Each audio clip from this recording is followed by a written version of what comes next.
G'day, Overtakers. Here we are.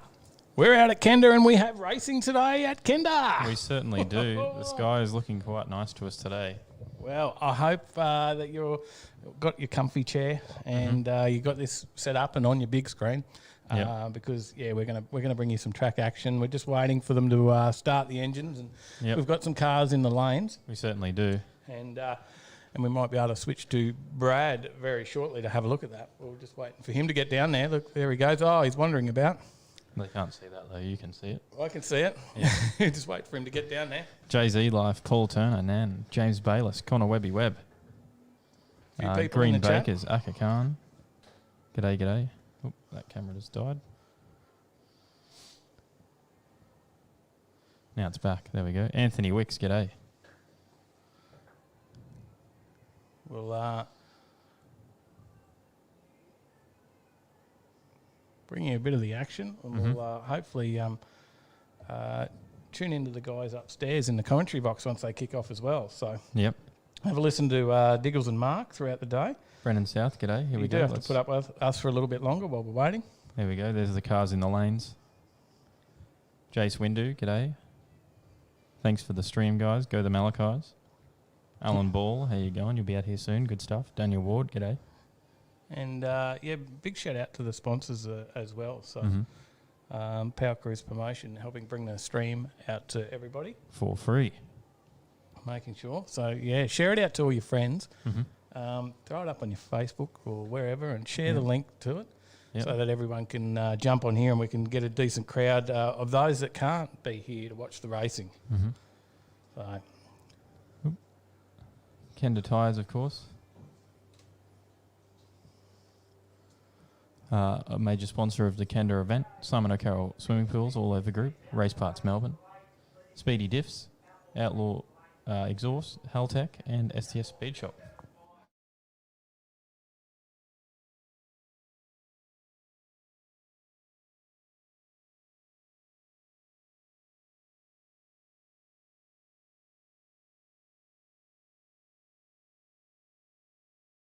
Bikes, Renegades and Rumbles. We'll call you when it's time. There's plenty of you guys to come, but we're going to get our Outlaw categories to the lanes. They're all starting to come through now. I can see the Doobleman car coming through, I think with Simon Graham driving. Outlaw Radial to the lanes, please. Outlaw 275 and Outlaw 235. We are scheduled, as we said, to around 2:30ish. It's right on 2:30 now. We've got some in the lanes already. We're just doing that final call to rustle up the rest of them. Of course, Kenda Tyres is our series sponsor. Race Parts Melbourne giving us the Outlaw Radial $1,000 win and 500 runner-up. Speedy Diffs is bringing us the Outlaw 275 $1,000 win and 500 runner-up. And Haltech, the Outlaw 235 $1,000 win and $500 runner-up already there. So even that's just 4.5K in the first three. You know what they should do, like they do for other sports, where you can look up the competitors' prize earnings over their career. You could do that for the Kenda guys. Like, I wonder what their prize earnings over their career has been so far with all this prizes that we have here, the cash and. Well, I think someone's got those statistics somewhere. I'm sure we do. But at the end of the day, we've given away a hell of a lot of big checks. And I just can't recall exactly who's won what. Yeah, all I know is that I've seen a few guys, the names we rattled out sort of already of what we've seen on the entry list have all tasted victory. But it's guys like Hot Rod Williams spring to mind as far as, well, you know, you've taken a few rumbles. He has. Quite Can you a imagine few if they had that rumbles on the website, the old Kenda Facebook page? Not- Event wins, career prize money underneath it as well. Not as there we go. Yeah, that would be good. It's That would all be about good. form. All right, Let's go. it's a supercharged engine. It's Wade Wagstaff. Welcome back, Wade. And yes, it is Australia's quickest radial car, period. 70 something. 378 or 377, I think. Ringing a bell. Yeah, 78, it's in 370s 77. anyway. So we've got plenty coming. Let me tell you, when we get them all back in the one place, we're going to have plenty. And here he is, Clint Hepburn. Twin turbo, big block Chevrolet powered Gemini. You don't get any more Aussie than that. You don't go looking over the United States of America for that. Let me tell you, that's an Aussie creation. Of course, Horsepower Solutions, built and tuned, big block Chev. The car affectionately known as Casper. Beside him, Wade Wagstaff, the car affectionately known as the Grinch. I like that, We the do Grinch. have hero cars in this country. We just haven't looked hard enough. They're right in front of us. So, on the Overtaking Lane live stream, everybody in the house, we are in qualifying for Kenda Radial Redemption 2.0, and this is Outlaw Radial thanks to Race Parts Melbourne, Johnny Ricker, and all the great supporters right around the country watching on the Overtaking Lane live stream. Now, there's a little bit of a headwind here still. I'm looking at the Kenda flags. So we've got a bit of wind going down the track here. Now that, for a high-flying Gemini, just keep an eye out. Outlaw Radial, turbo versus blower. First shot in anger, side by side for God knows how long.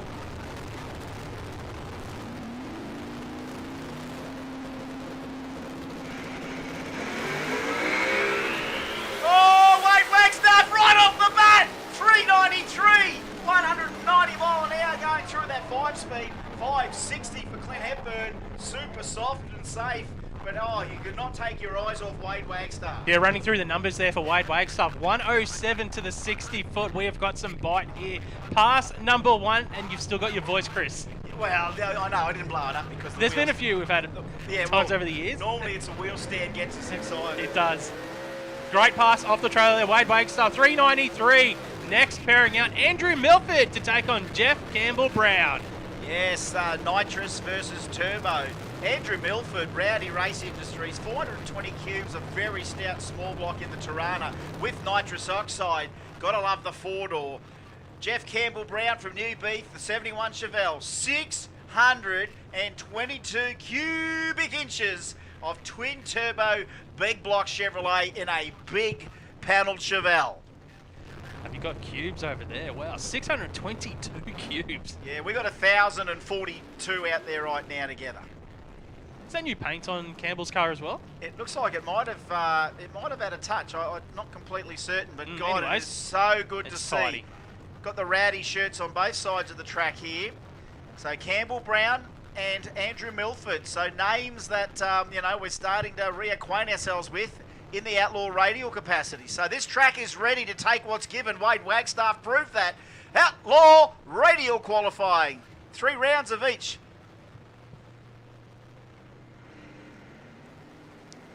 Oh, Campbell's he's rolled bumped through. Got to throw the tree. We've got to throw the tree. They might let him back up, but all eyes on Milford here. He takes it through for a 596, 122 miles an hour for Andrew Milford. Jeff Campbell-Brown, I wonder if we'll let him have a pass here. He's backed up. There we go. It looks like he's still there, just outside the pre-stage area. Just maybe not enough line lock pressure there. He rolled forward, trying to grab that. You're trying to grab that trans brake, which normally when you grab that, you've also got to try and grab a bit of line lock there too, because the trans brake will lock up the gearbox, but it doesn't stop the car from moving.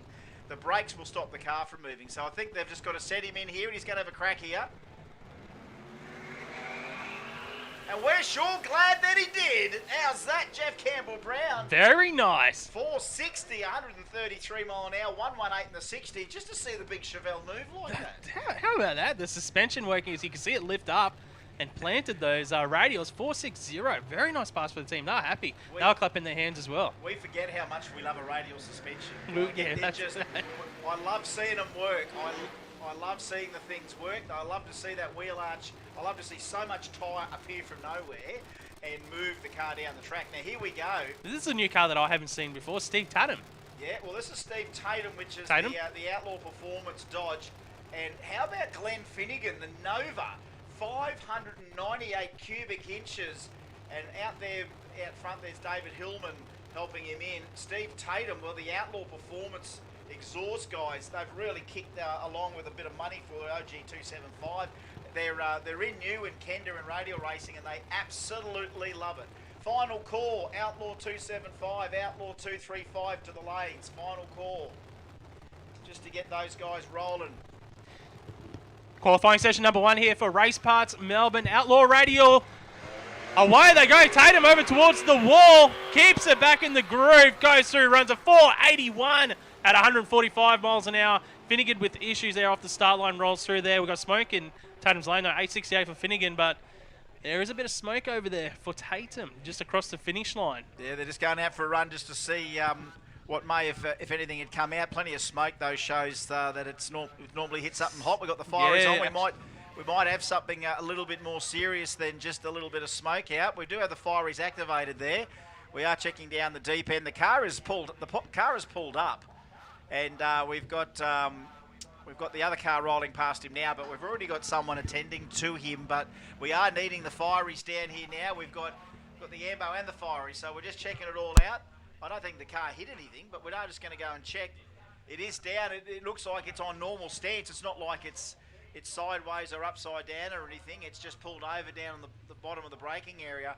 And whether or not, obviously something's alerted them. The smoke was the first thing we saw. Obviously they saw a little bit more from the finish line onwards. And actually, you know, the emergency services were activated, and they're down there around Steve Tatum's car now. So the Nova had zinged the tyres, Glenn Finnegan, and was nowhere obviously near the Avenger, but then somewhere past the 660, more towards past the 1320 foot mark, did that car, you know, come with a bit of distress about it. So right now they are still just checking things out. We're just waiting for some radio feedback from the bottom end as to what we got and what we haven't got, whether or not we do have any oil drop down, or whether that was something that just lit up in the car, whether or not it had a mechanical failure and may have caused a fire as regards to that. You know, sometimes you think worst case scenario, you think you might put a rod out, get some oil in there, and but normally that also can be associated to, you know, loss of control, oil under the tyres. But the car is kind of just sitting down there like it hasn't had too much of a horrible ride that we've seen from here. But the smoke was the biggest telltale. So we're just getting on top of what we're processing the circumstances at the moment with what's happened with the Avenger.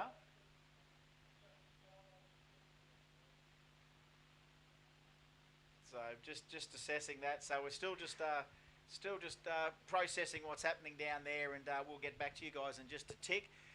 The Kenda Radial Redemption, we're in Outlaw Radial, and just about to finish our first category off before we got on to the 275 guys and the 235 guys, which we've called to the lane. So lanes 3 for Outlaw 275, Outlaw 235 to lane number 4.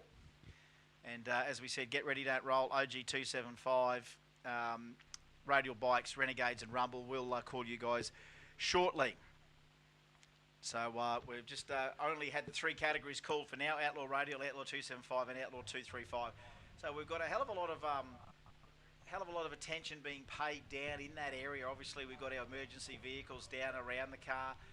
We've got some track staff down at that start of the, what's that, 1,000-foot mark there, where that first pair of cubes are, and then down the end there. So Mark Allen's coming okay, out, I just got processing everything from race control. Yeah, so he's all A-okay. That's the main thing. So he's okay. There's nothing on the track, so there's no... From what they've looked at, search track, there's nothing. But there was a fire? Not too sure. We don't know exactly what's happened, but he has. So no, he's ended up backwards. Track. He's actually looking up at us on the bottom end camera. So I should go to spectate. He's touched the wall, but it looks like there's nothing on the track. So he might have locked the brakes up, possibly, which is the smoke that we may have saw if there is no oil on the track. But the good thing is that he is A-okay. So There we the go. driver is okay. So Steve Tatum, A-OK. From what I can see on that screen from here, it looks like the car's just sort of, because the Avenger's so roundish, I thought I was looking at the back of it. That's the front of it. So it did go round the bottom. Yeah, okay. yeah. So yeah, we've got a add camera. Add a little nudge. Yeah. Right. Okay.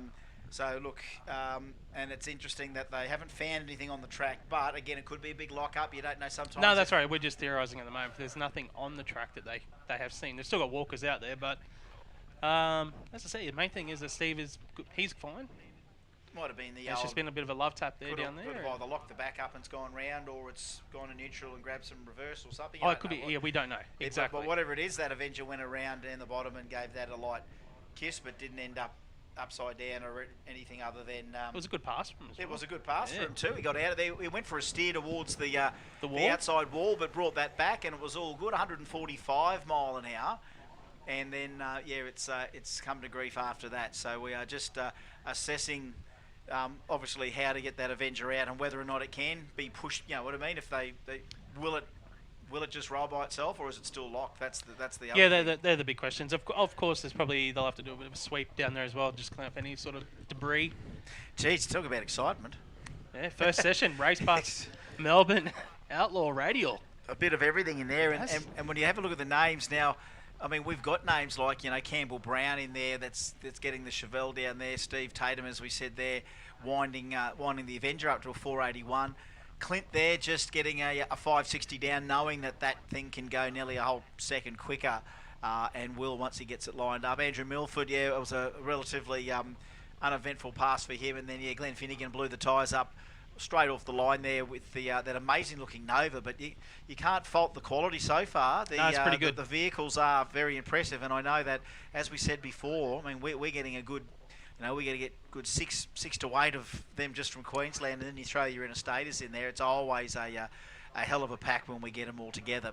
But Queensland represent, and we still don't know how all that's going to end up at the end of the night. All we know is that if Wade plays that game, it's literally Wade versus who.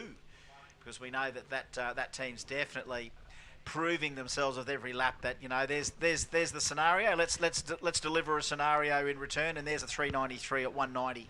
The only thing that Wade wakes up, he could step on his own toes here if he oversteps much, because he's got the power on the field, but that becomes a little bit more critical with the tuning setup and that. So he can spin the tyres. That's right, and then it becomes that whole.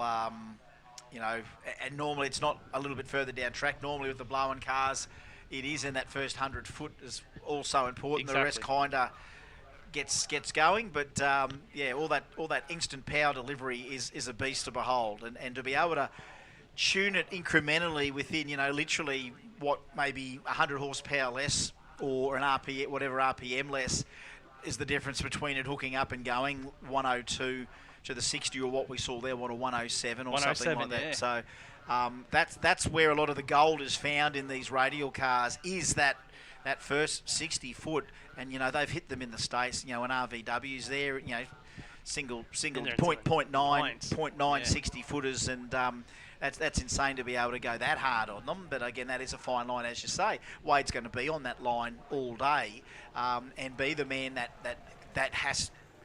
If you're looking to get to a final, that's the guy that you'll be probably meeting, or at least at some stage over the 3 rounds of eliminations of Chicago Shootout, he'll be your opposition. So let's just see if he can string those things straight like we have. We've seen a pretty good string.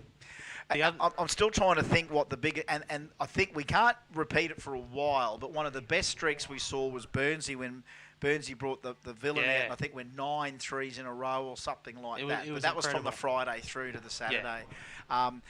These guys have got more than enough capability to do exactly the same thing if we had enough track time.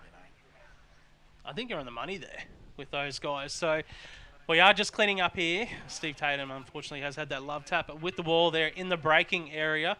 He is A-OK. We'll be getting back underway with qualifying here for the Kenda Radial Redemption very, very shortly. We will see. We've got about 8 cars in Outlaw Radial class here, brought to us by Race Parts Melbourne. We'll move into the Outlaw 275 class, brought to us by Speedy Diffs after this class is finished. And we're about to get an update quickly with the track.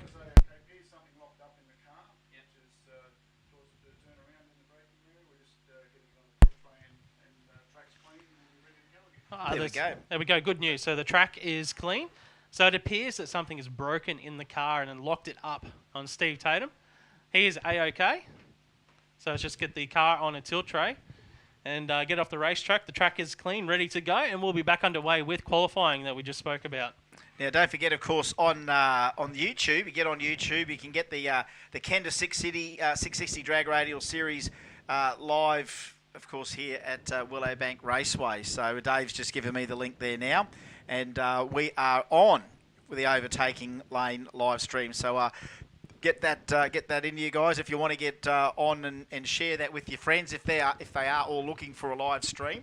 Get onto YouTube and just search under Kenda 660 and you'll find that on the Overtaking Lane channel anyway if you just want to go to that. Yeah, I wonder where people are watching from. Let us know where you're watching from.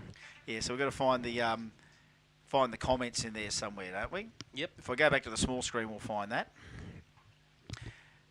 33 on there now. There we go. So 33 on there now. So they'll start ramping up. Hang on, there you go. 243 now. So that's all ramped itself up there. And a big shout out coming in maybe from the live stream. Here we go, Mr. Perry Boulevard. G'day, Pez. There we go. So Perry sitting back in the shed there, somewhere in a far away land it seems. And Pez is on the Coronas early, so he's already doing the after party before the beginning of the party, and the first few runs of the Some Kenda Maltesers as well there. Now I don't think Maltesers go with Coronas. What have you got? Pez, you'll have to send us a picture of what's going with the Coronas. Like, is it a beautiful piece of regional beef? Is it, or are you on the tofu or something like that? Like one of the two. Are there any drag races with tofu? The definition of a company caving in will be tofu Maltesers. That's what it'll be. That's a company giving in right there. But that's incredible. Here we go. Right. Yep, James. So James Horan, he's watching from the workshop too. So James is, I'm sure James Horan goes to sleep looking at things round, things rotating in his sleep, like, because he does nothing but, well, he does a lot of different things, but torque converters seem to be the big thing at the moment that James is really finding a really good market for. A lot of people are using James Horan's converters, so he go to sleep seeing things spinning in his head, I'm sure, turning another converter out. We miss seeing him out here as well. So James is in the shed, and you know what? And this is just an observation from me from that test day. Like, I was aware that there were quite a few cars on that test day had input from James Horan as far as torque converter, design and trying one of his converters, and honestly it sounded like everyone had lockups. Like, to hear these things shift in the top and to have the RPM drop like they did, it almost sounded like everyone had a lockup in the car, and I'm not lying, it actually had that sound to it. It's like, boy, the RPM dropped a lot there. It's like everyone's RPM's dropping a lot on the ship, and the only thing I can attribute it to, and when you did a bit of research, I was like, oh, he's one of James's converters, including the Frankenmule, of course, the turbo V8 diesel Land Cruiser that came out and run in the mid-8s. It's got one of those converters in it as well. Oh, so, interesting. Yeah, so he's finding a lot of different success there.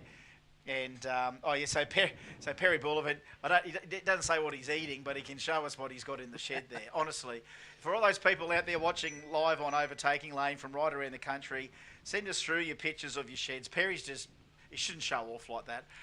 Honestly, I'm jealous when I see that sort of stuff. stuff. If I didn't see the Snickers Camaro and the Maltesers Corvette in the one picture, I would have sworn that's Dusty Benson's garage and not Perry's garage. But yeah, when you've got, anyway, that's just showing off, Perry. That really is. That's just showing off. If I showed you my shed, it's got more than just cars in it, put it that way. and again, you'll be trying to look at the clutter going, is that an old pirate ship model? And is this is that a cardboard box with just miscellaneous stuff in it? That's just showing off, Perry. That really is. Of course, we wish you were here. He wishes he was here, and we know that when we get to the days when we can do it all again, we will be doing it with these guys, and they wouldn't miss it for quids. And it's so good. So yeah, we've got up to 268. Or watching it live on there as we're just recovering Steve Tatum's Avenger from the braking area. Now the word is that it did lock up to some extent, whether the whole drive line's locked up or whether or not something has seized in that. And of course, when the back wheels lock up like that, there's only one way to go, and that's around. And it's just how many times around you go before you try and catch it. and he has looped it. So just looking at our live stream now, we're panning into the head of the staging lanes, and yes, what we've got in there is a bunch of Outlaw 275 and Outlaw 235 cars. We have asked for OG 275 to just get ready and don't roll, but you know what? I reckon we call them. Let's get them there. Okay, lane 5, OG 275 to lane 5. And you know what? I think there's room for the bikes. If not bikes, just have a look and see if you can get down to that lane there as well. And if you can, that's good. But OG 275 to lane 5, if you guys want to get into those lanes now. We've still got Outlaw 275 and Outlaw 235 to go, and OG 275. So Zach Palm's on there watching the coverage. See, I've seen a lot of photos of people in lounge rooms coming through, watching it on the big screen. Isn't casting a good thing now? Like, I don't know whether anyone casts these days, but we've got a TV now that, you know, you used to have to use the remote control to flick channels, and your TVs would be set up with all the digital channels, and you'd flick through them. Well, now we just cast. So while nothing's on the TV, it's just a Google homepage picture, like from Google Earth. And then you just engage one of your apps like Foxtel Now, or you know how it works. That's a bit fancy, mate. Well, you throw YouTube on, you cast it straight to your TV, so you're just watching YouTube on your big TV. And that's what these guys are doing. They're casting out from YouTube onto their TV. So Zach Palm's down there in lockdown Sydney, sending us through something on the chat. Well, it's sending it through on my chat, which is probably not so bad. I've just got to watch our battery on this today. That's the other thing too. So if anyone can lend out with a just a normal, not some flash thing where you just lay it down on something and it charges. I need a good, honest plug into the side of this thing. The little normal Apple 240 volt charger. If anyone's got one of those, I'll keep this little one going up here for us. Yeah, we'll try and interact with as many people as possible today. So no one can invent me a solar charger one, eh? Because none of them That'd be good. That'd be all right, wouldn't it? One there would just do it perfectly. Okay. All right. Outlaw Radial time again. And it's now, I'd say, Simon Graham driving the Doobleman car. And it's time to roll back around. We are back underway. Yeah, Simon Graham, quickest pass so far in qualifying session number 1 is Wade Wagstaff with that 3:93. Then we've got a bunch of cars in that 4-second zone, which Simon Graham's probably going to try and join those guys. Anything quicker than a 4:60 will get you number 2 in qualifying here after session number 1. These are the smallest cubes so far in Outlaw Radial at 350 cubes. And I think, knowing Daryl, if this is Daryl Doobleman's car, it is proudly a small block Chev. I don't think we're LS in this. I think we are Chev. Let's have a see what the Gold Coast Glamour Boy can do. Big Simon Graham. He's steering this car for the family.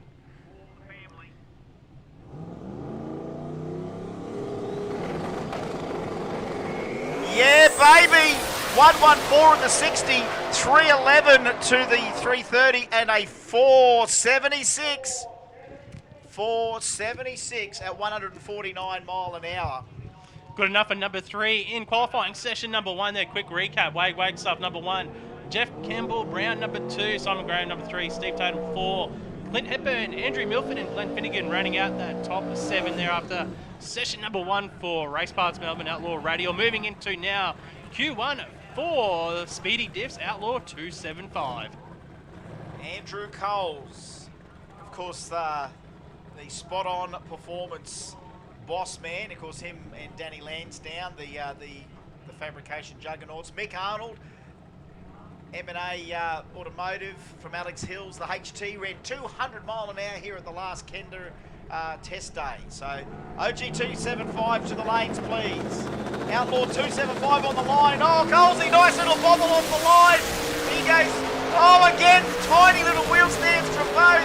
482, 484. That's the sort of racing we're going to see when they go and cut a light later on. Oh, put your hands together there for Andrew Coles, Michael Arnold. Only 200ths of a second separating the two across the finish line, ET-wise there.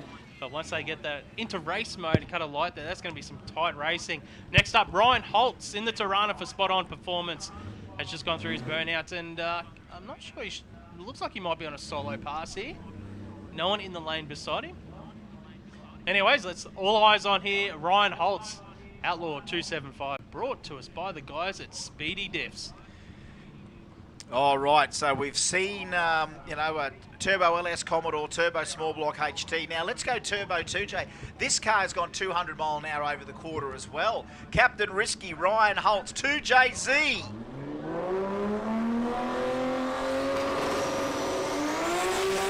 Oh, baby, talk about hanging that baby out. 482 as well. Have a look at that list. Have a look at that list already. Let's have a look.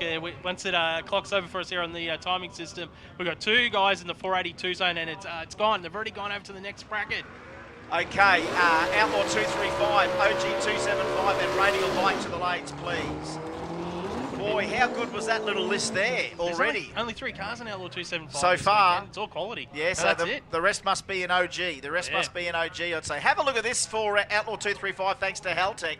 Normally aspirated, even though the fire's gone out. That's Graham McKinnon. Yeah, Grumsy, 400 cubes of small block pro stock, and Scotty Hoffman, the Toyota Corolla 3RZ FE Turbo, ran like an 8.0 here at the QDRC. You know why? Because I watched Nugget Garage YouTube the other night.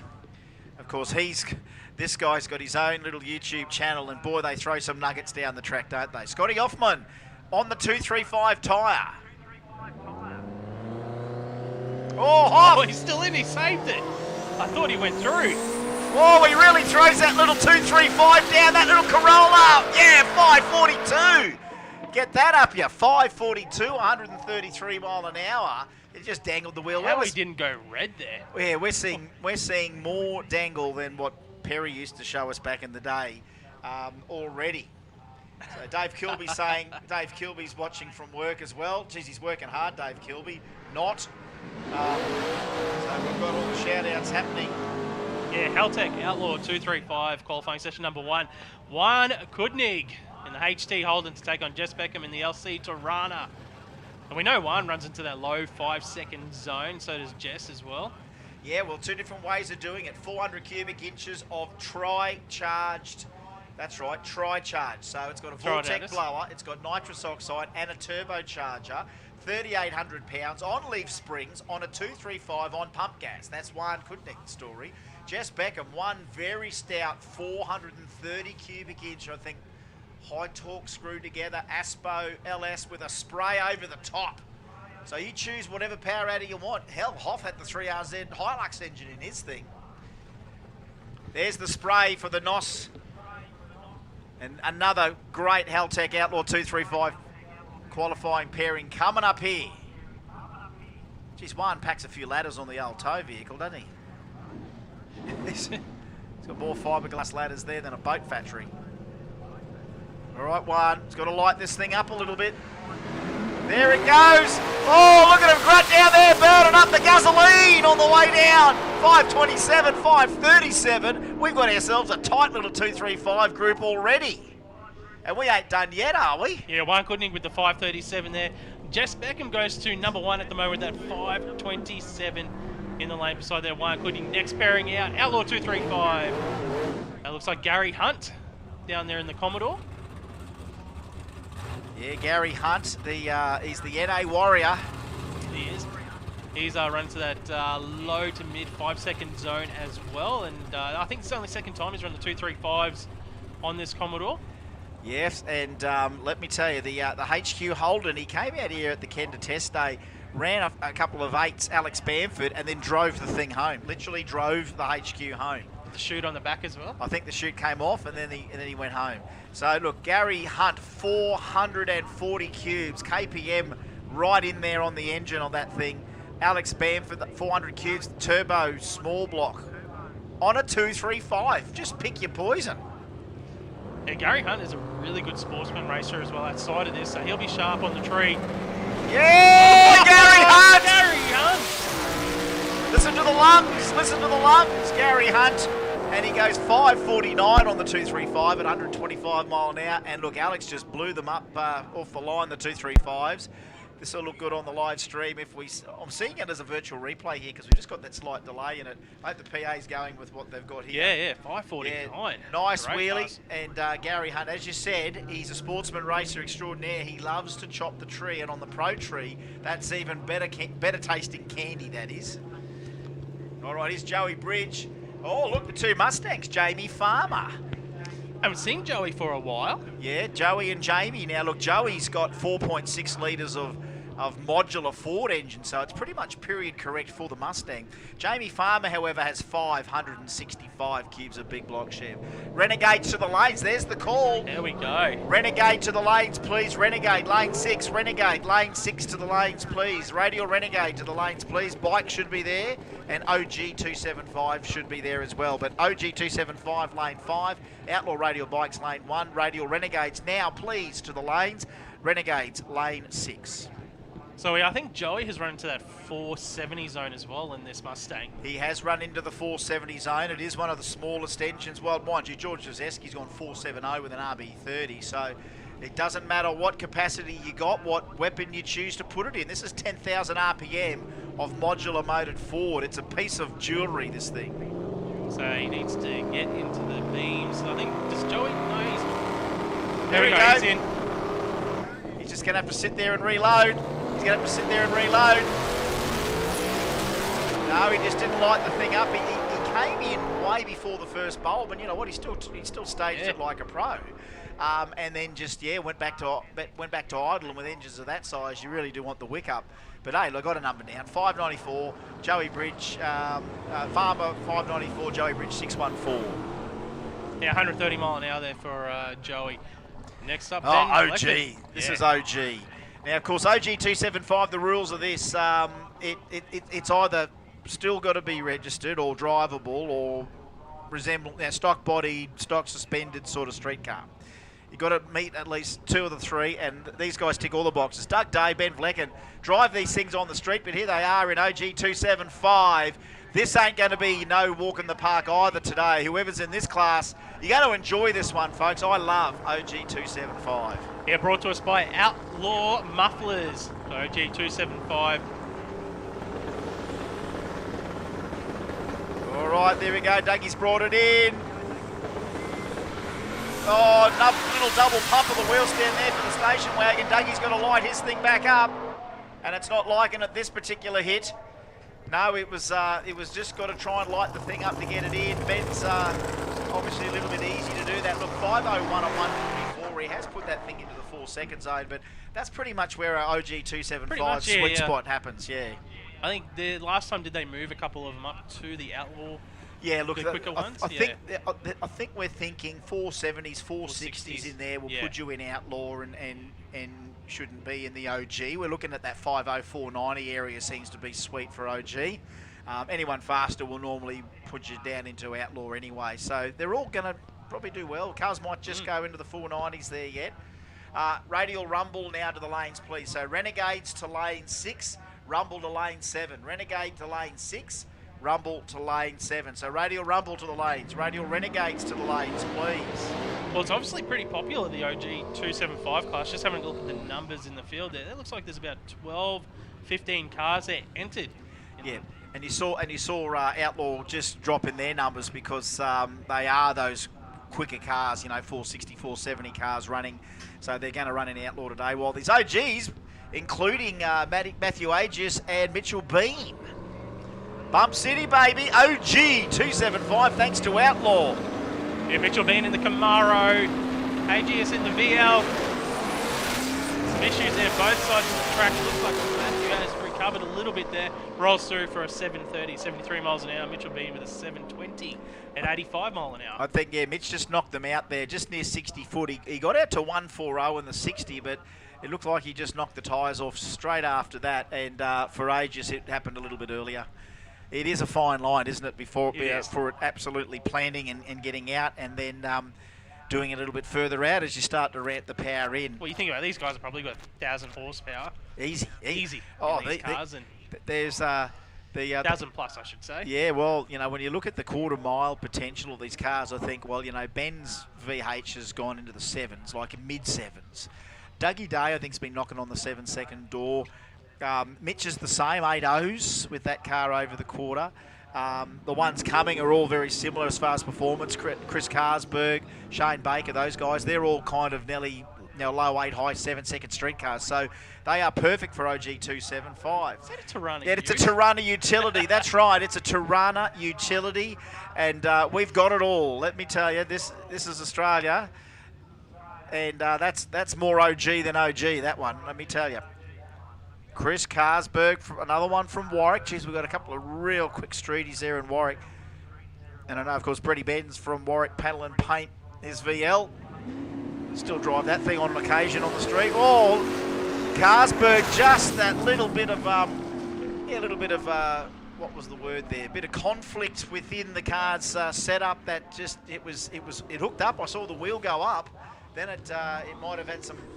Because, sometimes these guys have got wheelie control. They might have a bit of, not so much traction control, but there's management on the cars, and sometimes you see a little combo of a couple of things, of systems that are in place. Here we go.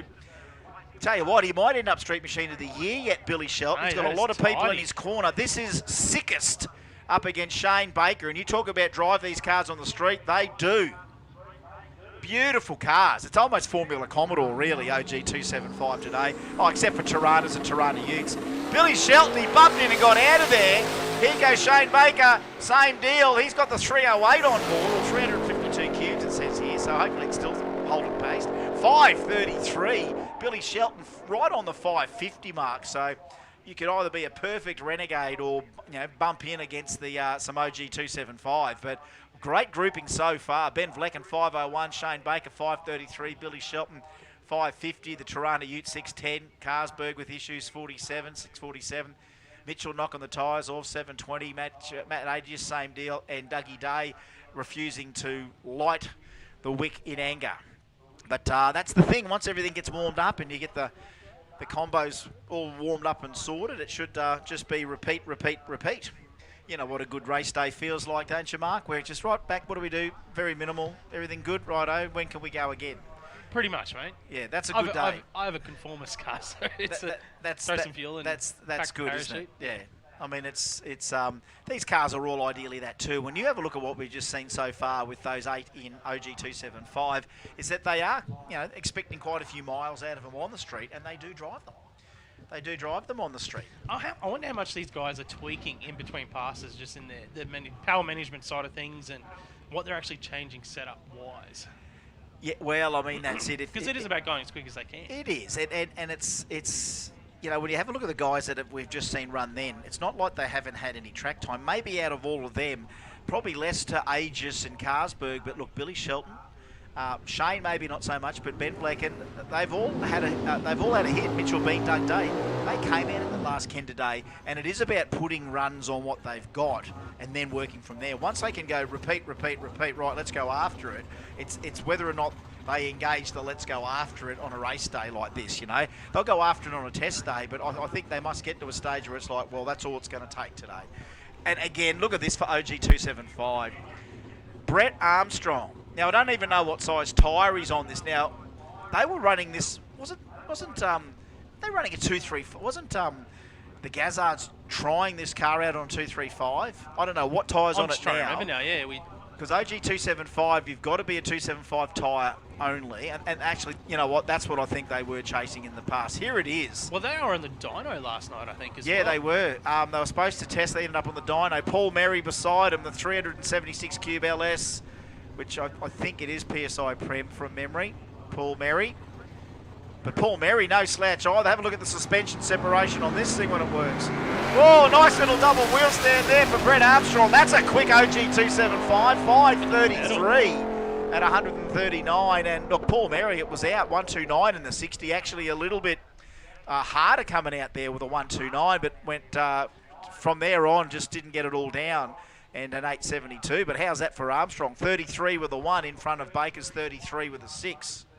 Yeah, Brady Armstrong goes to number 2, and that was a big pedal as well for Armstrong.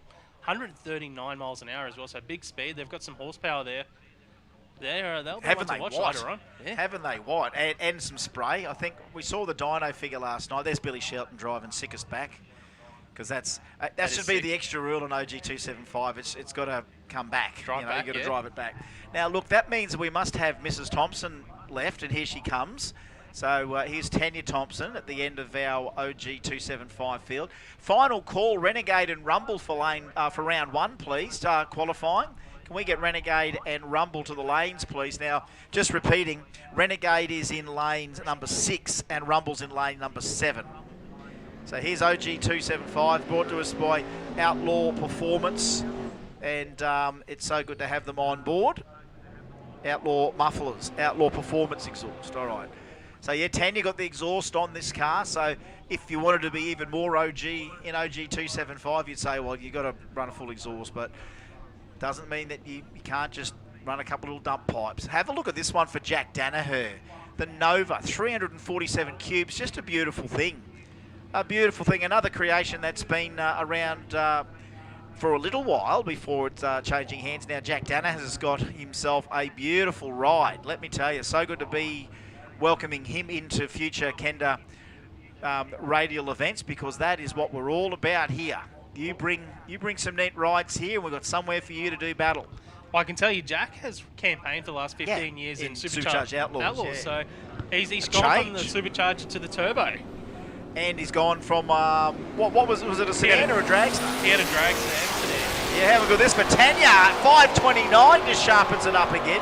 5:22 for Danaher. Have a look at that qualifying now for OG 275. We got ourselves the sweet category Let's now. Have a look, yeah. And we haven't even seen Renegade yet, but look at that. 5:01 for the cars. 5:22 for Jack. 5:29 for Tanya. Brady Armstrong, 5:33 with the 1. Shane Baker, 5:33 with the 6. Billy Shelton, 5:50.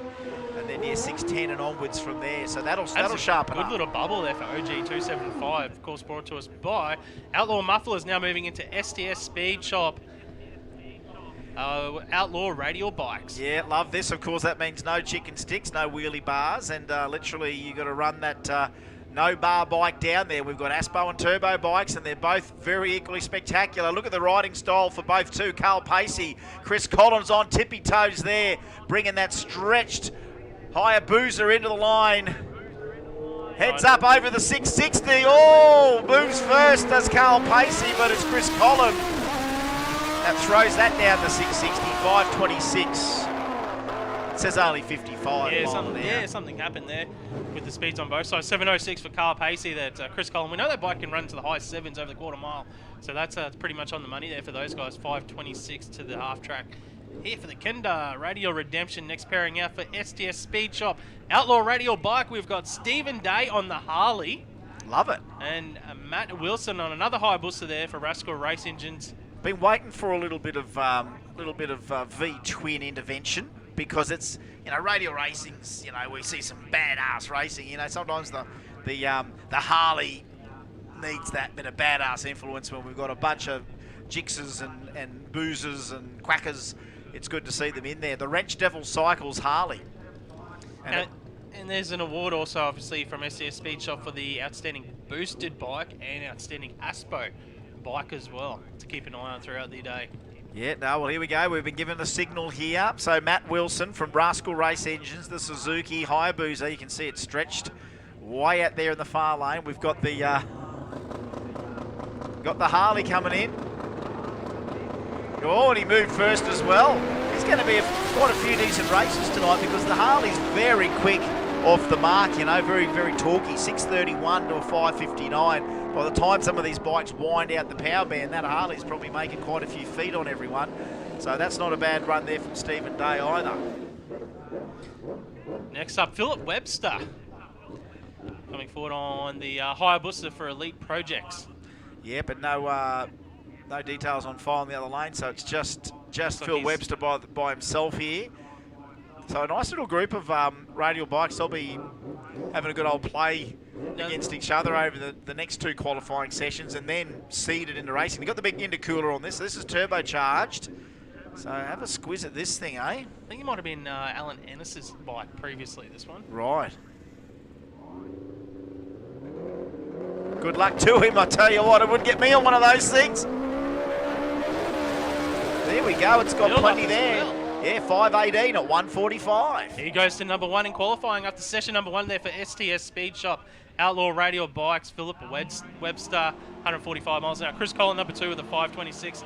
Matt Wilson, number 3. Stephen Day, number 4 on the Harley. And rounding out the 5, Carl Pacey as we move now into our first session of Radial Renegade, brought to us by Simon O'Carroll Swimming Pools. Thank you, Simon O'Carroll, or as we've called him, Pool Jesus, or, Jim's Pools, because he's got the big beard now. He goes under a few different aliases, but Simon O'Carroll, thank you for your support of Renegade. I can't wait to sift through this group of people. This is the class of 2021 right now. Where is the 550? Now remember, 550 index. Where's Renegade A and Renegade B? This is what I'm going to love to see. So basically, the rules for this class is it is a heads-up class based on a 550 index. So basically, get to the finish line first, don't go quicker than 550 or red light, and you get the win. That's the basic gist of this class here. Derek Logan in the Ute to take on Dion Shaw in the Plymouth over there. 5.50 seconds is the index. So you will see these guys knocking on dead on that 550, trying to get that number one spot. We can see Logan out in the Ute first. He goes through the traps with a 697 and Dion Shaw with a 609 at 116 miles an hour. I think Derek normally runs a bit of shot of spray on it, whether or not the bottle's on or something like that, but that just seemed a little bit off his previous performance. All right, here he is, Disco Dean Ferris. An iconic little car, the Escort panel van. You don't see too many of them around, and you don't see too many with a Barra in it, hello. And I think he's still on a 235, but he's going to get into the Renegade category somewhere here with this beast. Disco Dean Ferris, he's big on social media. He's got a variety of other little cool cars like hot rods and things like that.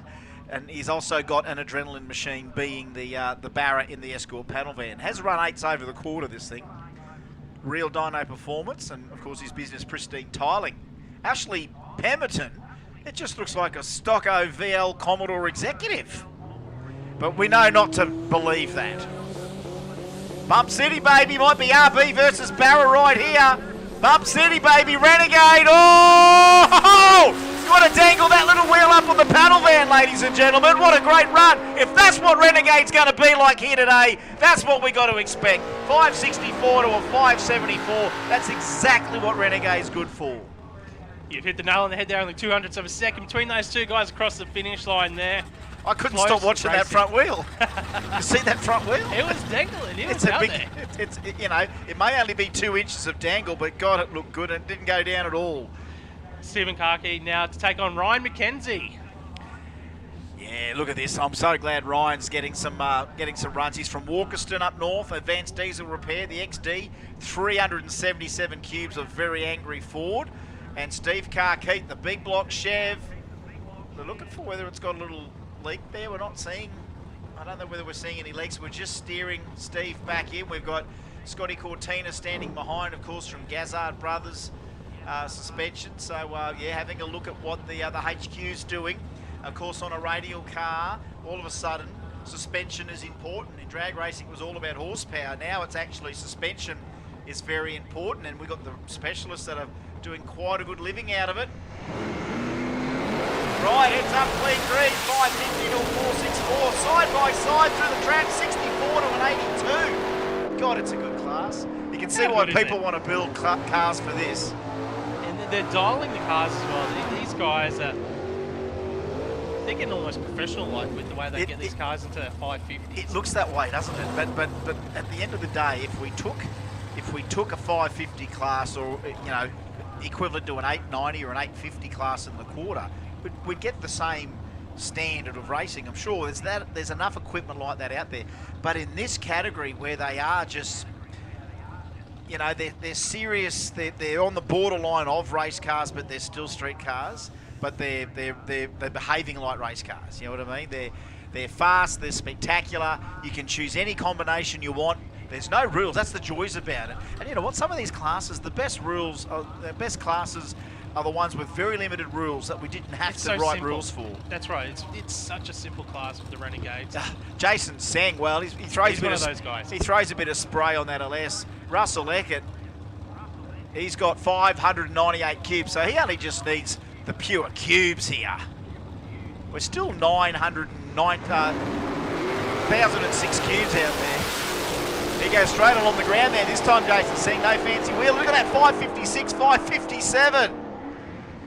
There we go. Russell Eckert goes 5.57. Jason Singh with a 5.56 for the KPM Performance. Tirana there. He goes to number 1 now. Have a look at the spread already. Yeah, you watch this though. Incredible. One of my favourite Fords, and you know what? I've only got about 100 favourite Fords. I really should probably have 500. But even my top 100 shuffles around. This one's definitely in there. Sean Helson, 451 cubic inches of stonking small block Ford. How heavy do you think he is, Sean Helson?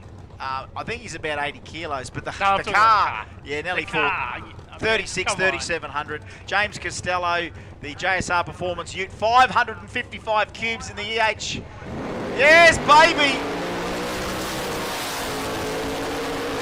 Great side-by-side run, 91 to an 86.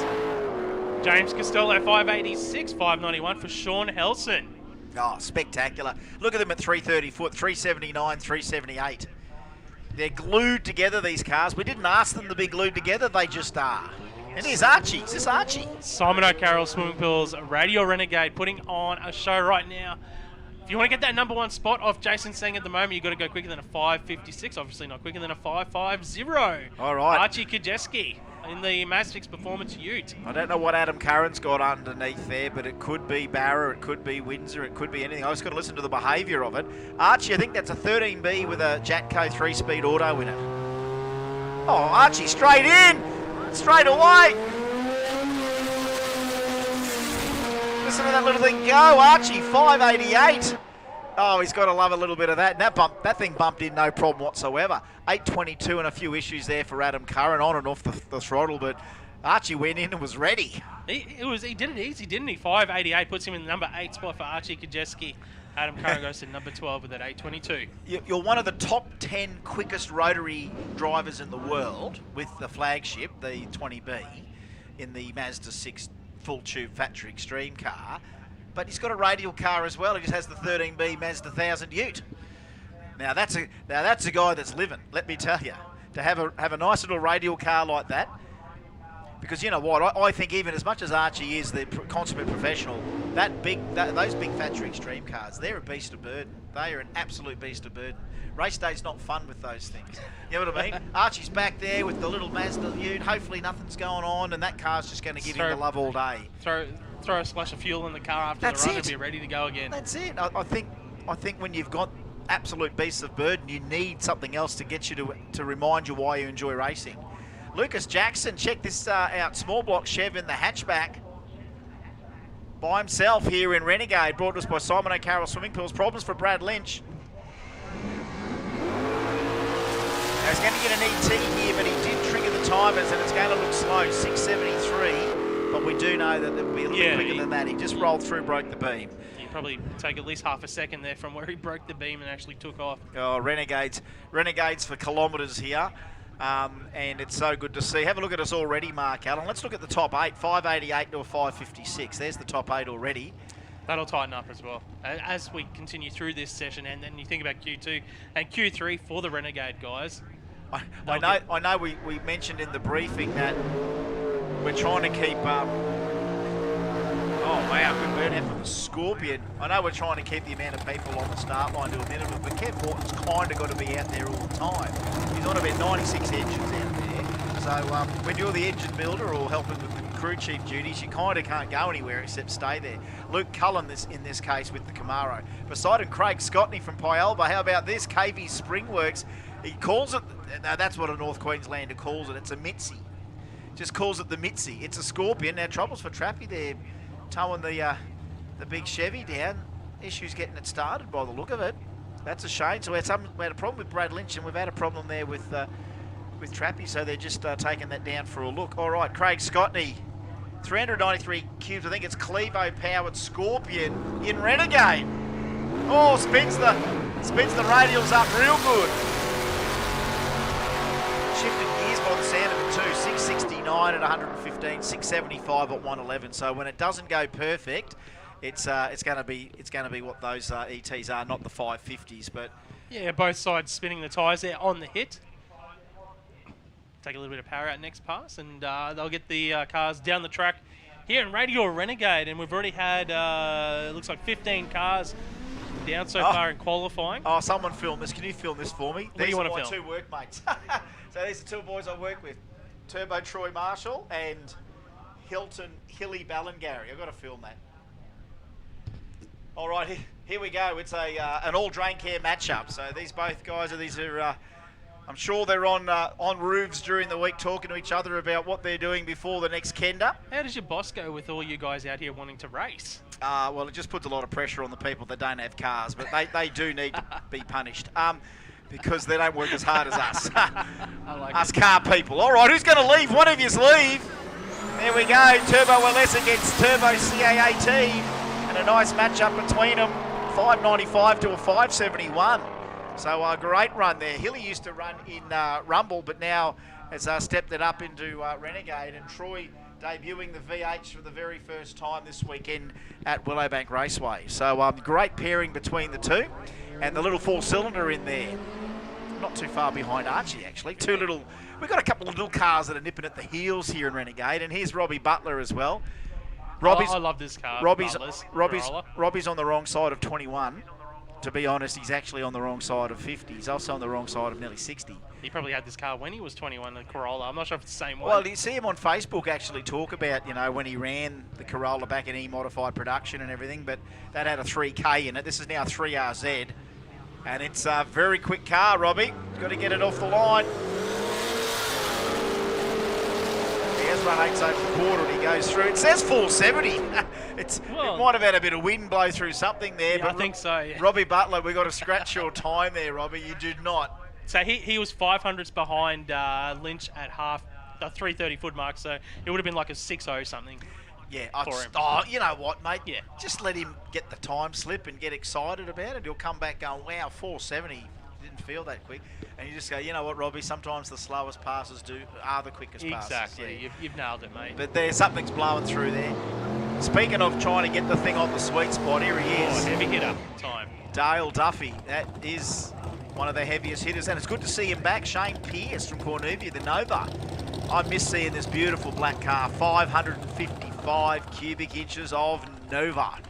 So we've got a couple of different types of Nova here today, of various persuasions. They are. They're a beautiful change, aren't they? From from our American shapes that we're used to, Mustang, Camaro, that sort of thing. And how's the old hatchback Tirana?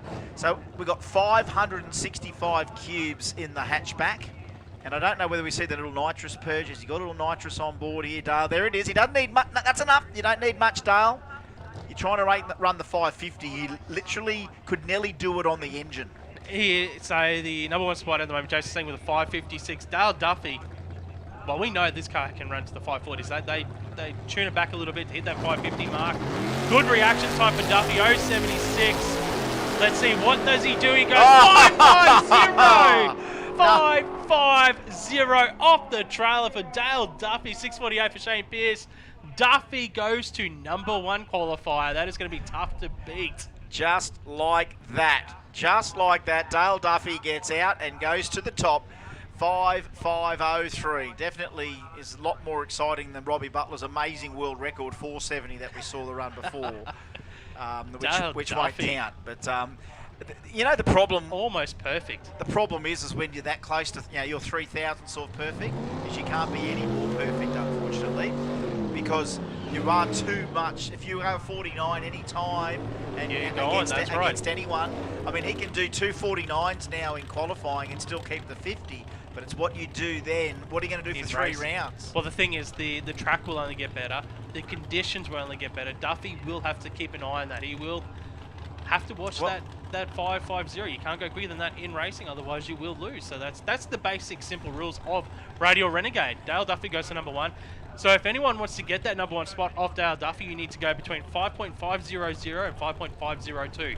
All right, Gary Dare now. I had this little Datsun for a long time, but Gary's got a little bit of... Got to pull his pin out of his shoe. Oh, and he's still went into stage. There you go. Brett Farnell got right on that at the last minute. Gary Dare now I think that's got a turbo on it now, that Like it always had a nice V8 conversion on it, but there you go, 558 to a 595. But yeah, look, that's a rule that That is a rule that I don't know how many tracks in Australia adopt it, but we certainly do, and that's take the pin out before you come out. That's just a standard rule everywhere, yeah. You have to have the pin out of the chute before you go through your burnout procedure. That's right. You can't pull the pin out on the way back. Mind you, when I was watching some stuff on Sandapod on the live stream, they're pulling the pin out after the burnout. So it's not a worldwide standard by any stretch. But it's a rule for the whole reason. If the throttle jam during a burnout, you want to at least have a chute to be able to pop. Exactly. Here's Aris Contoli, and we've got to think of Aris in the 550s here. This is a genuine Copo Camaro from the United States of America. Again, Aris is on the wrong side of 50. It's on the wrong side at 60. Yeah, builds up for Aris Contoli. Nice run for him, 57. 57 with a 1. 557. We've got about half a dozen cars there in that 550 zone already.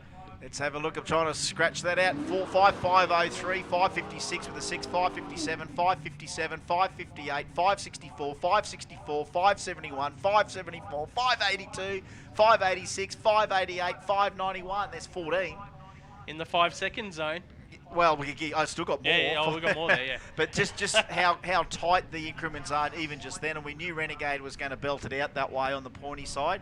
And even on the other side, when we get to Renegade B, it's equally tight. Bruce Henderson now, the HK, 436 cubic inches.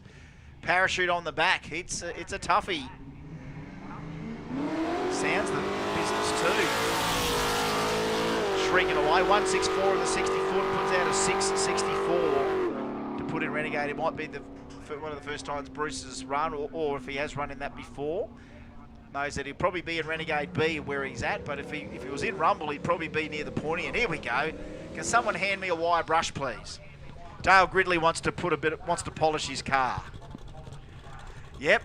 Another KPM performance sticker on the car, and Kevin Morton back out there again. He should just get a hut down there on the track. Yeah, marquee permanently there with an office chair, yeah. Check his emails. Dale Gridley, check this out. There's something about a bloke that wants to go patina.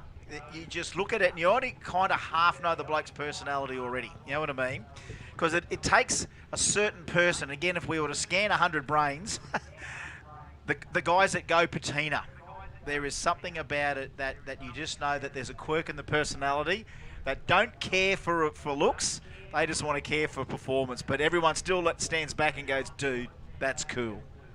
That is way cool. It's got an LS in it, LS3.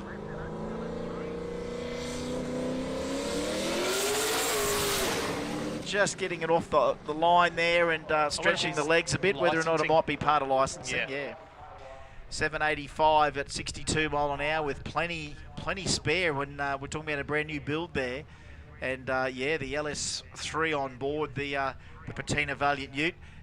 Definitely not something that's just been dragged out of a barn somewhere. It's got some serious equipment already put into it. You can tell the way that it sits and know that it's built for business. A very, very high quality vehicle, you can tell beneath the rust. Because those never really ever aren't that bad. Here we go. First crack at a Kenda too is Nick Baxter, is it?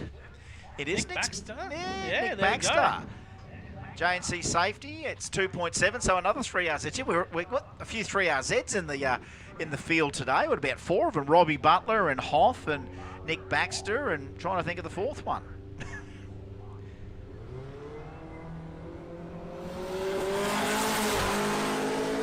Legs it out the back door, and the little Lexus goes 680 at 105. Yeah, still in Simon O'Carroll Swimming Pool's Renegade class.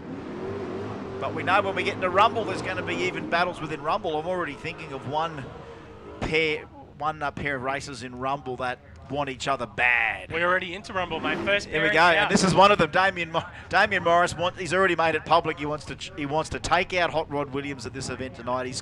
He hasn't called him out, but he's saying, I want Hot Rod and I want him bad. This is the 640 class. I love Rumble for this reason. All over group. That 640 40 end is also hotly contested. Here's the first shot by Morris, 653. Chris Hankin in the HZ, a 734. And again, we split the field, so we've got a Rumble B and a Rumble A. And the ones closest to 640 will be in Rumble A, and the ones slower than that in the second group go into Rumble B. It doesn't mean you don't win anything. You still get the K for the win and the 500 runner-up, even when we split it. Yeah, of course. All thank you to All Over Group supporting the Radial Rumble class. And Nathan Peters in the Valiant to take on Michael Paternotis in the one-tonner, the Ute. Yeah, nitrous on the Ute, small block, and we've got a turbo barra inside the Valiant there. Nathan Peters got to bump that thing in, Nath. You've got about 8 seconds to get in. Can't bump it in, He's gone this time. Won't get an ET, but he's going to have to just come back and put that thing in the stage and then bring it up, I think. If you can't master the bump, you've just got to get it in. 666 at 104, but this is one place that we do find. Have a look in the window of the wagon there. What is that, a skeleton hanging up? There is a skeleton there, and it's not even Halloween yet. He's got actually an alien on the other side. Skeleton this side. He's getting right into it, isn't he? And here's Johnny Payne right now. John Payne. The John Payne, drag racing legend. And you know, John's just always been that sort of achiever. He hasn't gone looking for the limelight. He raced when he could and did a lot of his own development. 640 cubes, Mark Allen. Bill McKee, just watch Bill McKee here. No, he's got something on the ground. Yeah, on the ground. All right, keep an eye on the left-hand front. If Bill McKee's wagon. I'm just looking down behind Payne's car there. You can see a big puddle. All right, wagon's got to go by itself. There's the wheel. Oh, the wheel up. Yeah, a little bit of cream honey on the line there. So he's going to pick that up. Bill McKee goes 669. The wagon dangles that front one up a bit, but yeah, no, Payne, he's just got a little bit of... It's a coolant, maybe. I'm not yeah, too I tell sure. you what, it's got a little... Looks greeny from here. Yeah, oh, there we go. Big puddle of green there. That's no good. That's no good when you bleed a little bit of the mint sauce. You don't want the mint sauce out there. So we'll be just mopping that one up there. So that's a shame for Payne because he's a guy that, you know, he's been at the pointy end. I mean, he was one of the very first door slammers in the world to go 200 mile an hour in a door slammer. So back when the magic 200 mile an hour mark was trying to be not only set in the United States, but here in Australia. So Payne was one of the first to get into 190 mile an hour with that Corvette, with the big block, and eventually got to there. And of course, he was always using an auto trans as well and was developing his own versions of the Power Glide and everything like that. Then, of course, he went to the split window Corvette and he went to a Sainty engine. Sainty motor, yeah. Yeah, so Payne had sort of done it all in the sport, you know, and even in the early days before, Wild Bunch was a fierce competitor in Superstock, but he's found a radial niche, which is good, and he's bringing 640 cubes to the battle. Lee Hill's bringing 302 cubes, and he's gone 705. So Rumble brought to us by All Over Group, and this is the 640 class, 640 and down. Hot Rod Williams is scheduled to line up in the next run right now. In the Akamaro, looks like it's Mr. Gear there. He rolls it through for a 715, 78 miles an hour. Akamaro, 632 cubes on board for that for Paul Allen as well. We got some cubes, even in Rumble, we bring in the cubes. I mean, we'll throw the other little 13B and 3RZ in there, but we'll still throw you things over 600 when we can. And here's a nice little, well, I thought it was going to be a match-up between the two, but I don't know whether that's Lucas Holtz. So that is the Holtz car. Or unless Lucas is sold, I don't know whether Lucas, that's still Lucas, here it is. Modog Motorsport, Tirana, the LS, the tight fit Tirana. And of course, Lucas is running in modified with the LS and the Altered. Tough racer. Do you know if he ever sold the little blown V6 thing that he had? Because I almost was going to buy that. I like that. I'm not too sure. Blown L67 on E85. 699 there for Lucas and an 085 hit at the tree. So Rumble, the 640 class will be exciting. It'll tighten up. We're already seeing 653, 666, 669. 699, but we're waiting for that hot rod that's sitting in the water, Hot Rod Williams, to put his first run down. In the meantime, we're running Ian. Primble with a bit of spin there on the hit in that Ford Ute. He got over the 199 60 foot there, and it will roll through for a 888 at 63 miles an hour there for Ian Primble. Righto, so he's had a good shot at the tree there, but it has not performed to what he was expecting, but he still gets that first one down. So yeah, we're just giving that little bit of John Deere medication here with our Total Venue Concepts tyre skid on the back. Of course, the Kenda 660 team have a variety of different tools in the track prep toolbox, including their own tyre sleds rotators spray rig, and this is the way to get it cleaned up. We've mopped it all up. We've absorbed all the immediate moisture out. We give it a quick rub and a mop, and the thing does come back pretty good. So Hot Rod Williams has swapped lanes there, by the way. So the blown and injected crossflow is ready. And of course, he had a stack in the altered at Roma. Had a bingle. Oh, Hot Rod Williams, geez, just getting it out of the system. Put your hands together there for Hot Rod Williams in the Raw Automotive Hot Rod there. Dolby's he's pretty much a hero in Dolby for this car. He did, as we did say in Roma, I think last weekend or the weekend before, had a stack in his altered. He's got a blown and injected Barra-powered altered. And, yeah, he binned that thing and had a little neck brace on for a while. But talk about get back on the horse. Well, he is Mr. Rumble, Hot Rod Williams. Let's see what his first shot is. The target on his back. As much as him and Damien Morris haven't faced off yet, it's a battle of the ETs right from Q1. Let's see what Hot Rod brings out. Good reaction time, 1:08 for the Hot Rod. 6:40, that's the time we're looking at. 6:50, he goes to number one. Number one with a 6:50 on that 6:40 index. But, yeah, let's have a look. Yeah, 6:50, Damien Morris 6:53. So there's the first two shots there.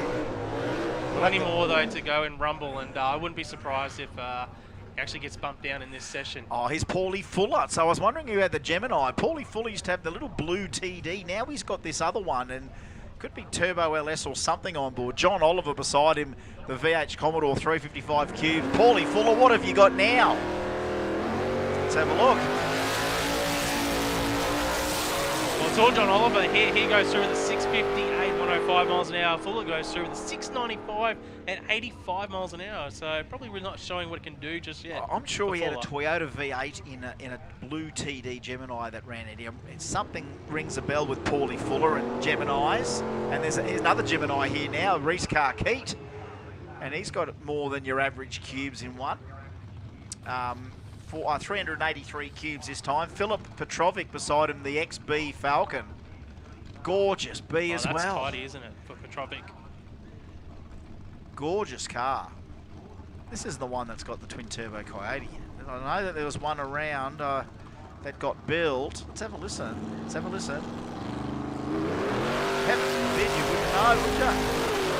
Gorgeous car, moves pretty well. Reese Carkeet, power to weight, 653, puts himself in the mix. I think he might go to number 2 qualify. No, number 3 qualify for Reese Carkeet. That's got to be Russell Thompson. Yeah, 714 for Petrovic beside him. There we go. So they've started to sharpen up. And of course, yeah, Russell Tompkin with his burnout. Troy Hutton waiting back patiently. If you love your classic shapes, nothing goes past a very, very tough H body, whether it's a T or a K, or a G or a Q or Z or whatever, but something about this era. Now we've got a good crowd coming in here at Radial Redemption for Kenda Tyres. Qualifying session number 1 for Radial Rumble brought to us by All Over Group. Russell Tonkin in the HT Holden moving forward. Both cars in pre-stage. Tonkin is in full stage. Waiting on Hutton now to bring the ute into full stage. He has about 8 seconds to get this ute in. He wants to bump it in. He needs to. He's in.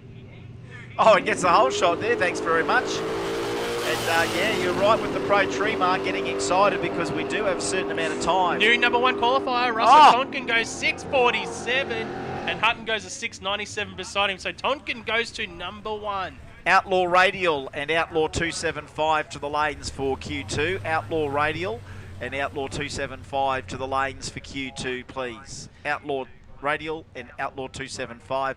235, get ready, don't roll. Yeah, I didn't think Hot Rod could be safe with that 650 here in that first session. No one's safe yet because Michael Lewis and Shane Locke, they could pull something out. That's the joys of a 640 index. It's pretty reachable. Like, you know what I mean? It's not out of the realms of you know, anyone being competitive. Consistently competitive, that's another thing. Shane Locke with that 383 Chevy Love. Michael Lewis, 468 cubes. Got the clear scoop from Sweden. 273 Shane Locke, a world radial record. Something's gone amiss. Yeah, I think because we've got a bit of a strong wind out there. So if anything like leaves or debris can get blown through those timers at the end of the racetrack there, we get what happens just there for Shane Locke, a 2-second pass. As you can see, looking at the headwind there, you can see stuff getting blown up the track. There is a decent headwind back. We had that just an hour before qualifying. Here's Michael Harper and John Nason. Again, Michael Harper, keep an eye out for the Chevy 644 with a 4 now, number one. This is how tight it can be. 673 for John Nason beside, but Michael Harper, Harper's a gun in. You think of Hot Rod Williams and Damien Morris, but you forget about Harper. Yeah, that's good. 644. Here we go. You want the scream of a NASCAR engine? Well, that's what we've got here with Nicholas Ebden's beautiful Valiant wagon. 358 cubes of Dodge NASCAR. And Michael McMullen, the Charger, 360 cubes. So this is going to be our best Mopar represent pairing so far today. The Mopar's coming out for a fang. Nice dry hop there for Nick. Dry hop as well. Let's have a listen to this thing. These guys will give us 21 cars so far down track in Radial Rumble. Of course, these sponsors are Misty Mopar Towing, and there's Misty down there, Tone, having a watch. Oh, nice wheelie there. Jeez, he got out quick. The Valiant. Yeah. And this is going to be a good ET. Watch out. Oh, 27. 27 too quick. 27 too quick. 36 there will stick, but 27 too quick. All right, Radial, Outlaw Radial to the lanes, please. Outlaw Radial to lane 2. Outlaw 275 to lane 3. Outlaw 235, get ready, don't roll. All right, we've got Ian Dusher out there from Ripley, the other Chevy love. 350 cubes. Matt Britnell, this XY, beautiful paint. This paint is deep. This is deep paint. This is all over group Radial Rumble. This is where we see a great variety of machinery still bumping in, heads up against each other and trying to run near that 640. Look at that. They'll both be in Rumble B. 31 and a 33.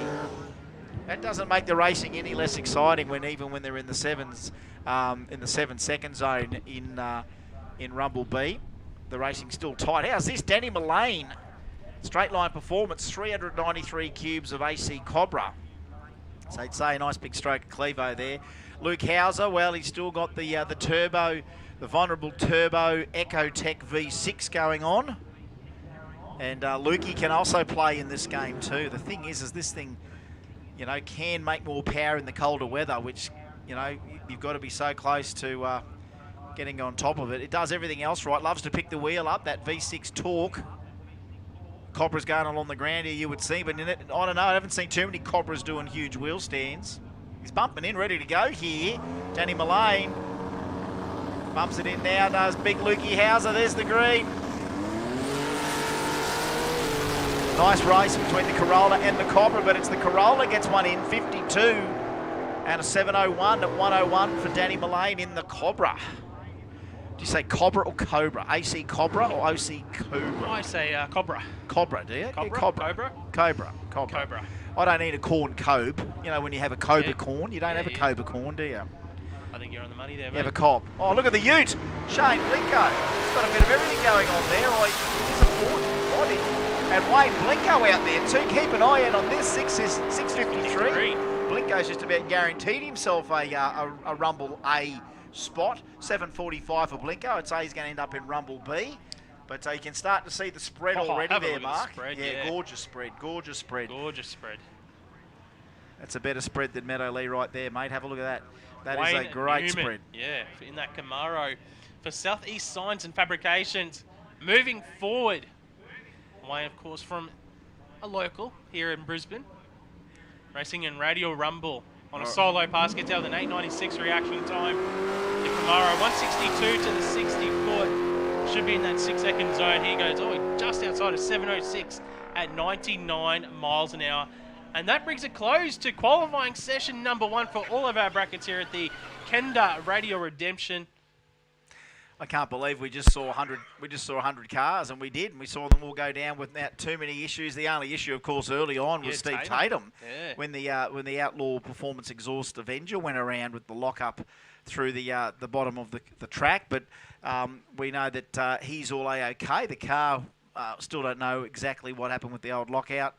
That locked that thing up and sent it around. But ever since then, we kind of just laid it all down and got it all done. We had a couple of guys not be able to start and front for their for that first round. But that's the joys of 3 rounds of qualifying. That's the joys of 3 rounds of Chicago Shootout. You actually do get another chance to make amends and have another crack at it. So we are asking for Outlaw Radial to the lanes, please, and Outlaw 275. Outlaw 235, you know what? I reckon we could sneak up there too, eh? Outlaw 235 if you want to head. I think we're in this stage now where we are going to do a little bit of prep like we normally would do. And once we've got that little bit of prep down, we'll be getting Outlaw Radial Session 2 and Outlaw 275 Session 2 underway in the not-too-distant future. So it is all happening here at Radial Redemption. And good to see all the A-list are all out here today, all the A-list people, all you folks, all you superstars that have come out to support a beautiful day. Queensland, I was about to say the Sunshine State, the Radial State. And it's good to see we can belt out 100 quality vehicles pretty much hassle-free, our first session of Radial Redemption. Get down, grab that Kenda merchandise down at the Kenda tent. Now, they've got some stickers down there that you can grab, as well as all the great merchandise. Check it all out, the Kenda 660 shirts. They're going out very, very fast, so get down and grab that before we run out of stock. We're always got new sort of stuff down there going on all the time. You've got the jumpers there. You've got the shirts. I think we've got the caps out there. We've got some stickers. We've even got the fire pit. You can get a Kenda fire pit down there as well, Mark Allen. So the Kenda merchandise, go down and grab it. And we'll be back very, very shortly with more qualifying here at Kenda Radial Redemption as we're trying to give away over $20,000 of prize money here this afternoon. And already judging by some of the fields that we've seen, especially Renegade and Rumble, look how close they are there. There's 2 cars there with 653 with a 0, and then one with a 653 with a 3, and then a 52 with a 0, and so on and so forth. But yeah, look, Michael Hart. Everyone has their daily routines. Some of us thrive on adventure. The thrill. Even just a little family time.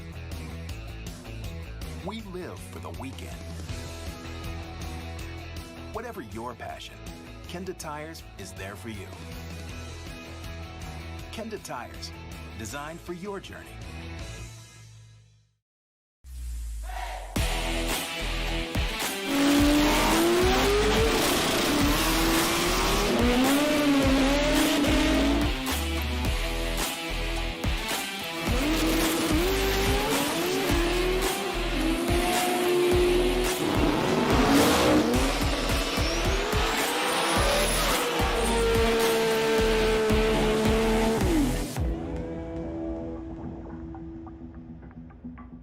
Australian made and owned, Hi-Tech Oils is one of the largest oil blenders in Australia with a truly national profile, supplying an extensive range of oils, coolant, grease, batteries and much more for all businesses and consumer needs. Choose Hi-Tech Oils for peace of mind.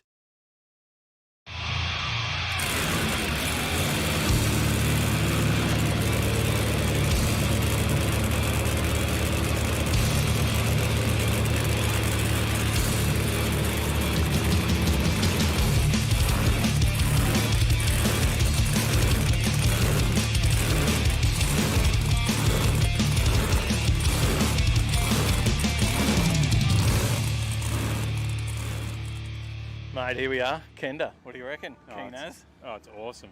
Just been awesome. We've already seen the testing day. We've seen the first testing day last night. We saw a little bit of the action. And I think while we were doing our live show last night, there was a 3-second pass. Yeah, Australian record breaker.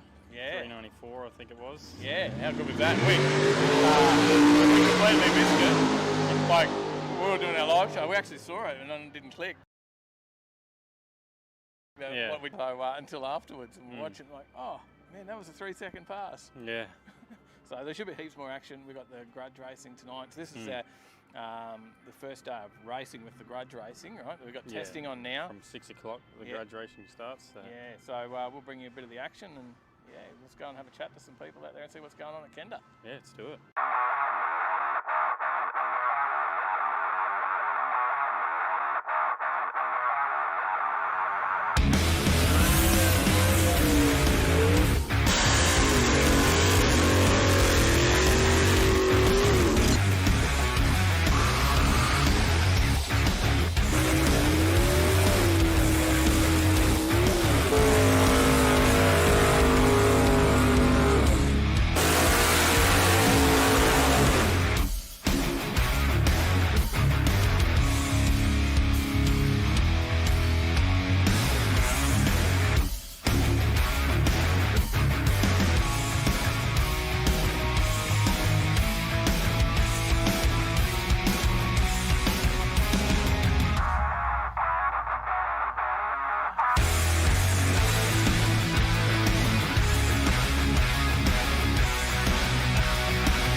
you going? You've made the trip over from WA.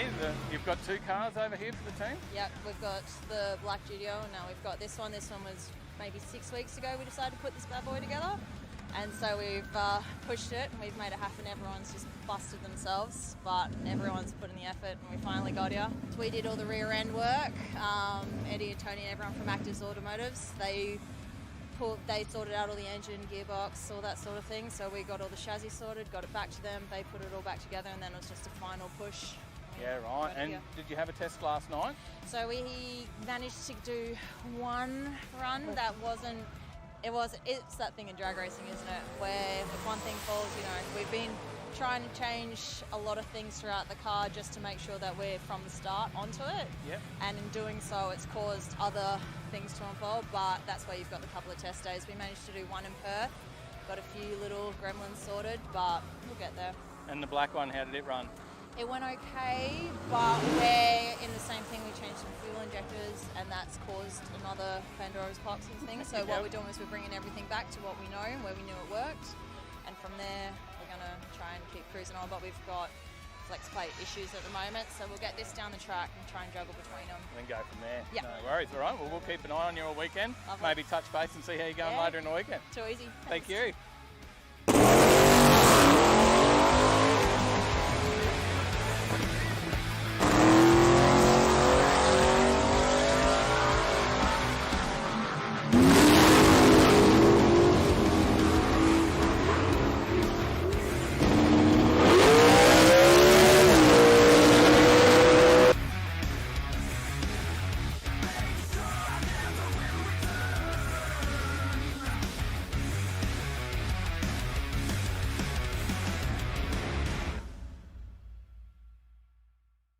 G'day Kurt, we're here from Overtaking Lane, mate, and I'd like to learn a little bit about what goes into the prep on this track, because you've come all the way from America. Yeah.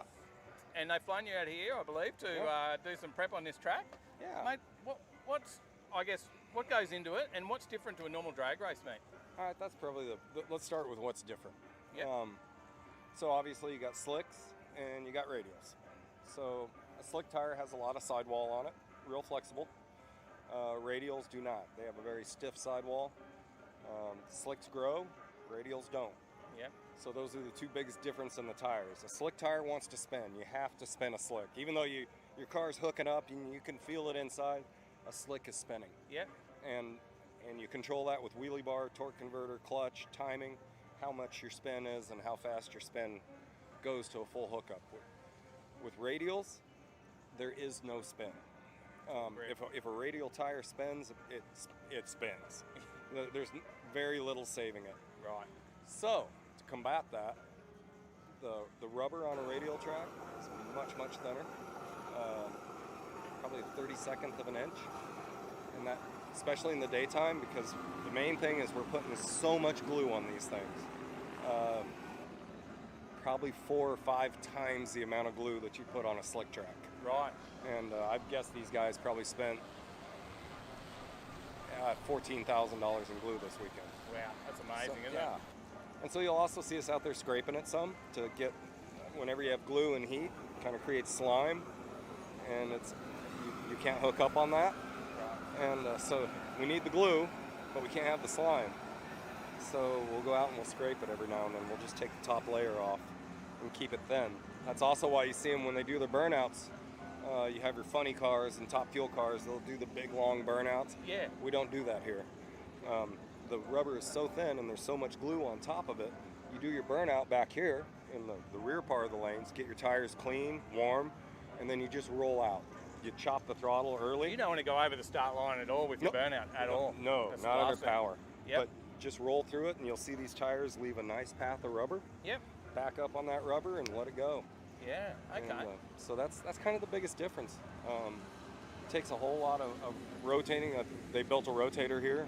We licensed a company, Aldridge, yep. To build our equipment here. And that's brand new, and then we've got a spray rig as well. Yeah, I mean, look at this spray rig. This thing is... This is brand new? Yeah, it's brand new. This is, and I'm not just saying it. Justin Simpson and Clint here built it. This is the nicest spray rig in the world, not the country. The world. Because you've done some big events. Well, you do big, massive events, we do big ones, yeah. I'm at pretty much all the big ones. Yeah, right. And This is nice. You guys, I'm not sure I'm not saying it like that, but I'm not sure you know what you got here, because these guys are wholehearted. They built a $30,000 rotator. This thing was probably, who knows how much. I think they had to call NASA to license it. Yeah, right. Probably. And what do you think of this series out here in Australia? Have you enjoyed yourself so far? Absolutely. I mean, there again, this is what I do for a living. I'm at races every weekend. I've got several crews. We're doing 3 races this weekend around the world. It's the most fun I've had doing radial racing in 5 years. Yeah. I mean, it's just a kick. The Australian people are so nice, so friendly, and God, I can't wait to come back down here.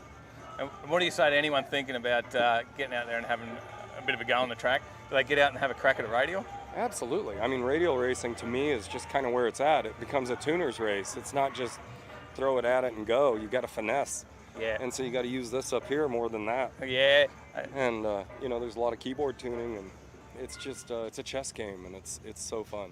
You'll see them out here today. There's guys that are going to struggle because we're warm. Radials and heat are very difficult. Right. Where a slick tire, it's no big deal to run in 150-degree track temperature. They like it. You know, you get that controlled spin. Out here, you can't do that. You got to tiptoe. Completely different game. Yeah, like during the day, you probably won't see those. You know, we had quite a few 3-second runs last night. You're probably not going to see that during the day because they're going to have to go point A, point B, take it real nice and easy, get it down to the track, and get a wind light. Yeah. And if you spin the tires, you're not going to get a wind light. So they're going to play smart. As we go into the evening, watch out. When we cool down, it's we're all going to go fast. That's excellent. Yeah. And just one last thing, I guess. We talk about the prep on the track. There was a massive amount of prep on the track before we had anyone out here, wasn't there? Sure. You've scraped all the rubber off, yes. right? Took it all off. We put it back on, and that helps it adhere to the concrete better. It's fresh, live rubber. They call this, I'm not being a smartass, they call this track prep for a reason, because it's preparation. Yeah. You come out, you totally remove the track, put a new racetrack in. You do that almost every day. Wow. And so it takes a lot of preparation. It's not just come out and spray the track and go. And you're watching really closely every run. You're looking at what's going on, if there's any damage to the track, minute, right? Yeah, because we're so thin on the rubber.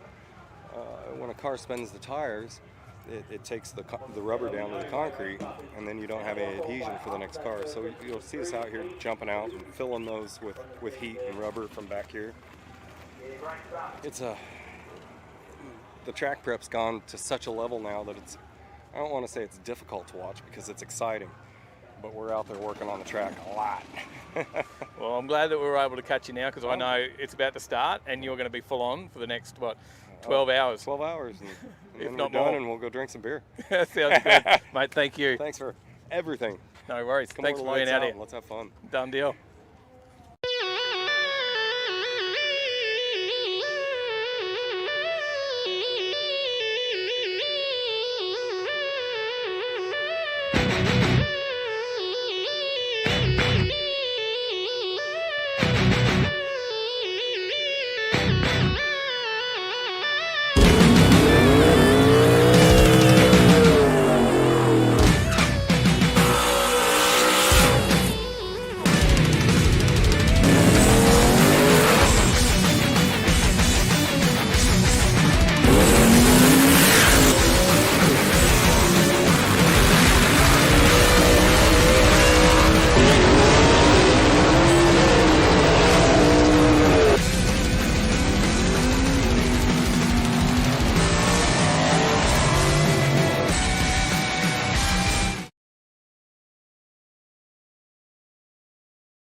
degrees.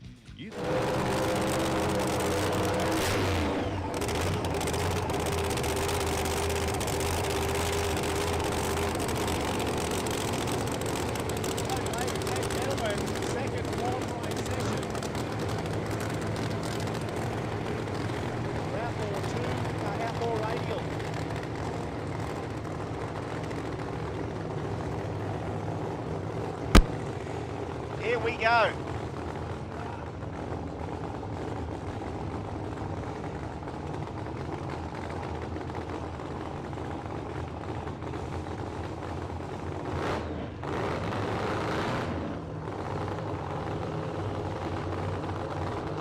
Andrew Milford already a 596 from the nitrous, 420 cubes, small block. Wade Wagstaff first hit, 521 Noonan with a 5-speed. Tie drive, 393. Trying the far lane now. He put that first run down in the tower lane. The Grinch is now on the far side, trying to get Milford into stage. He's got one light on, his crew's still at the door. His crew's still at the door, now he's fine. Oh, Zing, a little bit of Zing at the top of low gear, goes 453 with the shoots out. 103 in the 60. Started to go, I think, maybe first, second gear there, then Zing the tyres. Little squeeze through and it still went through for a mid-4, but yeah, 393, but 103 in the 60 mark, Alan. Yeah, he went after it that time. He was conservative first pass, but had a swing there, did Wade Wagstaff. It just didn't hold, did it? It just didn't hold. The 103 was good. It did its normal launch procedure there. You hear the converter work. You hear the engine RPM start to ramp up. The suspension is moving. The gears start to be shifted. And then zing, a little bit further out for Wade Wagstaff. That caught us out of the box there, mate. You know what it's like. I'm trying to sneak out for a quick toilet break, and of course you run into a few people you know, and that's it. You're holding on until midnight. I got there, but the toilets are actually closed Which for ones? cleaning. So I had to stand around Which waiting. ones? No, just the ones behind the... Oh, no, I'm going to the fence now. I'm swinging for the... You know, have you ever heard of the term swinging for the fence? I'll be swinging for the fence. You're swinging for the fence. I like it. I'll be swinging for the fence, just don't electrocute me. Simon Graham and Clint Hepburn, have a look at the matchup here. You will not find neater looking vehicles anywhere. The Tirana, wow. 350 cubes, 476 was the very good first run for him. Clint Hepburn, 540 cubic inch twin turbo big block called Casper. 560, not getting all the power down. So that caught a lot of people at the Smoko shop, that did. Because we were doing prep, because we do prep. We normally allow about 10 to 15 for that, but they didn't have to do too much. Outlaw 235 and OG 275 to the lanes, please. Outlaw 235, Outlaw 235 and OG. I reckon we call the bikes as well. Let's call the go bikes on, as well. Radial bikes to the lanes as well. Okay, bikes to the lanes too. OG 275 and Outlaw 235 the lanes. Come on, Gemini. Let's see what we can do here. Clint Hepburn. Outlaw Radial brought to us by Race Parts Melbourne. Sun's at that funny part of the day. We've got plenty of glare on.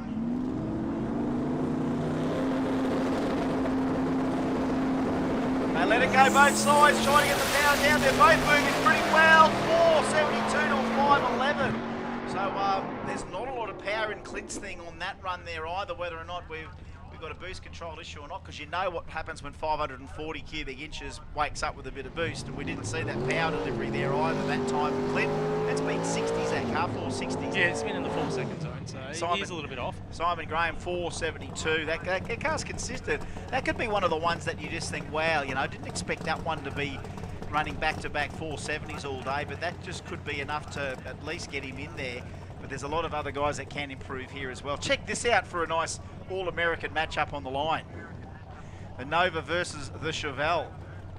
And yes, sir, that is a new combined cubic inch record at 1,220 cubes. Yes. You would be correct, mate. 1,220 cubes. We haven't had too many. Mind you, whenever Krieger runs that 864 cube, you can be 400 cubes the other lane and be bigger.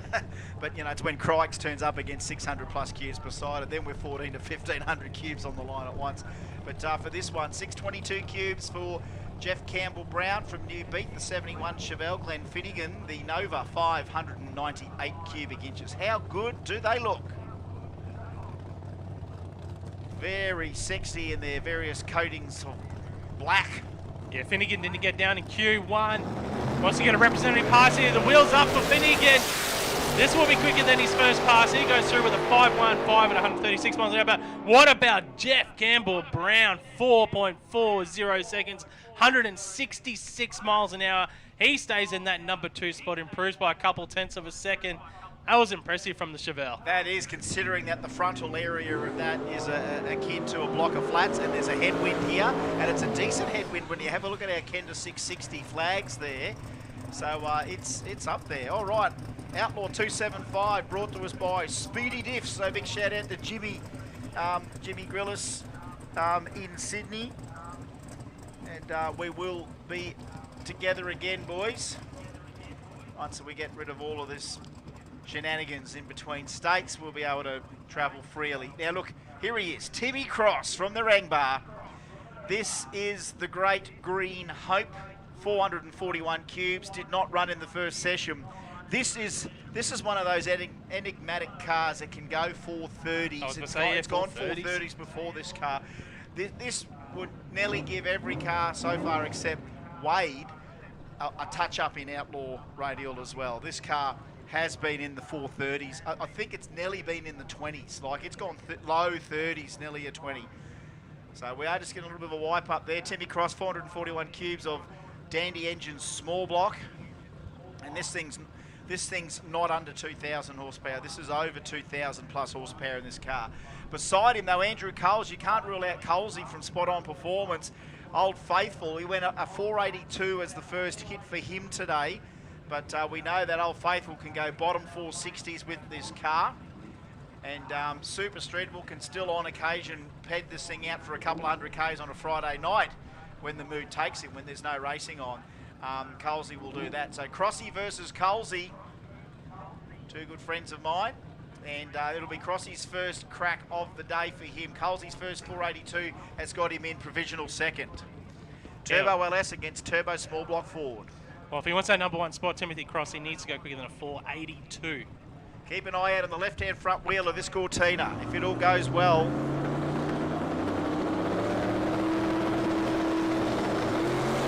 Yeah, just gets that power down, start the ball. Timmy zings the tyres late. Zings the tyres late. Andy goes 469 at 155 to improve. But how's that? A 519. Timmy's starting to bring the power on, and it just went AWOL at about probably 400 foot out. Yeah, about 300 foot. I'm just having a look at the marks now on track. Big walk there for Timmy, and a 469 there at 155 for Andrew Cole. So we're just going to have for a quick look to see if it's not something related to maybe a bit of...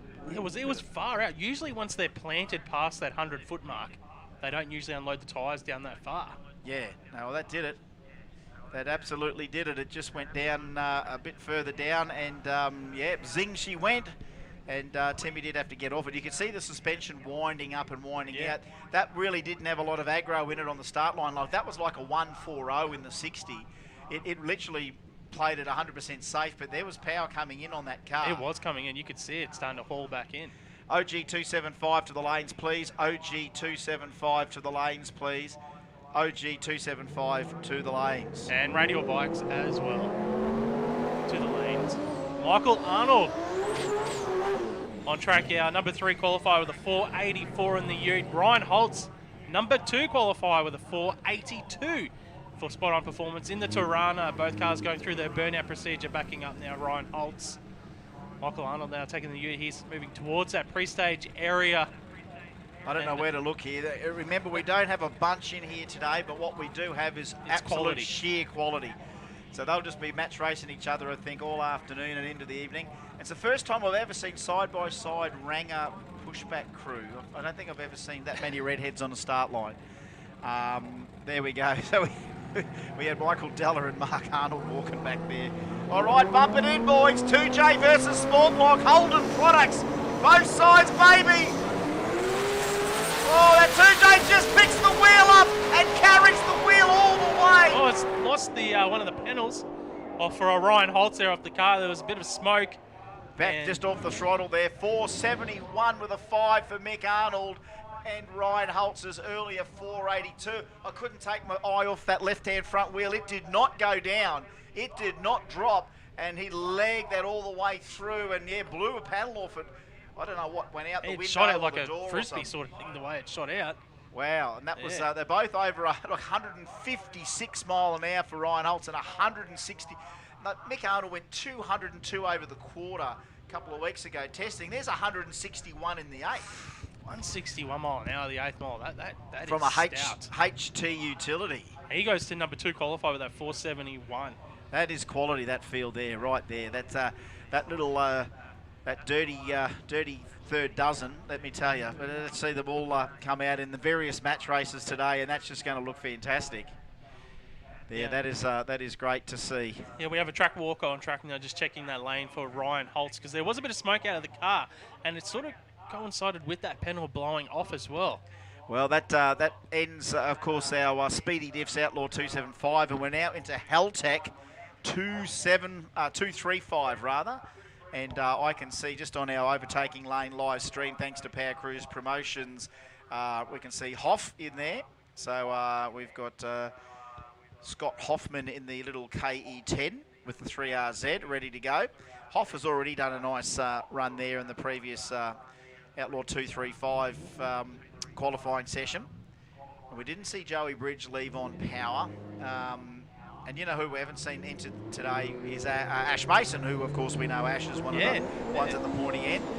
Ash is flat out like wiring stuff like you wouldn't believe. So it's hard sometimes to get back to your own car when you're doing everyone else's. Now again, this is Gary Hunt, who went 5:49 on the 235. Scott Hoffman went 5:42. So there is nothing in it performance-wise. Hoff, would you believe, the little four-cylinder, showing more horsepower at the 660 with 133 trap to 125 trap. But this is a great match-up that can occur, and, well, it's happening now. It's happening right in front of us, but you know what I mean? They just pop up, pairing after pairing, where you go, wow, this is going to be interesting.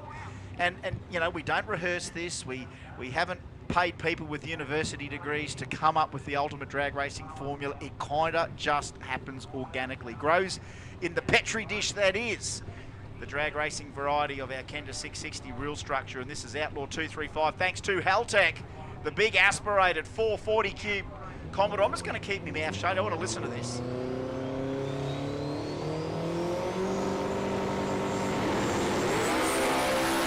Great little matchup, side by side to the stripe, 235, 27 to a 47. And the win did come up to Hoff by the barest of margin, 65 thousandths, but whole shot there from Gary Hunt. God, that's some good stuff. Look at that, Jess Beckham, 527 with a 6, Hoff 527 with a 9, 537 with a 6 for 1, yet to come. All right, we need Radial Bike, Radial Renegades to the lanes, please. Radial Bike and OG. All right, OG and Radial Bike. Renegades, get ready, don't roll. Renegades, get ready, don't roll. OG 275 and Radial Bike to the lanes, last call. OG 275, last call. Radial Bikes to the lanes, please. Renegade, get ready, don't roll. Here we go. Alex Bamford, he needs to make that thing stick. Jess Beckham, well, it did it beautifully, 527 here in this Outlaw 235 category, but we haven't seen Grumsy back either. Now we've got a few cars yet to come forward here in Outlaw 235. Rogers by Helltech. Jess Beckham, number one qualifier at the moment, that's Arana. He will go through the finish line with a 5:33, 132 mile an hour. And issues for Alex Bamford again in that HQ. Rolling through for a 9-second pass there at 57 miles an hour. Yes, look, great run there from Jess. Just hit it hard too, 128 in the 60-foot. Sooting its way down the racetrack as it's bringing in the nitrous oxide. You know, the additional fuel. Normally these guys are on a gasoline with nitrous. I don't know of too many guys that are trying to do that with an E85 mix, but normally we keep with the gasoline when we're injecting the nitrous. All right, here's Juan and Joey ready to go. So we've got Marvin Bridge out there on the start line, waiting for Joey, and Juan Kudnik, triple charged or compound Kudnik. Let's have a supercharger blowing in, and then we got the exhaust gases out of that, and then we're boosting back up into the engine with a bit of nitrous on the way through. It's one of the more unique combos you'll find anywhere in the world, but it's been done all by Juan Kudnik. It's not like no one put a gun to his head and said, right, Juan, come up with a crazy concept. We just threw Kenda 660 at him one day, said, you should come and have a go at this, and he's changed 3 classes nearly in 3 years. And I think he loves this 235. It's the first set of beadlock dragway indies you'll see anywhere either. He's made the only set of dragway indie beadlocks around. Joey, that little 4.6 modular. 32 valves under there. Again, same deal. It's in, but not lit. Not lit. Not playing the game on the boost. On the Holden 534 for one. He does improve. And 6:15 there for Joey. Tell you what, it's consistent for what it's been doing. 6:15 and 6:14. 6:20, yeah. But it's lighting them up to come in, but just not holding the boost up, or whether or not it's just getting it into stage thing or whatever, and just leaving. So Joey's probably thinking, I'm leaving trying to cut a light. The thing's not ready and just has to walk off it. Then it's got a little cut in there somewhere where it's just done the pop again, the same thing. You know, and they'll get it done. They'll get it done. The boys, they're pretty cluey. They've had the car for a very long time, so they know what to do. All right, well, that's the end of Haltech Outlaw 235. It's now time to bring in OG 275, and we're loving this thanks to Outlaw Mufflers. Yeah, first up is our number 1 and 2 qualifiers so far in OG 275. Ben Vlecken in the wagon to take on Jack Danaher in the Nova. Danaher's first radial event in the Nova. He wants to run into the 4-second zone. That's the goal for the guys. If they can run to that 4s, they'll be pretty happy with this Nova. And it's got a stupid amount of horsepower as well. Oh, Benny, what's happened there? Didn't grab the trans brake or line lock or something. Oh, wheels up for Danaher. This would be a nice one for Danaher. Now, Ben's not going to get anything other than data here. It's a quick thing. It's got some horsepower, no doubt about it, but he's going to get nothing there because he did not grab it into stage. 5.19's an improvement, so we saw 1 improve. We've now seen Danaher improve in OG 275. They are finding, as you said, is there a tweak there? Are they going after it a little bit? I think they're feeling that the track's there, let's give it some. I think Jack could probably be learning from every pass as well, just slowly learning the car, being the first time racing for these guys as well, learning what the car needs and just little steps for the guys. Next pairing out, we have got the VL Commodore of Billy Shelton. I had a quick look at this as I was going to the toilets before. Man, that paint is tidy. Mitchell Bean in the Camaro for spot-on performance beside him. He ran a 720 in the first session, not really representative for the car. Shelton went a 5.50, currently number 6 qualifier. Gets out with a 1.16 lights to Mitchell Bean, 1.52. Bean with issues. Shelton goes through 5.39. He picks up again as well, 130 miles an hour, so he'll move up a little bit. And Bean goes an 8.00 at 58 miles an hour with issues at about 300 foot for Bean. Something's cutting out on that car. Renegades to the lanes, please. Renegades to the lanes, please. Radial Renegade. Renegade to the lanes, please. Lane 6. Radial Renegade to lane 6. But yeah, that's twice now Mitch's car's kind of launched and then something's cut off there and it's just lost power because he doesn't get back on it after that. So Billy Shelton, though, getting the hang of this drag racing thing. All right, Shane Baker, Math Aegis. The VH against the VL. 5.33 the previous run for Baker. 352 cubes, I think, of Holden power still. Aegis, the VL Turbo V8. That's better. Oh, big pop there for Aegis. Double eye light was good. We watch Baker go through 5.31. He improved by a couple hundred as well, 131 miles an hour. And issues obviously with Matthew. And look at the stuff he's left on the track there. Yeah, that was a hell of a flash right there, wasn't it? Boom! As the car unloaded, like it's probably loaded for bear, all the boost, all the power in, and then it unloads it and he backs off it, and a huge big explosion from there. So no luck for him, but hey, Shane Baker, another one that did improve from a 33 to a 31. So yeah, and again, that car's just no nonsense. Like, it doesn't twist up too much and carry on and get out of shape. Yeah. It goes from one end to the other. I remember that car right from the early days of his development of that thing, and yeah, it's again, it's another labour of love, another beast of burden, where you just keep working on that thing and come out and try and make it go harder and give you more of that race car love. And today, some of them are feeling that. Ben Vlecken wishes he could have given his car a little bit more human input, i.e. stage the damn thing.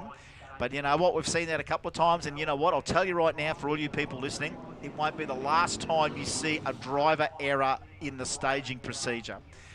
And you know what, it'll come from someone that we know has done it a million times before, and it'll be just some little circumstance where we will have a result gone in the way of an error staging the thing, because it is something about this heads-up Pro Tree stuff and the nature of the cars that we're using here, where you've got to bring some boost up and you've got to bump that thing, you've got to know how much your car moves when you set your bump box, and we're seeing mistakes all the time still.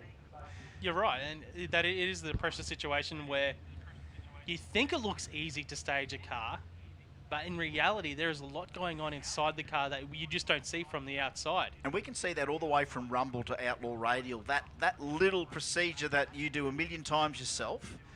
Is it the equivalent of a scrum in footy when Nathan Cleary picks it up the ball at the back of the scrum and Yes. You think it looks easy, but sometimes there's a bit of pressure there, and he you knocks pick it it up on. and you knock it on. He's done it before. Here's Karsberg and Tanya. Nice matchup. Oh, Tanya. Listen to that thing through the exhaust. Oh, Karsberg picks the wheel up a little bit too. Tanya 17. 5.17 or 5.28. Geez, OG 275 just got tighter. Yeah, they're picking up performance here in Q2 for OG 275. Tanya will go to number 2, I think, with that pass. She does. Wow, look at that field. And Karsberg goes to number 4 with that 5.28. I can't believe that. We've got 5.01, 5.17, 5.19, 5.28, 5.31, 5.33, 5.39, and 6.10. Here is the Torrey. And beside him is Paul Merry. So Paul Merry just needs to get this thing hooked up. We know the Torrey can do that as well, but yeah, you don't see too many Tirana Utes, but there it is. It says GTR Ute even on the sticker. Oh, nice, thank you. That was good. We haven't actually got a name for the driver of the Ute, so if someone knows it, just send it through. He goes 5.71, 113 miles an hour, and Paul Merry goes 5.15 or 138. He goes to number 2, Paul Merry. Yeah, look, that was deceptive because it took a while just for him to get ready to go. We didn't think it was going to do anything spectacular. 5.15 with a 6 in front of Tanya's 5.17 with a 7, and that could all be chucked over in just a sec because this is just one of the sexiest things around, and I think it is the colour that's getting me. And again, because they went the black roof, it just looks the business, does it not? Oh, I think at the start of this session, Brett Armstrong was number 3 or 4 qualifier. He's now down to number 7 with that 5.33. But the thing with Armstrong on that first pass in Q1, he had to do a big pedal. So he's got a bit of performance there up his sleeve as well. So we could see him dip into like the 5.1s. Oh, look, with no doubt in my mind, this car has capabilities of even running into the 4-second zone. It's interesting that they've made the choice to go into OG 275. I mean, it has been Outlaw 275, legal as it was, and has run in there. But yeah, look, it can be driven on the street. You think you could get the number 1 spot here? He's a little bit hesitant there on the start. What a shift! What a shift! And yeah, that's 598 cubes getting its little neck rung, or big fat neck rung a bit.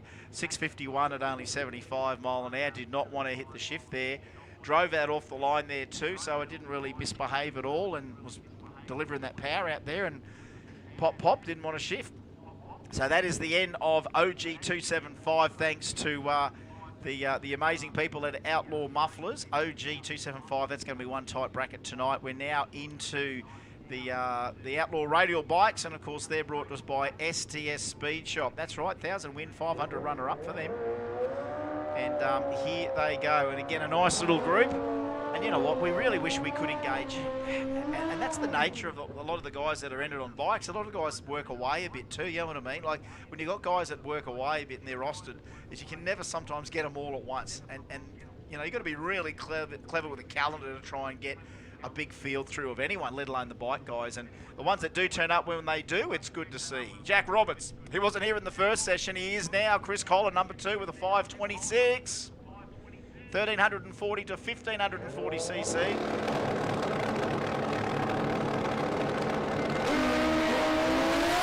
Oh yes, glued on the start line, glued to the 660, 518 to a 546. So he improves, Chris Collar.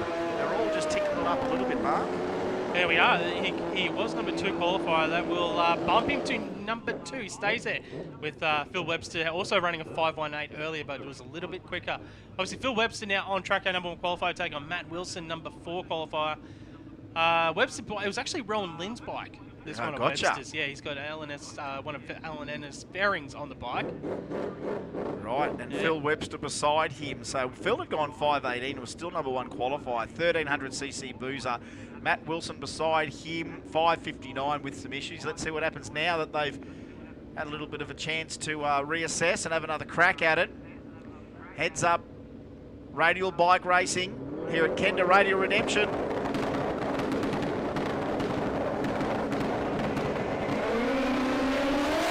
Yes, the quicker the dead, isn't it? You've got to get down, you've got to get tucked, and you've got to start laying down the shifts. 5.02 to a 5.35. 149 mile an hour in the 8th. Both bikes improving. Webster actually goes to number 1 qualifier now with that 5.02, 149 miles an hour. Wilson goes to number 3 with that 5.35. Next pairing of bikes, we've got the Harley of Stephen Day to take on the Suzuki of Carl Pacey. Carl Pacey here's got a 1370cc Suzuki engine in the old style Gixxer. Joe Marshall is one of his sponsors or helps him with it. Wrench Devil Cycles is for Stephen Day in the Harley. I think Pacey's probably got the shortest wheelbase of all the bikes today. It sure does. And Harley get out quick there, 141 to the 60 foot. Texas, 624. He improves as well, 107 miles an hour. And Pacey improves too, 664, 114 miles an hour. Yeah, Carl just made sure he had an extra few gears in the gearbox, and he legged that thing nearly all the way to the quarter then. And it's that quick in the dead, isn't it? If you're really good on the lights, you get to that 660 quicker than your opponent by the time they can wind it up. All right, looks like a little bit of Renegade action now. So Renegade, thanks to Simon O'Carroll Swimming Pools. And let's see if we can't sharpen the field again. Well, hello, Chris Hall. There's Chris Hall. Chris Hall would have a radial car in him too. He's seen Arch. I think it was, that little ute was something to do with yours anyway, wasn't it? So I reckon there's another little rotary radial there in Chris Hall, I reckon.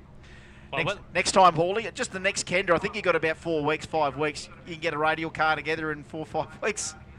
He'll be back at work next week. It would be good to see little Archers coming out again with the little beasts. Ashley Pemberton and Dion Shaw. Yeah, Pemberton in the BL has gone through the things. So we were talking about it just before. Dion Shaw gets the green light here. No time to be in Ashley Pemberton's lane. Dion Shaw goes through the 609 and 116 miles an hour. Here in 609 early today in Q1. This, of course, is Radial Renegades.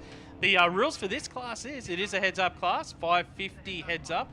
Get to the finish line first, don't run quicker than 550 and you get the win. Our number one qualifier, of course, Dale Duffy went 5.503 seconds. He is number one. It's going to be tough, mightily tough to take that number one off him at the end of the day, especially with that 5.503. The only way you can do it is going 5.500 or 5.501 or 5.502. That's the only way you get that number one spot off Dale Duffy. I'm looking at the 4 around Dale, and all of those guys are capable of just snapping one of those runs right off here, eh? A 550 with a 2 or 550 with a 1. All right, here's the Utes, and here's Hilly back again, Hilton Ballingarry, running for Drain Care. One of the best plumbing maintenance businesses you'll find anywhere. But we won't be able to get to you before 2024, though. We're very busy. Very busy. Hilly, of course, fellow plumber workmate, and this little dado he calls the Banana. He's had it for many, many years. CA18, so it's effectively pretty much the smallest engine out there. Yes, I know 13Bs are supposed to be 1300cc, but yes, this is CA18 with a C4. And it has gone 990s in the quarter. Here it is, 595. His first hit, he nailed it.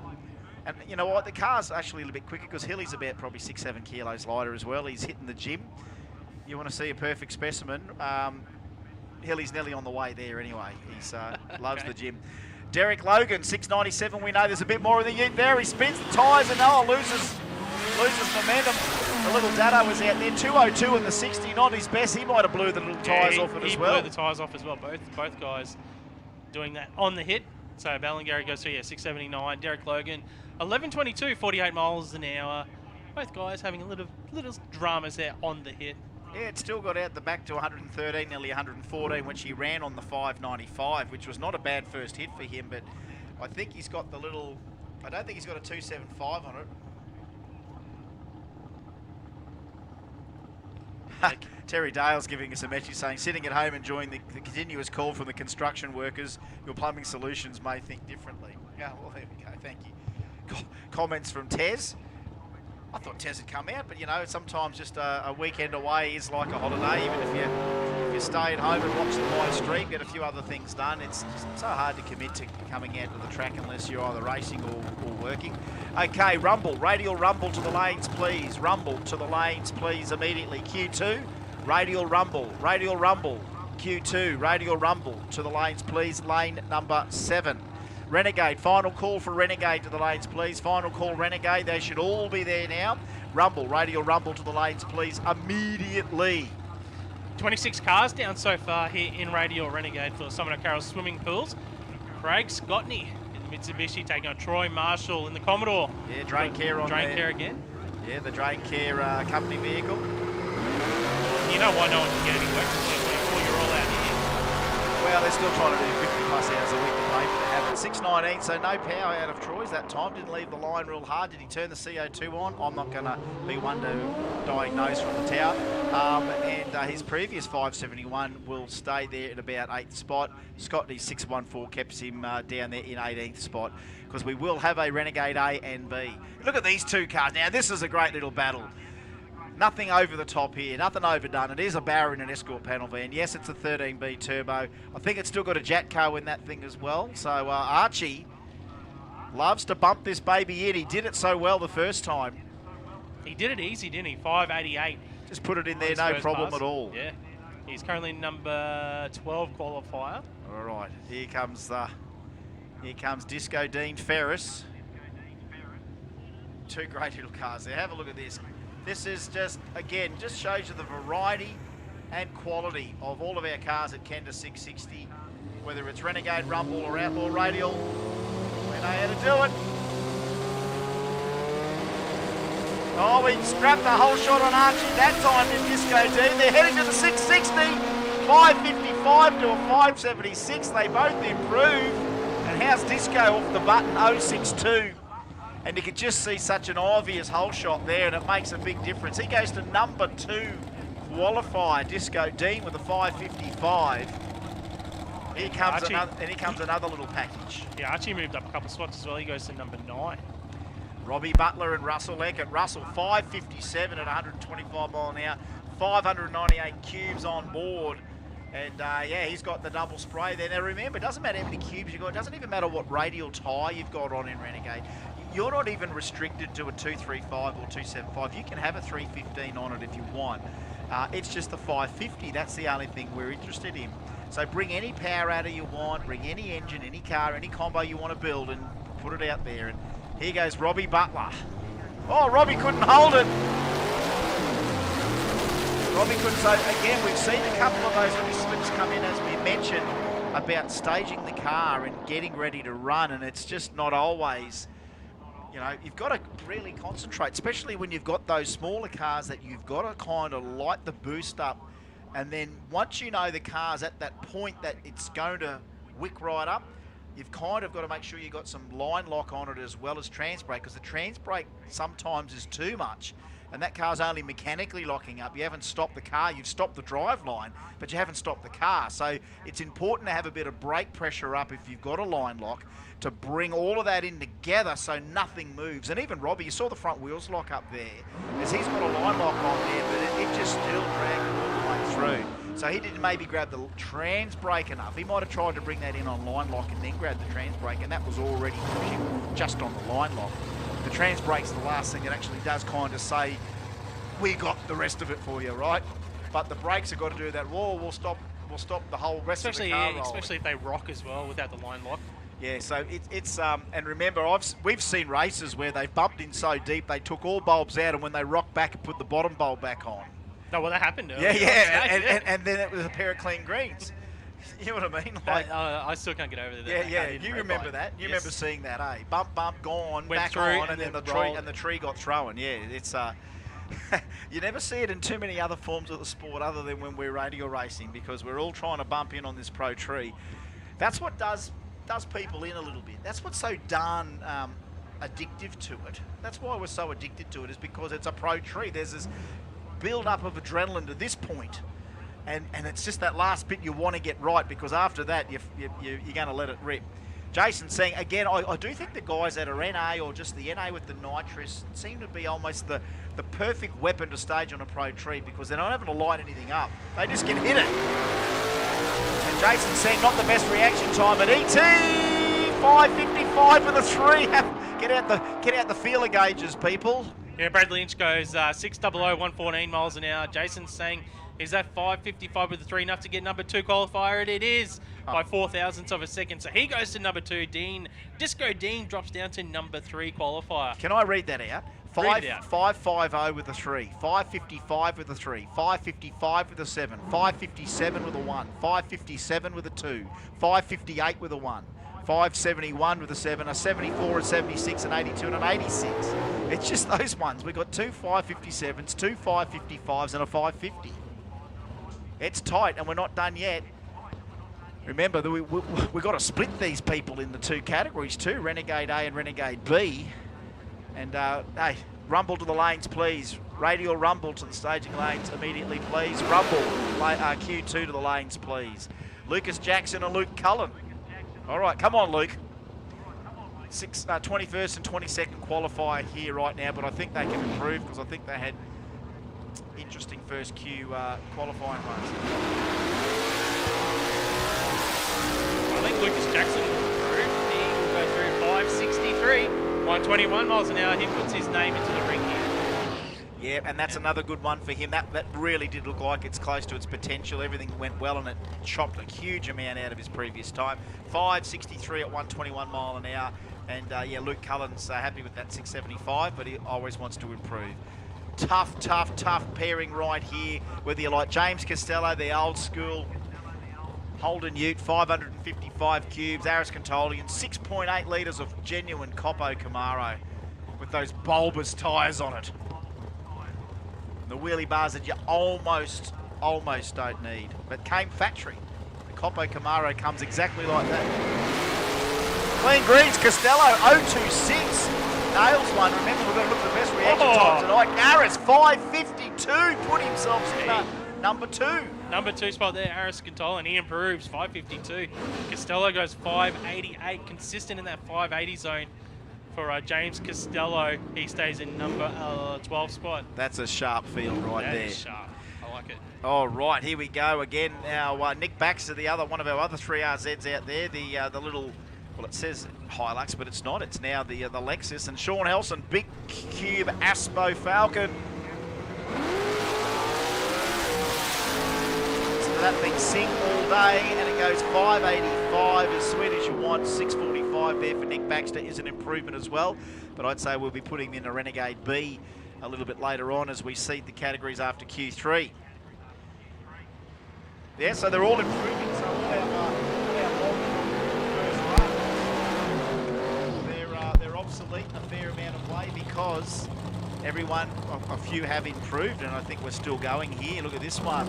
Ryan McKenzie up there in the utility coming through, as well as Colin Gould. Colin, 595.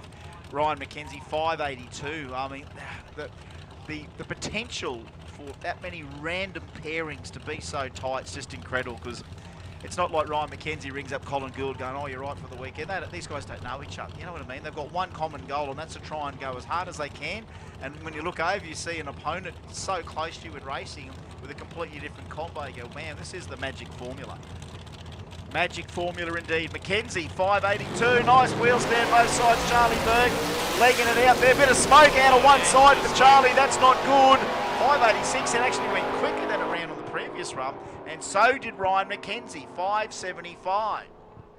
So they've all found a little bit there. But yeah, some smoke out of the side of the Nova. Not a good look, but we are just going to have to go down for a wander and check that. But that's a field that's tightened up when Ryan McKenzie's just put one down, and that is an amazing split between him. So Dale hasn't run in this session yet, but he's there at 550 with a 3. Aris is 552 with a 4. Jason Seng 555 with a 3. Dean Ferris, 555 with a 7. Russell Eck at 557 with a 2.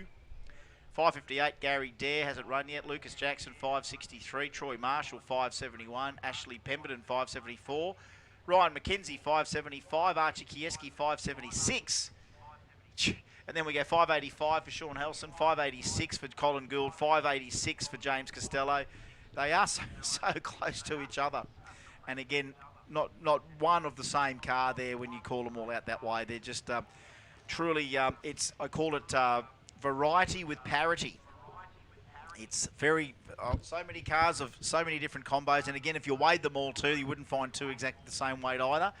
But yet there's the performances right there on the qualifying chart.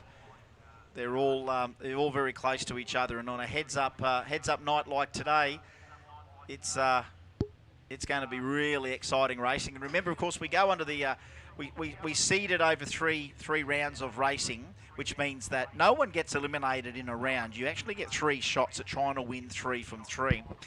the very best we will see, it's quite academic. You'll see guys with 3 from 3, and this particular ET at the end of round 3.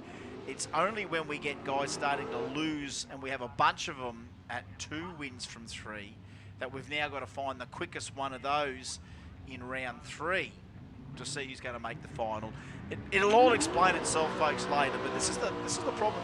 And again, I get goosebumps thinking of it, that Mark will sit here crunching the numbers in the seating, and we'll come up with, at the end of round 3 of racing, all these potential guys that are in the final, and then only to have them knocked out by 0.02 of a second, even though they might have been just as perfect as the guy that did make the final, except he was 0.02 slower in the last round. And you can only really shrug your shoulders and smile and go, well, I gave it my best shot, and it was only 0.02 that got me into a final. Bruce Henderson and Shane Pierce. Well, that's why we love Simon O'Carroll's Swim Tools Radial Renegade. It's races like this, 6:20 for Shane Pierce, 109 miles an hour. Bruce Henderson goes 6:79, 108 miles an hour. Yeah, no improvement for Henderson there. Pierce did improve by about 0.2, and this is the guy that, again, you're torn with this car. You put the very smallest sniff of nitrous on it, and it'll go 550 every day. You go after it trying to run those 5.0s like it has tried to in the past, and it's doing huge wheelies. You know what I mean? The car is, it could run a 4 one day if it wanted to, but geez, you know, you're going to have your wits about you. Oh, I love this car. Again, I haven't even come up with an announcer's choices yet, and I think this guy has already got some cash offers. And then that's the HD Holden coming out now. We're just getting his number in. I think it's entrant 90. It says 9076 here, but we have had his name in the past, and it's a very stout HD turbo small block of some description. Well, the thing with Duffy is he went 550 off the trailer in the middle of the day when it was the hottest part of the day. He has to be careful that he doesn't go too quick later on in racing. Joseph Brittle. Here he goes, Dale, 552 with a 2. That'll do. Here goes Shane, Joseph Predel, sorry. Not leaving like we know it can leave. No, it's not happy. You can have those days where it's just not happy, and you got one more run to try and get it in. He did turn up a bit late, and that is one nice HD sedan, no doubt about it. And it can hammer when it's all working, but right now, due to the complications of some of these, well, I shouldn't say some of them. You have a look at half the field here, and they're all their own trick stuff. Let me tell you, there's not too many things on there that you haven't had to learn about, especially these days when you want to, turbocharge an EFI something. Is that normally you've got to have some idea on how it gets tuned, or at least make sure you've got someone that can tune it for you. It's very hard to come out here and spend a day learning how to do it. That's why the aftermarket industry is so big, and companies like Justin, and Horsepower Solutions, and a whole bunch of other guys out there. And that dynamometer is working, flat out every day, tuning a variety of different combos, and guys with hub dynos and everything like that. Just non-stop work. Why? Because those combos need to be tuned before you take them out on the road. And I'm sure this thing got the same treatment. Dale Gridley. I don't know, if this belts out a couple of good runs before the end of the day, Mark Allen, I don't know where the old announcer's choice stuff might go to yet. It might. We might have to put Rust on the map. Well, I've got my pen out anyway. Have you? Waiting for anything that tickles my fancy. Yeah. Well, I've just been, as I've told you before, I don't try and think of it too much because I do get caught up in overthinking it and get overwhelmed. I'd rather just let it sneak up due to my own ignorance. That's what I'm looking at doing. Mark's yawning here, but it's probably been a big night. I do understand that there were a few drivers' briefings last night around the place because we couldn't let all the adrenaline out here last night. A little bit of that happened last night in a variety of different areas and venues, and there is a little bit of catch-up football being played by the people. All right, Dale. Well, that's tidy. Yeah, that looks 137, 60 foot. That looked the goods, 577. So let's just put Dale Gridley right up there, probably in Renegade A. And it has it. It might do. I'm not sure where we're going to put the split. There's 27 cars in Simon O'Carroll Swimming Pools Radial Renegade, and that was the final pass for Q2 for those guys. We now move into all-over group Radial Rumble. He'd be somewhere in the dirty dozen, you think, if we're going to have a dirty dozen. Here we go, Nick Ebden and Mr. Always back in the lanes first, Damien Morris. Damien wants to get into that 6.40. Nick Ebden's too fast. He wants to slow it down to a 40. And what do you do when you've got to tell a NASCAR motor to stop moving? It's hard, you know, to slow it down. 51 to a 61. They're both. So Nick Ebden's got to run and he's going to be in there. But Damien Morris, that 51 after the earlier 53, not a bad couple of pairs. But I think he knows deep down it needs to be another nearly 900ths faster than that to be competitive tonight in the all-over group rumble. He's got to come up across another couple of guys like this guy, Hot Rod Williams, early in the 3 rounds. And, you know, a little hole shot on there. Someone that can run a high 50, a low 60 might have you. You know what I mean? You've got to try and get near that 40 and you and do. keep You that definitely want to, because you don't want to be giving up 5 or 6, 700ths ET-wise straight off the bat before you account for the reaction times. Hot Rod Williams, Is he backing up We here? put the kiss of death on him because that thing has either lost fire or lost transmission drive. I can't see. Can you see the blower belt still turning from here? I can't. I can't see from here, just from our vantage point. That's the joys of a hot rod. You just sort of just lean in and go, "You all right, mate?" I think the belt's off, isn't it? Scotty Harker's very close to the belt, so I'd say it's off. Yeah. Or is it? I don't know. So that's interesting that thing's lost fire. I mean, it is the good old reliable cross flow. You normally can't kill them. Solo pass here for Michael McMullen. So his earlier 7:36 had him in about 25th spot, which sort of cruising for a pretty comfy Rumble B spot. But so good to see the Charger, 360 cubes out, running in the all-over group Radial Rumble.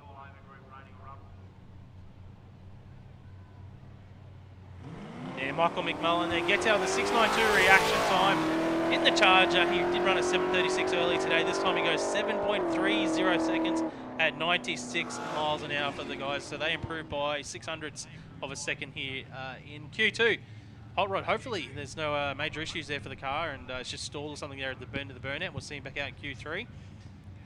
Because that would be a huge loss if Hot Rod wasn't there and racing. Yeah, no. Well, he is Mr. Rumble. He is Mr. Rumble. Troy Hutton and Paulie Fuller back. Paulie with this new Evolution Gemini with a bit more tyre under it. And beside him, Troy Hutton went 697. Yeah, both these guys 690s in Q1. 694 for Troy Hutton and a 673 for Paul Fuller. So Fuller improves by a couple tenths there. 673, 84 miles an hour. And Hutton stays in that 690 zone. 694 puts him in number 15 spot.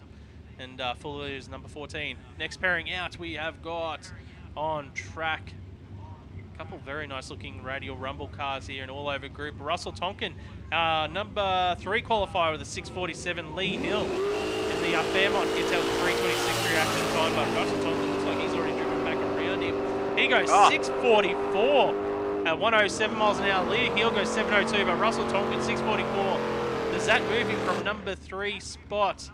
It doesn't. He stays in number 3 there with a 6.4. Actually, number 2. Yeah, Michael. 2. Yeah, Harper 44 with a 4. Tonkin 44 with a 7. Yeah, that's where the pointy end is. And you've still got young Carkeet to come out and maybe knock a little bit down from there. Reese Carkeet coming up right now with this 383 Chef Power Gemini and this gorgeous green Camaro of Wayne Newman. 706 his previous run. Slinging that through reaction time, 207. 643 with a 1. He goes to number 1, Reese Carkeet. And Newman goes 702. He improves by a few hundreds, but number 1, Reese Carkeet at the moment with a 643 with a 1. So he goes to number 1 qualifier. Michael Harper drops to number 2. Russell Tonkin number 3. Less than 100th of a second separating those 3 guys at the moment. Wayne Blinko in the Capri. Can he get up there? Because he went 653 first pass. Paul Allen in the Camaro was a 715 in Q1. This time around we see 654 from Blinko. Paul Allen goes 668, so he improves by about half a second.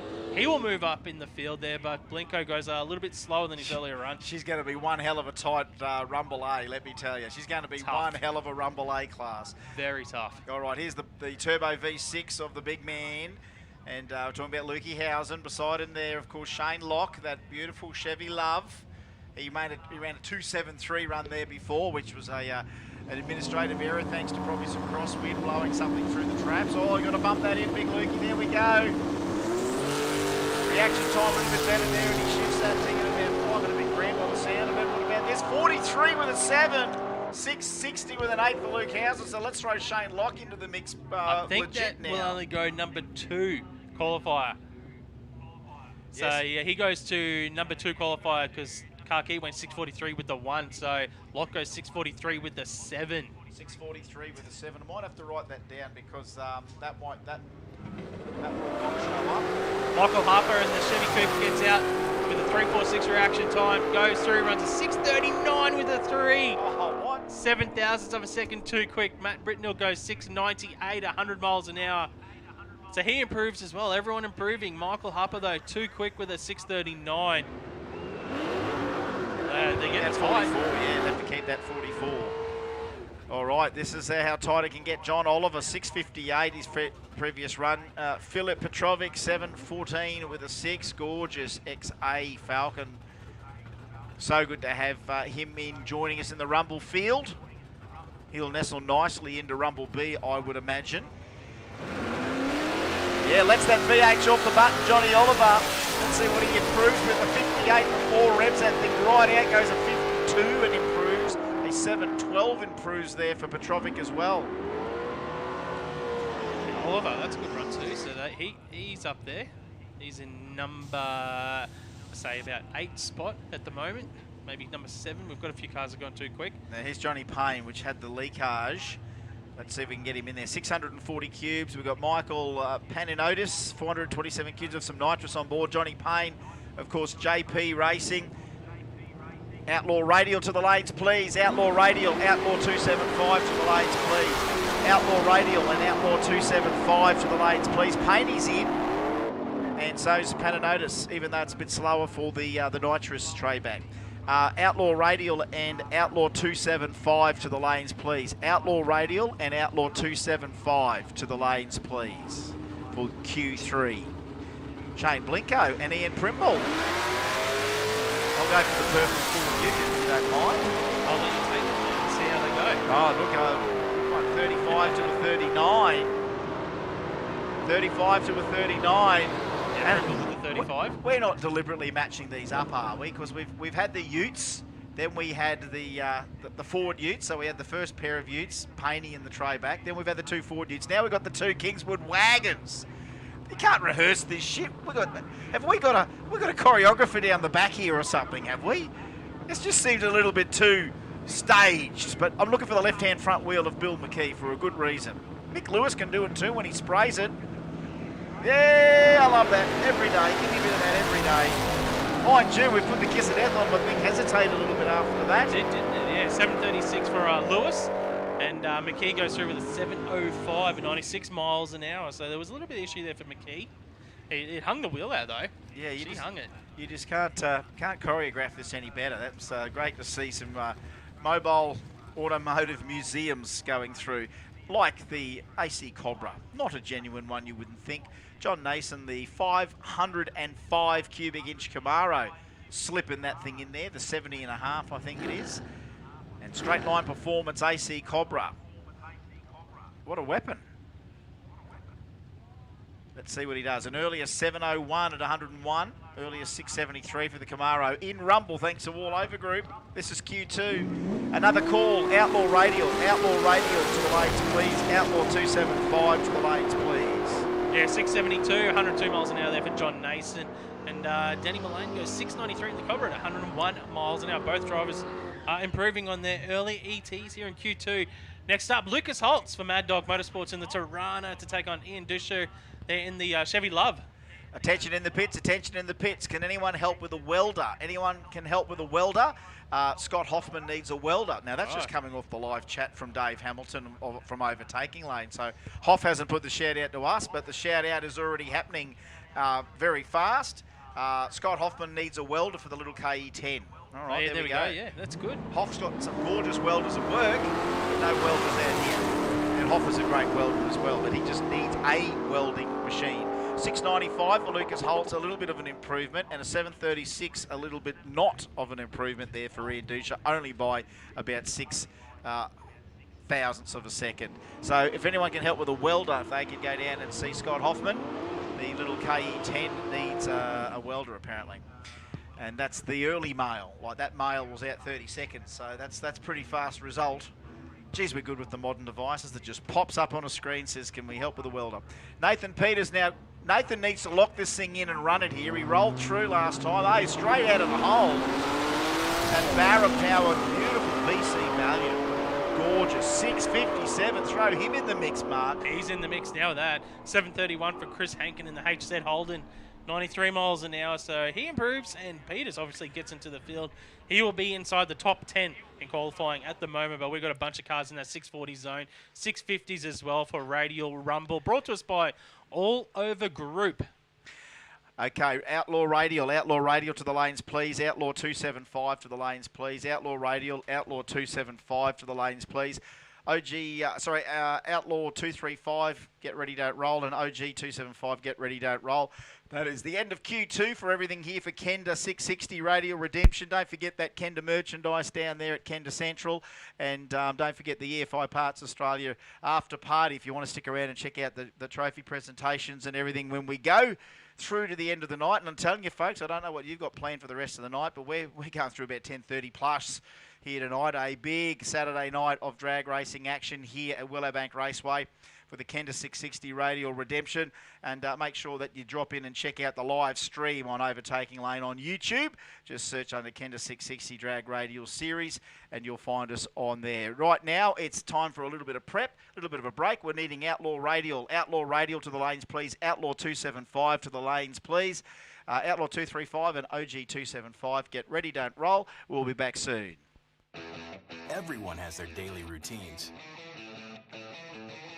Some of us thrive on adventure, the thrill, even just a little family time. We live for the weekend. Whatever your passion, Kenda Tires is there for you. Kenda Tires, designed for your journey.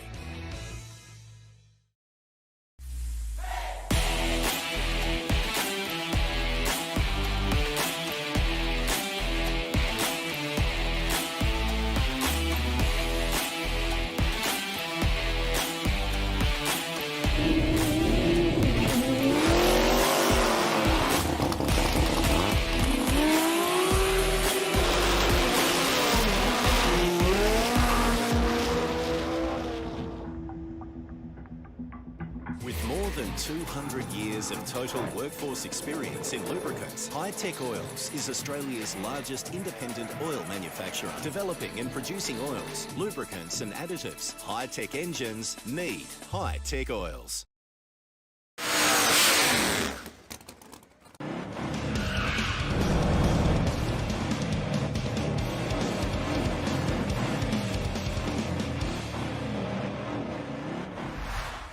Hey guys, welcome to the Overtaking Lane headquarters. We're going to head out to Kenda, show you some of the action and show you the fastest radial races in Australia, because that's what Kenda brings.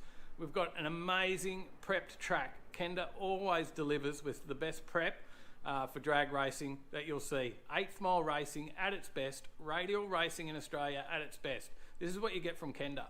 So you might have already seen some of the live footage we brought while we were out there. But now we've got a bit of a recap of our time out there and a few people we had a chat with. So pop down below, hit the like button because you're going to like it. It's drag racing and you're just going to like it. Come on, hit the like button. Leave us a comment as well because that just helps the algorithms. You know, do that YouTube thingy. Hit subscribe, the notification bell so you don't miss any of the upcoming videos in the next few weeks. But watch this, check out Kenda, and I hope you enjoy.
All right, guys, I finally caught up with Disco Dean out here. How you going?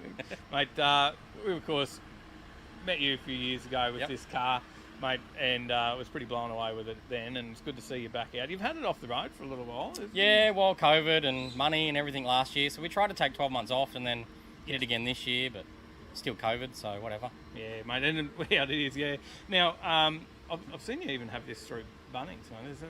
Yeah, Bunnings, yeah, it's a work van. It's a work van. Yeah, 100% work van. Tell us a little bit about it. Obviously, Escort panel van. So, Escort panel van, Barra, Ford Barra, FG turbo engine, head studs, valve springs, oil pump. It's got a Pro Boost 42 turbo on it, 2-speed power glide, and a 9-inch. It's on E85, and that's pretty much it. It's very, very simple. And usually fairly reliable. Yep, very reliable. Yeah, it's great. We are having problems today, but it's not like the first time ever. But we've been talking about coming and having a chat to you about it for a long time, and now we come over when you have an issue. Yeah, exactly. You finally come over, and yeah, we've got a problem. So I'm blaming it on you at this stage. Thanks, mate. So what do you think? We can't quite work it out though at the moment. What's going on? The problem is today? No, I think it's just a tuning problem, but we'll sort something out. Yeah, it'll happen. Okay, because your first pass looked a little.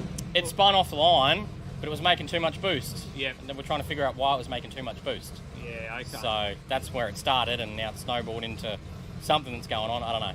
But Lee at Real Dyno, he's the one with the laptop, so I try and stay out of it. Just let him do his thing. It's just way over my head. I don't understand any of it.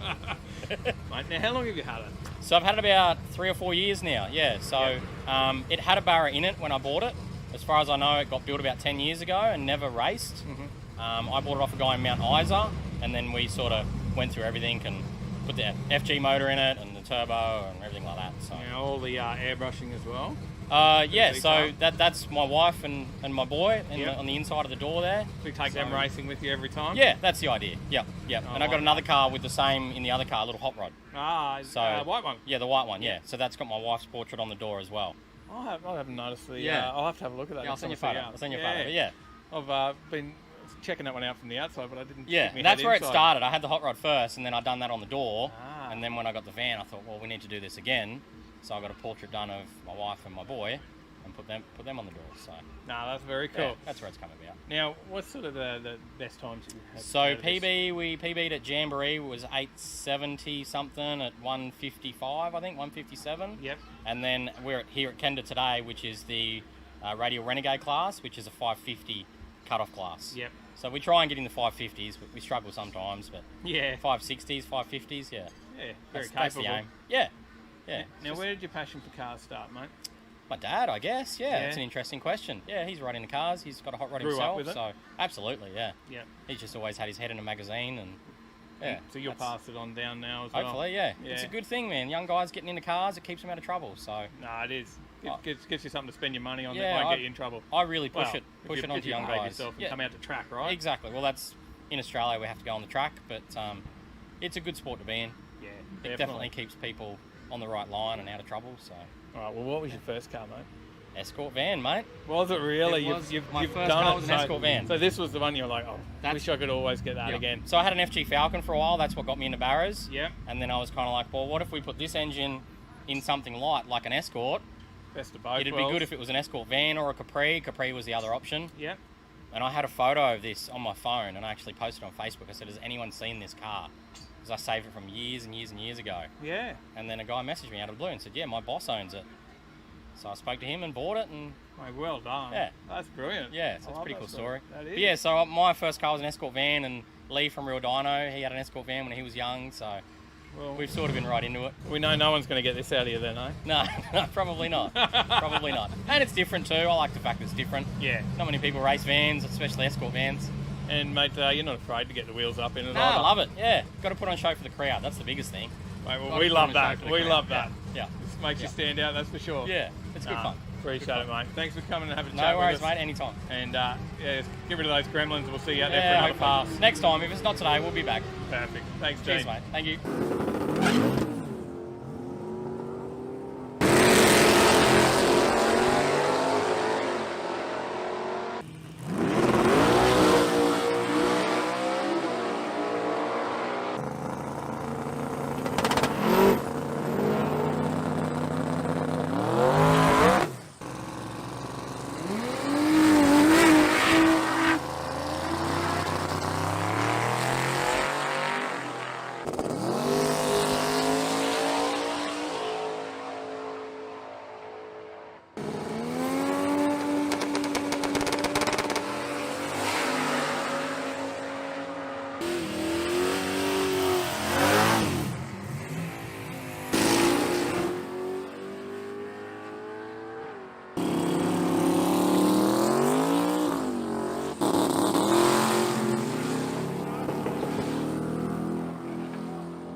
Hey, Webby. Good to see you out here, mate.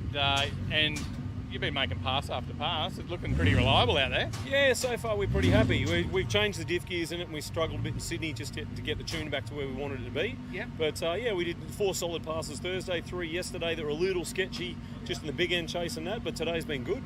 Now, what's the best time of the weekend so far for you? Well, so far 4:40 at 1:72, Yeah. but the car's gone 4:37 before 4:38, so it's in the margin, but we're sort of chasing that 20 at the moment. Yeah, mate, that's... As everyone is. Yeah, I'd get that two-way, but there's a lot of work goes into it, isn't there?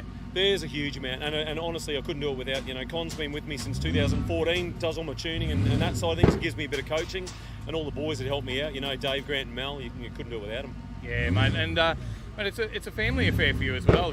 Yeah, very much. My young fella's around here somewhere terrorising the place. I call him a crew chief because he's the one that pushes us and busts some balls all the time to get things done. And my wonderful wife, she puts up with so much of this stuff. Like between the junior racing and this, we've been pretty well at the track solid for a good couple of months. Yeah, mate. I always see something, and I notice the young fella loves his tinkering as well. I've been watching these getting into a bit of everything. Yeah, look, he's a bit of a figures man, and he's always watched Con and even Frank back in the day, and just been interested in tuning. And I said, if you're going to tune, you need to understand the mechanical side of the engine. I don't profess in any way to be a mechanic or. Please, Outlaw 275 to the lanes, Outlaw 235 to the lanes, and OG 275 to the lanes for Q3. If we can get you guys there ASAP.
Can you feel the rumble? You better run, you better take cover.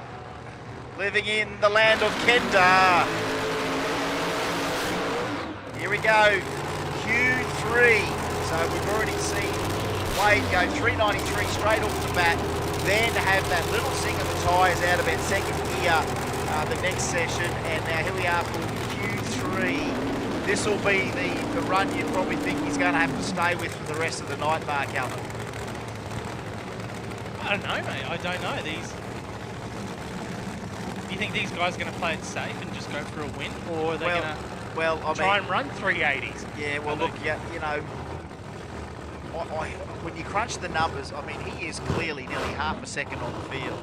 So, yeah, maybe you can go after it, but we also see guys step up a little bit, and, it's about whether you want to clean up another one tonight or just try and run a good number. Final call, 235, 275. You guys should be on your way. 235, 275, and OG 275 to the lanes, please. Renegade and Rumble and Bikes, get ready, don't roll. I had a lady ask me down there before. She goes, excuse me, is there a bar here? I said, yeah, there should be. Grandstand. All right, last qualifying session. Number 1 qualifier against number 6. We know Clint Hepburn can ramp it up into the 460s, 450s. Wade Wagstaff, 521 cubes of Noonan Hemi with a 5-speed tie drive. I think Clint's struggling to see the tree. He's got his hand up inside the car. Yeah, right. He's blocking the sun. How can you drive a car when it's like that? That's very hard to do. Bum City. That's a little bit better down there for Clint Hepburn, but it's not going to break any records for him. He gets into the 4s, 493 at 139 mile an hour. And Wade, just blows the tyres off it right on the hit. And that was, he grabs it so very quickly too, does Wade. And again, with qualifying, he's just going to let that one go through. Clint improves a little bit to a 493. But you know what, that might be a different thing come racing. I think Wade might go after that a little bit, or Luke goes back to the baseline, 109.60. Yeah, Outlaw 235 and OG 275 to the lanes, please. OG 275 ASAP. We were just talking about how we must improve our response times to the lanes. OG 275 and Outlaw 235 to the lanes, please. And you know what? It's going to be one of those days for Jeff Campbell-Brown, which is a good day for him. That is, you know, more track time with this car. More track time. He's getting more and more with it and getting, you know, some good car love down there. 440, improving every run so far. And Andrew Milford, well, he's got Justin Wilkinson in there behind helping him. So I can't help but think what Justin might have helped Milford with, whether or not Milford is maybe on an EFI nitrous system now, whatever. I don't know. Justin's there. He is a master of many crafts. I did see JW back in behind there, so he might be helping Milford here. Jeff Campbell-Brown, well, what can you say about that? 622 cubes. We're just holding him up there. All right. Now we're getting sorted. There's the boys sorting it out. I think that looks like Grubby out there, but I think it is Grubby. He's helping Jeff Campbell-Brown out. All right. Oh no, Jeff's rolled through, and I think again I don't think he can see the tree. That's a lot faster for Milford. 500, getting after it there. 500 at 141, and yeah, Jeff again that same. Yeah, he went straight through, didn't he? It's like didn't grab a button of any description. It doesn't look like, or something failed there. Whether it is the line lock button, he just didn't have any brake there. The thing just rolled through. And again, it's whether he's trying to find his way into the beams and whether or not he has a similar problem to what Clint had, where you might have a little bit of that sun starting to hit you from that angle. What you're going to do is have a non-standard windscreen and something like that, well, and it might be a bit hard. You might have a sheet of light come across the dash. The thing with the sun, when it gets in your peripheral vision there, as you're trying to get into stage, you can't actually make out the Christmas tree at all. All it is just is a big black blob in front of you because of just the way the sun is. And you don't know, you can't even see the lights or anything until they actually light up. 434 watching on our live stream, thanks to Overtaking Lane and Power Cruise Promotions, and throwing plenty of comments in there. The guys, they're a lot of these guys watching online are off on their own little comment tangents there, and it's good. It's good to see the active conversation happening as we speak. We love it. And lots of guys throwing in their comments there about what they like. All right, this is another good one here. We did see Glenn Finnegan go 5:15 before. We've seen a shut-off signal for. Oh, is that Finnegan, right? Yeah. A little bit of something coming out of the car. I still can't decide, you know, whether we are a nitrous deal on that thing or whether we're turbo, because it sort of didn't have that turbo characteristic about it. Whether or not it is a nitrous deal, but it looks tough as hell with that big scoop on it. An issue right now, it's not the end of the world. They just got to sort out whatever it was that leaked out of it. They've got to deal with that, and they'll be back for round number 1 a bit later. That's the end of his qualifying sessions today. So it'll be into racing next for Finnegan. All right, Simon Graham by himself. Let's have a listen to this thing go. 476, 472. Oh, hey, wheels up for Simon Graham. Nice grab too, Simon. 5:03 at 148 mile an hour. That's what you come to see Kenda for, isn't it? Just see a little bit of that come up. And looks fantastic when you see it on the live stream.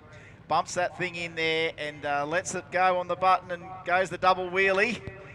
And grabbed it at the nick of time too. And as I said to you, some of these cars do have that in their ECU in regards to wheelie control and all that sort of stuff, but I don't think Simon's wheelie control is the right foot, I think. So here we go. We've just got a word here that running on the NOS. Running on the NOS. Thanks, Terry. Yeah, Terry Dale in on the comments from the Supercoach. So another call, 235 and OG 275 to the lanes. We need you there immediately. And I'm going to say it too. Radial bikes to the lanes. Bikes to the lanes. You want to talk about Tardy? Let's just call them up. We want bikes to the lanes and Renegade. You know what? I'm going to ask Renegade. Renegade to the lanes, please. Let's pack them up. Renegade to the lanes, please. Renegade to the lanes, please. as well. We're moving into the final qualifying session of Outlaw 275, brought to us by Speedy Diffs. On track we have got... So that's Janie Smith there in the licensed area, being her lounge room.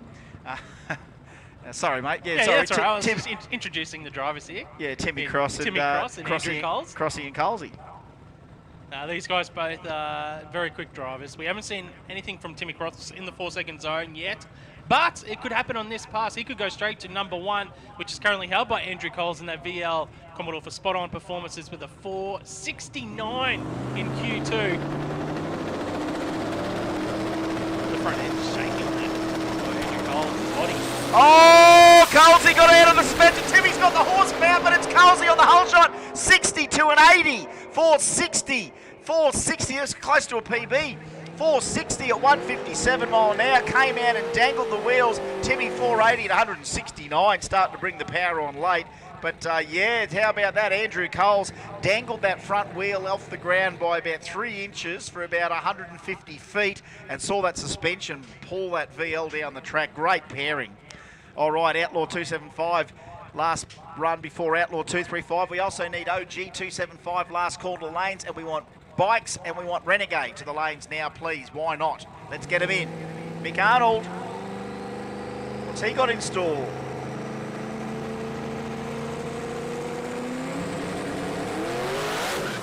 Nothing on this run that is going to stick this time, and that 471 will keep him where he's at. And that's 71, so Colesy's 60, and then a 71, and then Timmy's 80. So there's the 3. Yeah, no, 482 from, I can't remember, who was in number 4 spot? That was... Yeah, so that's, we got him in Ryan there. Holtz. Yeah, Ryan Holtz. So we didn't see Ryan back, so no. Interesting whether or not they're doing a bit of work on Ryan's car. I'll have to get a bit of a call from Ryan about it. I'll see if I can send him a little message there. Big shout out to Janie Smith there, and she's in the licensed area by the look of it. So it's yeah, the lady asked me before, where's the bar? I said, well, it was over there. Yeah, we used to have one. It's she was no longer. Yeah, she definitely could have done with a light refreshment there. And I said, well, we just don't have them here until the EFI Parts after party if you want to hang around till then and see how we go. All right, so I'm going to ask, ask Ryan whether or not there's just something they're doing. Maybe they're going to get some races taken, because remember it blew something out, didn't it? It did, yeah, the panel, yeah. So they might be on it trying to find that.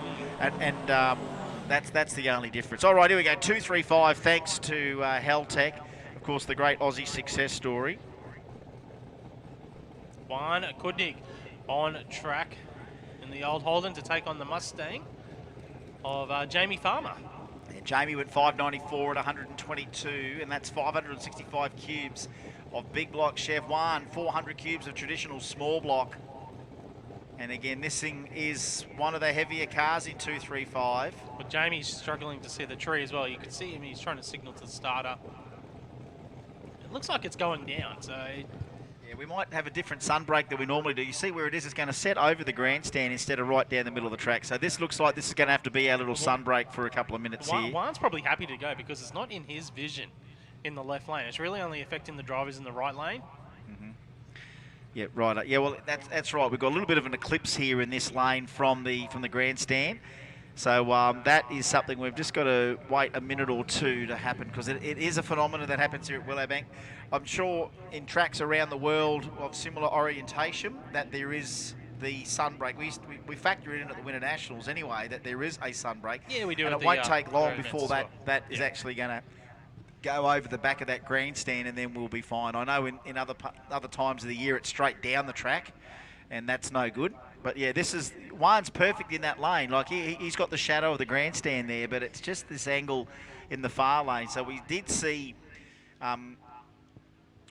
Clint Hepburn have issues trying to look at that, and I can't help but think that Jeff Campbell-Brown may have had an issue similar to that as well, because he just rolled straight through there and went to grab it. Thought he was a little bit closer than he was. So this is just the little thing we're working out now to try and just give us a couple of minutes delay there as we get this sun in the right spot, because yeah, Jamie's just claimed he can't see a damn thing. So and you really can't, especially when, as I was talking before, when you're looking at the tree directly, it is really tough with the sun in your vision. It just makes everything look black.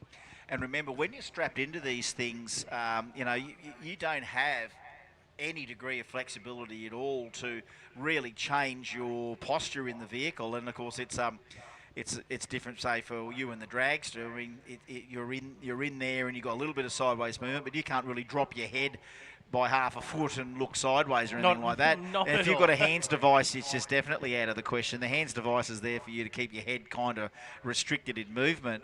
And with in these cases here, when you're strapped into these cars with similar devices, is that you can't look around it. We've got a bit of UFC on the hill as well. Where's the UFC? They're on the outside of the hill there. A couple getting into a bit of wrestling over there on the hill. A little bit of bull rush. Yeah.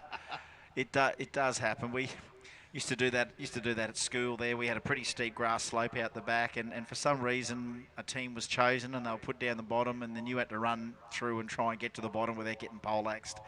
I still attribute that to some lower back problems I have today from being knocked on the backside pretty hard playing games like that. I just hope that they're kids being kids, so if they're gonna hurt themselves, we can't be seen to be egging them on. No, mate, they look like adults.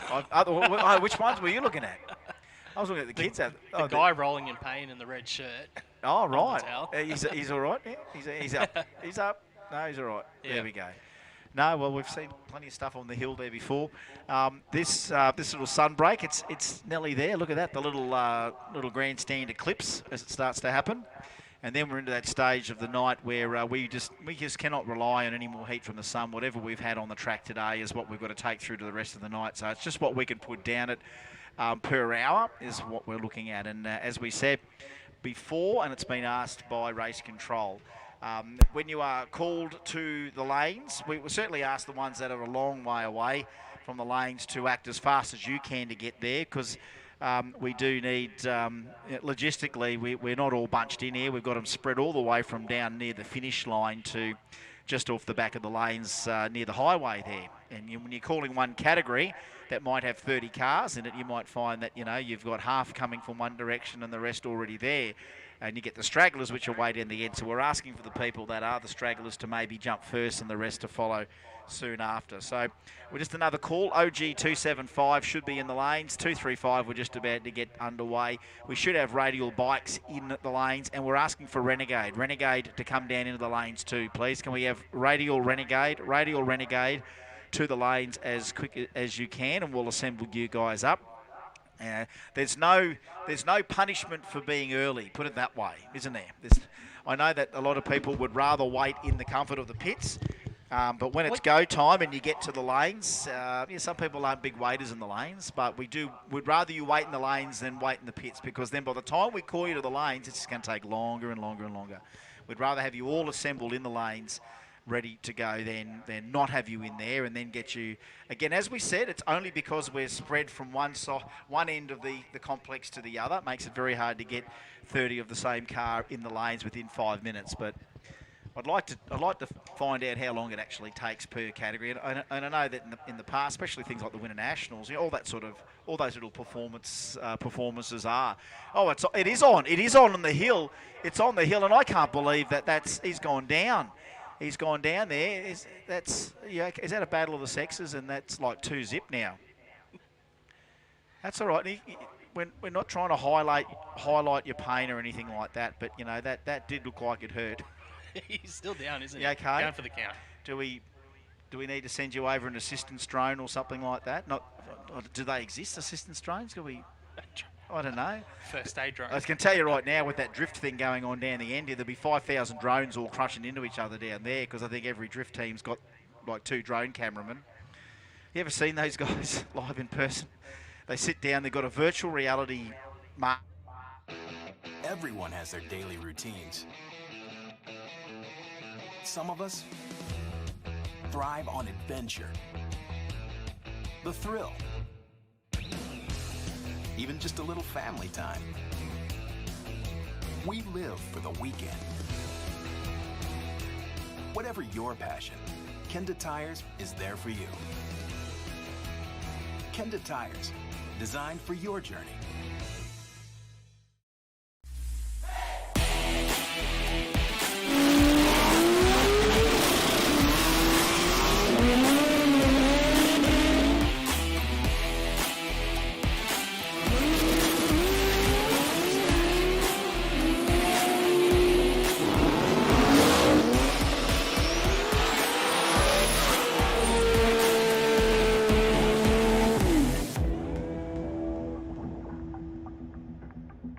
Australian made and owned, High-Tech Oils is one of the largest oil blenders in Australia with a truly national profile, supplying an extensive range of oils, coolant, grease, batteries and much more for all businesses and consumer needs. Choose High-Tech Oils for peace of mind.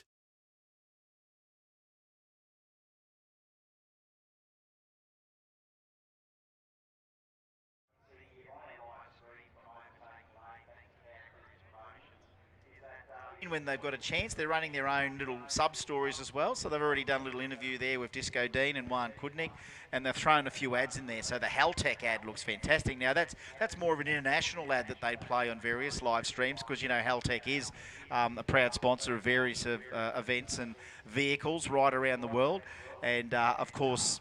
We're just talking about international travel and how it is restricting trade and business, and Justin telling us obviously that's affecting him, you know, Horsepower Solutions, where he is, you know, one of the Haltech master tuners that would be, if all flight restrictions were lifted, would be tuning Doc's car in No Prep Kings in the United States, because, you know, he's got a Haltech on that thing and it's big cube nitrous, and that's all of the things Justin loves.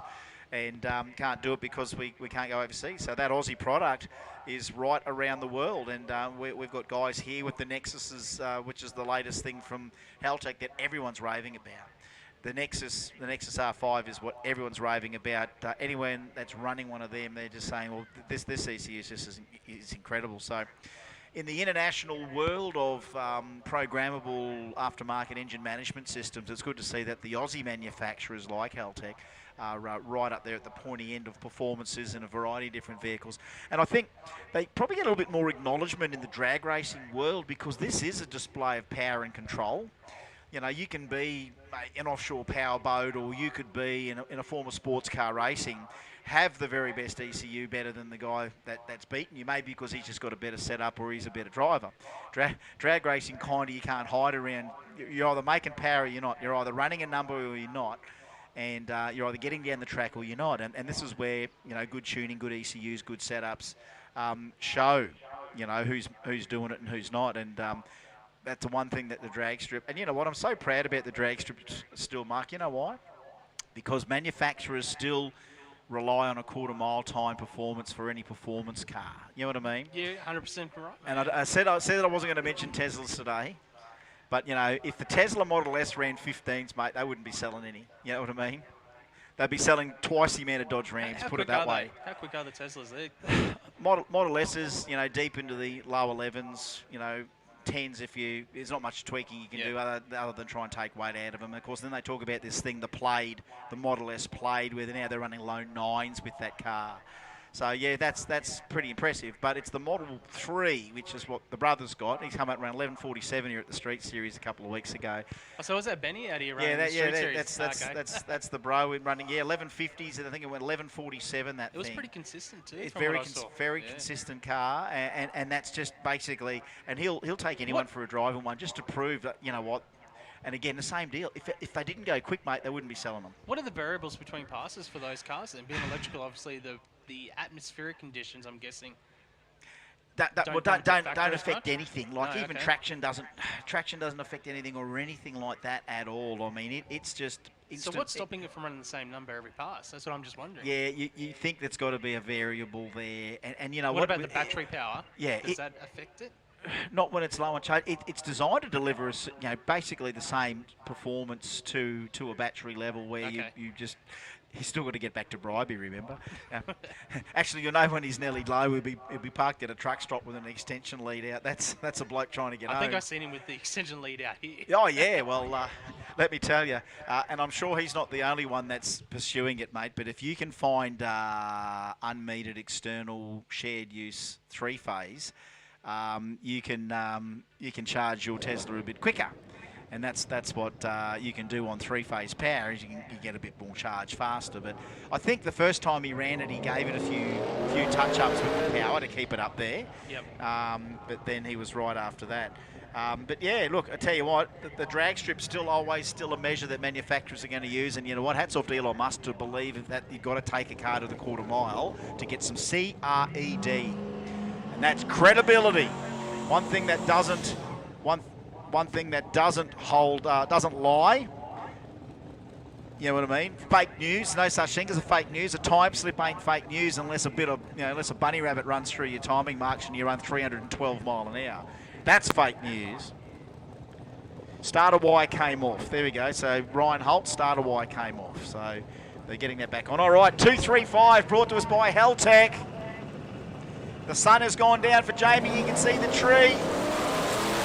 And Juan gets out, 130 on the 60, takes that thing through, 524, he's gone quicker again, 24, 37, 34, 24 with the streetcar. Jamie Farmer, a 579 is all it's going to be here for Q3, but Juan, firmly, well, I shouldn't say firmly, he's in there by 300s. He's in there by 300s over Jess Beckham. Geez, we've got a tight night tonight with performances. And here's Joey Bridge. He just wants one run where he leaves the line with a bit of performance, and he might actually go to number 1 yet. Because we have not seen Grumsy back either. We haven't seen McKinnon back at all. So I think Joey campaigned this car in the States before he moved to Australia. Oh, he raced it in the States. And he was living in the United States of America. And he brought it back to Australia. So Joey's building it right up outside the race station. I like that. That's a little bit better, but still not huge performance. Boost control or something there. It's not good for him, and he rolls it on through. And Alex Bamford there as well. I've got a little message here that there might be something out on track that's just been spotted. Something out there that's been spotted, Ricky. Just send me a message, mate. I can't answer the phone, but he's saying that he saw something out there, and we just got to try and point out where he spotted something. Which lane is it? The near lane or the far lane? But he is saying that there is something in the far lane, righto. So we're going out for a look. So here we go now. So we've had a word. Something down in the middle of the lane just before the finish line there. Right, okay, so we're either got to run all the way down there to grab it or get the vehicle down the side, but there we go. He's getting his cardio workout for the day. That's a hell of a cardio workout. I'll be done by now. He's going to have a break soon, I think. He's going to have to stop. I'm not the fittest bloke around. I can tell you that's enough running for me right now. I'll be needing 2 knee reconstructions right about there. Yeah, that's about it. But there we go. Thanks, Ricky Parsons, for the little heads up. He did spot something there. Now, I don't know whether Alex Bamford also spotted whatever it was. But, yeah, look, not the best 3 passes there for Joey Bridge at all. The 5:33, did we flick that over? Did he get the 33? It says a 14 here, but for some reason down the bottom it says 5:30. Oh, that's Jess, sorry, do apologise. Yeah, so Joey, not the best day to light the wick on old Red. I mean, when that thing is all run and done, that thing is, 470s as well. So unless they can find that issue between now and round 1, they're going to have to play. They're going to have to play with literally one dead leg, it seems. As far as it's not 100% right. But whether you do what they do in the NRL, you just give it a couple of shots and strap it up and just go back out there. And there we go. Have we sorted it all out? Is that a concussion test we're talking about? It's a HIA. Is it? No. Well, I don't think it's a blow to the head. It's just got a little ankle injury or something. That's all it is. A little ankle injury. Okay, here we go. My hot tip: it's going to be something that doesn't have a turbo on it. Maybe tonight. It might be something that doesn't have a turbo on it that gives us the pointy end of 235 tonight, just through sheer fact of, again, these are the sorts of cars. These two right now: Gary Hunt, all engine. Jess Beckham, all engine with a sniff over the top. They come in. Is that Ash on the line there now? I think it is Ash Mason, of course, with the high torque engines in these cars. Is that they're easier car to stage. There's no rigmarole as far as tune-ups are concerned or anything like that. There we go. Cameron McKee watching the live feed, having a rumbo at home. There we go, boys. Watching the Kenda 660. Awesome coverage by Overtaking Lane and New Legends. Keep it up. Righto, Cam McKee, we will.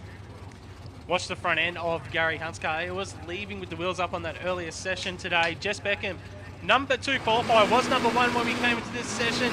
Mike Goodnick bumped him down. Needs to go quicker than a 5:24 to get that number 1 spot. We see a 5:33 to a 5:47 from Gary Hunt. Very consistent, Gary Hunt. 5:47, Jess Beckham, another 5:33 as well. Wasn't good enough to get the number 1 spot.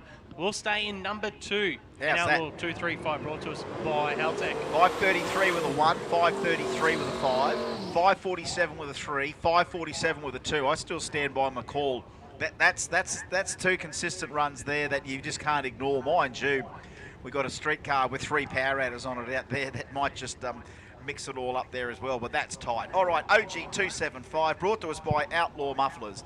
Final call for Renegade to the lanes, please. Final call for Renegade. Renegade to the lanes, please. Rumble. Yeah, get him in. Get in. Last qualifying session. Rumble to the lanes too, please. Rumble to the lanes too, please. Rumble, please. Benny Flecken, Mitch Peters. Mitch solved his problem. Oh, blew the tyres up on something there, I think. It's just, again, no power. Ben Flecken, 495, right at the pointy end. Right at the pointy end of OG 275 and the VH wagon. He got that thing in the stage that time. Mitch, he got it in the stage. He let the button off and the thing took off, but I think it might have done the tyres again and then the thing's just rolled off the throttle. So yeah, not sure. Yeah, we don't normally see that from Mitchell Bean. He's usually fairly consistent in that car, but issues today in all 3 qualifiers. Next up, we've got probably my favourite car so far today, Billy Shelton, to take on Doug Day. Yeah, Dougie just needs to get this thing lit on the... It's just a little slow on getting it up on the converter, but when it's there, it's there. Billy Shelton, that combo just goes straight in and does what it needs to do. Oh, Billy! Oh, Billy Shelton! He's getting the hang of this drag racing caper. He's gone 540. So a 550, a 530 on a 540. What's Dougie Day got? No, Dougie, no light in the boost today. Should still be his quickest pass of the day.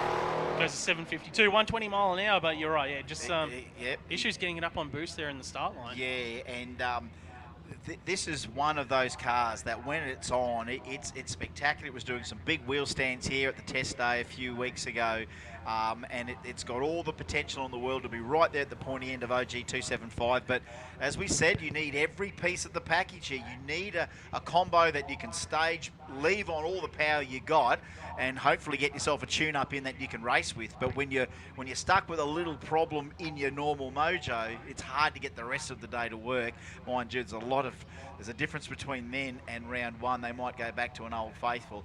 They might have some bigger turbos on. I don't know what they've got, but that front half, it's not working. They can't light it up like you saw Billy Shelton. Bang, he's in and he's gone.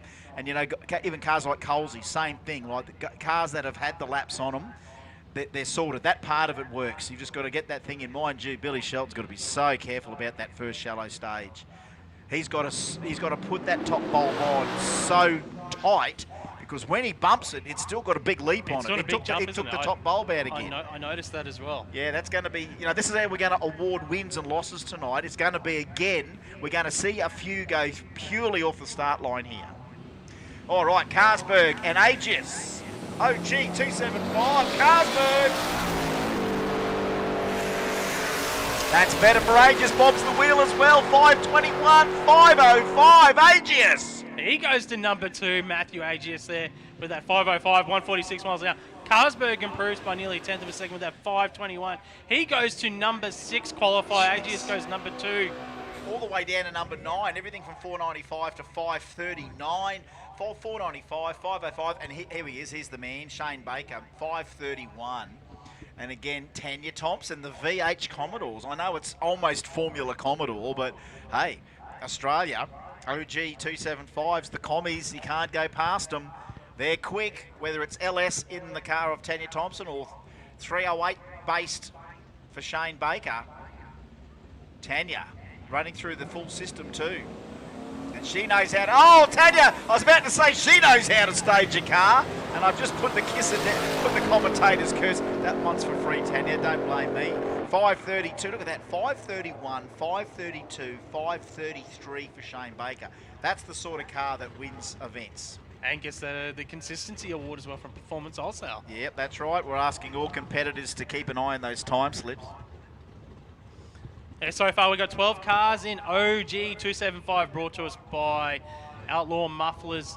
12 cars qualified, and 10 of them are in that 5-second zone as well, or quicker. That's crazy. Between Aegis, so Ben Vlecken, Aegis, Paul Merry, that ran that 15. Haven't seen Paul Merry yet, but I think, he's coming out of the lanes now. So a few more coming out in OG 275 thanks to Outlaw Performance Exhaust. We've got a gorgeous big 598 cube Nova coming up, and beside them a Tirana Ute, because you need a little bit of variety in your life. And Tirana Utes are very rare. I don't know how much they appreciate, actually, to be honest. I mean, this thing's not... That's the only one I've ever seen. Yeah, and if that's the case, it's going to be hard to vouch. Brett Armstrong in the Nova to take on the Tirana Ute. Have we got a name for this guy yet? Just Tommy. Tommy? Tommy Tirana? Tommy Tirana. Okay. Trebojevic. I don't know. We'll just call him Tommy Tirana until we get his name. Well, he's already in full stage. He's keen. Yeah, Tommy's keen. We just got to get Brett Armstrong ready. Now, remember what happened the last run for him? He walked it off the line. The nitrous kicked in and did a couple of different things on the way out. And he did abort the pass and went a 6:51. But when it's all on, let's have a look what Brett Armstrong can do here. OG 275. Oh, the Tirana! Tommy! Oh, Tommy Tirana! Mind you, right beside him, 499! 499, put your hands together for OG 275. Do you want any more action? That's the sort of action we got. Tommy Tirana. We've got the overtaking lane. I wish we could put that on the big screen, because there is a little bit of delay in the stream, so we're actually getting to watch an instant replay here. Whoa! That Torrey's up. And Incredible. Gone. Brett Armstrong, though, 499. He goes number 2, 141 miles an hour. Yeah, that is. They were ecstatic with that past the crew. That is a crock. Let me tell you, that is a huge launch there by Tommy Tirana. There's some little knickknacks that we're picking up on that side, whether or not it smashed too many things down mechanically, or whether or not it just grabbed a whole blob of rubber out of the arch or something. But that was a real shaker. As if we didn't need any more file photos for whenever we put it on social media. Oh, don't forget the next Kenda. They put 500 pictures up of huge wheelies. Well, that's just another one that's going in the photo album, isn't it? Another one reaching for the sky. And it's in a unique car as well. It is. Anyways. And hopefully it's still all in one piece. Well, there were some pieces on the ground there, so hopefully... Mind you, the night that the GSL Land Cruiser did that huge wheel stead across the lane, right? So it's across the lane as it's doing it as well. That's still probably the biggest one we've seen. Because it was such a long wheelbase and heavy vehicle to be able to do that as well, that was pretty crazy. And as we said at the last Kenda test day, when they were stretching them over the quarter, it's going, running 860s, that thing, What's the name of the car? Frankenmule. Frankenmule. Yeah. And it's a real hero car amongst the diesel brigade, and there's a big fan club out there. And again, a lot of these people, like even Scotty Hoffman and Nugget Garage, and I haven't seen Scotty back yet. We're in OG 275, so that means maybe the KE10 still getting repaired, but he's got Nugget Garage as well with, I think, 36,000 subscribers or something, or 30, really? or 30 odd thousand. I was watching him the other night there, and it feels a bit surreal watching the YouTube channel, knowing that he's got nearly 30,000 people. That you watch one of his videos, it might have 16,000 people watching in a week, and it's just Hoff under a car. And I've seen Hoff under a car doing a million things like that for years. It's just now that he's filming it all and people dig it. But to me, it's just like any time I've been down at Hoff's back in the old Cleveland exhaust site there, he's just got projects on the go doing stuff. And you know what, you can get lost in a million of those shows. I love the real stuff where it's like, here it is, there it is at the track, here it is at the track, we break it, we fix it. It's not like the magic of TV that you see some of them where it's like you don't see the failures, you know what I mean? He'll show it all. Paul Merry now, if he cuts some lights tonight, he might be the king of OG 275. It's gone 515. Picks that wheel up and dangles it 126 in the 60. 511. Geez, that's a tight top half there. That is a tight top half at OG 275 because they've all improved pretty much. Paul Merry puts one in there at 511. Yeah, wow, that is a good field. Yeah, well, the top six are all only 0.2 of a second spread. As we move into STS Speed Shop Outlaw Radial Bikes. Qualifying session number 3, Chris.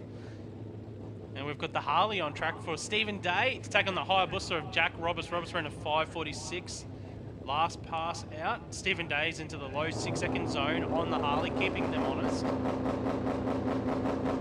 Both bikes in full stage. Jack Roberts with the power in the high bush. So he goes through, runs at 5:38, 127 miles an hour. Stephen Day goes 6:32 and 108 miles an hour on the Harley. Yeah, with 6:31 before, 6:24 as well. There's a 6:32. So that's a nice bunch of time cards that you can be proud of. And now Matt Wilson and Carl Pacey. So I can see Scotty Harker here already in race control, starting to nut out the seedings and work out some potential, because we've had Q3 of Outlaw Radial, Q3 of OG, Q3 of 235. Here's our Q3 for the Radial bikes, thanks to STS. Matt Wilson, another one of these guys we'll be looking at to see if he can go 3 from 3. Bumps that thing into stage. Here comes Carl Pacey, that real standard wheelbase jixer from the late 80s. Oh, he really dumps it, but didn't particularly like it. And that thing's got longer legs than just the 660, where Matt Wilson's is more geared for it. 529 is an improvement, 130.62. And beside him, Carl Pacey, 701 at 112. We've got 6 bikes in STS Speed Shop. Outlaw Radial bike next pairing up. Chris Collin, number 2 qualifier, has run a best of a 518. And the turbo bike of Phil Webster on the high booster as well for Elite Projects. Number 1 qualifier with a 502. Is that Simon Stevens helping him out there? I saw on the line. Surely is. God, geez, he was a gun in his day, Simon Stevens, I think he wasn't still races. Does he? Geez, he's just not as good as he used to be. He's though. not as good as he used to Oh, be. he was just He's on a fire there. You know when you have those purple patches like Mark did for the last 20 years? Simon Stevens on a streak there for about 3 years, wasn't he? He is a good racer. So he has his bike still. All right, look at this. This might very much be a replay of the final tonight. Oh, it jumps on it early. Looking for a wheelie. Look at the change gears. Can't do it, Phil Webster. And it's all Chris Collin, 5:14. The best so far for him today. 138 mile an hour. Yeah, Webster, the bike, the front end was up. He was wheel sending, so he had to get off of it. So he can come back and play again in round 1 of racing in STS Speed Shop Outlaw Radial bikes. And that brings it close to the 3rd and final qualifying session for those guys. Chris Collin will be number 2 qualifier. Webster will stay number 1 qualifier. Right, here we go. Renegade Q3. This is where we're going to start setting in stone that Renegade A and Renegade B. And then we've got to do the same in Rumble A and Rumble B.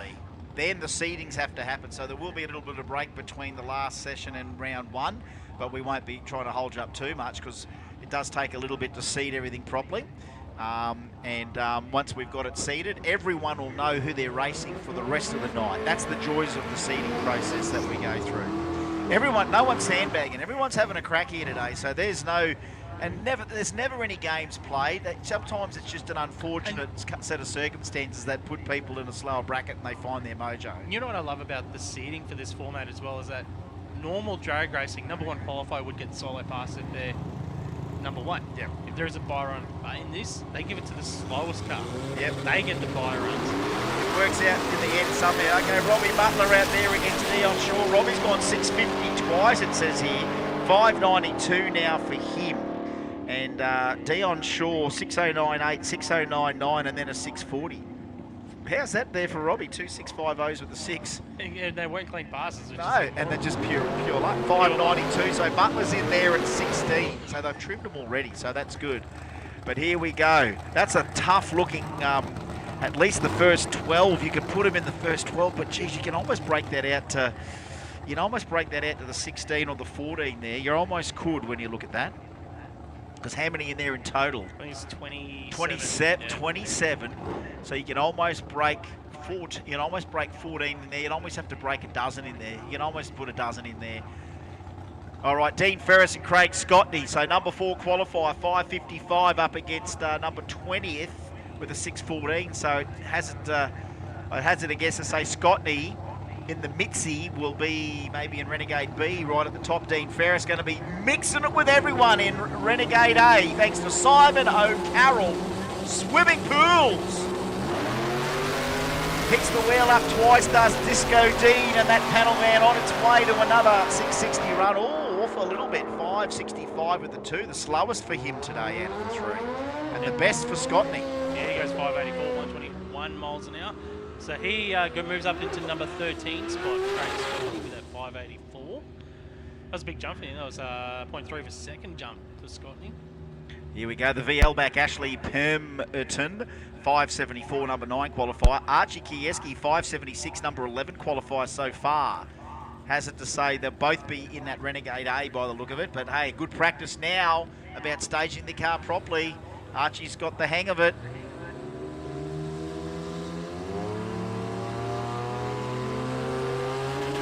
This is so hard to get done. Oh boy!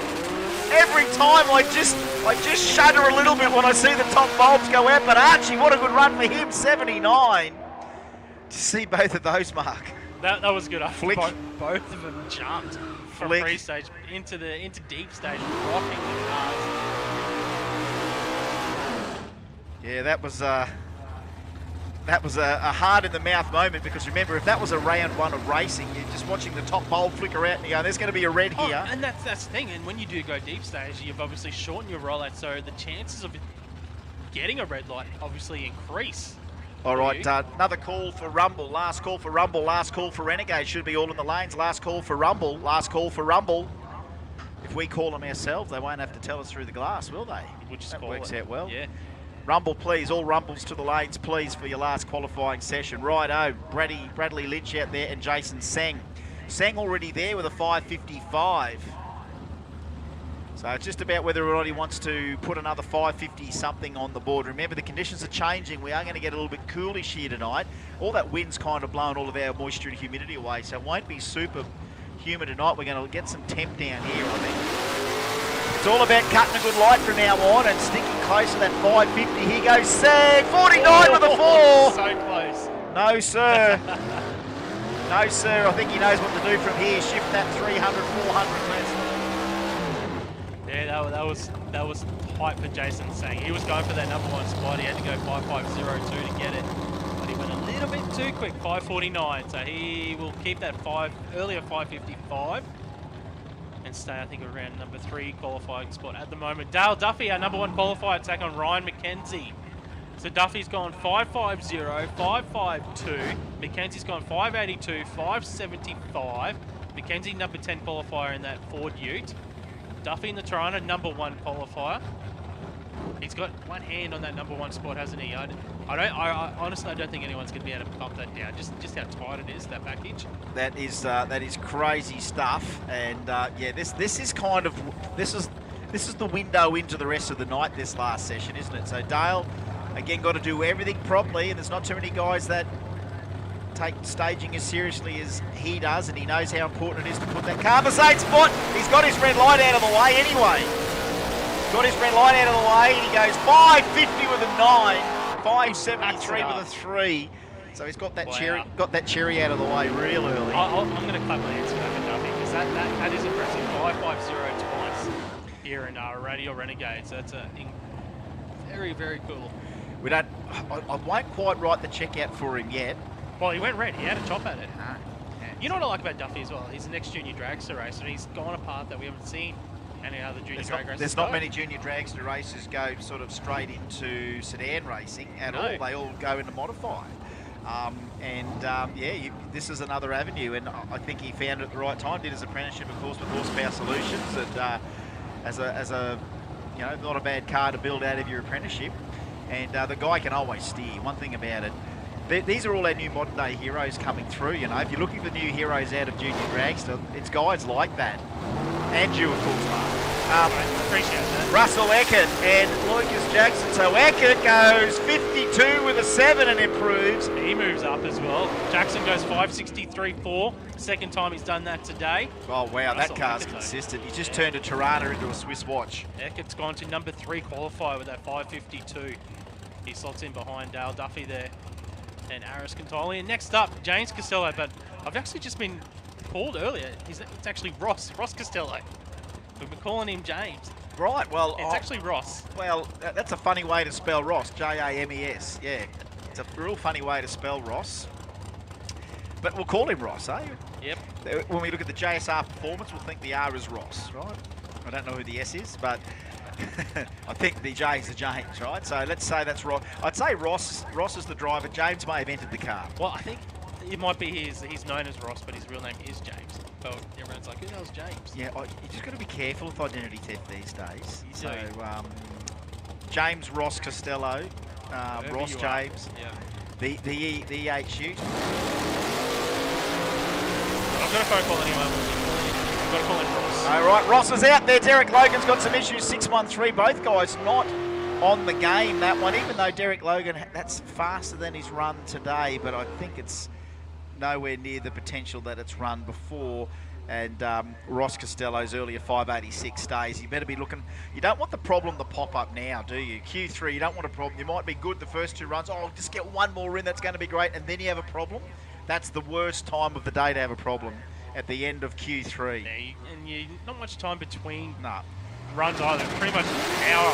Harris over the 127 reaction time. Here's that number 2 qualifying that Copo Camaro goes 5.501. He gets the number 1 spot. He gets the number 1 spot. Yes, what a run from Aris Cantolian. 5.50 with a 1. Kicks, not that we're sheep stations for number 1, but that does help with the seedings as well. 5.50 with a 1. Duffy 5.50 with a 3. I thought Duffy had it. That's a great run from Aris. He's nailed those before. Here Impressive. we go. Turbo Troy Marshall up against Luke Cullen. So Troy went 6.19 on the last run, but 5.71 on the first hit, and he'll put himself sweetly in that Renegade A field. Luke Cullen 6.75, his best so far. Probably going to slot him into Renegade B today, but let's see how it works out. Yeah, Aris on the money, but again, so dangerously close to a 49. It's okay. You got racing coming up. I'm sure they'll back it off slightly. Luke Cullen in the Camaro, full stage in. We can see Marshall bumping it in. He gets out of the 248 reaction time. Cullen was issues there in the Camaro. Marshall goes through, runs a 581, 123 miles an hour, and a 669 for Cullen at 111 miles an hour. That is his quickest pass of the day. For Cullen and Marshall, he ran an earlier 5.71, which will keep him in number 7 spot. That's pretty consistent there for Troy. He's leaving it alone at 16 PSI. He's out of fuel injector, he reckons, on it. So considering that's the first on-track debut for the V8 since finishing it, I think that's a happy combo to stay with and can't really go after it too much there. That's going to get you a few races in there right in the middle of Renegade A. Here's Hilly Ballingarry, and he's up against Nick Baxter. Nick with the 3RZ, 6.45. Hilly went 5.95 with the little CA first hit. That's a bit better for the little Dado. Out like a rocket, Hilly Ballingarry. And have a look at the ET. He goes 6.03. 7.69 for Nick Baxter, so that's off. That's his slowest of the day, but Hilly went an earlier 5.95. There's a 6.03. He's down 15 mile an hour, though. He might have rolled off it early. Boost leak, something. Yeah, possibly. That's one thing you don't have with NA. There's a downside to NA. It just feels like permanent turbo lag, but you don't get a boost leak. That's the thing. There's nothing worse than having a turbo car and it doesn't make any power, and you put more boost to it and it doesn't make any more power. Then you go, oh, I must have a boost leak. You know what I mean? Then you go looking for it. When you're NA, you're not looking for much. You know, check the plugs. Just are they all the same colour? Are they checking the plugs? What can be wrong? Oh, they'll check the plugs. NA, there's not much else you can do. You can look at your data log if you do read it up. And this is I don't know what's firming as our, because we got to start looking at all this other stuff once we go racing. Yeah, with the cash and prizes for the we got to start writing some notes down, because I'm not minding this little thing at all on debut. Dale Gridley, 5.77 debut in Renegade. And it's staging the car, and the car is going now down the track better and better every run. 5.72. That's going to put him right in the middle of Renegade A, 5.72 at 123. I wouldn't be surprised if we end up with about 14 in there. It's just, you've got to kind of chop it off at the 70 there, or else we're starting to get into the 80s, and there's plenty in that 550 to 570 zone. You almost want to chop it at that 2.5 tenths. All right. Last time for Rumble. We're going to get excited again here, Mark Allen. Who goes to number 1 out of the 640 class? Oh, I tell you what, Damien Morris loves Kenda 660. He loves Rumble. He loves drag racing. 45 with an O, the best for him today. Where does that put him? Remember, Shane Locke went 43 with a 7, which isn't showing up. Yeah, Nathan Peters goes 673 beside him. So Morris is number 5 qualifier with that 645, and they've updated the sheet for us. They have, good. That's even better. Reese Carkeet, number 1, 43 with a 1. Shane Locke, 43 with a 7. Michael Harper, 44 with a 4. Russell Tonkin, 44 with a 7. Damien Morris, 45 with an O. it's just as tight. It's like we're calling a door slammer field. It's like who's running close to the pointy end. Shane Locke, what can he do? He's gone 43 for the 7. The love truck, here it comes, 45. That's not a bad couple of runs from him. And a 7.37, no improvement. In fact, the slowest for Hankin in the HZ today. Here's a guy that had to slow it down and went 20-something in the first run. That's Nick Ebden with that NASCAR-powered beautiful Valiant wagon for Misty Mopar Towing. And he's from Nambour. Reese Carkeet, well, he is number 1 with a 6.43 with a 1. So he's like a Dale Duffy of Rumble now. He's the young gun. He's a young gun. I'd be pretty happy if I ran like a 41 or a 42 right now. I reckon there's a Rumble car review, Mark Allen. I reckon. Yeah, you reckon? Yeah, 41 with a 0. There you go. 44 with a 7 from Nick. That's just shaking everything up. Yeah, right. Carkeet will stay number 1 with a 6.41, and what was that? Ebden went 6.44 with a 7. He goes to number 5 qualifier. Paul Allen now on track in the Camaro. 632 cubes on board for Alan Philip Petrovic in the XB Falcon. He is in pre-stage waiting to bump in. Now both cars are in. Petrovic has run a best of a 7.12 in that Ford early today. Alan's got a best of a 6.68. This time around in Q3, he goes 6.58, 105 miles an hour. Philip Petrovic goes 7.10, 97 miles an hour. Both drivers with their quickest passes of the day here in Q3. Next up, John Oliver in the VH Commodore. He's already in pre-stage. He's our number 9 qualifier at the moment with a 6.52. Michael Harper in the Chevy Coupe is our number 3 qualifier with a 6.44. If he can go 6.40 anything, he will get that number 1 spot. He goes 6.41 with a 0. 6.41 with a 0. Is it good enough for 1 or 2? It is identical to the thousandths of a second as what we saw from Carkeet. It goes to number 2 qualifier due to the speed. You got 2 at 6.41 with a 0. That's crazy. And we're not done yet. Michael McMullen and Paulie Fuller, they're not going to probably be right. The pointy end, mind you, I can't put anything past that Gemini. He's just creeping up on this combo. They can go probably 40 on its head. He's on the brakes. 660 on the brakes. At 87 miles an hour, so he's not showing his full hand right there. No, I think there's a bit more in that car. I really do think so. And he's just not going to quite grab it all tonight, or else it might come and run a 6.0 on a 6.40. Such an impressive field at the moment in Rumble. God, look at that, all the way to 16. You nearly chopped it off at 14 or 16 there. Matt Britnell and Michael Lewis, the big wagon, 7.36 he's run. 6.98 for Matt Britnell, the best he's run from that XY Ford, 416 cubes.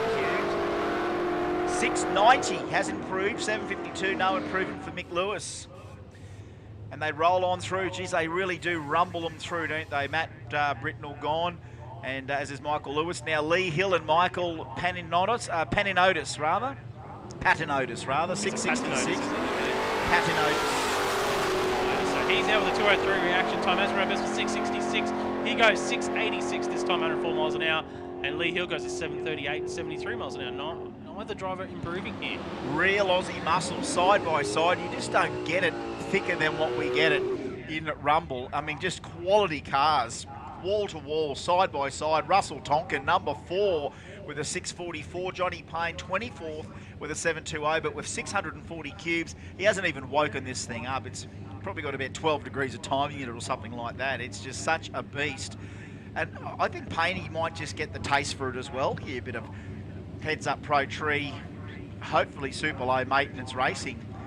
He's done it all for Johnny Payne, you know, rebuilding gearboxes. Jeez, he's gone deep, Payne. I think he's done that on purpose. Has he? I think he's trying to get the reaction. Is he really? Well, I mean, he's also got to get the ET here. 6.83, that's an improvement for him. 6.46 for Tonkin. So 6.44, 6.47, 6.46 is 3 runs. Piling it on. Look at that. Look at that lineup there. Reese Carkeet, 6.41 with a 0. Michael Harper, 6.41 with a 0. Shane Locke, 6.43. Russell Tonkin, 6.44 with a 7. Nicholas Ebden, 6.44 with a 7. Damien Morris, 6.45. We've got no Hot Rod Williams yet either. No, he did have issues in that second session where he got pushed back after the car lost power. Ian Dwyer now in the Chevy Love Ute. Wayne Newman in the Camaro. Both leaves sharp there, 196 Wayne Newman reaction time. Ian goes triple 2 on the tree, but it's all Wayne Newman. Here goes 698, 100 miles an hour and a 749 at 87 miles an hour for Ian Deutscher. Now, just a question, an announcement. Attention in the pits. If you are unable to run tonight, if you are out, please come and tell us, because that affects our seating. If you are out, please come and let us know in the tower. If you are out and cannot make any more running tonight, please come and tell us. Even if you're out and fixing something and are going to be back, come and tell us, because that way we can take that into account and we don't write you off after round 1. 669 there for John Mason in the Camaro and a 692 for Troy Hunt in the Ute. 98 miles an hour. This, of course, is all over group Radial Rumble. Final qualifying session. Luke Howes in the Corolla for Gumdale Demolition take on Wayne Blinko in the Capri. This will be a tight race. Even that's only qualifying. This could be a rumble race. Pointy end rumble race. Wayne Blinko's getting the old radial action happening. You notice the rear end coming up there. Wayne Blinko's another one that's got the radial butt, trying to make the car work better. 46 goes in, a 54 goes in with a 3. That's 2 654s and a 653 for Wayne Blinko. Well, Hauser goes to number 7 qualifier with a 646. So we've had. I've sent the little message out to Hot Rod Williams. He's either strapped in and he's having a run, or he's fixing stuff. I don't know. I've asked him anyway, because we did see the normally reliable jigger have to be pushed back. Danny Mullane and Shane Blinko. So the Blinko boys. We've had the Capri. Now here is the utility. Danny Mullane, the Cobra. Oh, zinks the tyres. Big time. Sideways. It's going for a fair old spin there. He might have the Aussie All-Rounders on. 756 to 863. But that's not what you want to see in Rumble. And as I said to you before, you can have a pretty good time up till now, Q3, and if you have things start to go wrong, it's kind of hard to come back from there. You're on the back foot fighting. It's almost like being 12-0 down at half-time in a final. You're trying to come back and win. You've got 3 rounds to try and come back and snapple a couple of wins, and if you've lost that consistency, it's going to be so hard to rise to the top. Lucas Holtz, 695 and a 699. Lucas Holtz, number 21 qualifier at the moment in that Tirana. That's what he does here on the last pass. Goes 695 again. 102 miles an hour for Lucas Holtz in the Mad Dog Motorsport Tirana, and I think that is a close to all over group Radial Rumble qualifying. So that means we are done. It is now into the serious business. Ladies and gentlemen, that has been our qualifying for Kenda Radial Redemption, and that Rumble field is one of the best ones I think I've ever seen. You've never seen nearly a full procession of elapsed times all the way down to 16-ish, and maybe even more. Yeah. 669, 660, 666, 669, 669 with a 5. We flick the page over, which we can't. They're printing it all out now. We'll get that out. We've got some seeding to do, folks. Go and grab yourself a bite to eat. Grab some Kenda merchandise. Chat amongst yourselves. We'll do a little bit of track prep. We'll do a little bit of announcing to pull our rounds around for round number 1 for Outlaw Radial and Outlaw 275 and Outlaw 235. Keep your ears peeled, all races. And as we've said to you already, and they did pretty well this time. Yep, we need you guys to come around really good once you know who you're racing, and we'll get that seeding up and get it down to Kenda Central as soon as we can. So the seeding procedure, just repeating, if you are out for the night, come and tell us please ASAP. If you are out for the night, come and tell us please ASAP. That helps us with the seeding as to, we might be starting to seed and know that, oh, he's out. That throws the whole seeding procedure out if we don't get that information. So if you are out completely, come and tell us. That helps with the seeding. If you're out but you're trying to fix it, we'll seed you in. And if you don't front, well, you don't front. But we're definitely going to be, when we're calling the categories around, if you knew who you were going to race, at least try and make contact with that person to say, look, mate, I'm not going to make this one. I'm going to make the next one. And if anything, that person should maybe try and find the person in the next race and say, mate, I will be there. It's a little bit of communication. It's hard for blokes to do, but they can do it. So it's been amazing. We're going to have a look at all the printouts here, folks. Grab that merchandise, sit back and chill for a bit as we get the seedings underway for round 1 here for Kenda Radial Redemption.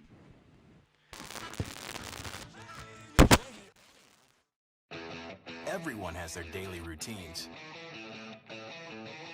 Some of us thrive on adventure, the thrill, even just a little family time. We live for the weekend. Whatever your passion, Kenda Tires is there for you. Kenda Tires, designed for your journey.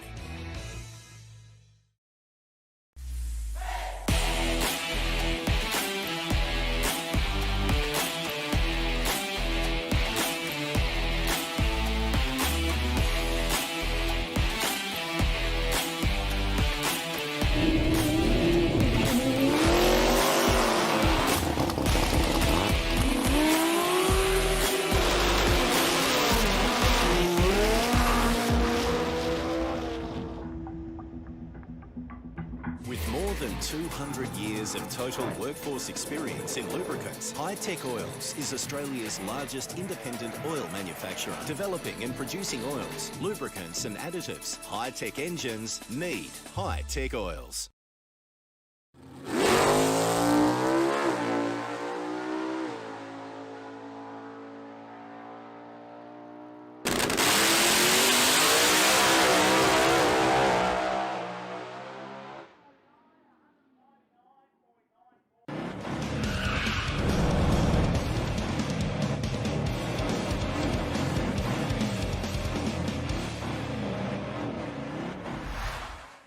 What's up, Overtakers? It's that time again. Drag racing. How good's that? Radial racing, even. Kenda. Time for Kenda. I love Kenda.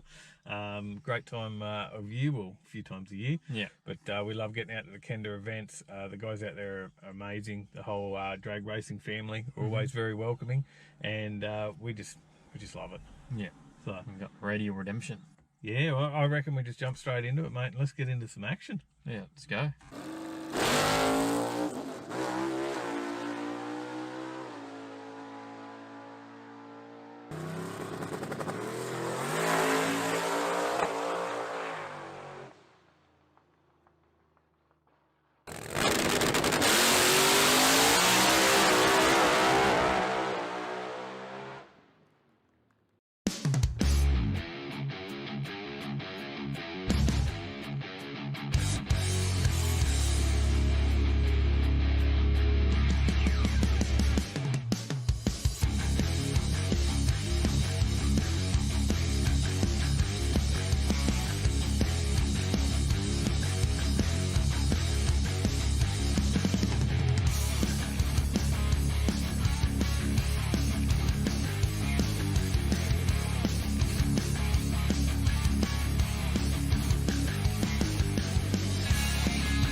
Andy, I grabbed you today, mate. You can't not come out here and see all the spot-on performance shirts and spot-on performance cars. Mate, there's obviously you guys have got a good coverage out here of cars. Mate, give us a bit of a rundown. How many we got out here? I think today we should have about 6 or 7 cars racing across the fields. Not a bad effort, mate. Nah, pretty good, mate. We're very family orientated, so the whole idea here is, you know, the blokes and the girls like to come racing, but bring your family along, mate. I mean, you have a look around, there's plenty of kids here, like, with all the spot-on shirts on. I've been told you cook the best feeds as well. No, that's Jamie, mate. He's over there now with the barbecue. He takes that. I mean, keep people fed and hydrated and they have a good time, you know. Yeah, no, it's awesome. It's a good environment, and there's so many spot-on shirts running around. I think that's cool to see as well. So yeah, I mean, again, we've been going 10 years now, and mate, it definitely wasn't like this when we first started, you know. We had a single easy up, and we've built something into this, but we can't, me and Danny don't do this alone. This is everybody that chucks in and helps and does their part, mate, and it's grown together, you know. And last night, you had the spot-on performance $2,000 small tyre shootout. Now, you were up there, but you got knocked out, mate. Mate, that's racing too, you know. Win or lose, it's fun, mate, you know, and especially when it's close, tight racing. Like, for the people at home watching on your live feed and here watch, like, mate, you never know who's going to take that win light, you know. And I guess at the end of the day, that's why we keep saying more bums and seats adds to the atmosphere. So people at home that aren't racers, you got to get down, you got to get trackside and witness it, you know. And so many people even last night said, Jesus, some like 470 cars battling it out, you know. And mate, anyone can take the beams. Adrian made it to the final with a 5.0 car, you know. Yeah, and the pass for yourself, between yourself and Sean. Yeah. Like, get the heart pumping for a spectator. Mate, tell you, like, being in the car, watching him get out on me on the 60, and then I grabbed that scramble button and pulled him in a bit. But, mate, just, yeah, good racing, man, and good fun, you know. We get down the bottom end and we shake hands and hug each other and say, fuck, that's good racing, you know. So. But you're pretty happy with how yours is running? Oh, real happy, mate. I mean, it's one of those things where, like I keep saying all the time, we're never here to swing with the fences. We always just take baby steps and creep up on it. And like I said, at the end of the day, we want to cut laps, mate. That's what we're here for, to do laps and enjoy the race and not swing for the fence and hurt it or anything silly like that, you know.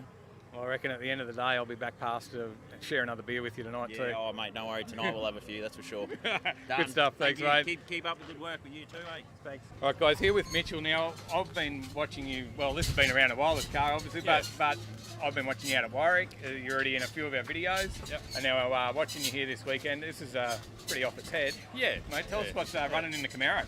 LS 400 Cuba, 80mm turbos, Powerglide, reed case, and a sheet metal 9-inch 35 splice. Mate, it looks like it's putting down a fair bit of power. It is. We're just a new combo. We're just going on it slowly. Eventually, you want to run a 7-second pass with a 4,000-pound car. Wow, that's impressive. It's up there. We weighed it the other night, and it was 3,800. No fuel, no oil in the auto, no tail shaft, and no water in the tank for the air to water. It's a big, heavy car. Yeah. And what's the best time so far? We've gone an 840 with it, with this combo. But again, we're running on 17-pounder boost. We can double that. Yeah. Oh, and we just spoke to Andy. He said it's all about stepping it up, not That's what we're doing. Yeah. And that was the idea when we spoke about building it. He asked me what you want to do. I said, well, to start off with, I'd like top qualify at Kenda with a Class B run, 550, and then step it up slowly. And he goes, yep, no worries, we can do that. So, yeah. All right, now, not to jump in too much of the controversy, but we did have transmission issues last night. Yeah. Do you think it's all right today? Look, I've put through 20 litres of oil in 2 passes. Yeah. Just kept draining it. Drained it this morning, and it's a red colour, so hopefully it'll get us through today. After the qualifiers, I'll dump it again and put another new mod in. And you'll have to pull it apart. Box will come out, brand new box, it'll have to come out and be rebuilt again. $9,500 you just put into this? Yeah. Oh, what, the gearbox? The gearbox. Oh, the gearbox, yeah, it was 10. There was 10 grand in that alone. Yep. Wow. So hopefully it's all good, mate. We'll keep fingers crossed for you. No worries. It smelt really bad yesterday. Oh, yeah. When I drained it, it was smoking. It wasn't steam, it was smoking, and it was black. Well, so we'll be watching you today, mate, and you have a great day. Hopefully we go all right. Thank you. Thanks, Mitchell. No worries. Thank you.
Steve, back out running the Gemini, mate. We haven't seen this one out on track for a little while.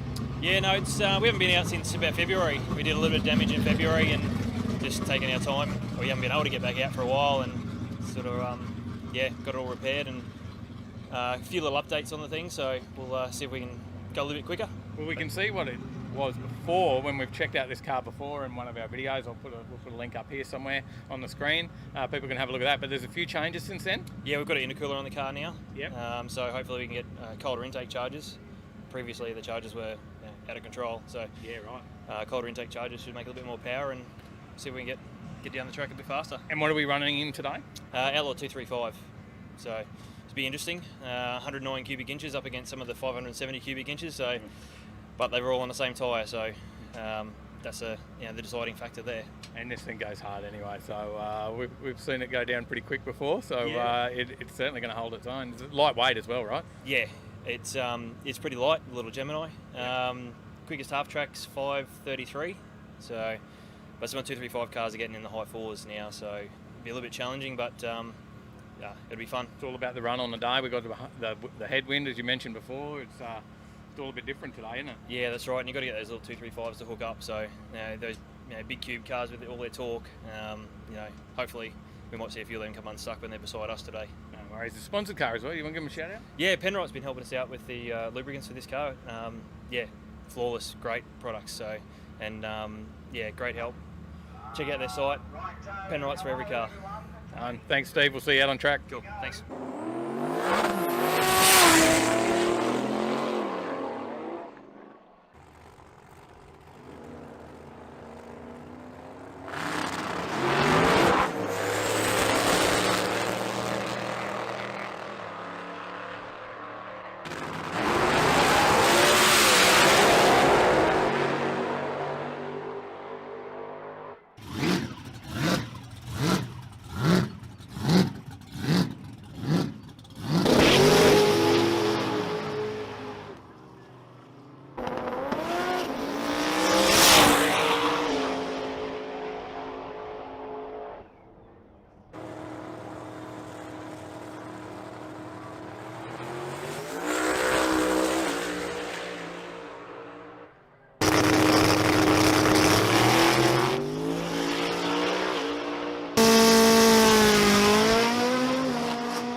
Steve, we've come to have a look at a bike, mate. Now, it's been a few years since I sold my Harley, but I reckon this one might be a little bit quicker.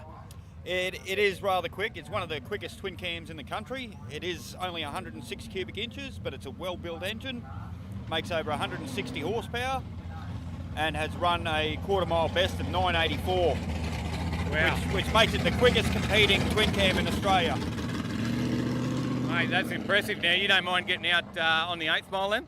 No, I love the 8th mile. You can get like any racing is it started and won in the first half of the track. So 8th mile is good fun, and especially these Kenda guys, they put on a great track. So there's no issues with traction whatsoever. So it's just twist that throttle and hang on at the start. Balls to the wall, mate. Just send it. Mate, you've got a few sponsors on here as well, mate. Yeah, we've recently just signed Playfall as another major sponsor. Michael Cook, great company, and it's good to be working with him. We have Burley Bars. It's pretty well known. Oh, yeah. And, Good bunch of guys. Wrench Devil Cycles build my engine. Right. And Pro Cycle Dyno tune it. Okay, and we could find links for all this on. Do you have a page for Day Family Racing? Yes, we've got a Facebook page. We also have Instagram. We've taken this bike from basically a street bike to just full-on race bike. Yeah. We started racing it went 1180s, and yeah, we've just gone quicker and quicker. Have you got something that you're aiming for today? Is there what would you like to hit today? I would like to get a very low 6.0, 8th mile. Yep. If I can do it. If I can't, I'll just be happy to be out there competing. Mate, that sounds impressive. It's good to see the bikes out here on all the Radial bikes as well. And mate, this is not the only bike. You race a few different other classes as well, or on this bike? On this bike, I usually race modified bike. Yeah. And yeah, just give it to all the Bussa boys and the Jixer boys. I usually put them off when this thing's on the two-step because it's quite loud, and yeah, they end up red lighting a lot of the time. But it's always good fun running against them. They always telling me how I should get a real bike, but you just can't beat the brute torque of a Harley. Mate, I love it, and I reckon that's a good point for us now to cut to you on the two-step and show everyone how loud it is. I think we can do that. We'll see you out there. Thanks, Steve.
Well, guys, there's the wrap up, a bit of the highlights from Kenda.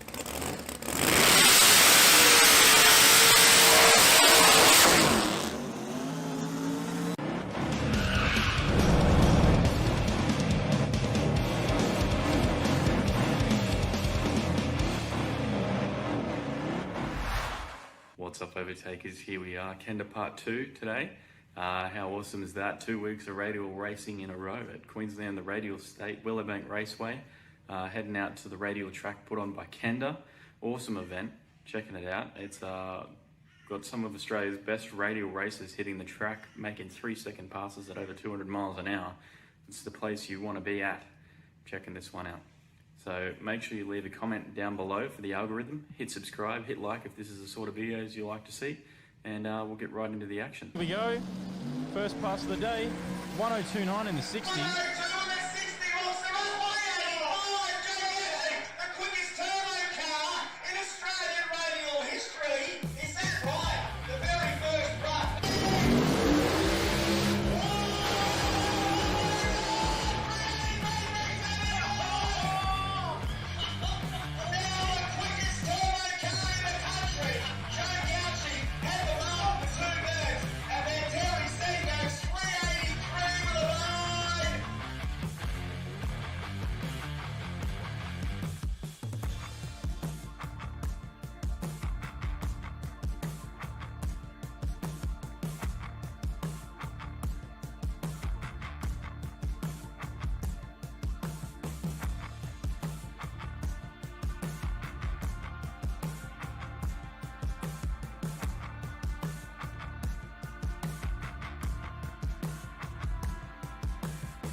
Down here with Hot Rod Williams, mate.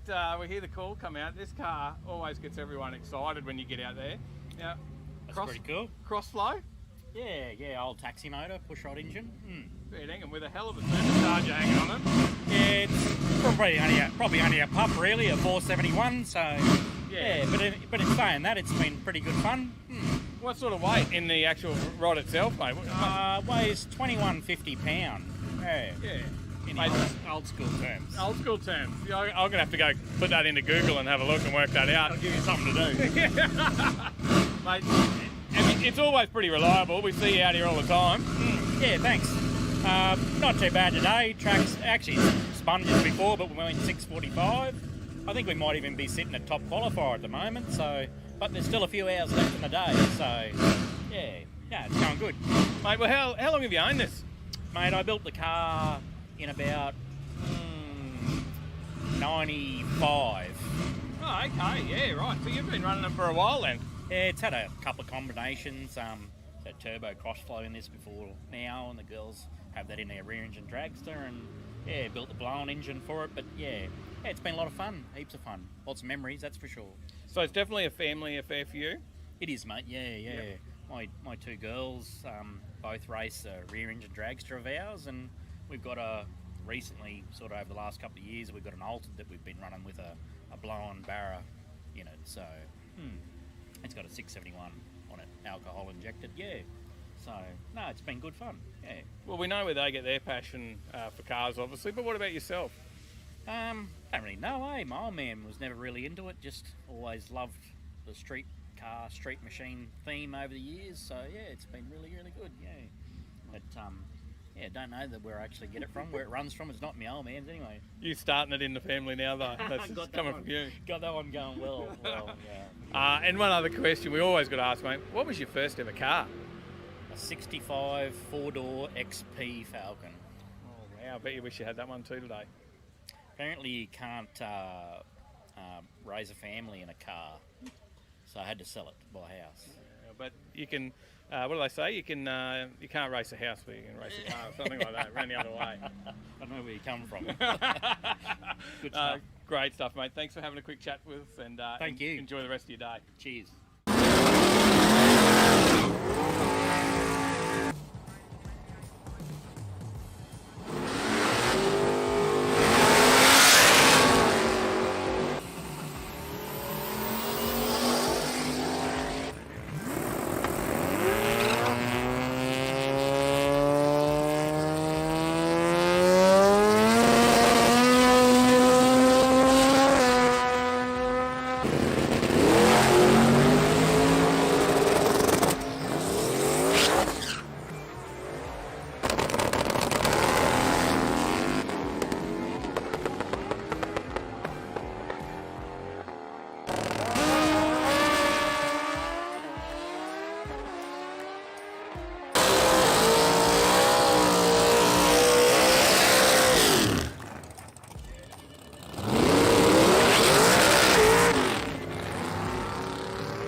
Hey, Buff, mate, we're just out here having a look around, and I spotted a Mitsubishi Scorpion, and I was just saying to a few people, I hadn't seen one of these since about 91, 92, and a mate in school had one for his first car, Butch, shout out to him, but it didn't look like this. Oh, but this is how they all should come off the factory. Mate, what have we got running in there?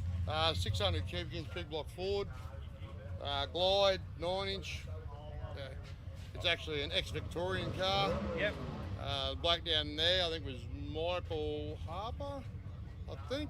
He's a big block Chevy in it. Yeah, years right. and years ago. I think that was back in 91. So that's how old it is, or it's probably older than that. Well, I'm amazed at how much room's in there, but obviously there's a bit of cutting there.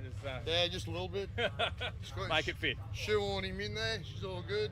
Because especially to a few of those Americans over there in the live stream watching us at the moment, they said, you know, us Aussies, we like to throw big engines into small cars. And little cars, yeah. That's okay. Here's one for you guys.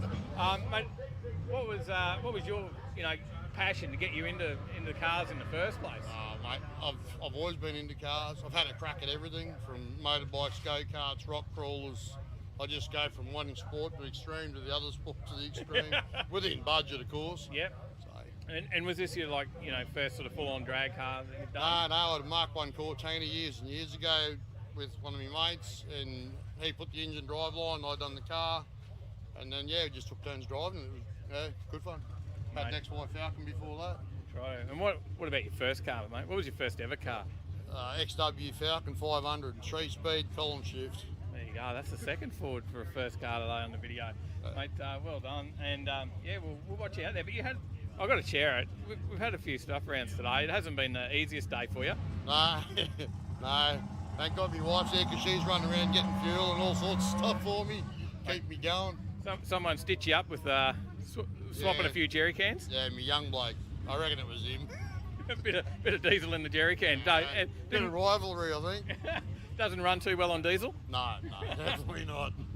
All sorted now, though. And, mate, what was you got a PB out there before? What was it? We went 570 at 122. Yeah, 122. Pretty bloody good. So, just keep hunting the 50 now, eh? Yeah, just got to get the 60 feet down. That's its downfall, so. Yeah. So. Mate, we'll be watching for it. Good to see you. Thanks for having a chat. Thank you.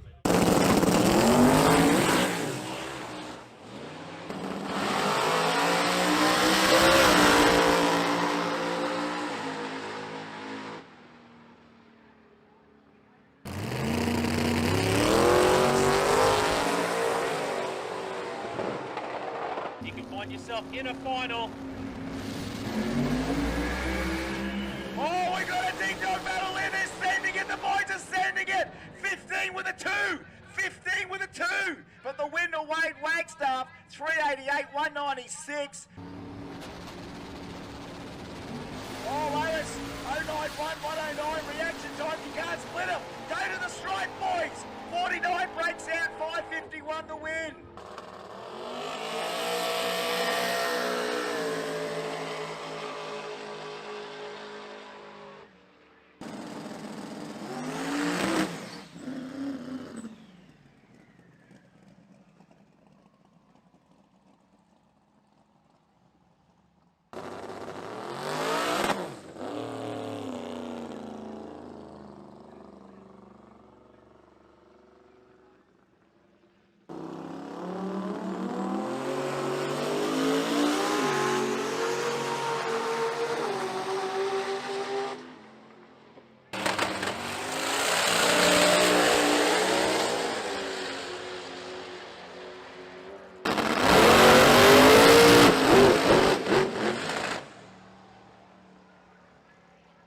G'day, Joe. I had to come and see you. We always come and pick on you, throw you on camera, mate. And, you're pretty good about it. So, mate, you've had a pretty good weekend so far. The car looks like it's on song, mate.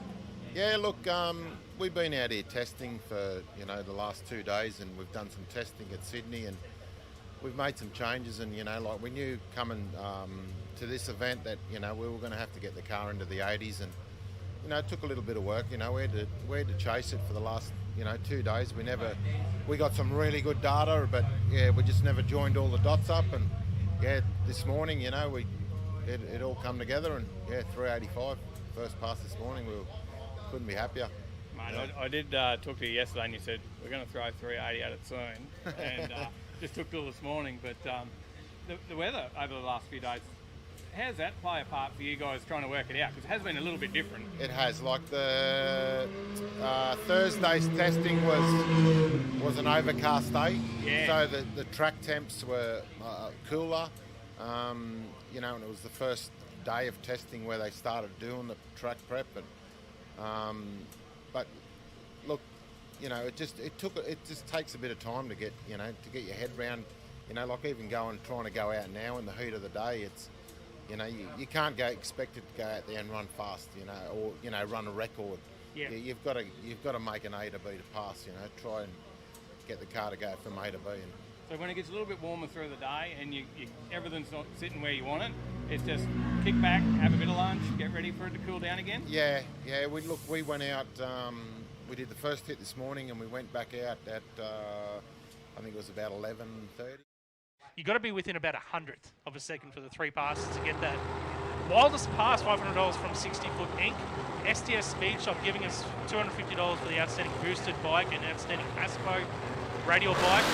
Ray G Fuel Systems giving us Aspo Carby radial car, $500 for that. And EFI Parts Australia supporting the after party, and we are now going into round 1 of Outlaw Radial, Chris.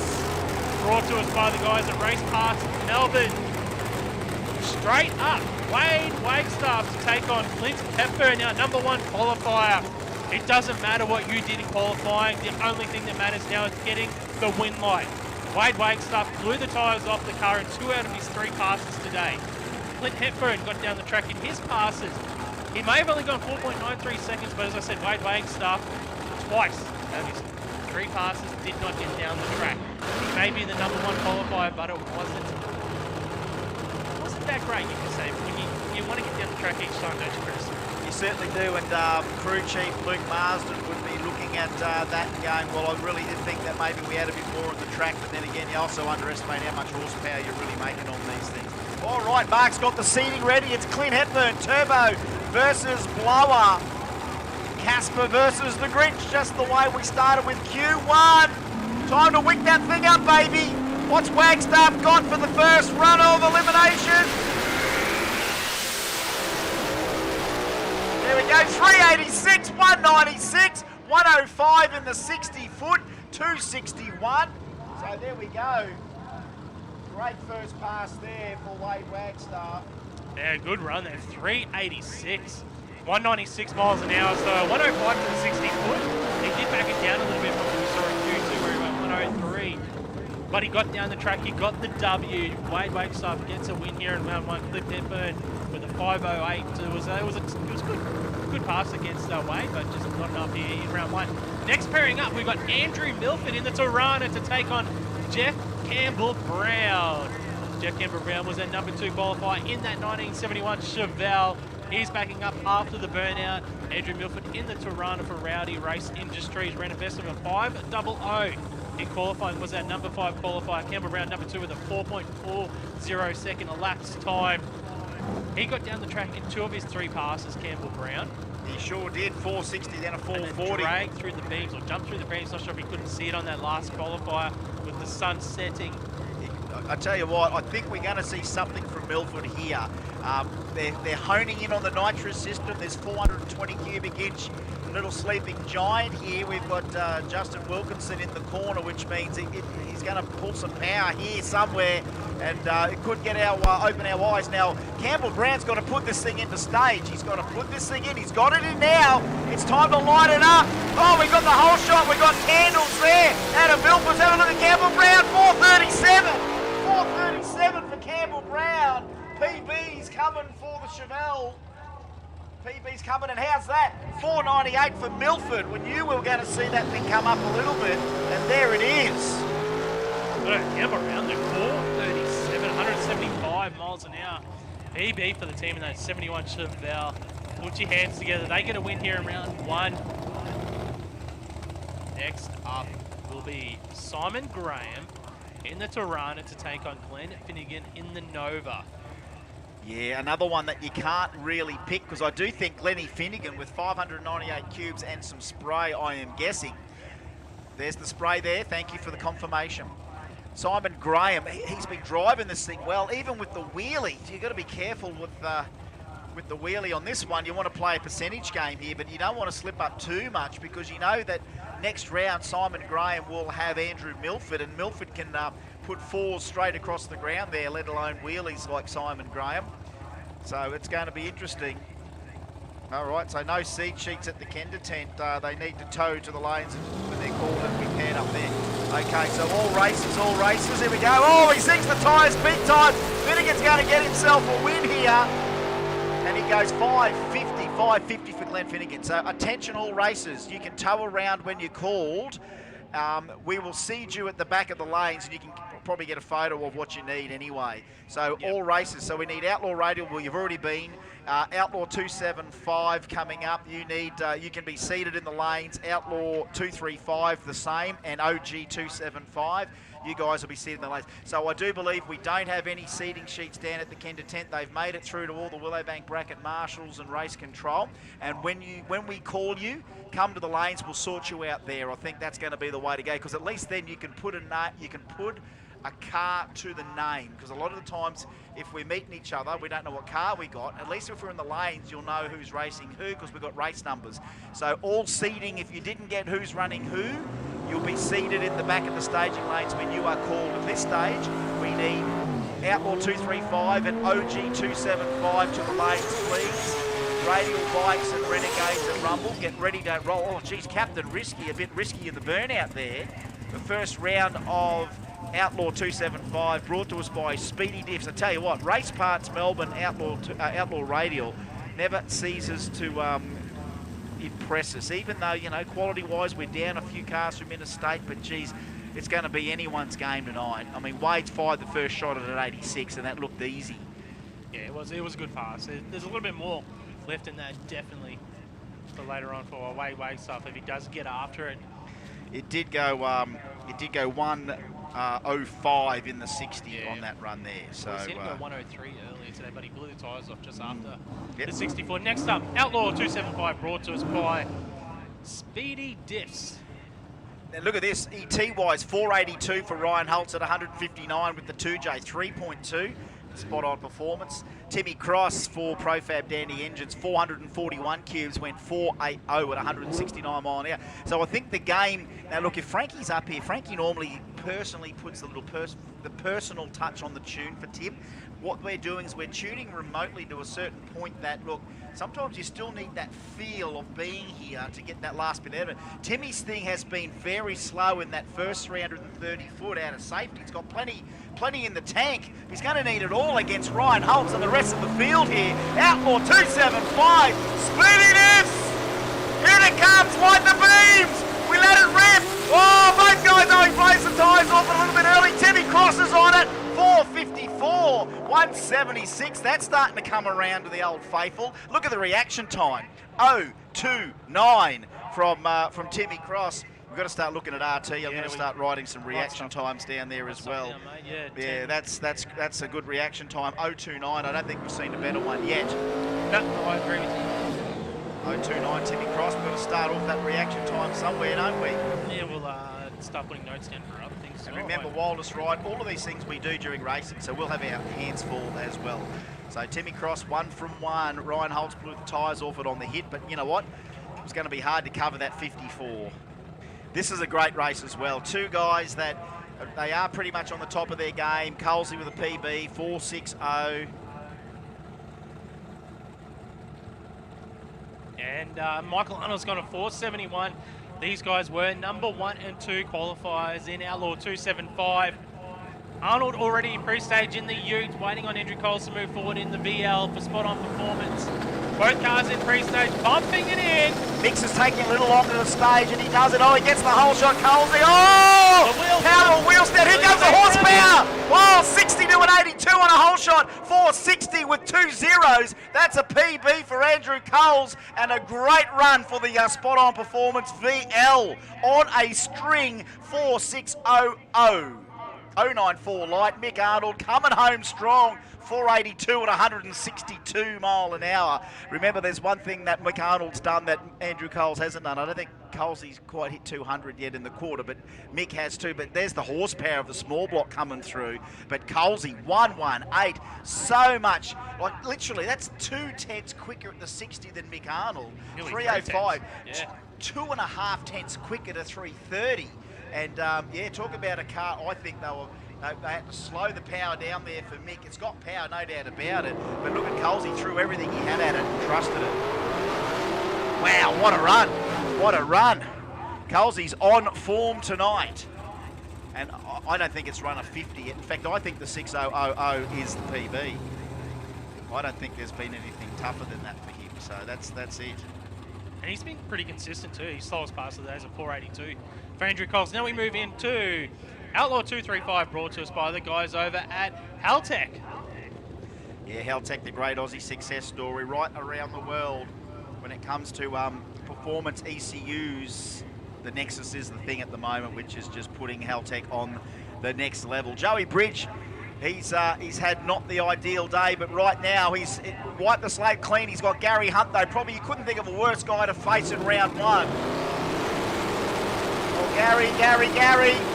Oh, whole shot there, but Joey's got some horsepower. He's trying to get it down. He just can't get to the stripe just yet. He's improving every run. 5:43, the best today for Gary Hunt right there. Oh, I love a good NA turbo rumble there. And you know, Joey's just trying to get the horsepower back on the run and nearly had enough there. It was 3/10 the difference at the finish line. He did lose a tenth and a bit off the start line there from Gary Hunt. He was definitely coming back at him. Yeah, so look, they're just not their ideal first, not their ideal day. Oh, look at this one. Jamie Farmer won, couldn't he? Wow, boy, oh boy. Remember, he doesn't have to really light the wick up too much, one. He just needs a little bit of spray. He's got that Vortec blower. He's got that turbo in the boot, the nitrous on the way back. Jamie Farmer, 565 cubic inches. One engine, here we go. Oh, whole shot sinks the tyres, does Jamie Farmer. One, Kudnik puts that down the track, 520 flat. 136, got to be close to a PB, 2 for 1. I think so. Yeah, 520 flat, 136 mile an hour street car. I mean, he very well could be an OG 275 if he wanted to put a bigger tyre on it, but it's the challenge of the 235 that just continues to push the gears in Juan's head a little bit more, and he's racing well too. Tell you what, I'm burning up your energy source there. It's only gone 5%. Oh, wow. Yeah, I know. Maybe the iPad takes a little bit more charge anyways. I'm going to try and keep that thing off until we can get some stream. Again, we're almost, I feel like Apollo 13 or whatever we were. You know, the one with that safe tower. You know that one? There we go. Yeah, I know the one. Yes. Let's try. Okay. Oh, here's Hoffy's back. Hoffer's back. He went 5:27 with a 9. Jess Beckham went 5:27 with a 6. Now this, just when I thought every other 235 matchup was going to be tight, this is a tight one. Yeah, Jess Beckham ran a best of a 5:27. Scott Hoffman ran a best of a 5:27. They were number 2 and 3 qualifiers in Outlaw 235. I wonder what he broke that he needed the welder. Yeah, true. We'll have to ask him. He didn't answer the last time, but he did front. He's fronted up. And here we go. 2.7 against 430 cubes. It's Kerry. Both cars doing 133 miles an hour as well. 0.003 of a second separated these guys in qualifying. Oh, he's both in. Oh, Jess Beckham. Oh, double wheelie. Nice little one from there. He's trying to get him back. He's trying to get him back. 35 beats a 25. Whole shot win for Beckham. 35 beats a 25, and it was just quicker. They were 349 both at 330 foot, but 525 for Hoff, 535 there for Beckham. Just a reaction time there. A 0.5 light for Scott Hoffman's never going to cut it against the 135 from Jess Beckham. Beckham gets a win in round 1 of Outlaw 235. Brought to us by Haltech. Moving into the next pairing, we've got Chris Karsberg in the Toronto for Shane's Bikes, Boats and Performance. Matthew Agius in the VL Commodore. Beside him, Agius ran a best of a 5:05 in qualifying. Karsberg was a best of a 5:21. Oh yes, Karsberg. He rolled backwards and forwards. He got the whole shot. He's going to turn that into a win because he blew the tyres off Agius after that earlier 5:05. That blew us away. 5:22. Geez, the rule. One went 2:0. Beckett went 35. Karsberg's gone 22. They've all been pretty pointy there. We're actually into OG 275. Oh, I do apologise as well. So there we go. So a 22 for Karsberg. Round 1 of OG 275, thanks to the great people at Outlaw Mufflers. And Scotty Hoffman actually gets a win though, because he was meant to be on a solo pass. Oh, there we go. So we put a couple of pairs in there, did we? Oh, there we go. There we go. Great match-up anyway. So they both got a win for round 1. That's all right. I'm having a look now. So that's all right. Gets a win. We're a bit rusty, mate. It's kind of been a while, yeah. It's our first Kenda of the year. What is it? It's been October. 12 months for us, yeah. I just can't here at Willowbank anyway. You can't even blame COVID for that, but. Yeah, there we go. We're just a little bit on the rust. All right, Ben Vlecken and Tanya Thompson. I mean, we did have the one in February. I'm sure we went down to Sydney in February, so that was the the only one so far this year that we've had, and now here we are in October and we have another crack at it. And let me tell you, wait till we all get to race again together. OG 275, I can see this class absolutely exploding. We have got some of the quickest street cars around in this class. Ben Vleck and Tanya Thompson, both these races had a few issues staging on the last round, so this time they're going to put it in properly. All I know, they're both dancing with the devil. Oh, zig, 023 light. Tanya Thompson going to go 1 from 1, 507, and 023 light for Ben Vlecken. So 023 for Vlecken. Radial bike to the lanes, please. Radial bike to the lanes, please. Radial bike to the lanes, please. I'm almost going to hazard a guess. I'm going to call him. Shall I call him? Call it. Renegade. Do it. Yep, do it. Renegade to the lanes, please. Renegade to the lanes, please, as well. Radial bike to the lanes, please. Renegade to the lanes, please. Rumble, get ready, don't roll. Rumble, get ready, don't roll. Renegade to the lanes. Radial bike to the lanes. ASAPP, which is as soon as possible, please. There you go, Tanya. But an 023 for Vlecken, so we're honing in on the best reaction time. That's about all we can pick at the moment, because I don't know about an answer's choice or most outstanding. We're going to have to do that. I've got some paperwork here to write stuff down that does impress me. Here's Tommy Tirana anyway. Like, we still don't have his name. Tommy Tirana. Do we have him on there? Just as 6027? No, I had a look at the entry list as well, but he wasn't on there. All right, Billy. Tell you what, Billy Shelton's been having a cracker off the tree tonight. Oh, the Torrey does it again, but it's Billy Shelton on a whole shot, 060 and a 536 to improve again. Justin's just might be giving him a little bit more every time, of course, from Horsepower Solutions. And Billy Shelton in that sickest VL. Matthew Edwards, mate. That's who Matthew it is. Edwards, that's who it is. I wouldn't be surprised if that ends up a Street Machine of the Year. It's a very popular choice. And you know what? There won't be too many that we've seen ever in the history of Street Machine that might have had this many quarter-mile runs on it before it got voted as that. Because, you know what? I can't remember of too many others that have had that much track time. That's a show car that can be raced pretty much. All right, Paul Merry and Shane Baker. OG 275 doesn't get any easier. Paul Merry 511. He's run 531, 532, and 533 for Shane Baker. If Paul Merry slips up here, no one wants the boost. No one wants the win. Now they want the win, and you know what? They're both going to wish they left a little earlier, because that's 2.3 seconds on the line. 508 beats a 531. You could have left 1 second in and still probably won that race. Can you say a 2.31 second light had the whole shot? Have you ever been said that? No, never, never. Unless it was two VLs running each other. And then that'd be like 10 seconds beating 11 second reaction time, yeah. Back in the old days of VL turbos with autos, yeah, you'd be there 12 seconds waiting for someone to go somewhere. It's all about the number. And he only had the whole shot by 700. Yeah, well, actually, that reaction time there, 2:31, Anthony Matuk would be proud of that. That'd be the best reaction time he's ever run. But he doesn't doesn't go radial racing yet. Baker's been consistent, 33, 32, 31, 31 so far. Yeah, that's good. To me, that might just come out of. We've got to see where we are after 3 rounds as far as the most outstanding OG 275 car. That's pretty good, even though it's a losing run for him. That's pretty good. If we see 2 more like that, he's got to be nearly there as an outstanding OG 275. You'd think that as well, yeah, definitely. I'm with you there. It just depends on who gets their game together now, and you've got to put a bit of racer in there as well. In other words, cutting lights, winning, helping the car win also helps. As much as it can be all about the most outstanding 275 car, it could also be that we've got to put a bit of driver in there. And unfortunately, Bakes, we're willing to forget the reaction time for now. But 5:31 with a 0 in try and get it under 1 second next time.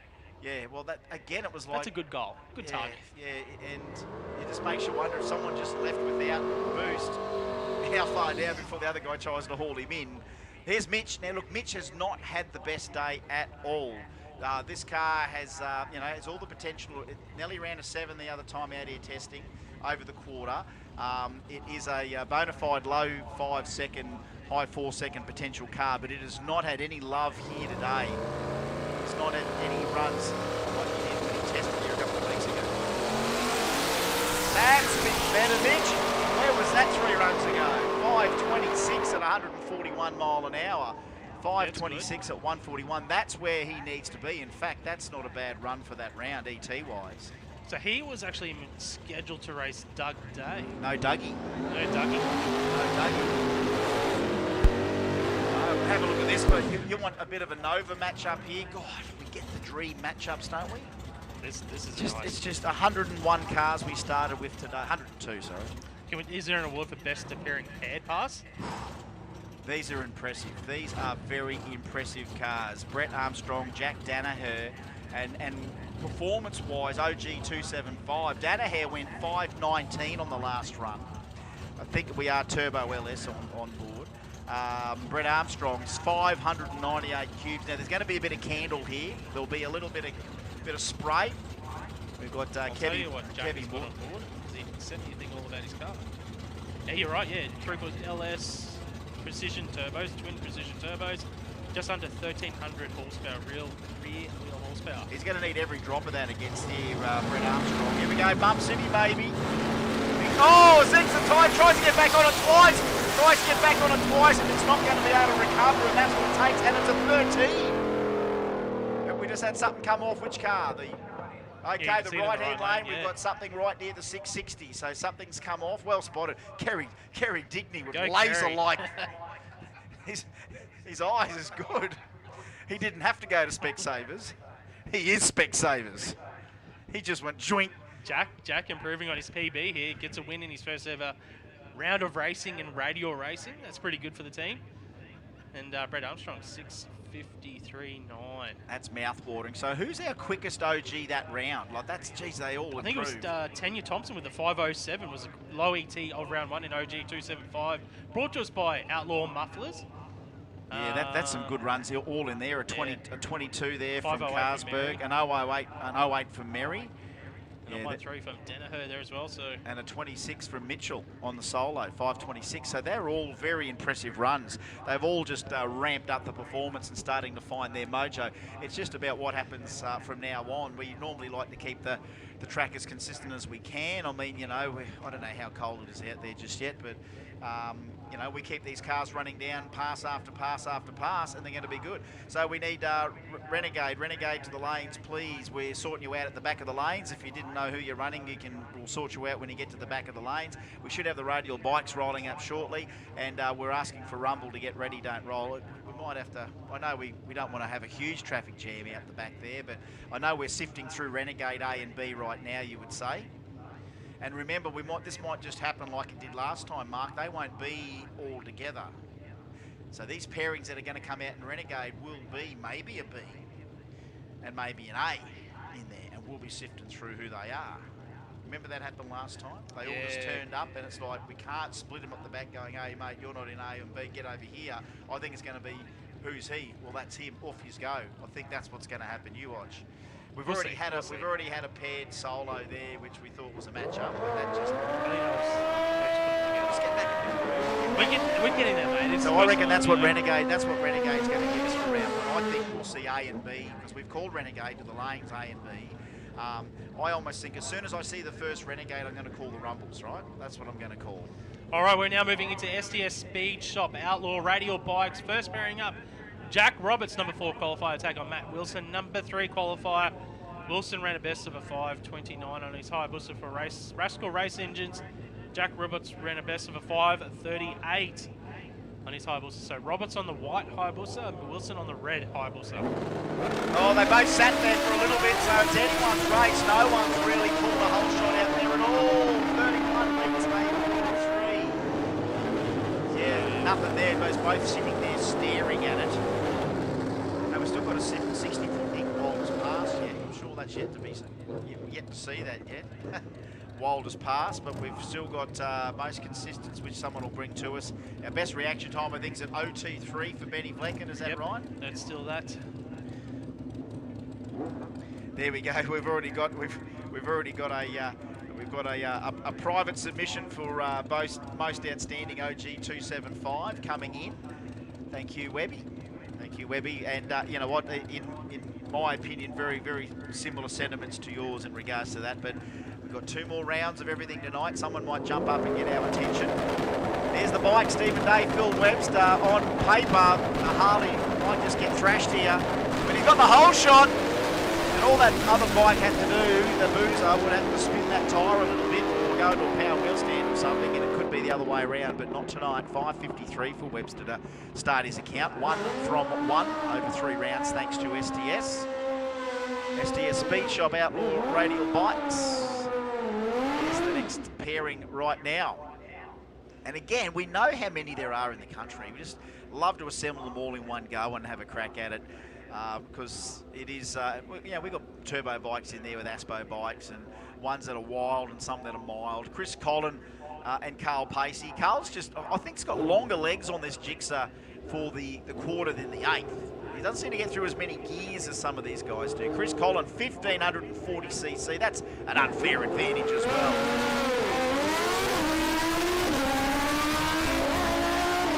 There we go, 5:09, 1:38 for Chris Collin.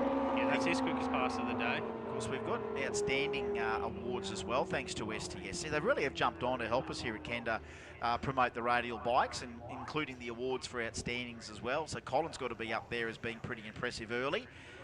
And, you know, we might see the I four. think that's an Aspo bike as well. Is it really? Geez, that's good for an Aspo bike, isn't it? Very, very good for an Aspo bike. So I think our bikes have run through, so we're just getting Renegades through, and I think that's what we're going to probably suss out, I think, is we're going to see a bit of a spread there. Yeah, thanks very much for your message there, Webby, for your vote on that, and all of that we'll take into consideration as well. We're audience participation, yes. Yeah, I don't know. I think it was just get everyone involved. involved. It was messaging me there to justify the thoughts about it too, because yeah, it's he's a good guy on and off the track, and the car speaks for itself. But yeah, so we've got to try and work out, thanks to Coastline Building Co., the outstanding Outlaw Radial car, and I mean it's shaping up already, but we still want to see it over 2 more rounds. Tuned by Dale and Castle Hill, of course. Outstanding Outlaw 275 car. I've got an idea after round 1 already. We should almost make it like the Dally M. After every round, we've got votes on the Dally M. Oh, yeah, 3-2-1. Yeah, 3-2-1. We could almost do that. We'll do it in our minds, because I just got no room to write stuff. I'm already writing down a lot of stuff. I know you always assume this role, which I really love, Mark. Don't go changing. I love it. I'm a numbers guy, so you are. It's good. Yeah. Advanced Drive Group Outstanding Outlaw 235 will be $500. 6 Boost Hard Luck Award. I've almost got one. I'm thinking of already. I think so as well. Warwick Patent Panel Best Appearing. Oh God, where do you start there? Car number 102. Car number 101. Warwick Patent Panel. Yeah, Best Appearing, $500. And again, you got to say, all of those cars are just fantastic. How do you pick one out of all that? Same with Mood Motorsports. We've got to find something that's the announcer's choice. We'll nut that one out before the end of the night. Finance Next is giving us an outstanding Radial Renegade, $500. Now, I think that's in general. It's not an A and a B. It's just an outstanding Renegade we've got to find. Bolt King's giving us an outstanding Radial Rumble car to $500. Race Bolts gives us Best Engineered, $500. Best Engineered. Again, the same deal. Yeah, well. Melbourne Access, outstanding OG 275 car, $500. RC Metalcraft, best reaction time, well, so far, as we say, 023 for Benny Vlecken, but that could get down a little bit more. Performance Wholesale, most consistent, gets a $500 store credit. We're asking all racers to help us with that. And again, they normally hand them to you at the end. They go, I've got time slips, I'll go see Mark. Go and see Mark. I'll do the trophies if Mark crunches all those numbers at the end. 60-foot ink for Wildest Pass. Oh, God. Can't wait to see that happen. I'm sure we'll see something. STS Speed Shop is giving us the outstanding boosted radial bike and the most outstanding Aspo radial bike to the tune of $250 each. And Ray G Fuel Systems, quickest Aspo Carby radial car. I'm thinking already that it's maybe close to Gary. Gary Hunt. Got to be Gary so far. It is good. Aspo as in Aspo, no nitrous down it, so that's got to be close to being that. 543. And of course, EFI Parts Australia, the after party, the presentations, the big checks, the drinks, the 3 cheers for everyone, hip hip hooray, that's us, and it's a good night. And remember, tomorrow's Sunday and Monday's a public holiday. I've got to get up early tomorrow. Why? What are you doing tomorrow early? My partner's working. I've got the kids, so they will not let me. when you've got a 4-year-old. All right. Well, when your wife goes to work, just get them up early, get them in the car, and just drive somewhere. Just drive somewhere. I don't know. Just get out, go somewhere. I've got a million places I can think of that I used to. I'm thinking about putting the smoker on for the footy. Oh, you got the footy to think of at the end of the day. Yeah. My neighbour over the road wants me to go to Moreton Island on his boat tomorrow. That's a big no from me. Everyone has their daily routines. Some of us thrive on adventure, the thrill, even just a little family time. We live for the weekend. Whatever your passion, Kenda Tires is there for you. Kenda Tires, designed for your journey.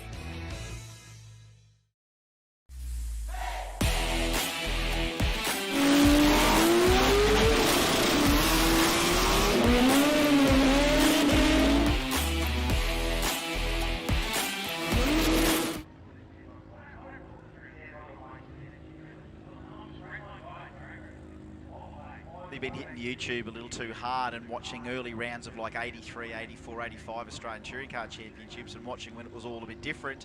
You know, when you had, Moffat and RX-7, there was a Bluebird nipping at the heels. You had Dickie Johnson still sort of, finding his way. Actually, in 84, it's still like the XE. You know what I mean? Brocky in a VH. You know what I mean? Like, they were the exciting rounds. Now, this is where we've got to find the matchup. This is Renegade.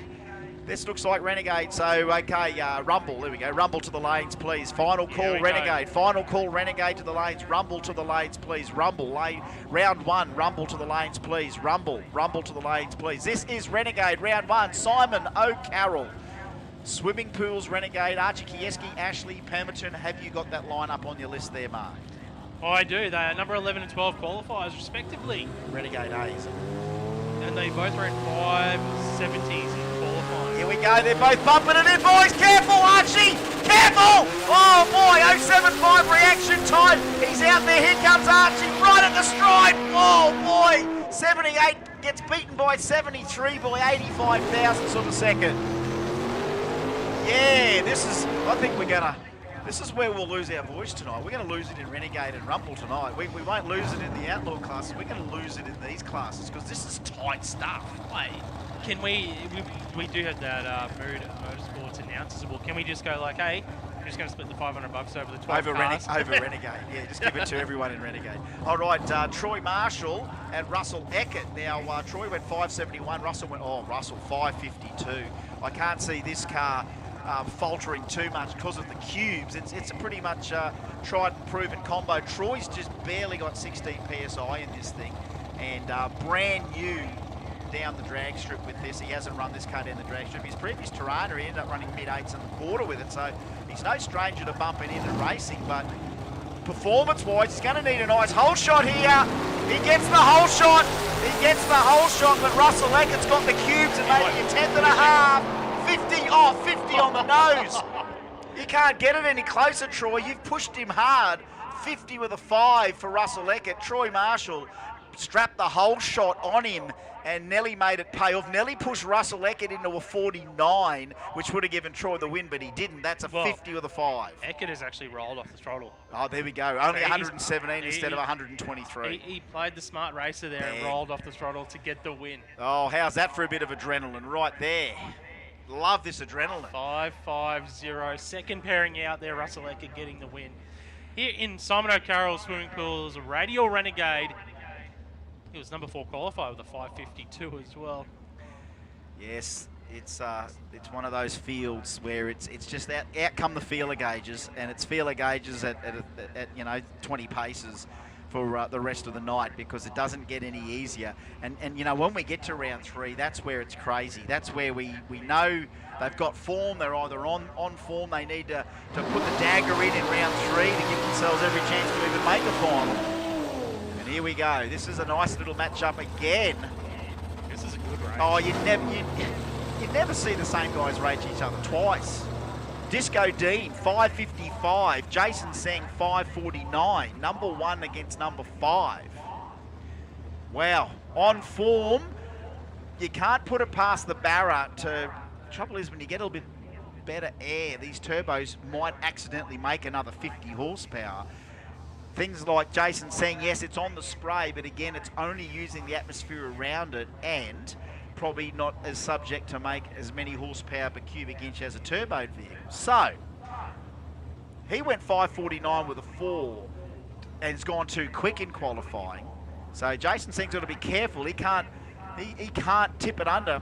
If Dean Ferris can bump a hole shot on him, mind you, we're talking about Jason Singh here. Talking about a guy that lives by the hole shot.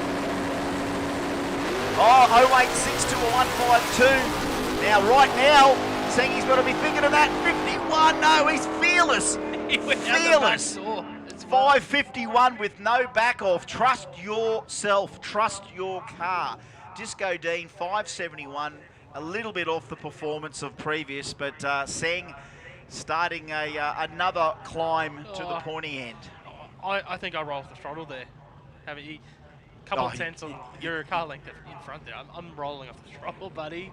Fearless, you're right. Well, that 49 with a 4 at 125 down in the bottom of the screen's kind of our little clue to say that he did not back off at 125.51. Is that was a real trust in that combo working. Kevin came in and it's not a tragedy if you go a 49, it's just that you lose the race, and none of these guys want to lose a race though. I tell you what, I'm getting more, I can't get any more impressed with Dale Gridley on debut. I am impressed with Ryan McKenzie, who is essentially still a little bit of a rookie. It's not like he's had a lot of seasons with this Falcon. This is pretty much new for him. But here he is. He's going to be up against a battle here because Dale Gridley has... There we go. He's got reverse. Yeah, I thought the thing turned off, but he's grabbed reverse. We've got Kevy. Again, Kevy Morton needs the mobile office out there because he's like KPM nearly at every car. Can we give Kevy the announcer's choice? First time we've ever given it to a crew guy, to a crew chief. Dale Gridley, Ryan McKenzie. Turbo LS3 against, I think we're all engine. I don't think we've even got any spray. Did you see any spray out of Ryan McKenzie's? Might be just all angry engine. 377 cubes of XD utility. 575, 573, 582. Dale Gridley. Oh, he's gone through. Gridley's gone through the stage. Gridley's going to have to try and pull that back. And you know, in the ultimate rule book, you'd almost say, well, that's a felony, but we're going to maybe let it slide. Let's see.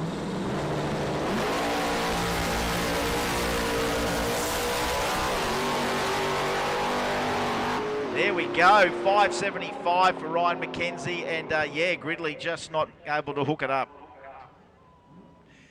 Hoff's asking whether that double buy run that he ran, we got that, didn't we? The run between Scotty Hoffman, didn't we, in that earlier one? I changed it up because I did notice it. Yep, we did up here, thanks Hoff. Yep, we marked it up here. Not that we're officials or anything. No. Hoff's asking the question. Oh, now Hoff's talking to me. Yeah, you know, I asked him before, I didn't hear anything. When he first put it up, I said, oh, did we class... He said glass that, GLASS. I thought, well, you're the one that lost the glass, is it? I can't remember. He didn't, and that's Hoff. We've got that down, I think, as 2 wins in that one race, isn't it? So 2 solos together and a win each, and we put that down as a 1 W each. Yeah, we're getting to it. I mean, Hoff hasn't run too many Kendas, so we're rusty, but we're learning. We're young and we're strong, and this will be another great matchup. Oh, geez, where do you put it here? Where do you put it here? Lucas Jackson, Dale Duffy. Where do you put it down here? 563 to a guy that's run 2 550s. Remember, Dale did get his cherry out of the way early. So let's just see whether or not he goes the other way and pulls himself a slower light just to be safe, or stages a little bit more shallow and risks running a 551 or a 552. No, well, shallow will actually increase his ET. Well, he's speeding it up. He's speeding it up. Oh, you mean you want to go deeper? Well, deep's dangerous. Deep's still dangerous because he did cut that cherry before. They're now finding the beams. 2 hatchback Tiranas, one with a small block, one with a big block. I think 1 all on the engine, 1 with a little bit of nitrous on board. Dale Duffy, Lucas Jackson, Simon O'Carroll, Radial, Renegade. There's Duffy with a little bit of candle. Right now, 61 and a 65. Well, that's a safe one that had to happen. That's your little settler, isn't it? That's the first bomb up. That's the first bomb up in a grand final, and that's a great take under pressure, Noel Duffy. But I rolled off the throttle as well, just to get that win, confirm it. Yeah, right. And you certainly wouldn't want to be running that in round 3 if you were fighting to try and make it into the final. If you had 4 competitors with 3 from 3 after 3 rounds, and someone runs quicker than a 560, whatever he ran, he's out. All right, Aris by himself on the solo, so he can try this out, Aris, and still get the win here. Well, he was scheduled to race Gary Dare. No Dado. No Dado for Gary Dare. 551 with an 8, put him down for a win, and 551 with an 8. And no Gary Dare for now. And we don't know whether Gaz is completely out or whether they, as we have seen before, people will fix it and come back in the next round. So we won't write him off completely. We had that late mail that Robbie Butler was out. So we've put Robbie down in that. So we'll have to hold that back. Simon O'Carroll swimming pools, this Renegade field. As you can see, we're just bringing them in pair by pair, and they are staggering a little bit. Are we seeing some in B and A, or so far they've all been in A? Yep, so we might be just pulling all A out. All right, so here comes B then. All right. Well, some wins there. So where do we have the wins in A there? Let's have a quick look back at the wins in A. Jason Seng a win, Aris Cantolian a win, Dale Duffy a win, Russell Eckert the win, Ryan McKenzie and Ashley Permiton. All with W's. There's a few little familiar names in there. There's a couple of good passes there. Russell Eckert with a 5.50 for his win, 51 for Cantolian, 51 for Sang as well. Wait till we get over there and watch them all come down this side. That will be crazy. All right. Here's Shane Pearce, and here is the EH chute of Ross Costello. Yeah. Oh, look at the light. You got the big LED on the inside there. Lit that up. Needed to check for something in there. 555 cubes, both sides of the racetrack. It's at 1110 together. All right, here we go. Renegade B. Oh, whole shot. 071 to a 245.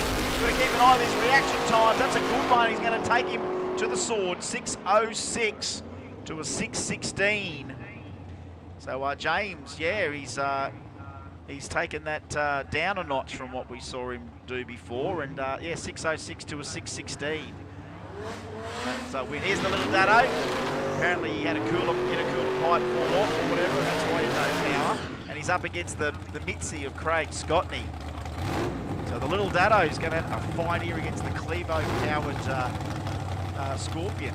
You notice in B they cut the previous qualifiers out in B. Yeah, I was just looking at it. So I can tell you Craig Scotney was the number 2 qualifier for Renegade B, and your mate Hilly was number 6 qualifier. Righto, there we go. So the Dado has gone 595, and he's going to have to pull every little bit of that out here. He's light the wick on the little CA18.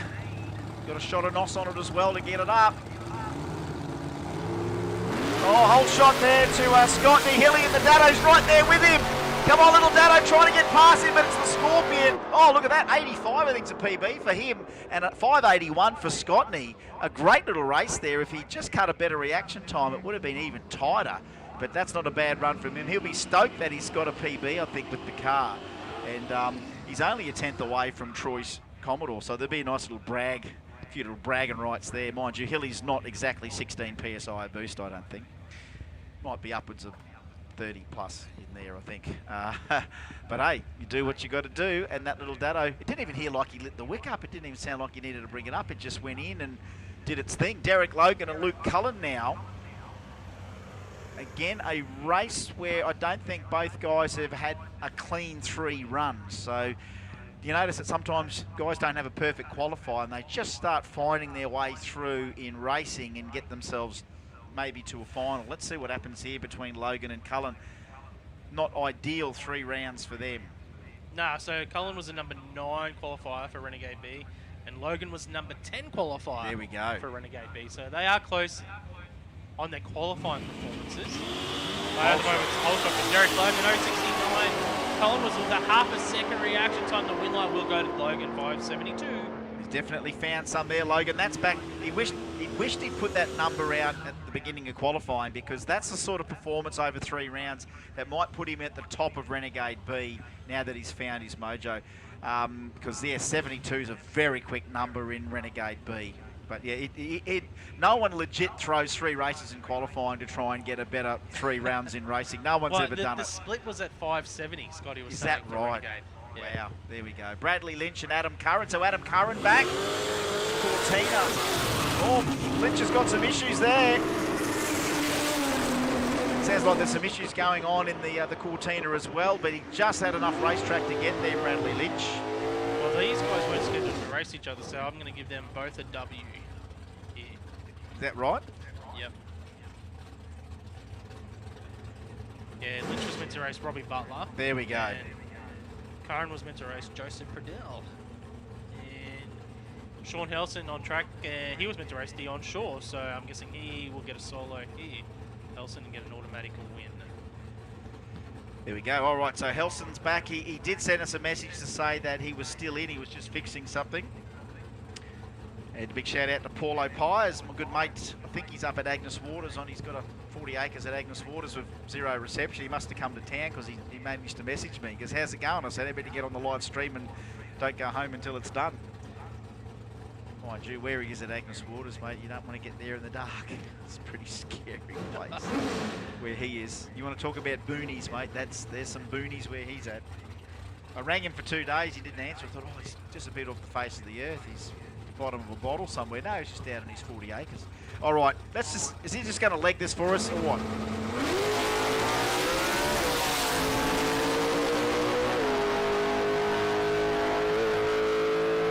I just never get sick of hearing the lungs on that. I love a good set of lungs. Now remember, we're quickest Aspo Carby radial car. Well, I know Gary went. Did Gary go in round 1? He did pretty well in round 1. So we're just keeping an eye on that elapsed time, because I know Sean Helson's sporting a Carby on that as well, and it's aspirated. But I think it still might be there for the taking for Gary Hunt if he's still around at the end. Even though he's put one down in racing, which is enough to feature. So Renegade B, we're just nibbling through that. I don't know how many more Renegade B seatings we had there. Judging by Mark on Rumble A means it looks like we've seen every Renegade B one. So now we're into Rumble A. And do we see the comeback of the Hot Rod Williams after he went missing there after a qualifying pass with the ever reliable blown and injected crossflow Hot Rod losing fire after the burnout. But he has been seeded for round number 1. So let's just see what happens in Rumble A as they start to seed them through. We did make the call for those guys a fair while ago, so we're going to get into Rumble now. I would imagine Race Control is going to start asking for Outlaw again. Yeah, those guys will be close there. It's all over group. Radial Rumble about to move forward. There was, I think we had about nearly 30 cars qualify in the Rumble class. We've got 16 in Rumble A. Where did we have to cut them there? And 13 in Rumble B. I'm not too sure what the cutoff ET was. We'll find out when. That was crazy where it would have been cut. It would have been in the 60s, you would think. I think the so 660s, yeah. So to have 16 between 640 and 660, that just means really, really good tight racing coming up shortly. So obviously, as far as our schedule is going, we're in Rumble A and Rumble B, which means the next categories we will possibly be, well, we know we'll be calling are the Outlaw categories, but again, we're just putting you all on notice. I know that they're all thrashing around and getting ready for the next round, and we're just letting you guys know that we're thinking of you. We want as much turnaround for you as possible, but the way we're flowing through here, we did kind of tell everyone we're going to be coming through thick and fast. You want a concentrated 6 to 7 runs in a day racing, this is kind of what it feels like, and especially when everything's going well with no delays. It's more about just getting our cars assembled and running, let alone what's been slowing us down on track, because not much has really slowed us down on track at all. It's been working pretty well, but we do need some of that magic turnaround time, and I know we normally do it right near the end as we turn everything around and put the big guys last and try and get the Rumbles and Renegades through first for the finals. But at this particular stage, we're just at that Rumble A mark. Oh, Paulie's home from the property. He's at home now with constant data streaming, which is fantastic stuff, I can tell you. All right. Oh, look at this run first go. No way. He still gets out No, first. no way. Get the feeler gauges out. Go to about 3 thou. Get your 3 thou feeler gauge out right now. I think we're going to need a 3 thou feeler gauge here. Damien Morris, Michael Harper. First round of Rumble. Thanks to All Over Group. Hole shot. That's going to hurt. Going to hurt. Michael Harper. That 56 Blomper better get in there. 41 can't win against a 44. That's the racing we love. How's that? A 44 beats a 41. This is what drag racing's all about at Kenda level. Hold shot. He needed it. Harper could have delivered it to him if he just cut a better light, but Damien Morris wins by a tenth. A tenth when there was only 300ths difference in the performance on the ET. How's that for a chop? And you know what? That's exactly a perfect example of a reaction time advantage there. And converting it to a win for Damien Morris. Next up, Paul Fuller and John Oliver. Fuller in the Gemini, Oliver on the VH Commodore. Oh, big stage for Fuller.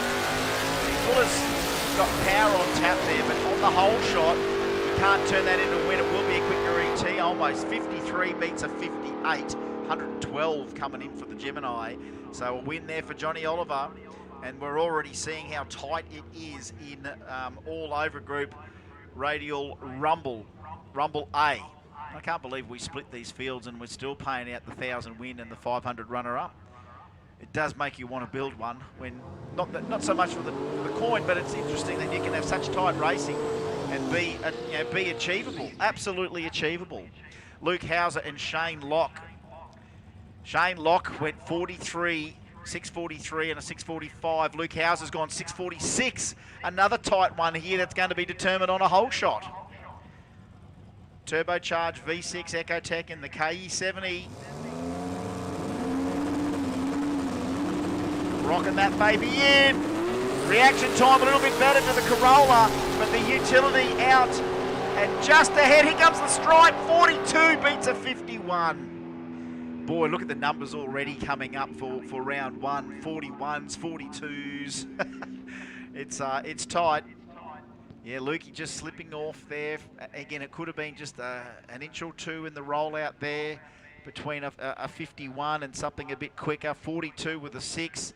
Yeah, that's some race car love right there. 43 with a 7, 45 with a 1, 42 with a 6. That's not a bad day so far for Shane Locke. And again, we've got to keep our eyes out. We've got to keep an open mind as to who do we think's the best rumble weapons as well, because that's we've got some rumble stuff to give out too, thanks to Bolt King for outstanding rumble car.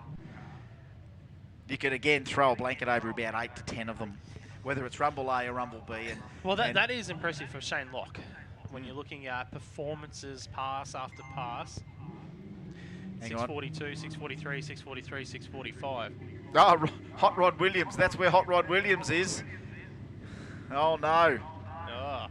No, that doesn't look... I mean, it's a great photo. It's Hot Rod enjoying a beverage, but that kind of tells me that's where Hot Rod is up tonight. Unless that's an old photo, but maybe that is something that happened to Hot Rod. Well, yeah, Russell Tonkin on track. He was meant to be against Hot Rod. Paul Allen was meant to be against Nick Baxter. Righto. Well, I guess you're writing down paired buys so we can get them both as a win. Here we go. So both these guys will be up for a win. So here they go. Tonkin and Allen. So it's still a race, but it's a win to both. 45, good one for Tonkin. 647, 646, 644. 645. So in the same breath as Shane Locke, you think about Russell Tonkin as far as a nice spread over the day. Paul Allen, 668, 658, 660. So both those guys with wins. But yeah, Hot Rod, she'll be back. Broke a timing chain. There you go, the timing chain. Damn it. Hot Rod Williams, the crossflow, breaks the timing chain. 14 by 2. There you go. He reckons 14 44s of fuel he's burning that thing. And there you go. She back not just his year. So yeah, bending the Alta 2 weeks ago and breaking the timing chain on the Old Faithful today. Wow. There you go. We hyped it up. It's almost like hyping up a UFC fight and then having the fighter break his fingers in the first sparring warm up and he's out. That's kind of what's happened there. I mean, Hot Rod's snapped the old chain off. And that doesn't It doesn't happen with, red motor Holdens. They do strip the gears, but, the old Falcon double row timing chain has gone, and I'm sure it's had many a mile put on it, but no more Hot Rod Williams tonight. So Damien Morris doesn't get the matchup he was hoping for. He wanted to take him out, but he's got other enemies to deal with as well. And it's going to be pretty tight in Rumble A, let alone Rumble B, as we're getting them all assembled now. So we're finding another pairing. Here they are. Oh, here it is. It's the Willowbank. Jeez, we've got some good old real steel here, don't we? Like, it's not an old cars category. It's not like we say, oh, your car must be an old classic. Okay, here comes the call. Here comes the call. Attention in the pits. Attention in the pits to the lanes immediately, please. Outlaw Radial. Outlaw 275. I'd say 235 and OG should be thinking of going as well. So yeah, Outlaw Radial and Outlaw 275 to the lanes, please. If 235, if you're ready, please get around as well. And OG, you should think about rolling there as well. There's the call from Race Control. That's the first call. Don't know how many we'll give you. This will be tight as well. Super tight. He's gone too quick, Nick Ebden. So he's got to be careful here not to go under the 40. Is this another Rumble A? 50, and look at that. 50 with a 1 both sides. 50 with a 1 both sides. Love that. Love that. 50 with a 1 both sides. Yeah, have a look at it. Tail of the tape here. Reese Carkeet goes 178 on the tree to Nicholas Ebden's 410, and that's where they stayed because they ran identical elapsed times. Yeah. Carkeet getting the finish line first, just virtue of that whole shot, and runs a 6.501 at 107 miles an hour. Yeah, 2/10 the difference at the end, but when you look at the reaction time advantage to Reese Carkeet, it was a decent margin of victory there, and yeah, identical 6.50s with a 1. Good to see. That's the sort of tight racing that we really love to see. It's a shame, of course, we've got the Carkeet family tow vehicle out there in front, which is none too shabby. Tirana driving down there in front. Issues with of course, the HQ earlier on. Steve's put the big HQ away for the day, more as a preventative measure, and looks like it's Reese that's carrying the Carkeet name here tonight, and that's 1 from 1 for him. And as we go through Rumble A, a few more pairings to come here. And I can hear that 6-banger in the burnout. It is Nathan Peters. How good is this car? And again, just, he's been legging it out for a couple of years now, getting some track time and loving the Kenda Rumble class. 6:57 he qualified with. John Nason went 6:69.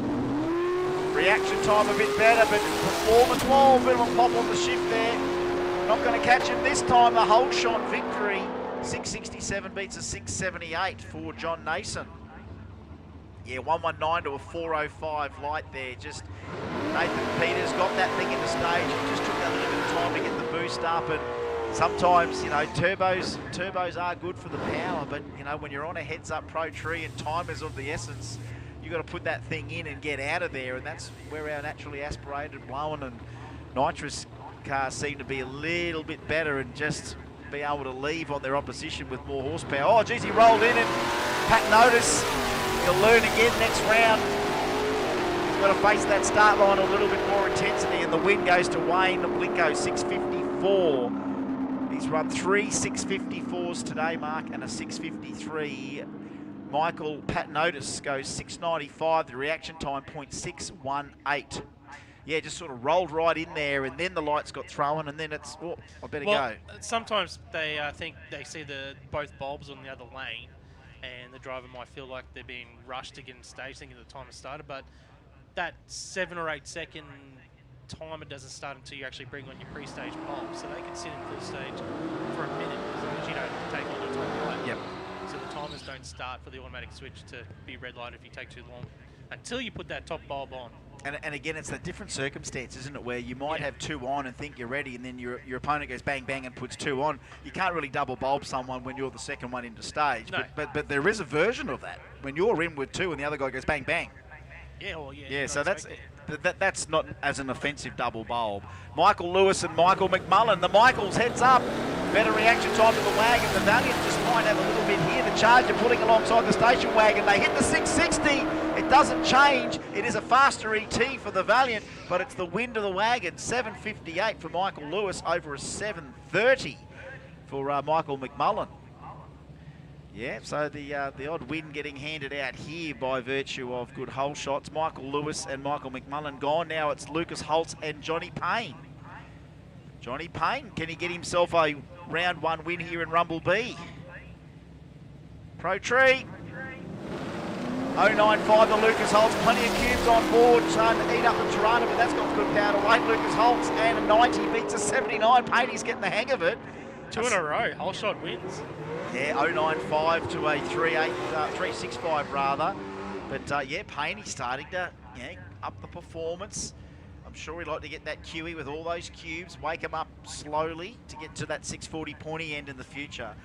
All right, here we go. The beautiful, beautiful cars. It's almost like a super tough car show here at Kenda as well. You don't see too many dungers amongst them. Wayne Newman and Matt Britnell, amazing vehicles, plenty of paint out there on display. And again, best appearing, so hard to pick who's the best appearing. There are some amazing cars out there and amazing paint. 685 and a 702. He's overcome a bit of a hole shot, Matt Britnell, and turned that into a win. I'm just, of course, we're going to leave it up to Warwick Paint and Panel. But I'm just going to put a name in there just for best appearing, just the paint. You know what I mean? Just the paint.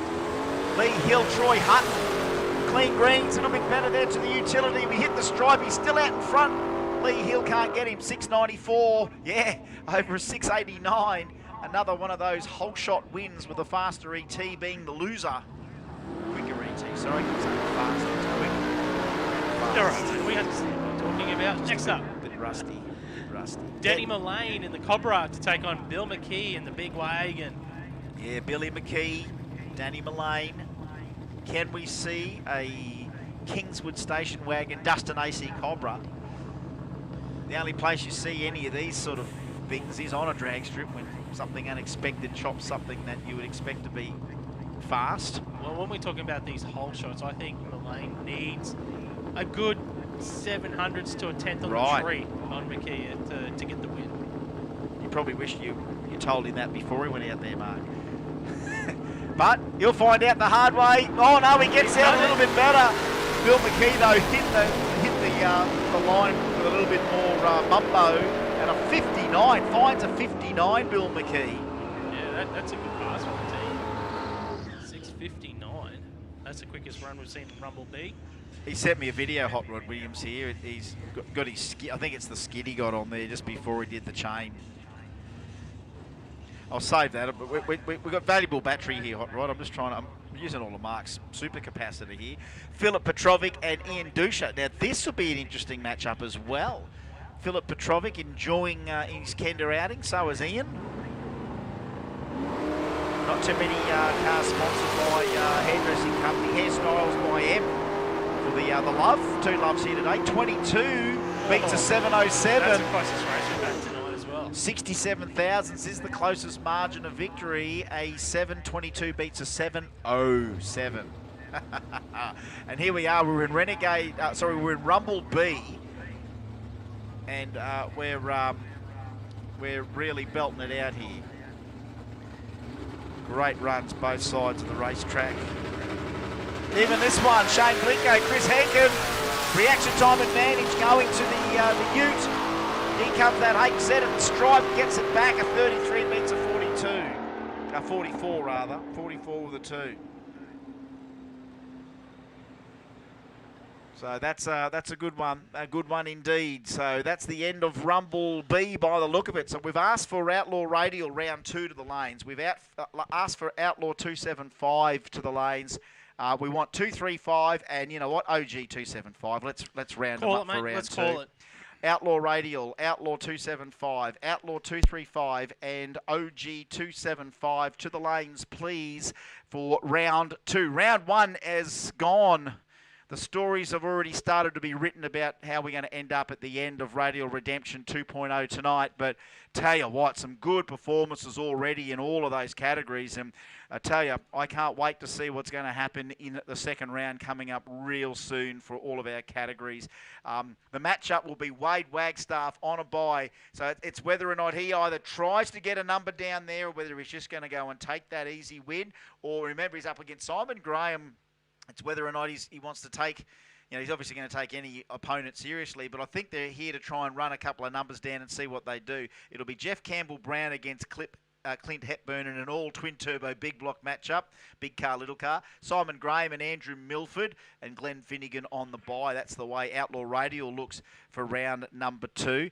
Outlaw 275 is Andrew Coles and Ryan Holtz, an all spot-on matchup there. Mick Arnold and Timmy Cross, a good Ford versus Holden matchup there. So that's, of course, thanks to Speedy Diffs. Of course, the first one is Race Parts Melbourne, Outlaw Radial. Now, Outlaw 235, thanks to Haltech, we'll see Joey Bridge and Scott Hoffman, Juan Kudnick and Gary Hunt, Jess Beckham and Jamie Farmer, and Alex Bamford on the bye. And round... Everyone has their daily routines. Some of us thrive on adventure, the thrill, even just a little family time. We live for the weekend. Whatever your passion, Kenda Tires is there for you. Kenda Tires, designed for your journey.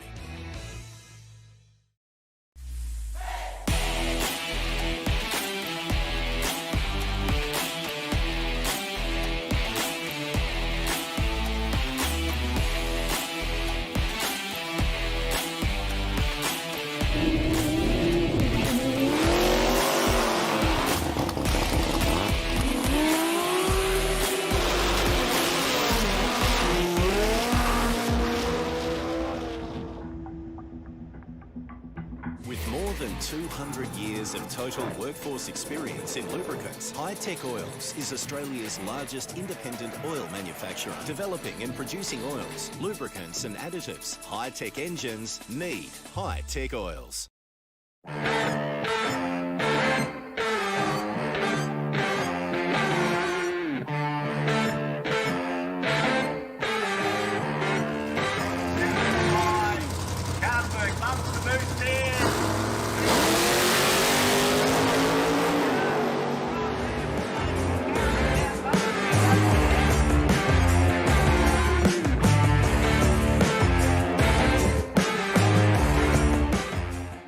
Hey guys, Overtaking Lane, just Dave here bringing you some action. This weekend, Tyler's up at the sunny coast having a bit of a weekend off, but I'm out here at Willowbank at the Kenda 660 Drag Radial Series. So let's go and have a look at some cars, have a see what's heading down the strip and bring you some action. I'm about to ride just how I want it.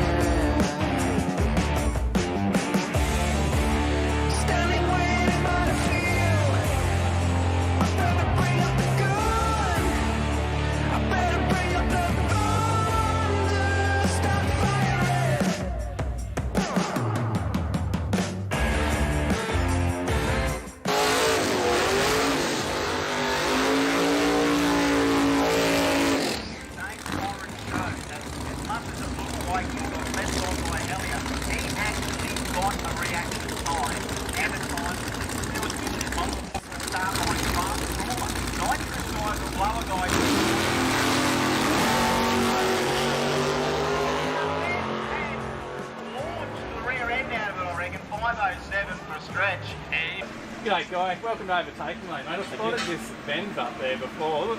Now, don't see too many Mercedes out here on the strip. No, not at all. That's the whole point. That's why I like it. It's unusual, people remember it. Yeah, definitely, and that caught my eye. So, what are you running?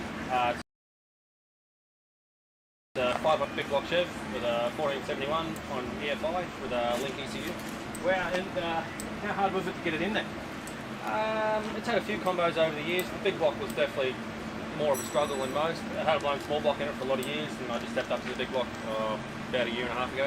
Wow, and what sort of times do you get? It's gone high fours, 499 over the 8 so far. I haven't run over the 40 yet.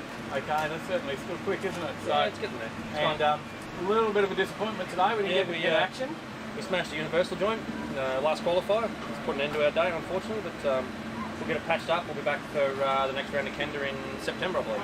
Excellent. Look, it was a big bang. We've got the crowd wondering what happened. That's for sure. Definitely got my attention. The driver said, yeah, it felt like tail shaft was going to come through the floor. It's put a little hole in the floor, but nothing we can't fix. Yeah, bit of a heart starter. Definitely, yeah, definitely. Thanks for having a chat with us, and really appreciate having a look at your car as well. No problems at all. Thanks, guys. Thank you very much.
G'day guys, just here having a look at your Land Cruiser.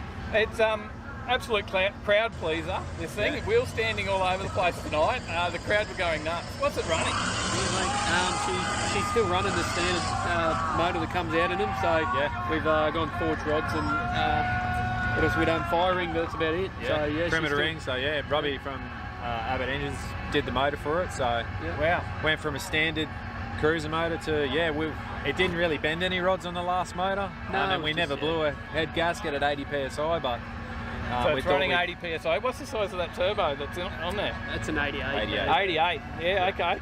Lots of boost. Yeah, mate, yeah. Plenty of air and bulk fuel, but yeah, so relatively standard, I would say. Yeah. Motor-wise, a lot of nitrous.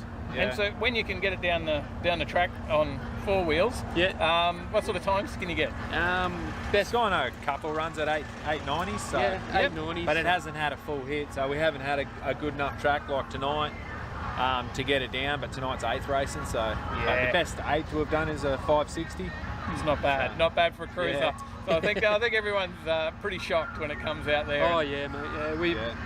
I was just stoked just to hear the crowd loving it. So makes it worth it. Yeah, we went down to Sydney a week ago, 2 weeks ago. Yep. So broke pretty a much, lot of gear.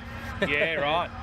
Tore everything out from motor back, split the gearbox in half, and ruined a tail shaft and did a whole heap of damage. But tonight was a bit of a win, really. You know, getting hooked up and. Just having a good night. Get some cool footage, man. That's about it. We'll be back for Jamboree as well. We might go. We've got another diesel car that we're building. That's Scotty's car. Yeah. So it's a 4-banger. So the same motor that you run in a D-Max. Yeah, right. A 4JJ1. So and it's in a little Chevy Love. So okay, that's going to be set it up impressive. for that. Yeah, no, it'll be cool. Might head down for that with it. So, but yeah, same sort of setup, like cooler wires and nitrous wires and everything like that. So. Well, and those wheel stands anyway, keep them coming because I think everyone's saying they're going viral. So. Oh yeah, no, we pretty much we had a bit of a bad run in the practice, so we were like, oh bugger it, we'll just turn it right up and let it eat. And she lifted the fronts pretty well, and you pedalled it, and then we thought Dave did a good job at the track. So so we thought we might as well leave it and get a cool video. So we did, and it went up a little bit higher than we thought it was going to be. And you knew you had no one in the next lane. Well, I did a wheel stand the first run that we turned it up, and he was up me like stay in it. So don't pedal it, you girl. You did so well. I stayed into it, and went a little too high. Very impressive. Look, thanks for having a chat to us, and we look forward to seeing it around and seeing the love truck as well. Yeah, for sure. Excellent. Thanks, guys. Not a drama at all, mate. Cheers. Thank you. Have a good one.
Thanks for watching, guys. That's the end of the Kenda 660 Radial series. Make sure you like and subscribe. Hit that button down the bottom. Get all our upcoming videos. Get an...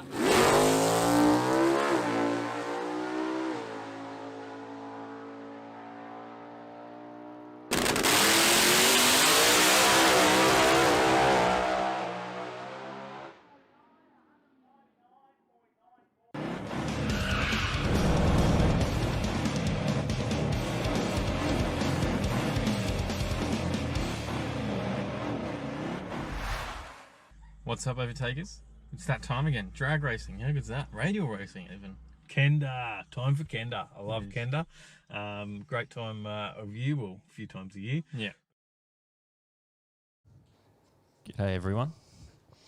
Hey, OTL here coming at you. Just a quick shout out to let you know. Don't forget to hit that like, share, subscribe, do all those good bits and pieces for us if you're enjoying the stream. 100%. Racing will be back very shortly. Yes, they are laying down the glue at the moment. Yep, so the cars are in the lanes. We're looking good for a restart. We hope you're enjoying it and listening in to the commentary team up there. Trev's just blocking the camera to not get too much glue on it there for us.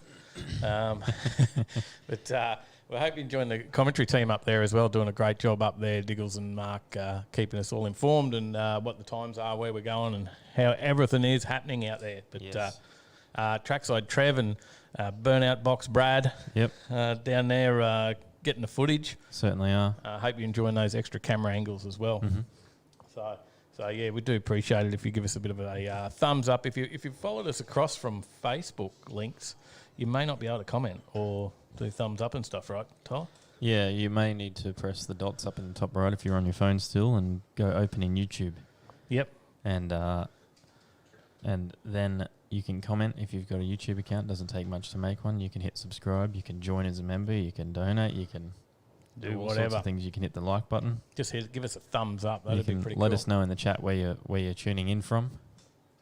Yeah, we appreciate that. We love all the people that have been in there and commenting all day, and a couple of people helping also keep the chat on track as well. James and Marf and our other mods as well. Yep. Paul Johns, g'day. All our members in the chat as well. Those guys showing up with in green. Yep. And yeah, but we really appreciate it. So yeah, keep watching. Racing is about to start. I think Diggle's just come back on the mic. Yes, and make sure we smash that like button. We'll cut back over to Diggles in a second, because we got 470 people in here.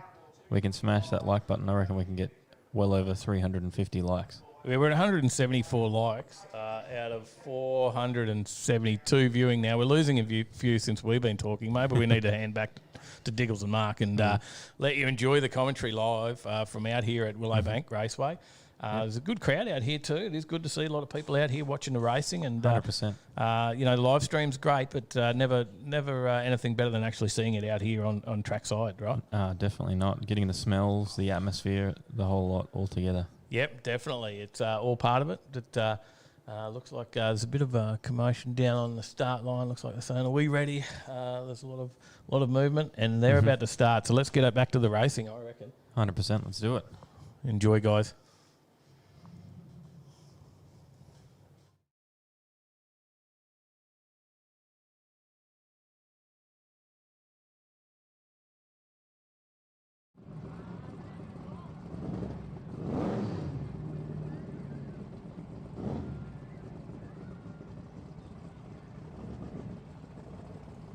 Keep you posted, Pez. All right, hello. Yep, we're live. We're live on the air. We're live on the air. It's Outlaw Radial round 2 coming up right now. Get it up on YouTube. Kenda 660. Mr. Perry Boulevard in the shed.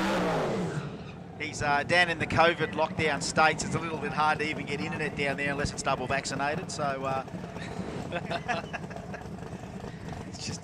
Just a joke. Just made it up. So, yes, this is round 2 of Outlaw Radial. Thanks to Johnny Ricker and Race Parts Melbourne. And you know what? He's itching to get that new Camaro, the ex-Wayne Keys Camaro, out on the radials because he's got that car ready to go. And we honestly thought Johnny might have done the Johnny Ricker tour again. Remember, the car turned up and I think Jared drove it for the time that Johnny couldn't be here during an initial early lockdown.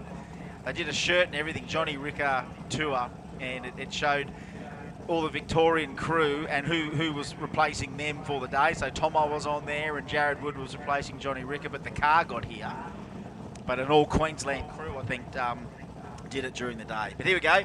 So Jeff Campbell-Brown and Clint Hepburn. So we do have 1,162 cubic inches out there.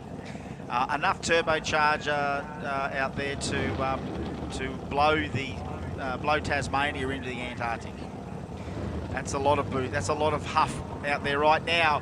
Wheelbase, I'd say the Chevelle's got a good 20 inches of wheelbase. Both boys bumping in. Clint Hepburn, 042. Here comes Campbell Brown, right past him. 439 to a 487. Another PB for Campbell Brown. 175 mile an hour. Great run there between Hepburn and Jeff Campbell Brown. Hepburn gets into the 4s for the first time this weekend. I know he went to 493 earlier. So 487 for Hepburn. In round 2, not enough for the win. He was out front. He got the whole shot. Nearly 2 tenths ahead. But the horsepower for the Chevelle gets it there. 175 miles an hour. Next pairing out in Outlaw Radial, brought to us by the guys at Race Parts Melbourne. There will be Andrew Milford to take on Simon Graham. Tirana versus Tirana. Milford ran a 498 in round 1. Graham ran a 949, so he didn't get down the track. Yeah, now is the time. Now is the time to forget about what happened in round 1. It's from now on. You're right.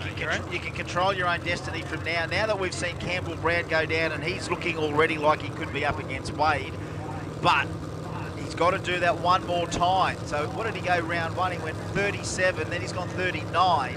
That's not too bad, but right now as Milford and Simon Graham, someone is going to stamp their authority on round 2. Turbo versus Nitrous, Bum City, baby. Whole shot, look at the candles out there for Milford by Duke Graham, 466 to a 495. Great run there between Graham and Milford. How good are the candles? He will probably wish he got a whole shot there because he might have been able to get a little bit back on Graham, but that's got to be close to a PB, almost a PB you would assume for the Twitch, Team Twitch and the Doubleman car. That's a very, very impressive run, but it's still a 10th or so away, 10th and a half away from what we saw out of Campbell Brown. But again, it's all about repeatability. Remember in round 1 there, it was Simon Graham that did zing the tyres and Glenn Finnegan took a win there, but it's Campbell Brown with 2 from 2. Wade will get 2 from 2. So Finnegan actually is out now. So he did get a win in round 1, but they've hurt the car and they're out for the night. Who's that? Finnegan. Oh, right. Okay, so Radial Bike to the lanes, please. We need OG 275, Outlaw 235 to the lanes as well. And we should have all of our Outlaw 275 cars there. OG 275 and Radial Bike to the lanes, please. Renegade, get ready, don't roll. Renegade, get ready, don't roll. Rumble, get ready, don't roll. All right, it sounds, there goes Andrew Wagstaff running down the side. So there's the father. Here comes the son. This is a solo run, and normally when you're doing a skid like that, he does that nice little stab on the throttle just as he finishes the skid. And there's Andrew Wagstaff out the front there, of course, the Wagstaff family. This is a shot at it. Now, I don't know whether we're consistent. If anything, this is the round you can take the risk. It's round 3 you can't take the risk. I would agree with you there. I think this is the round where they take a swing for the fences. Let's see what this track can hold, because you're only going to learn from it as well. So, taking it safe on this pass doesn't really tell you too much for round 3. I think you'll be safe for round 3. So it's got the horsepower, but I think they take a swing. I think it can stick. If they can get like a 103 or a 102 60 foot and get it to hold, watch out. All right, Wade Wagstaff on a solo, going to go 2 from 2. That's a good one, baby. That's a good one. 381. 381, folks. 198 mile an hour. Put your hands together. Geez, it's good when it happens. Geez, it's good when it all comes together. And it's especially good when we know how many of these sorts of cars we have in this country. And you will be here on the day that we see them all do that beside each other, side by side, because we got 16 of them in this country. Yeah, Wade Wagstaff, tail of the tape there. 103 to the 60 foot, 256 to 330, 381 to the finish line, 198 miles per hour there for Wade Wagstaff. Put your hands together. Low ET of the event for the team. As that closes out, the Outlaw Radial cars brought to us by Race Parts Melbourne. Now we move into Outlaw 275, brought to us by Speedy Diffs. Yes, thanks to Jimmy and all the crew down at Speedy in New South Wales. We'll be with you boys again in the future. An all spot-on affair, of course, both out of the spot-on workshop. One is the flagship, being, of course, Andrew Coles, the boss of Spot On, of course, with Danny Lansdowne. I like to say Andrew's the CEO and Danny's like the workshop foreman. I mean, Danny is the man that makes the magic. Andrew's the one that coordinates it all and keeps that workshop pumping. Ryan Holtz, one of the customers, and one of the family now, of course. When you get a car done at Spot On, you're part of a big racing family. Bum City, baby! Hold shot, no, a little bit the captain, risky goes for the wheelie. Colesy goes, 63, Old Faithful, looking for a 50. The first 50 would have been fantastic, but he'll take a 63, a 118. Meanwhile, Ryan Holtz reaches for the sky. We're looking for the wildest pass, and we might as well pencil that in. That's a nice one. That is a wild pass here for Ryan Holtz. It was wheels up. He had nowhere to go but back down, back off. That'll do for now, and you know, we'll see. That was a wild pass. Yeah, I agree with you, mate. It's going to be tough to beat. Doesn't get him a win here in round 2, but Colsey goes 2 from 2, and Holtz is none from 2. Yeah, well, he went reach for the sky. It's not the first time today he's reached for the sky. That great photo from Drag Photos before. Thank you, Dave. Of that. I thought that was the ute. Oh, wasn't the ute? I couldn't tell. When it's up in the air, you really can't tell. Can't tell. Yeah, you're right. Oh, there we go. It is the Tory. Ute. Okay, we need Renegade. Okay, Renegade, round 2 to the lanes, please. Renegade, round 2 to the lanes. Renegade, round 2. Hut. Renegade, round 2 to the lanes, please. Renegade, round 2. Here we go. Yeah, so you don't want to can't say even Renegade tell. one more time. Can't even tell it's a ute in that picture. No, you can't. Oh, there we go. It is a ute. Yeah, there we go. Renegade, round 2 to the lanes, please. Renegade, round 2 to the lanes, please. All right, Mick Arnold, Timmy Cross. This is going to be a ding-dong here. Now remember, out of the 2, Mix does just need that little bit of coercing to get that thing to bump in and hold the beams. Timmy's pretty well got that thing sorted. I think he's got the fuel tech on ECU on it, the FT600. It's been tuned within an inch of its life. That stage, you can see Mick's already on it. The Mick's already on it, helping get it in. Timmy Cross, this is a hell of a battle going to be coming here. Outlaw 275, round 2. Here goes Timmy! Bump City, baby, here he comes! Here goes the green. Oh, reaction time, Timmy Cross. Oh no, it's soft on the lead. Here he comes, horsepower. Oh, 70 to a 72. 129 to a 128, 318 to a 327. Timmy was way behind before starting to bring the power in late. 472 loses to a 470. What a great race right there. What a great race right there, folks. Both those pairings, excitement plus. Well, I can tell you that Timmy Cross has gone 2 from 2. Andrew Coles has gone 2 from 2.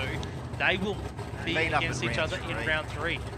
And I think because those other guys have got none from 2, none of them can get 2 wins like Timmy Cross. So it'll be Colsey and Crossy 2 again. runs in a row, into the final. So they might also decide that if that's what it mathematically looks like, they might call that the final then. We'll see. Or whether they go again. I'm sure the guy that doesn't win in round 3 will ask for the final. Well, that's it. And knowing Timmy will want to make that the final. Gary Hunt and Juan Kudnik. We got Outlaw 235, round 2, thanks to Haltech. Can we get Renegade to the lanes, please? Renegade to the lanes, please. Rumble, get ready to roll. You know what, Rumble? You can start trickling around. Rumble, start rumbling around, please, but just hold back. Let the Renegades go up first, but Rumble, you can start rolling. Let the Renegades get up there first.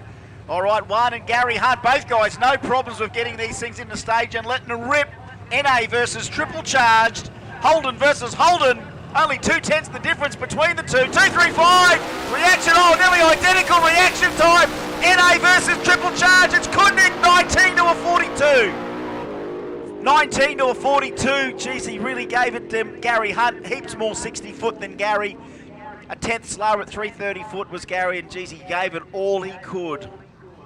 He is running I think a hobby EFI system on it, so no carby, so the search for the carby continues. We think it might be Helson, but 5.19 for Wayne. He's just creeping up more on that thing. So Wayne, what's that, 2 from 2? Yeah, Wayne's 2 from 2. Right. Only a 4th hour spread as well between his 2 runs, but Gary Hunt is a 3th hour spread, so that's consistent. Look at this one. Anyway, next up. Well, Scotty Hoffman was meant to be against Joey Bridge, and Beckham was meant to be against Farmer. So I think this will be 2 wins here. All right, so paired solo, so a win to each. So that'll be Hoff 2 from 2, and is that Jess 2 from 2? How did Jess go in round 1? Jess had Bamford in 1. Yeah, so it'll be 2 from 2 for both it should be drivers. 2 from 2 if that's the case. Hoff was supposed to, there's been a few pull out. So no Joey, so Joey's just not happy with the modular today. Oh, he's got that off kill. Oh, Hoff goes the wheelie. Tries to get it back. It's Beckham, 27. I'm going to put that in for a wild pass, even though that's, that could be one there as well. But how about that one? Reaction time, 0.75 for Jess Beckham. Hoff held it there right up against the converter, and it did on a 235.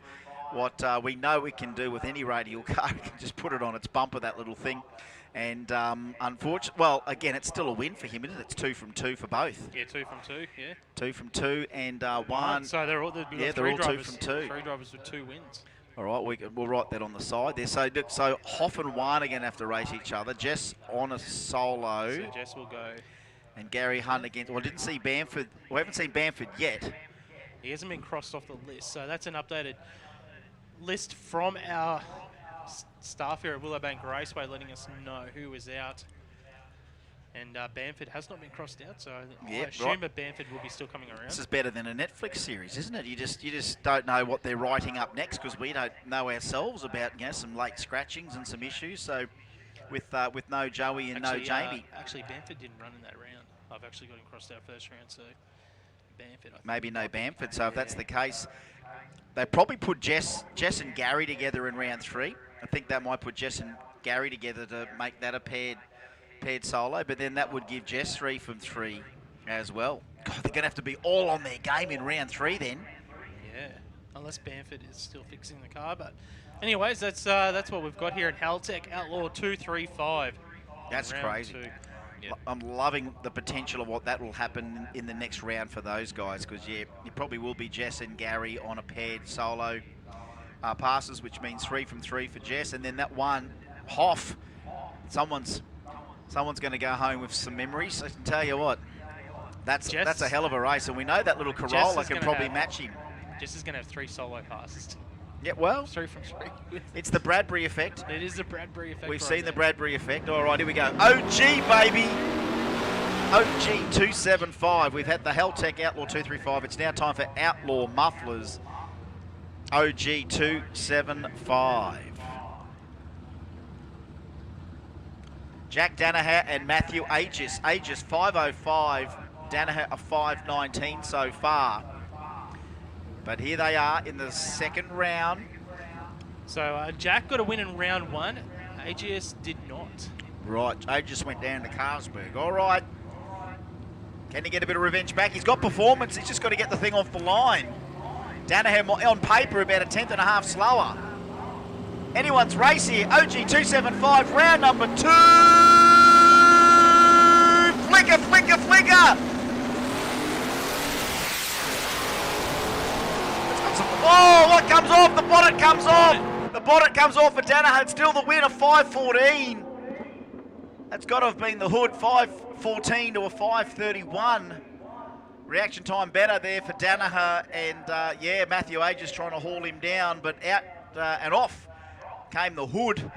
And they're going to have to get that thing back on before the next round because there is a bit of a golden rule about having bonnets on. They want bonnets on, don't they? Do they? I was about to say. I remember several times guys have attempted to run without bonnets, and it's a bit of a rule, but we'll have to see. What rule is that? I don't know. I think the rule is that you must have a bonnet and you can't have an open engine on a sedan. On a sedan, okay. Yeah, on a sedan.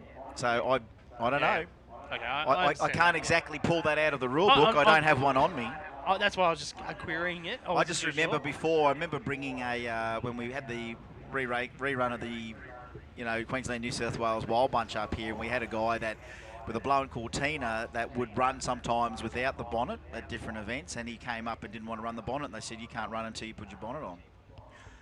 There you go. There was a rule there. Obviously, the other issue when the bonnet comes off is hitting the windscreen as well. Well, that's it. The bonnet's kind of there to retain stuff under it to a certain extent, I would imagine. But mind you, see that you look at some of the YouTube stuff and the no prep grudge stuff in the States, they'll run without half the car on. You know what I mean? You'll see them go down with no clips on and everything like that. It's nuts. But hey, that's a different part of the world than here. And I'd be interesting to see what the rules are in regards to that and whether or not they can enforce that. That must go back on. Because yeah, I just can't pull that out of my hat right now. But I do know in the past it's because you don't see too many without them, and I think there's the reason why is that rule.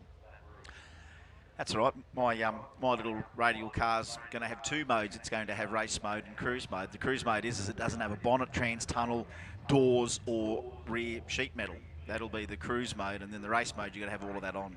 Tunnel, doors, bonnet, tin on the back. Is that the same for Hot Rod Williams? Well, Hot Rod's got a roof. It's a Hot Rod, you see. So No, I'm just throwing something out there for you. No, well, Hot Rods don't have them, do they? No, I'm just... But there's a different little thing for Hot Rod in a rule book somewhere I've seen. Yeah. Used to know that thing back the front, the old rule book back in the day, before the internet. And then there are so many more things to watch. Chris Carlsberg and Shane Baker. This is the all Warwick battle in round 2 that we're hoping for. There's not much between these two guys. Out of both of these guys' sheds, and they both know each other's cars so well. What a great all Warwick battle right here. Stand proud, Warwick. Got some of the best OG 275s in the country. Whole shot to Carlsberg. He shifts early. Here comes Bates. He's going to run out of time here. 34 and a 35. One of the best races of the night. 2/10 difference at the end, but that's all on just on the whole shot from Carlsberg.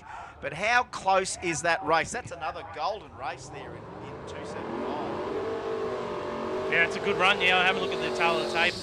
Carlsberg, 34 with a 9. Baker, 35 with a 1. 2th-hour difference on the elapsed times there across the finish line here in OG 275, brought to us by the guys over at Outlaw Mufflers.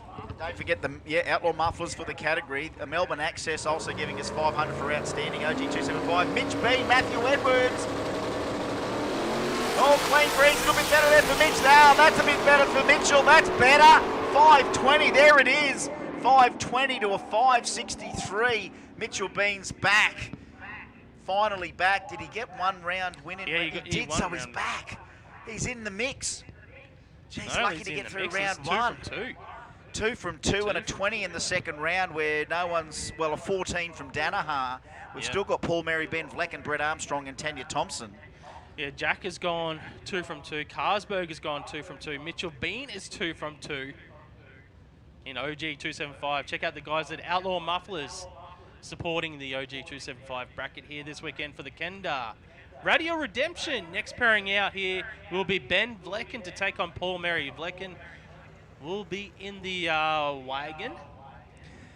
Yep, Paul Mary in the, I think the PSI Prem, the Premier, 376 cubes, so both LS powered. And yeah, Ben got that wagon into the 4s, 495. Paul Mary went 511. So again, literally a tenth and a bit the difference between them in performance. But we've already seen whole shots of a couple of tenths just on a whole shot. Well, Vlecken was our #1 qualifier, but lost in round 1. Oh, did he? Yeah, he lost round 1 to Tanya Thompson. Did he really? Yeah, blew the tyres off. Ah, that's right, he did. All right, so he's going to have to fight his way back. I don't think there's room. I don't think there's room in this class. It's a tough class, considering how many are 2 from 2 already. Who does he run in round 3? Oh, he's got Matthew Aegis. Oh, he might come back and go 2 from 3 yet. Mind you, we're calling this before his race Paul Mary, so let's just see what happens after this run anyway. Remember, whole shots are king. Staging the car properly is very important to getting wins. So let's just see how it all works out here. Both guys not perfect today as far as their start line performances. It matters now, from now on.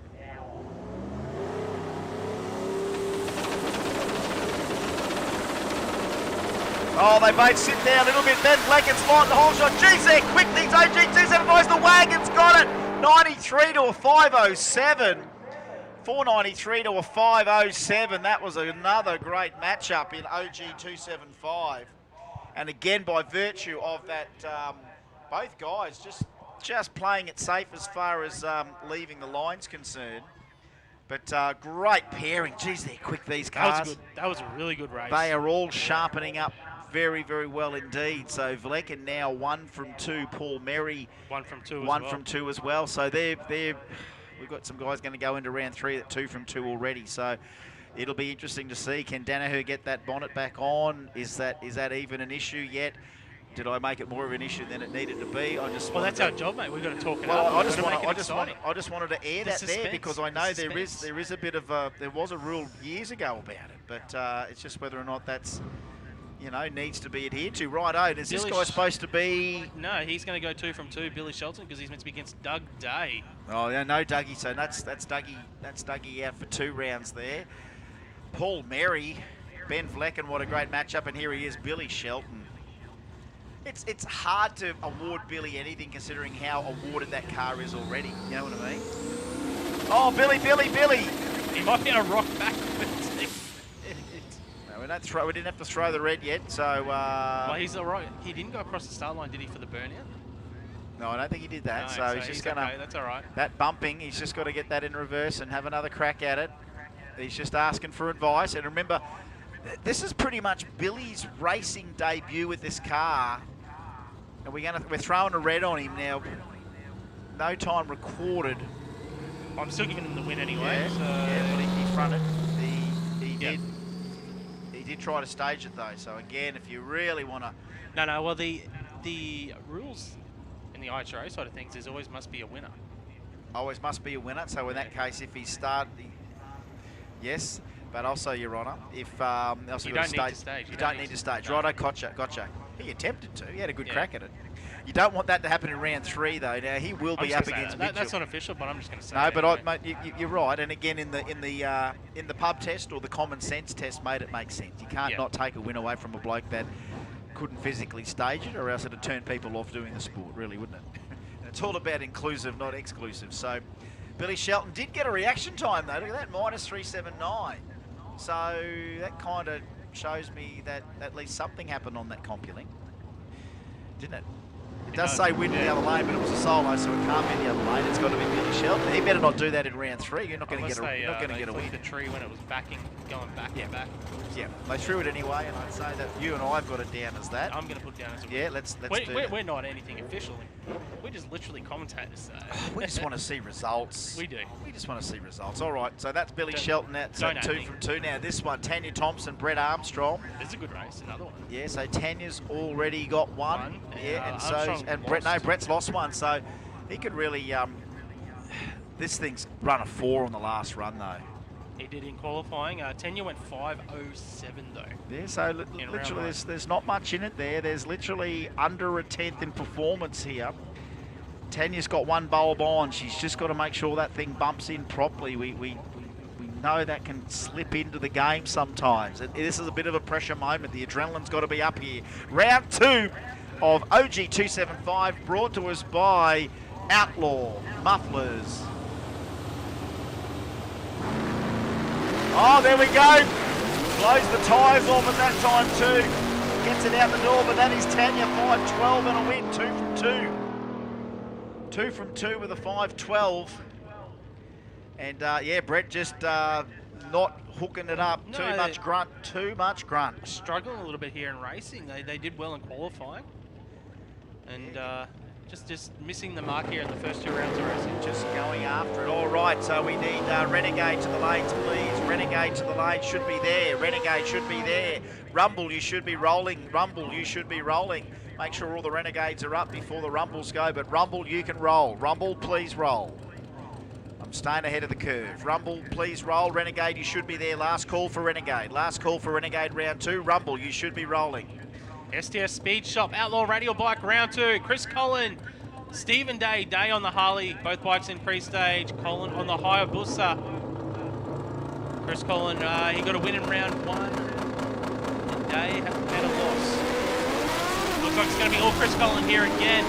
Takes the bike through, runs a 5:09. And Day with a 6:23.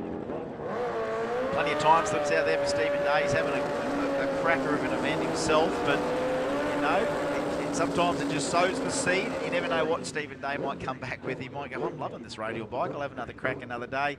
Whether he brings the hog out or something a bit more spicy. Let me tell you, plenty of boozers out here in Jixers.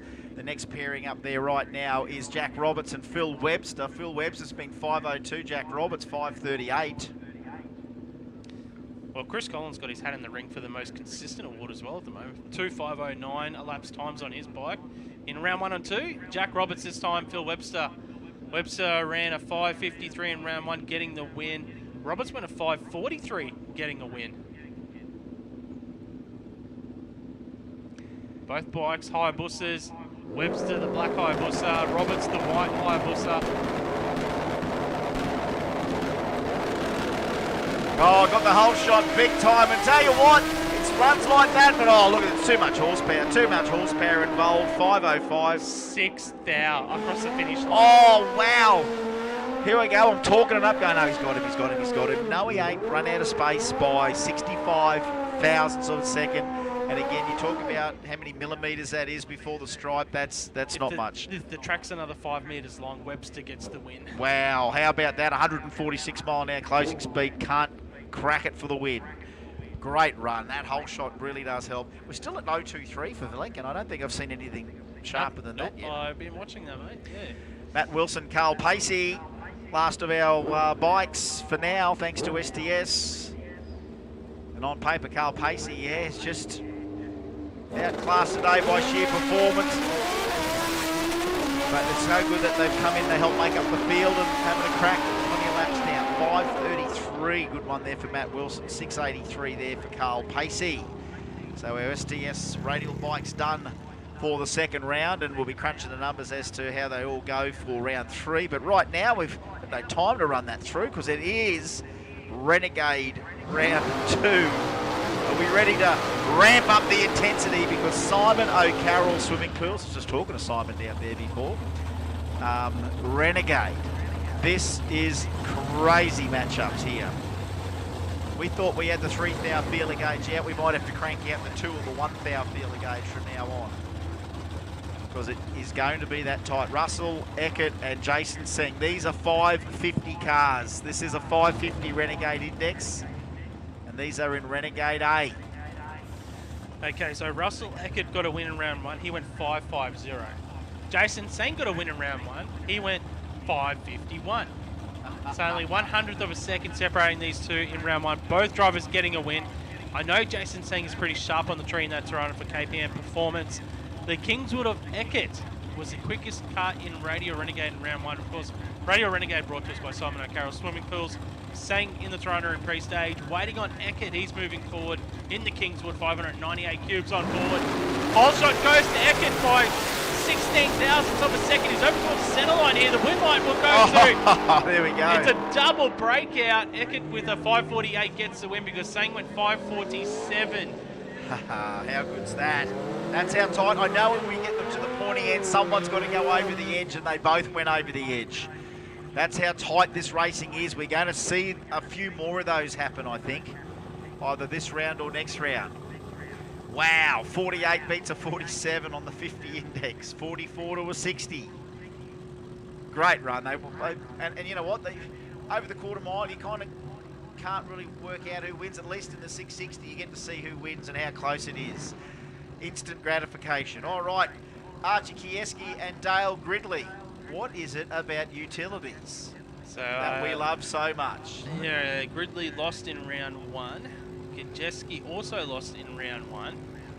So one of these drivers will leave this round 0 from 2, and the other driver will go split it. 1 win, 1 loss. You can't dream these pairings up, can you? Look at this little all-ute battle here.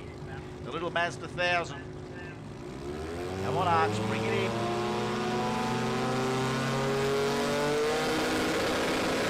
They're both bumping in, boys. Gridley and Kieski. Clean green. Oh, reaction a little bit better to Archie. Well, ding-dong battle. V8 versus Rhoda to 660. It's Archie. 71 to an 87. Oh, there's the adrenaline for Archie. He's got to have some adrenaline after that. I mean, the guy's gone 630s in a factory extreme car at 230 odd nearly mile an hour, 220 odd mile an hour. But there's got to be some adrenaline right there. What a side-by-side run that one. He'll be pumped. I can't wait to talk to Archie about that. So that round 2, Arch, what a great run. Bump in, it's that bump in too. It's that's got to load the wick up, and your opponent's got to be sensitive to that. And they, Gridley, for someone that's just starting a race with that, hats off to him. Ashley Permerton now and Ryan McKenzie. All right. It doesn't get any easier here, Mark. It doesn't get any easier here. All right, tail attack. McKenzie got a win in round 1 with a 5.75. Hamilton got a win in round 1 with a 5.73. Oh, McKenzie goes early. McKenzie goes early, and it's all over bar the shouting. A 71 will do for Pemberton. There we go.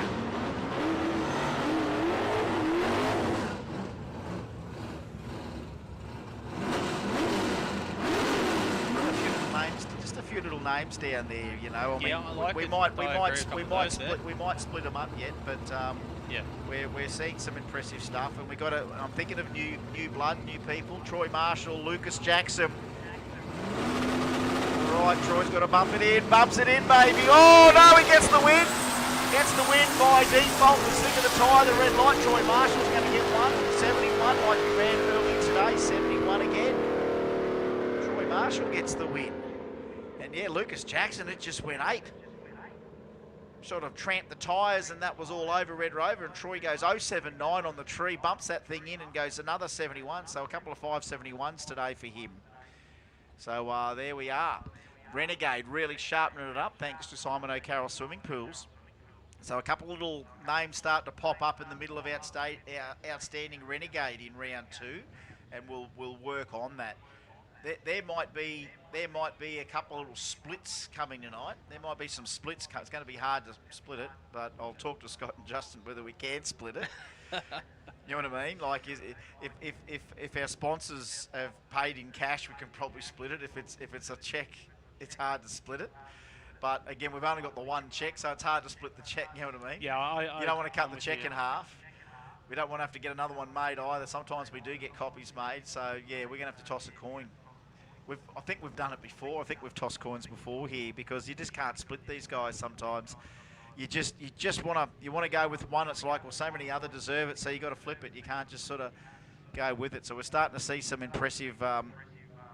Yeah, and again, more than just the car, it's the driver, the behaviour, the racecraft, you know, sportsmanship. We take all of that into consideration, even not only just for announcer's choice, which again, don't even start me on what we're going to pick there, thanks to Mood Motorsports. It's just what the rest of it is there, and we thank them all for that. Yeah, of course, we thank All Type Engineering, High Tech Oils, and VP Racing at all times for their track prep. We thank Power Cruise for the live stream. Thanks to Overtaking Lane, STS Speed Shop for our Outlaw Radial bikes. Spot on. We would have had that amazing winner takes all Friday night small tyre shootout. That one we'll have to wait probably till Riot. And of course, Kenda Tyres is our series sponsor. Race Parts Melbourne is Outlaw Radial. Speedy Diffs for Outlaw 275. Haltech for Outlaw 235. Outlaw Mufflers OG 275.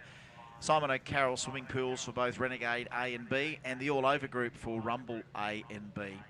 Plus all of our great sponsors for all of our $500 awards. That's how we really ramp the old coin up here. There's all these 500s. We're throwing 500s out everywhere. Coastline Building Company for the Outlaw Radial, most outstanding Outlaw Radial car.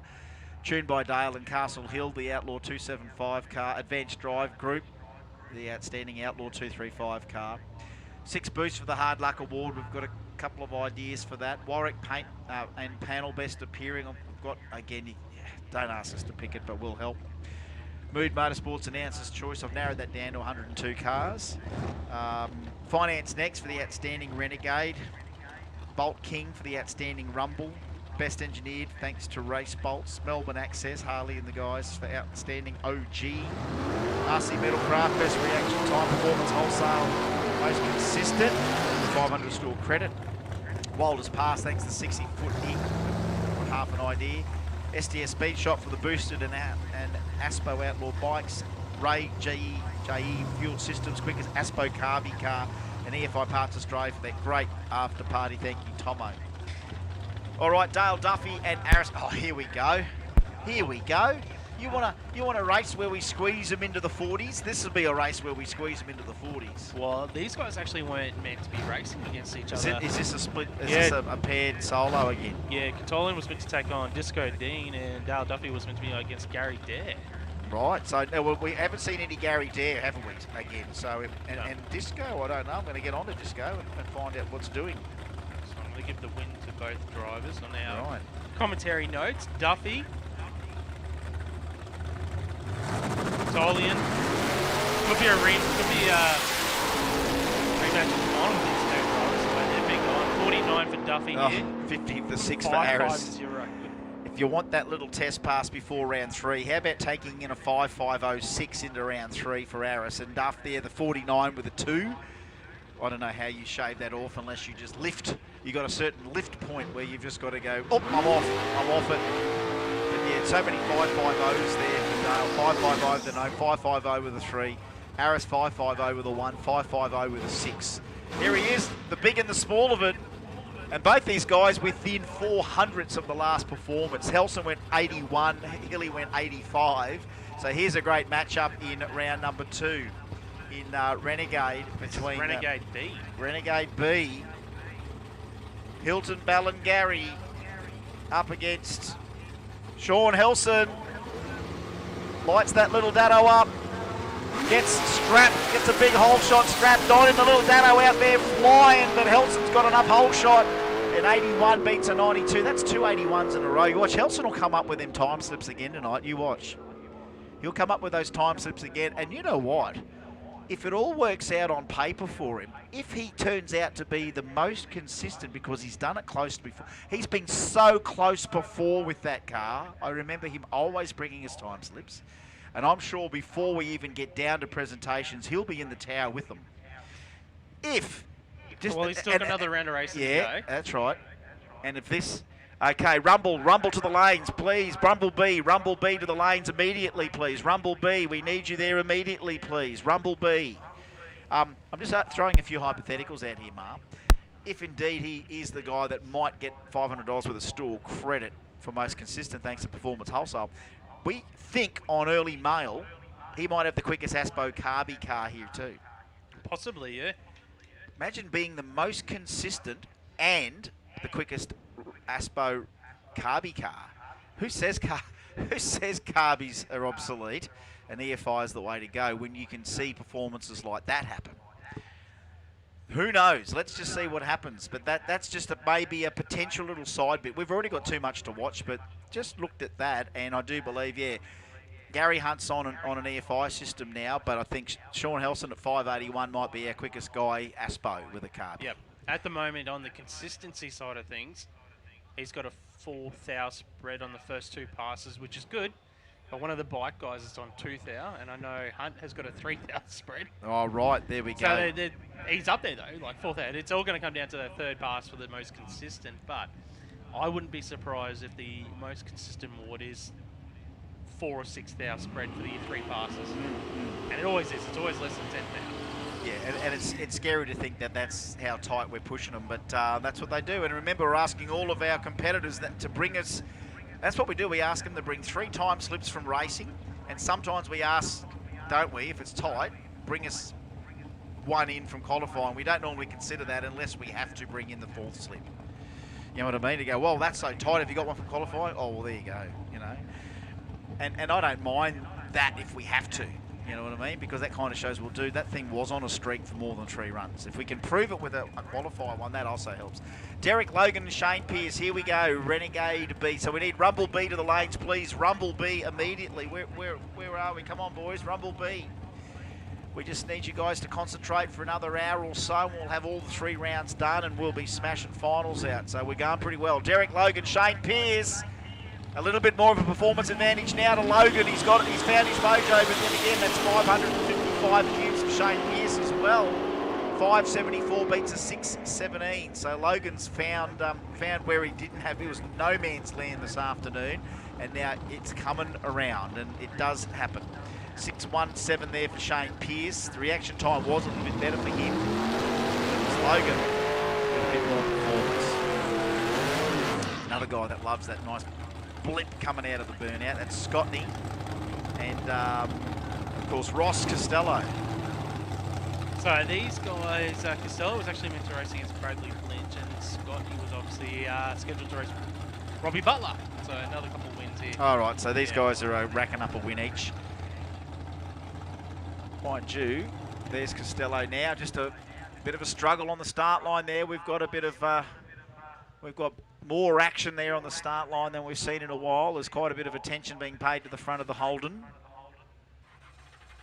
A lot of attention paid there. We've got rags out everywhere. Something's leaked.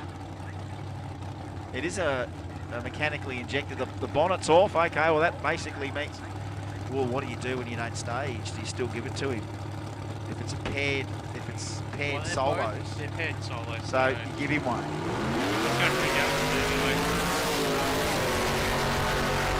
The Mitzi comes good too, 578. Geez, him and Logan would be a nice matchup. 5.78 for him on that one, and we won't see Ross for this round. But yeah, there was a bit of leakage there by the look of it. Another call for Rumble B to the lanes, please. Rumble B to the lanes, please. I'm sure Race Control will be asking us to tickle the Outlaw categories through, but again, we're just going to hold off on that as long as possible because they'll all be barely getting back there going, man, don't call us again. Not just yet. And it's like, well, we're cooking along. We've had the odd scratching, and everyone's going down real nice, which is good.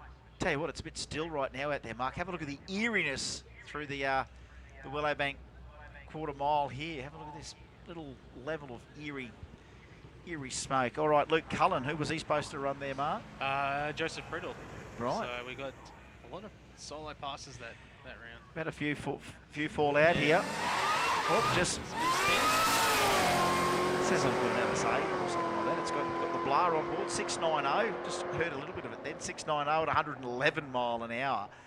So Luke Cullen gets the immaculate Camaro through for a win. And yeah, we're mopping some stuff up. I don't think that 555 cube big block maybe is as big as it used to be. There's a lot of rag down there. There is a lot of rag down there, so they're into it. So something has dropped its guts out of that car fairly decently, and it's rags at 20 paces in there at the moment. Whatever that was, that's got everyone's attention down there, mate. That's a pretty decent chunk. So who do we have left in Renegade B? Derek Logan's, round 2, sorry. I'm not even going to try and work this out with Yeah, so because it's all been sort of split and run around. Yeah, mate, Hilly was the unluckiest guy there. He was only lost in that round. Is that right? Yeah, right. So, yeah, 81 for Helson twice. 81 with a 6, 81 with a 2. And, yeah, just a little bit more of a whole shot might have just changed that around a little bit. But that's that's a fairly big drop of the guts there on the line. And they'll be getting that all sorted out right now as we speak. So, yeah, right now we're obviously we've got Rumble A pretty much sorted out. It's Rumble B that's still needed to bring up the rear. And remember, we're asking all our competitors, if you are indeed out, just tell us. I know we've had the odd late scratching, and they haven't maybe told us, but yeah, there was. It's a pretty big day to be asking so much of it. Actually, look at this. This is pretty serious. We're pulling the Hilux up to the start line. I can't remember the last time that we've had to bring it up the start line, but we might be bringing a bit of rice hull ash here or something. But geez, whatever it dropped the beauty. Sump plug, maybe. Sump plug, anyone? Maybe the sump plug. Had it started its burnout? No, I don't know whether it had, but the ute had been summoned to the top. There may be a bit of rice hull coming in there. There's already a bit of spray there. Whether or not what we've got there maybe is thinnest of spray to help pick it up. But now here comes a little bit of the magic stuff. I call this the Wendell Sailor, the Ben Cousins, the Cameron Munster, whatever you want to call it. They've got the magic white powder out there, and they're and rags. So there we go. It was a bag of rags. I thought they were going to drop the rice hull ash on it. So all of that Wendell Sailor and Ben Cousins stuff was just wasted, really. I mean, probably never wasted. But they're out there with the new fresh white rags, and yeah, whatever it was, it's got to be oil. Normally, if that's fuel, you're not so furious on it if it's fuel, because that stuff kind of takes care of itself. Once you've got it all up, it'll normally evaporate out. But whatever they've got there, it's got to be oil. Could be trans fluid. That stuff's not friendly to pick up either. So I can't tell from here what colour those rags are coming up as, but they are into it, and giving that a bit of a clean up. Look, we'll just take a short break for a moment as we go through race control, work out what we've got here. Kenda 660. We've still got Rumble and yeah. Everyone has their daily routines. Some of us thrive on adventure, the thrill, even just a little family time. We live for the weekend. Whatever your passion, Kenda Tires is there for you. Kenda Tires, designed for your journey.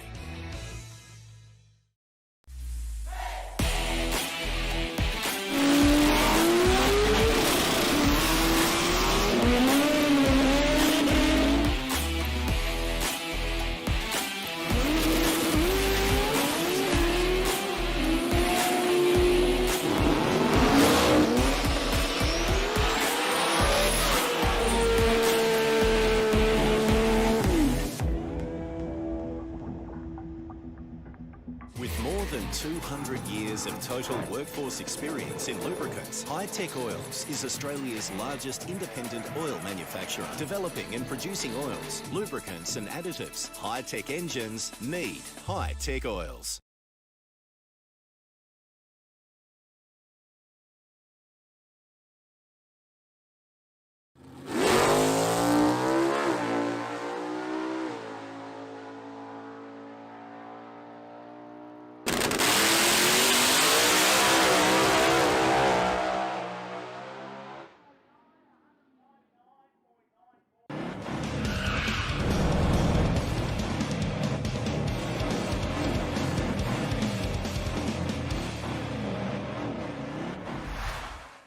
What's up, Overtakers? It's that time again. Drag racing. How good's that? Radial racing, even.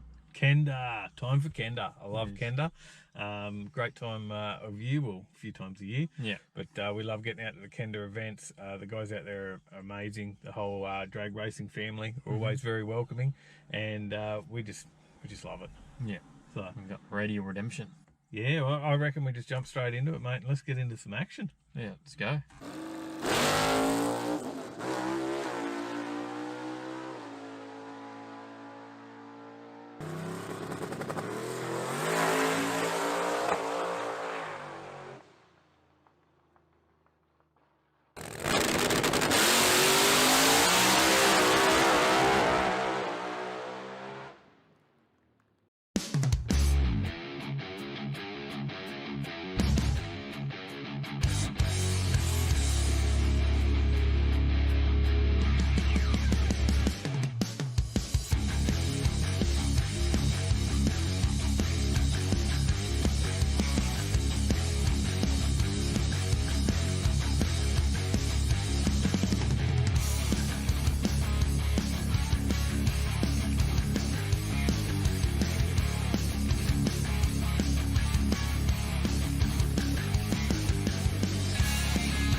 Andy, I grabbed you today, mate.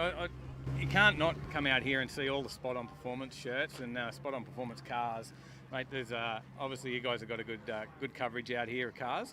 Mate, give us a bit of a rundown. How many we got out here? I think today we should have about 6 or 7 cars racing across the fields. Not a bad effort, mate. Nah, pretty good, mate. We're very family orientated, so the whole idea here is, you know, the blokes and the girls like to come racing, but bring your family along, mate. You have a look around, there's plenty of kids here, like, with all the Spot On shirts on. I've been told you cook the best feeds as well. No, that's Jamie, mate. He's over there now with the barbecue. He takes that. Keep people fed and hydrated and they have a good time, you know. Yeah, no, it's awesome. It's a good environment, and there's so many Spot On shirts running around. I think that's cool to see as well. So yeah, again, we've been going 10 years now, and mate, it definitely wasn't like this when we first started, you know. We had a single easy up, and we've built something into this, but me and Danny don't do this alone. This is everybody that chucks in and helps and does their part, mate, and it's grown together, you know. And last night, you had the Spot On Performance $2,000 small tyre shootout. Now, you were up there, but you got knocked out, mate. Mate, that's racing too, you know. Win or lose, it's fun, mate, you know, and especially when it's close, tight racing. Like, for the people at home watching on your live feed and here watch, like, mate, you never know who's going to take that win light, you know. And G'day. Overtakers, how's it going out there? We're enjoying the live feed. Obviously, a little bit of footage there from one of our previous meets out here at Kenda, but the track should be coming back soon. The guys look like they've got it fairly well cleaned up. The sweeper's just going to do a quick pass over now. Not sure exactly what dropped there out of Ross's ute, but yeah, we'll be back on track very shortly. So hope you're enjoying the footage. Leave us some comments down below. Don't forget to hit that like. And tell us where you're watching from. Yes.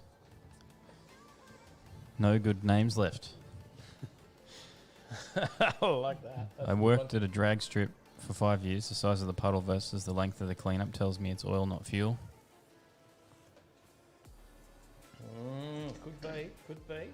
Is indeed Voices from the Dark. Voices Adam. from the Dark, yes. We are up in the dark up here in the media room. Tyler's got the switchboard running. Switching between all these different camera angles that we're bringing. And, yeah, getting this live stream happening. So far seems to be all running fairly well. Pretty happy with how it's gone. And, Thanks, Adam.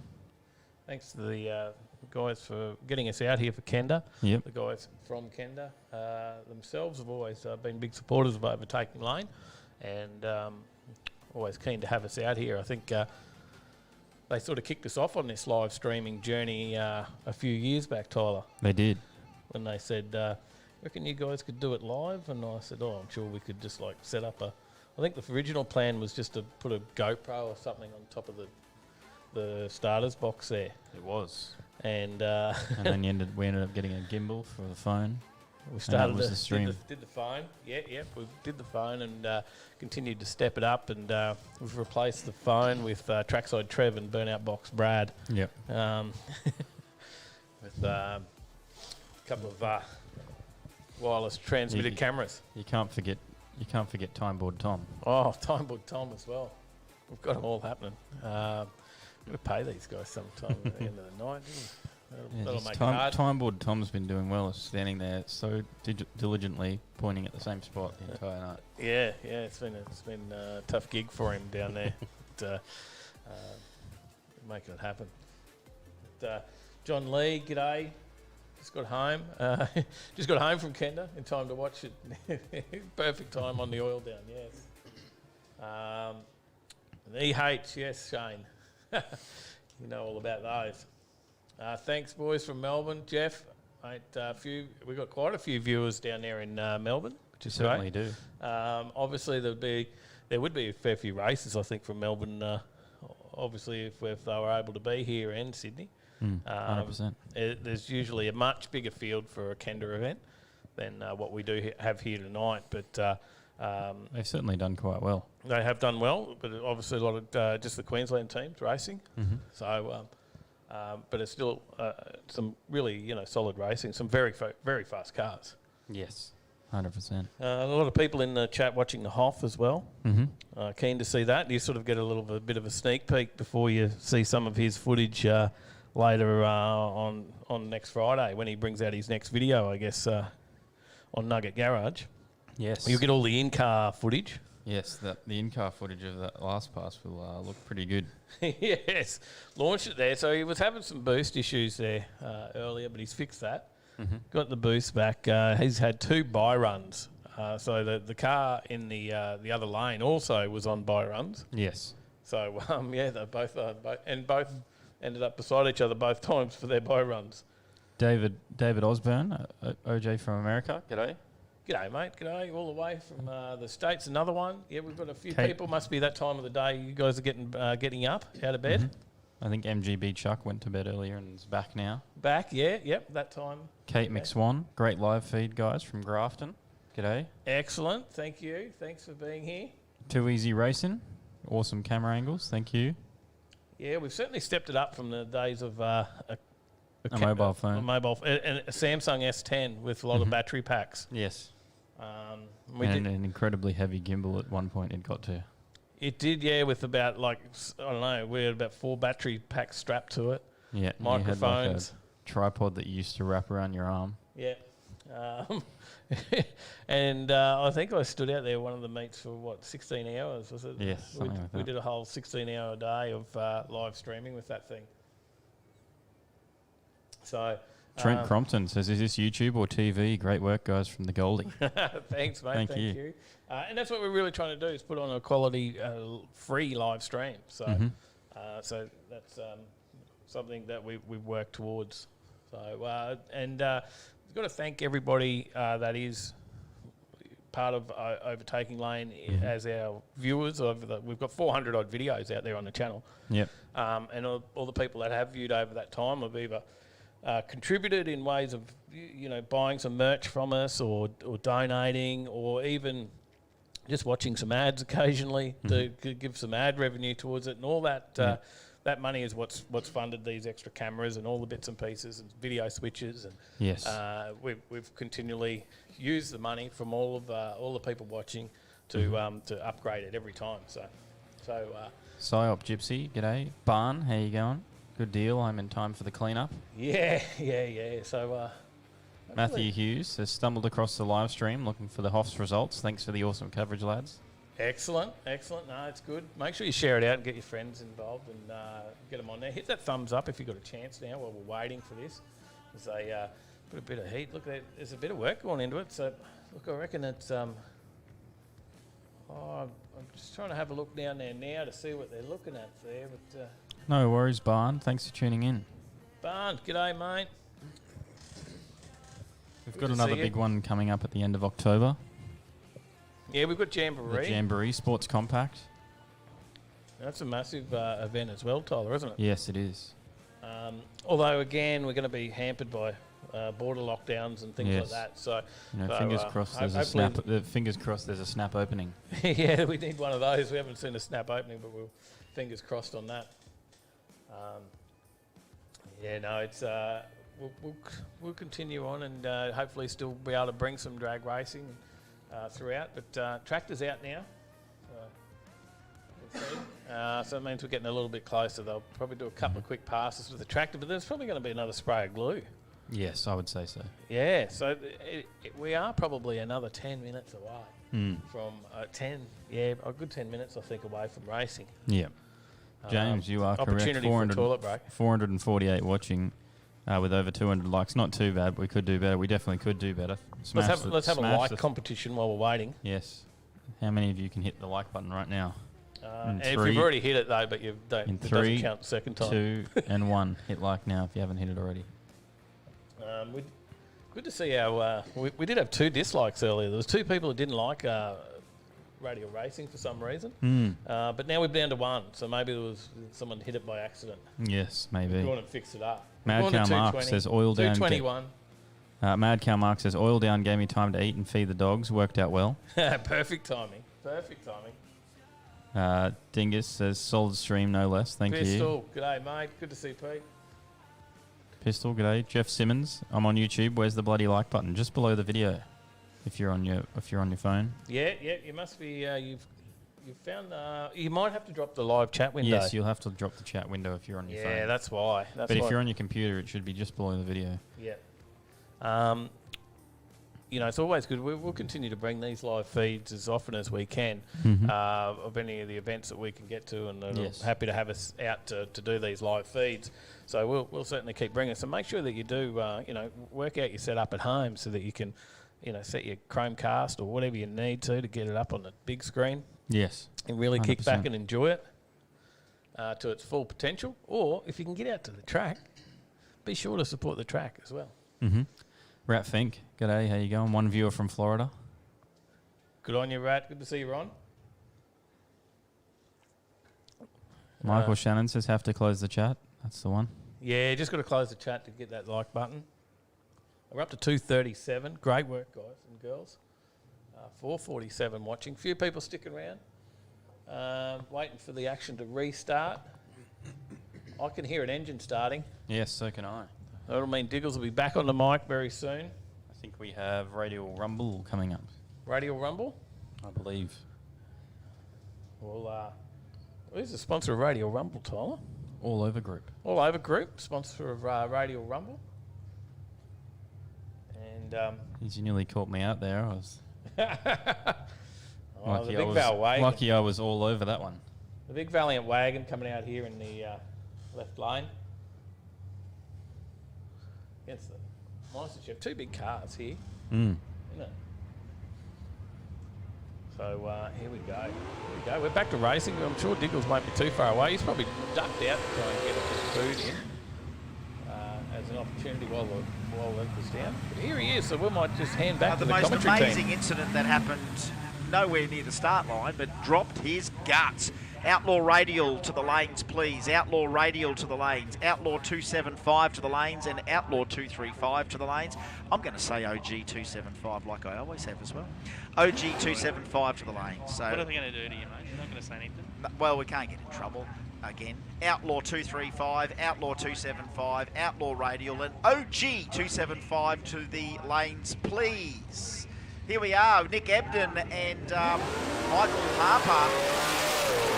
Clean greens, a little bit better there to the 56 Chev. Oh, 31, a 31. I think that's too quick for the Rumble. It is. It didn't pop up on here. The CompuLink didn't pick it up, but we did. 673 is clean for Michael Harper. And if they were seated together, were they? Yeah. Well, we've got to put that down as a win to Michael Harper. And Nick will know that he's under the 40. The RN Rumble. Yeah, no, that one slipped through. But we spotted it straight away. Tom Mark's going straight there to do it now. Okay. No, he will. Russell Tonkin and Reese Carkeet. Now, this is another scheduled pairing. Russell Tonkin and Reese Carkeet. Reese won in round one, so did Tonkin. So this does have real ramifications as to who might make the all-over group Rumble A.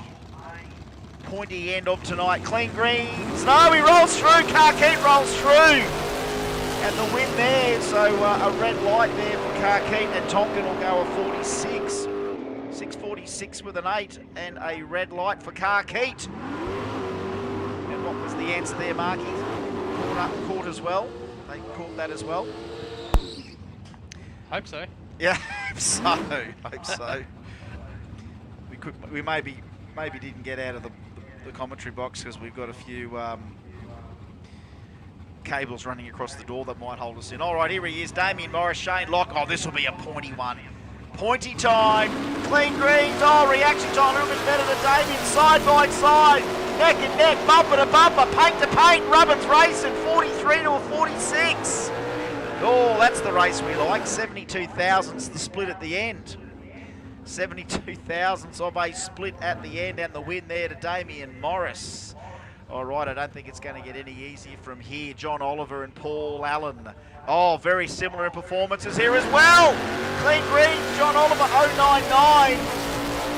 Oh, legging that Commodore out against the Camaro. 658 and a 658. The win to John Oliver. 58 with a 5 beats a 58 with a 1. Oh, yes. Are we awake now? I know that we went down for about 10 plus 15 minutes there, cleaning up a huge amount of oil. Makes you wonder whether or not we're going to see the ute back. And here they are now matching up against each other. Luke Howes and Nathan Peters. 2 cars, 2 turbos. 2 wins as well. 12 cylinders. So Hauser was against Hot Rod and Peters was against Baxter. So that we just paired these guys up. So Peters is not having to worry about the bump in as much. He went straight in there and got it all up straight away. So we need OG 275, Outlaw 235 and Outlaw 275 and Outlaw Radial to the lanes, please. Outlaw Radial to the lanes, round 3. Outlaw Radial to the lanes, round 3. Outlaw 275 to the lanes, round 3. Outlaw 275 to the lanes, round 3. Outlaw 235 as well, and OG 275 to the lanes, please. Michael Patinotis and Johnny Nason, very similar in performance as well. We are in all over group Rumble, neck and neck, side by side. Whole shot advantage there for Nason, going to make him pay 660. Oh, look at that, 667 beats a 652. Oh, by 57 thousandths at the end, he was coming on. Another great battle there. So we need Outlaw Radial, Outlaw 275, Outlaw 235 and OG 275 round 3 to the lanes, please. Renegade, get ready, don't roll. Renegade, get ready, don't roll. All right. That's sharpened a few things up there in the all-over group Rumble A. We just need Wayne Blinko and Paulie Fuller to finish this round of round 2. And we're needing Rumble B. Rumble B should be in the lanes by now. Rumble B should be ready to run for round 2, but we need Outlaw Radial round 3, Outlaw 275 round 3, Outlaw 235 round 3, and OG 275 to the lanes as well. All right, this pairing. Still getting them sorted out here. I think that's Newman in the Camaro. Don't have a person beside him. Might have worn them all out. Marky. Yeah. No, that's Lee Hill. There we go. Lee Hill's in there now. Okay. All right. Must be into Rumble B then. Yeah. Well, we were past short there. Again, they might have had a scratching there, but if we leave it blank, that'll tell us. All right, our obligatory. Oh, hello, Mrs. Bullivant. So a text from Perry all the way from Albury. Hello, Mrs. Bullivant. Big shout out to all you folks that can't be with us here in Queensland, the Radial State. Our Kenda Radial Redemption 2.0. We're getting deep into the second round of everything, and we are in Rumble B. And we are waiting. I think we've wrapped up. Unless we found that other Rumble A we were looking for, Mark. Unless we found that, because we've just pulled back a little bit here and we've swapped pairings. And there is Lucas Holtz.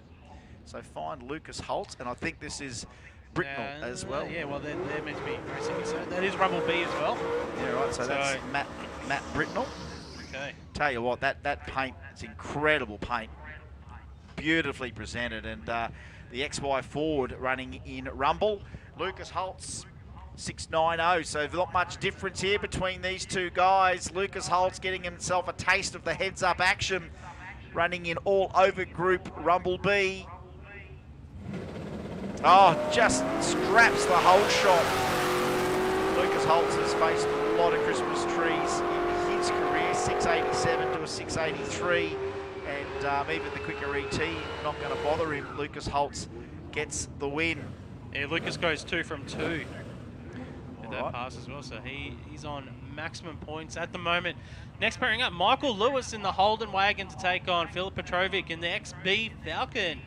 Yeah, the B. Gorgeous. So Lewis, he got a win in round 1. Philip got a loss in round 1. All right, let's see how they go performance-wise. There's a hell of a lot more performance in the XB by the look of it. Even with the reaction time disadvantage, with Michael Lewis scrapping one on him, he's going to have enough to get him. 09 beats a 50.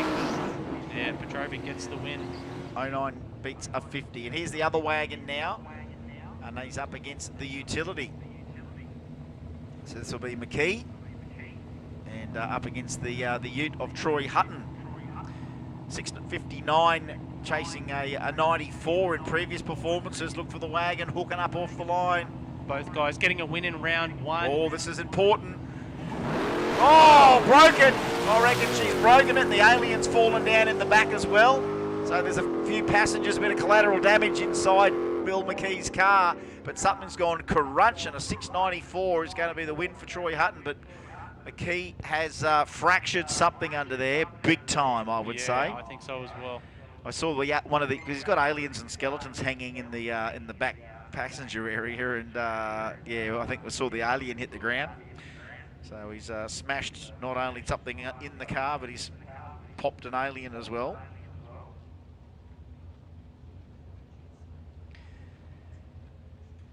All right, so we got a nice little message there about trying to explain to some of our viewers in regards to watching our different categories between Rumble and Renegade and so on and so forth. Well, right now we are in the all-over group Radial Rumble category, which is a 640 fixed index class. In other words, that's the magic number.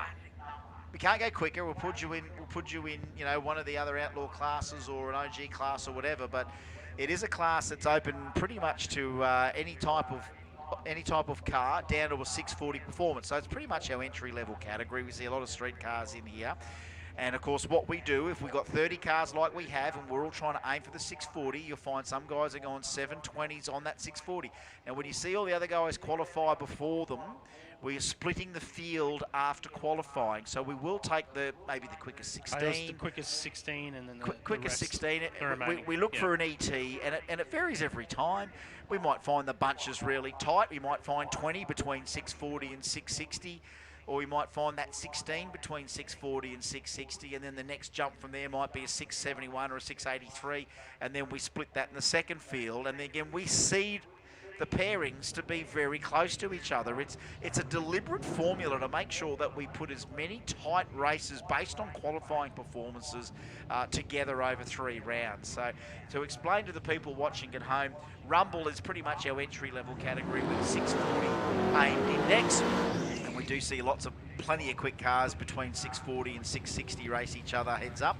Of course, our Radial Renegade class, thanks to Simon O'Carroll Swimming Pools, is a quicker class for obviously a faster performing vehicle from 550 onwards. And again, the same deal. We'll find somewhere in that group, just say again, let's use the magic number 30, and we might find that we might have 16 to 18 between 550 and 575, 580. We'll split the field again. And then we have that A and B class. That's what we've got here, Rumble B, Rumble A. We're in Rumble B. Danny Mullane's been running in the 7s today, 716. Johnny Payne got into the 670s on that 640 index, but still put him in Rumble B. How did they go after round 1? Payne had a loss in round 1. Mullane He's had deep a loss again. as well. Yeah. Payne's deep again. Looking. Oh, 014, Johnny Payne. Hello. 014 for Johnny Payne. That's the best reaction time today. And he went deep looking for it. It almost like he went looking for it. John Payne, 014 in round 2. Well, so far. And our reaction time, our best reaction time is, of course, getting $500 thanks to RC Metalcraft. That's pretty good. $500. Yes, that's not bad to cut a light. Chris Hankin and Ian Dusha. That's why I reckon there is a Radial car in here, because you'd be snatching. And the 500 goes to Mark Allen again. Ian Dusha and Chris Hankin. Mixing that blaze, that just spoils everyone's party. All his reaction time. And then Harrington's in there. They're all chopping. 26 and a 33, the win there to Dusha. I mean, that's flattering when you start to see guys wanting to come in and have a chop at it, because it is there for the taking. It does reward good racing. That's the one thing about our reward system. It rewards so many people. Michael McMullen and Shane Blinko, again, 13 and 11 in qualifying, matching up against each other. Reaction times are important. A little bit better there for the utility, but it is the Charger, I'd say, just out in front. 27 and a 44. Yeah, that was only 18 thousandths the spread at the difference there because of the reaction time advantage to Blinko.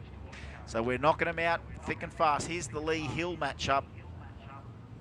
The Lee Hill and Wayne Newman matchup. So 689 in qualifying, Wayne Newman 702. So not much difference here.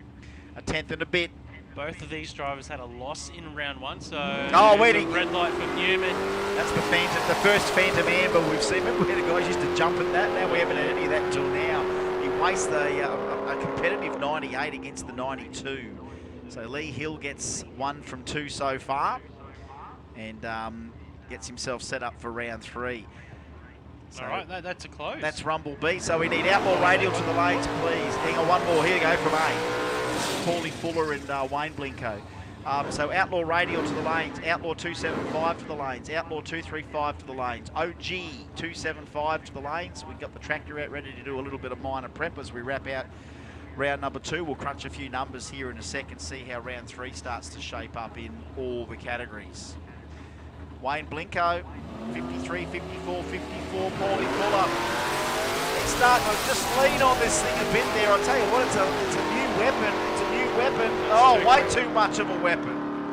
Yeah, you just can't go and belt out a 612 Paulie Fuller on debut and expect to stay in Rumble for too long. It's time to either slow that down or crank it up. I think it might be a very good Renegade car from now on, or, no, I don't know whether they can quite make OG 275. I don't think we've registered that, Jim and I, have we? And it's got to, again, qualify out of 2 out of 3 of the requirements. I don't know how much interior is left in it either. And, yeah, it's definitely a a Renegade special, I would say. And that means that's the end of round 2 of everything. Round 3 coming on up, and I'm going to write a few little notes down as we already go. Wade Wagstaff is 2 from 2. We already know. Oh, you already. What are you doing, mate? I was going to do that. Sorry, mate. No, I like to do. You do it over there. You do it over there. I do a couple of W's here. Oh, W. Oh, that's a good way to do it. WW, WLW, or whatever. Gotcha. Yeah. Does the same thing, doesn't it? It does do the same thing. And then at the end, you'll write what you need, and then we know who's in the clubhouse. And in this class, it's pretty easy. The club, you're not even going to get to the clubhouse before you work out who's in the final. It's when you get to Renegade and Rumble where we don't know. Everyone's in the clubhouse. We're waiting to see who's actually going to be featuring in the final. But that'll be what we're sorting out here very, very soon. Still 453 people watching on the stream worldwide. And for those people listening on the stream, just put up where you're from. Where you're from, where do you hailing from, where you're listening to the stream from, watching the stream from, let us know. Big shout out there, Mason Carter. He's from Brisbane. There you go, he's down in Brizzy. And we've got other guys there talking about all different bits and pieces through here. They love, while they're watching the stream, they'll all chat amongst themselves there pretty much. So big hi from Brisbane there from Mason Carter. But give us a bit of a shout out on where you're from. We'll give you a shout where you are. And, Mason Carter, lots of A's, and yes, you are from Brisbane. Thank you for that, Mason. But, 450-odd watching on the stream. Con Mikolodakis watching from Greece. Thank you, Con. Is that what they call woolen Greece, is it? Woolen Greece. So, Con, that's the Con Mikolodakis. It's not a Con Mikolodakis. There probably is a Con Mikolodakis watching from Greece, but it's Could be, yeah. Con, I didn't think you're all that way over there, but maybe you could be. Newcombe, Geelong. So Pedro Morales from Geelong. We've got Cal 6 from Toowoomba. South Aussie, so Scotty 6 leader. We've got Dingus Malinga says Jesus. Grant Collins on holidays near Bundy. Melbourne with hubby. Kaz Mrs. Mars. Mason from Brizzy. Ohio, USA. Jeffrey Schroeder. And Lynn Hamilton from the Gold Coast. And Adam, last stop on Earth, Perth. And wayward Aussie that lives in southwest France. So Glennie Forsyth, wayward Aussie that lives in southwest France. We've got Ohio, USA. Fuzzy Dice, I'm from Melbourne, the one in Florida, USA. All right. Yeah, Toowoomba, the UK. The Danny Boy from UK. Townsville. Mason Carter's asking what time do the drags end. Our answer to that, Mason, is late. I mean, we're doing pretty good. We are doing pretty good considering that, look, the only big delay we've had since we've hit it is, a bit of track prep and then this big, massive, like the sump came off. It's Pretty literally much, like the sump opened up and let everything out. It takes about an hour to get through the entire brackets. So we've probably got about an hour and a half left once that final session happens and then the finals. Okay, so Disco Dean's just come back to say they got a boost leak and they're actually they might just be pulling the escort for the night by the look of it. So we don't know exactly, Mason, but I'd say we're still an hour and a bit easy. Lachlan from Mackay, Brendan from Los Angeles, James from Florida, Victoria, the police state from David Barclay, Craig Lewis, g'day Craig, Craig, I call him Craig because of the E. Matthew Hughes, the great lockdown state. Now, which one's that, Matthew? It could be a couple. Chris Young from the UK. Phil Yulton from Brisbane Vegas. Rat Fink from near Malabar. Space Coast. Oh, Rat Fink from Space Coast. Adam Bartlett's there in Ipswich, so he's watching the live stream from Ipswich. But from Brisbane, couldn't get out there live tonight, so this is brilliant. Mount Isa from Brendan Bennett. 10 minutes over the border and can't be there. Daniel Ward, yeah, how's that? Daniel Ward, 10 minutes over the border, can't be there. Yes, Melbourne, Victoria, loving the voice work. Diggles and Mark from James Bayliss. Cam M from the sunny coast. Thanks for letting us know where you're in from, and hope you're enjoying the Overtaking Lane stream. Thanks to Power Cruise Promotion. There's the Riverina, New South Wales. So Adam Geary as well. So good to see that we've got people very interested in watching what's going on in the Australian radial world. We are currently doing that prep right now for round 3. Gladstone, bow down to the encyclomedia. There we go, the MAF Garage. There's a guy here, Sucks Gas Racing, yeah, from this place called Sydney. Used to have good drag racing, but no more now. Yeah, well, there we go. And another one from Ohio. Glenn Forsyth, 3 hours from the Spanish border.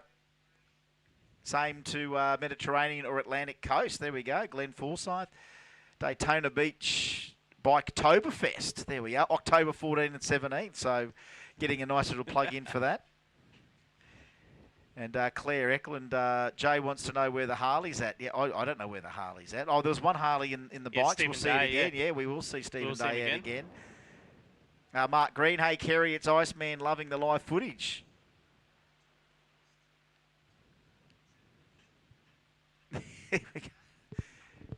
Other guys coming up. Thanks, guys. Great footage as always. Busy, Sunning Coast. Best cars in the world at the moment are in Oz. Yeah, well, I'm going to agree with you there, mind you. YouTube is your friend, and you get to see how many people have still got the freedoms to get to events and run things. But we're kind of lucky here at the moment in Queensland for the ability to be able to do this. It wasn't always this easy. We had times there where we were absolutely stopped here as well, but we've come through. Thank God the cases were low enough that, you know, we are opened up. And, you know, if you want to use any sort of comparison, compare it to rugby league and just, you know, come down from that. Well, we had the QDRC about 3 or 4 months back where they put the lockdown on the day of the QDRC that morning. So we had to be out of here by 6 p.m. that night. We were here at Willowbank when they actually did the press conference in the morning. Then they made the call that lockdown was happening 6 o'clock. And you just and you got that event rushed through pretty quick. We did. They dropped all the qualifiers and we just went straight into racing. And you had to, or else you would have all been just backing up now. So it was good that you got that doing. I was actually out at Lakeside doing a skid control, the same deal. The announcements came through that the lockdown was happening at 4 and literally 4 o'clock was So they stopped the lunch break and we literally just ran straight through and got more passes than we ever would have done before.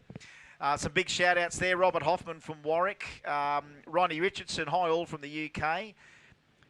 Sunshine Shoonshine Ace from Banabi, Central Gippsland Dang Dang, and Kel6 sitting in my VX Commodore watching it. Robert Hoffman from Warwick, and then we've got another one here. Good to see Diggle still calling the great action from back in the 90s. I didn't really do it in the 90s. Did you call in the 90s? No, 99. 99, did you 2000, start? Okay. 98, 99. So, geez, barely the 90s. I'm not that When old. did you get your start at? It was out here, obviously. I was out here at a street meet with Dennis Sirimus, got me on the mic, and Ciro started because I sat here for an hour. I was too nervous to start. Pressed the button, and then Ciro just flipped the button and started talking. Walked me in. The very first car that came up was Archie Kieski in the Rotorola. I think it was Archie in that, or someone was in that. I can't remember who. And knew that car. And 3 hours later, I ran out of cars, and 20 years later, we're still doing it. Hello from St. Augustine in Florida. There we are. Anton Forster from Melbourne. Claire Eklund. Jared Wood wants to know where Harley Hamilton is at Diggles. Oh, that's where they're asking. Jay wants to know where Harley is, not the Harley. Oh. Harley would be in a lockdown state, very much like the Candyman and everyone else down in that area. Because we would have had the Symbolics and all of those guys here. We would have had the Castle Hill boys. We would have had them all if the borders were open, which they're not at the moment. So that's. I think there's 4 or 5 RVW cars on the water as well. There are plenty coming. Let me tell you. So yeah, sorry, Claire. I didn't know where the Harley was. It's Harley Hamilton, of course. He's given us a bit of money to give away, thanks to Melbourne Access for outstanding OG 275. There we go. So, Dingus Malingus, keep my Commodore doors squeaky down here in South Oz. That way you know when some punk is trying to steal it. Absolutely correct. Street Machine TV on there as well. So whether that's Scotty steering that or whoever. G'day, Street Machine TV. And, of course, we've got Ashley here as well. Who do we got there? Scotty or Telfo? That's right. Someone's already asking who that is. Karungjang in Victoria. Mad Cow Mark. Jamie Swift, killer feed as always, guys. Makes not being there in person not so bad. Yeah, it's hard when there's a race meet on, you can't be there. You either got to shut that completely out and not know about it, or you try and get on the stream and watch it when you can't be there. I'm loving this interaction that we've got with the Overtaking guys here and all the viewers online while we're doing some track prep here just before we get into round 3 of racing. Yeah, hi. Can you say hey to Rosie Stefanuik? I think we just did. It's Telfo on Street Machine TV tonight watching the live stream. So g'day, Telf. Ray Edwards from Bow Desert. Ray, have you given us the coin? Is it Ray giving us the coin? It might be. for our quickest Aspo Carby radial car. I think that's the Ray Edwards. Craig, let us out. Let us out, he's saying. And that's right. We want everyone to get out and roam free, and of course they're trying to set us a target so we can do that. Johnny Ricker getting on there saying, we wish you're up here, guys, we're ready to go, just need the borders to open up 100%. Geez, you know what we're going to have when it all happens, but you know what? We wish you all, you guys are here. You know what it's like. You know what? We're doing pretty well just with what we've got, but we know what we've got coming, and we know what the future's going to hold. And every time we have a Kenda event, we just go, well, there's a few newies, some guys starting to hit their straps, get themselves in there, and it's so good that we are doing it. There we go. 98 and 99 are still part of the 90s, Diggers. We're all getting older. Yeah, thanks, Brendan. Yeah, I do. Tell you what, if you saw some of my early TV stuff, because I almost went straight on the TV back in the day, and I don't want to watch it, mate. It's just, dude, that's embarrassing. Zach Palm from Western Sydney. G'day, Zach. He's a good little modified racer as well. The Encyclomedia, the MAF Garage, yeah. Hello from Holloway Shed in Bairnsdale, Victoria. So we have got them all on there. 422 watching really well. Go Craig Scottney, Cavey in the Green Scorpion. There we are. So Banabi.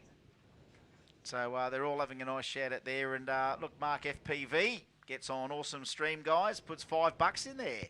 And you know what? I do love Mark FPV. I do miss the FPV footage that he used to give us. He was our window into the Sydney, what was happening at Sydney. He always had the good stuff, didn't he? He did. Yeah. Marky Wilkinson. So Marky getting on there and whacking $5 in there. Awesome stream, guys. Yeah, the FPV, we need the FPV down there giving it to us. Because as much as we love a live stream, I do love a video recap. Now, with the word, someone that actually goes and captures it all. And 1320 is good at that. They'll film and then capture and edit. They don't really stream much live, but they do. They capture it, they edit it, they then put it out a day later. To me, I can watch that more than I can watch a stream, because I can't have that in the background without getting immersed in a stream. These guys are the same, and right now, but this time, it's that time of night where you probably can put a bit of time around to watch the stream. And trust us, folks, we're nearly ready. Outlaw Radial, final call, round 3 to the lanes. Outlaw 275, final call to the lanes. Outlaw 235 to the lanes, and OG 275, you should all be in the lanes. Renegade, get ready, don't roll, I'm sure very soon. As soon as we see the first pair, if you hear the first pairing of Outlaw Radial fire up Renegade, that'll be your cue to roll as well. We need to get Renegade to the lanes once we get back underway. So we've got our crew there on the start line checking it all out. That thing has been sprayed again. There we go. There's some... Oh, Lucas Jackson ran a 563 Aspo Carbed. Thank you for that, Ray. Thank you, Ray. Ray, well, we've got to start writing some stuff down here. There we go. Thank you. Renegade, there we go, to the lanes. Renegade to the lanes, round 3. It's time for Outlaw Radial. Thank you. Is that right? 5. We're getting all the info off the internet. Yeah, these guys are good. 563. You say the wrong thing, and that's when you know that they're not listening.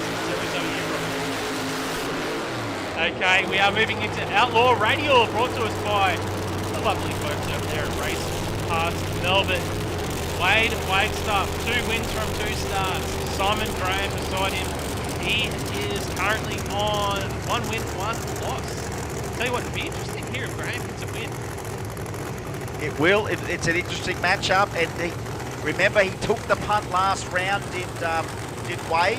It was the time to go, well, you know what, this is one we're going to get the win with anyway. It doesn't matter. Right now, a win is important, even if it's a loss. Your best DT at round 3 is important. Well, Campbell Brown has got 2 wins from 2 starts as well. He will have a solo pass this round, so he's pretty much got one hand on the quarterfinal spot, you could say, with Jeff Campbell Brown. Wagstaff, if he doesn't win here, Simon Graham gets a win, it becomes very interesting, because then we're going to go and count back, look at PTs and all that sort of stuff. Shout out to Paul Simons and the Jippy boys. All right. Here we go. This is going to be a big one.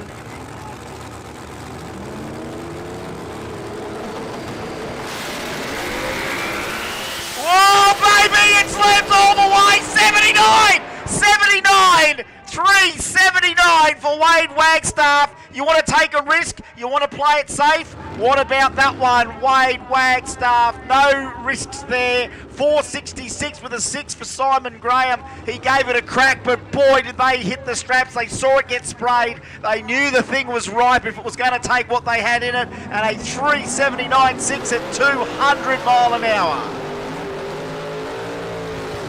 Put that in the pipe and smoke it. Oh, wow. Wade Wagstaff, he gets 3 wins from 3 starts here in Outlaw Radial. Will he be taking on Jeff Campbell-Brown in the final? I think he does. Yeah, I'd say so. I'd say right now he's in the clubhouse, 3 wins with a 3.79 in round 3. So that's Wade versus who? Andrew Milford just hasn't been written down on my sheet here. Yep, all right. Well, Wilford, that's right. That's the one we thought was interesting and he wasn't there in round 3, but so there he is. This is how I think look at it unofficially at the moment as we see Milford in the Toronto moving forward. Jeff Campbell-Brown, if he wins here, he will be in the final against Wade Wagstaff unofficially. Yep. Unofficially. Yep. We're not race control, but that's how I look at it in the books, and I think possibly even if Campbell-Brown loses, he can make the final. He's going to try and eat him up here. He's eating him up big time. Milford with a whole shot. 4.38 the win. Campbell-Brown 4.38.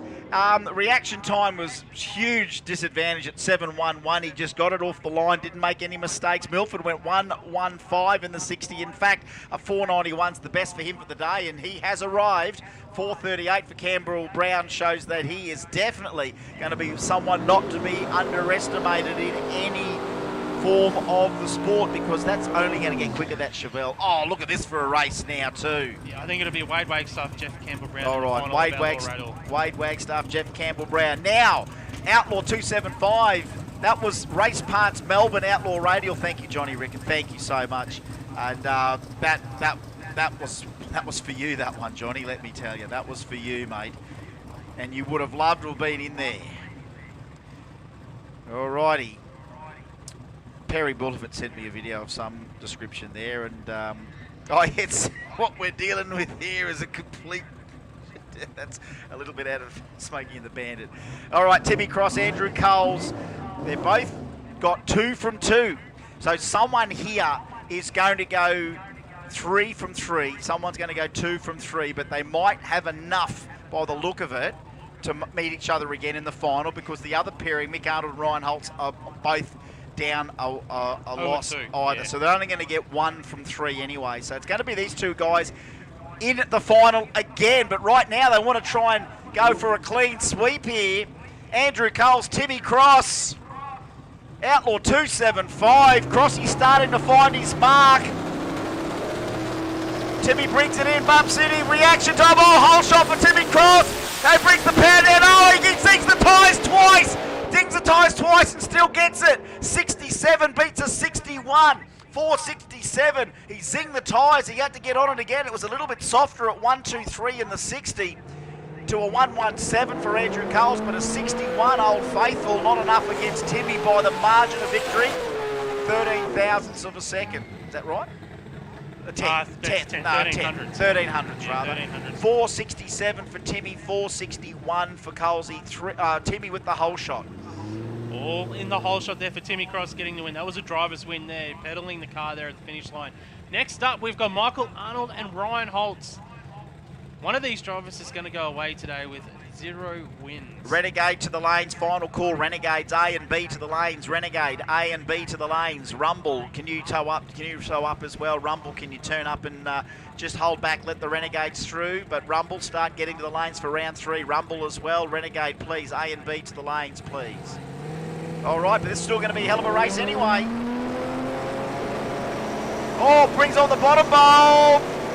Oh, look at that. Oh, Ryan, double wheelie again, and some sparkage. And he's going to pull that thing over there now. He's bumped that twice pretty hard, and Mick Arnold just zings the tyres and gets out of it. As if Ryan Holtz hadn't already considered maybe whether or not that's a wild pass. That's another wild pass for Holtzy. And he comes out of the hole, gives it 2 pedals, and bangs it back down pretty hard indeed. So Ryan Holtz, an exciting and variable day for him.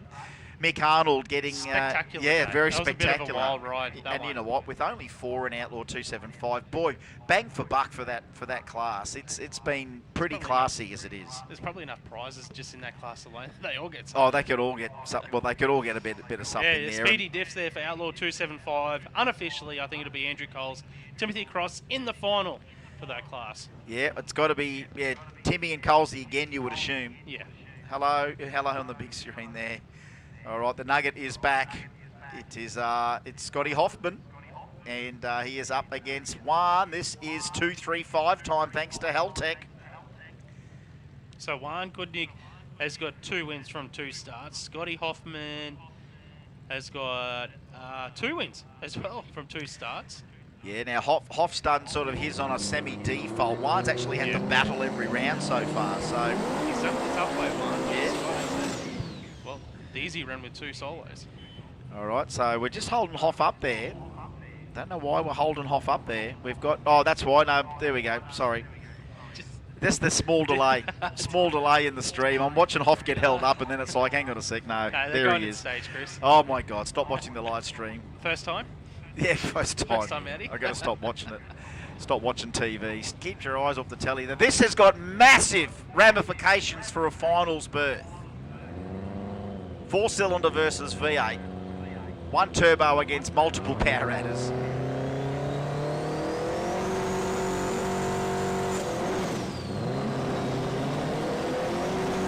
Oh, he gets him on a hole shot, but remember that little 4-cylinder's got some mumbo jumbo. 520 to a 15. Well, Juan Kudnik absolutely glued at 60 foot, 129, 129. That's 3,800 pounds of HT. 520 with a 9. 3 from 3 and a 520 with a 9. Is that right? Yeah, so Juan Kudnik has got 3 wins, and he's run a 520. So that will be the telling number at the moment. So he's 3 wins, not guaranteed a spot in the final just yet. Rumble and Renegades, please, to the lanes. Rumble and Renegade, Rumble and Renegade. Round 3, let's go, guys. Let's go. Last hit for most of you. Last hit for most of you. Wow. So Jess and Gary were not meant to be racing each other here in this pass. Righto. So they will both get a W. Gary has actually got 1 win, 1 loss, so he'll go 2 from 3. Jess has actually got... Pretty sure Jess he has got 3 wins, so he'll go 3 from 3. It'll be all about that ET for Jess. It's all about ET for Jess, what he can do there. But if he is 3 from 3 and he's the only other one 3 from 3, well, then they're automatically into the final. I think that's Juan and Jess. But hey, let's just see what happens here. Anything can happen. You don't want to overstep the mark right now. You want to nail it. We've got Gary Hunt that has been on fire with this Aspo 440 Cube Tirana. Commodore, sorry, rather. Nice little flame on the shift there for Jess, and that's going to be a great final. 523, 3 from 3 with a 523. Gary Hunt, 547. So, boy, he's fought all day. 47-2, 47-3, 47-9. So that's crazy stuff. So lane choice probably goes to Juan. Is that right? You would be correct, yeah. So Juan looks like that is the way that Outlaw 235 is going to go. So we've got Wade versus Campbell Brown. We've got Crossy versus Colsey. And we've got Juan versus Jess. Now, OG 275 brought to us by Outlaw Mufflers. This is still a little bit up in the air here. Yeah, there's a lot of drivers here, so bear with us as we go through each pairing. Let's have a look. Ben Verlecken, Matthew Aegis, 505, 495's only a 10th between them.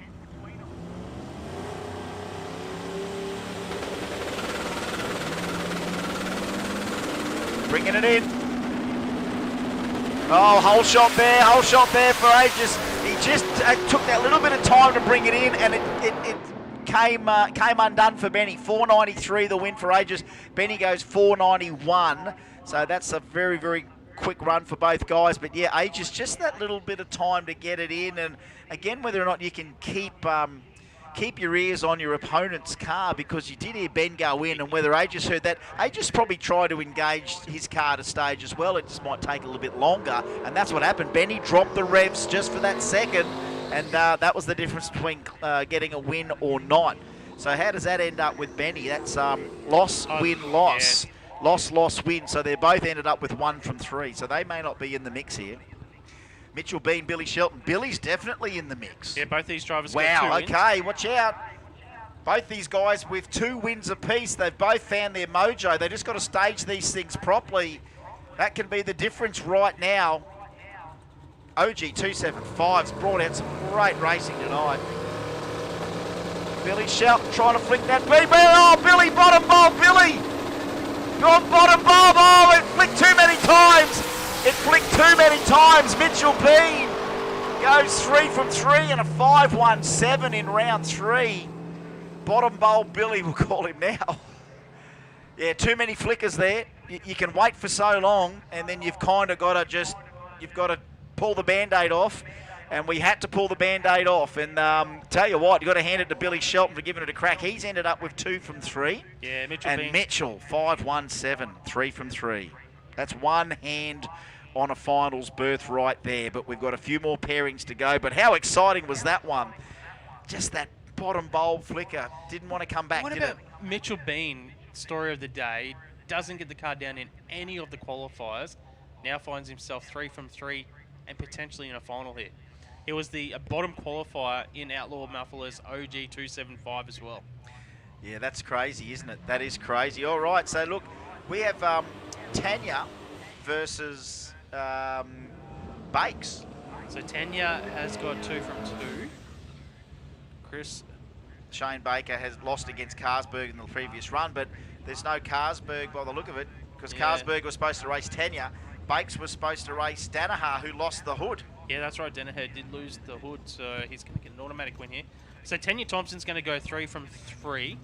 So Shane will go 2 from 3, because he lost to Carlsberg. Yeah, Shane actually had 2 losses. Oh, Shane's had 2 losses. Yeah, Oh, God, really? Yeah. The car's been so consistent. But it is about the ET now in Tanya Thompson's lane. Oh, Bakes. Driven through. No good, no good, no good. That's happened to Tanya already today once. But she's going to get it. Couldn't shift either. Tanya didn't shift 580. That could be telling. That could be telling. Not shifting there. 5800.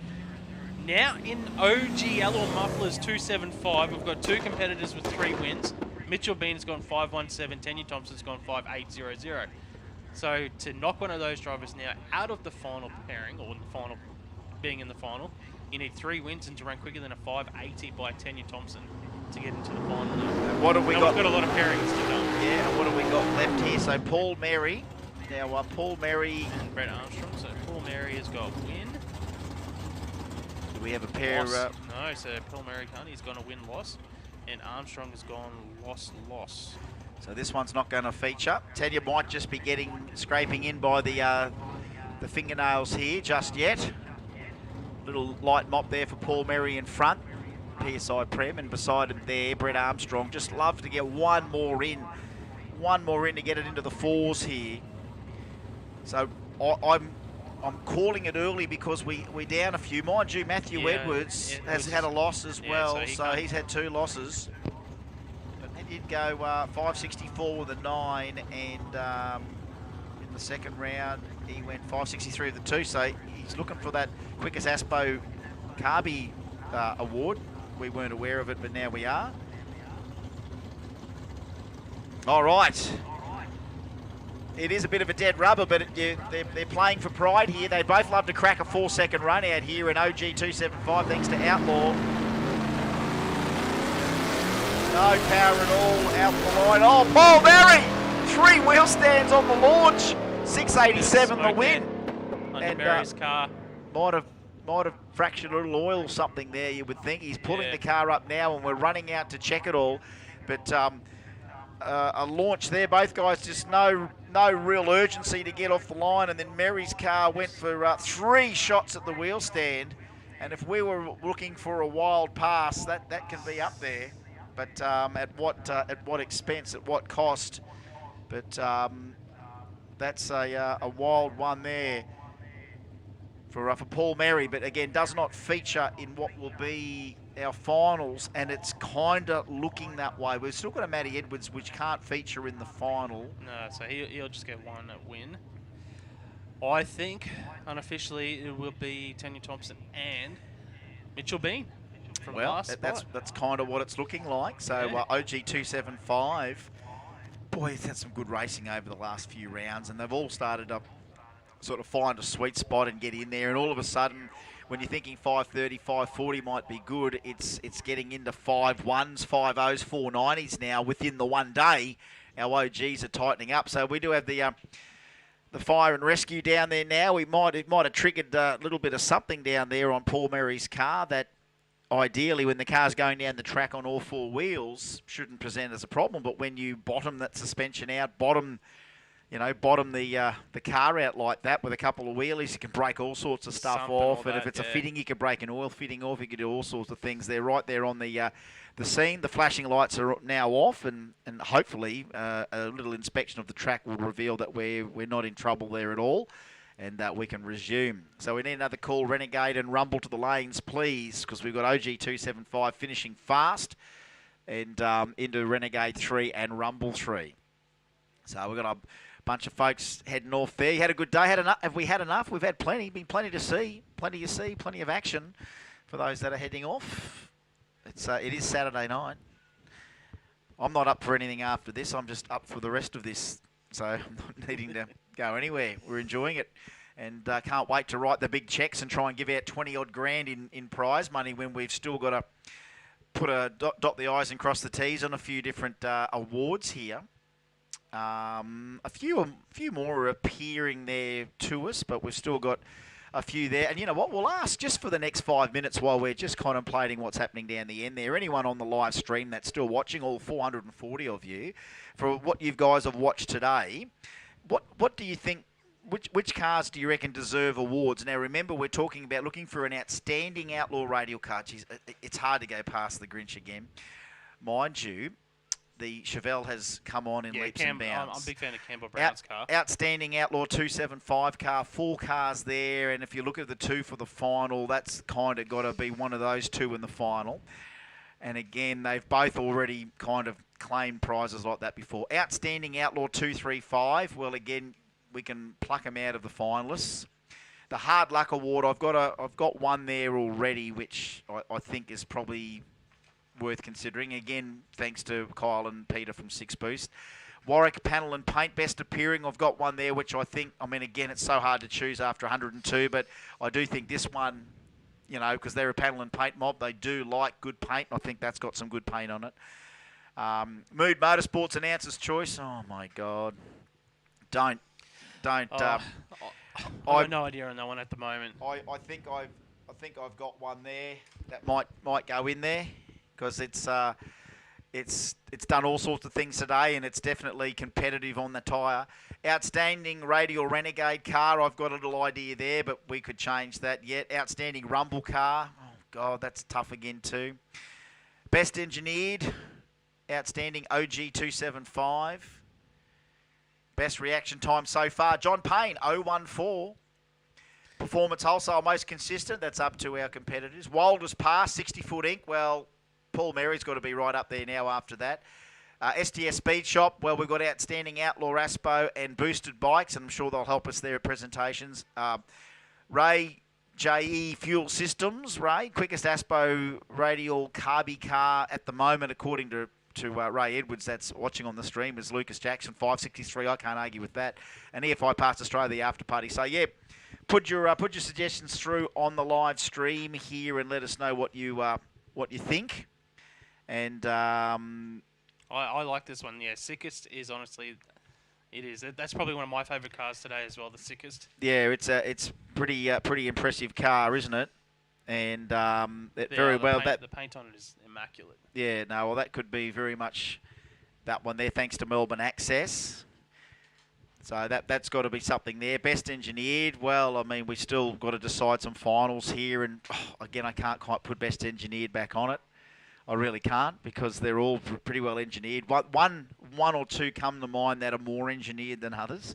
So, and again, it's not often we get the Best Engineered pop up either, so it's good to see. All right, so there's a few guys close to the mark than what we're thinking, so it's already there. I tell you what, Daniel Ward, agree. very close to the mark there. Daniel Ward. I like that one of Gridley's car. It is a Yeah, nice you know, looking car. and you know what, Daniel Ward, I've actually considered that one myself on there. Ray Edwards is agreeing with some of our decisions there already. So yeah, we'll yell them out again. You know, for everyone on the live stream, they're all very good suggestions. But announcer's choice, I've got one there for announcer's choice that I think's right. Best appearing, I've got one there. I think hard luck, I think we do. Our outstanding Outlaw 275 and 235 and 275 will probably wait to the final. I mean, mind you, they've all been outstanding. The outstanding Outlaw Radials, again, it could be a split decision, but I know that one guy's probably won more than the other, and we'll just see what happens in the final, eh? Radial Rumble, that's going to be one we've got to try and find in this round. We've got to find an outstanding Rumble car. I know there's a ton of them, but it'll be interesting to see what happens in round 3 that really stands them out. So yeah, we've come with a few there. There's quite a few little votes coming out there for a couple of the guys that we have considered. Oh, love from New Zealand. Pops Tuning watching in from NZ. Still 436 glued to the stream. So we are just doing a little bit of clean up down there where Paul Murray did end up. So I dare say it might have broken something off there, and we are just checking that out. Yeah, a few more people coming in with a couple of little decisions there. Mind you, that could also be there too. It could be that as well. So that just means that we've got to do something with the OG one. So we're going back through checking out all the lists as to who might have it. That car of Billy Shelton's, you could give him a lot of awards from today. Yeah, you very well could, but it's just Anyways.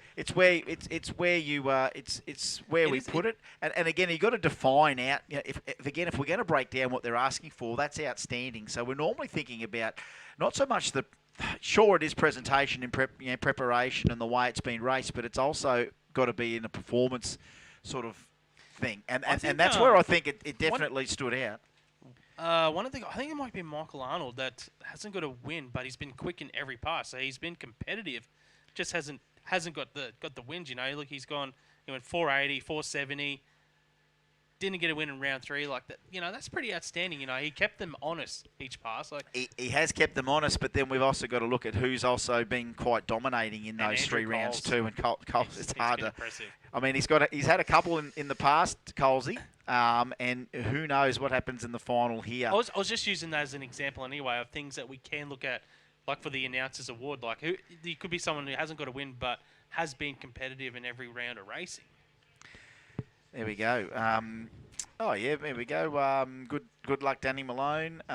There's a few people definitely voting for sickest.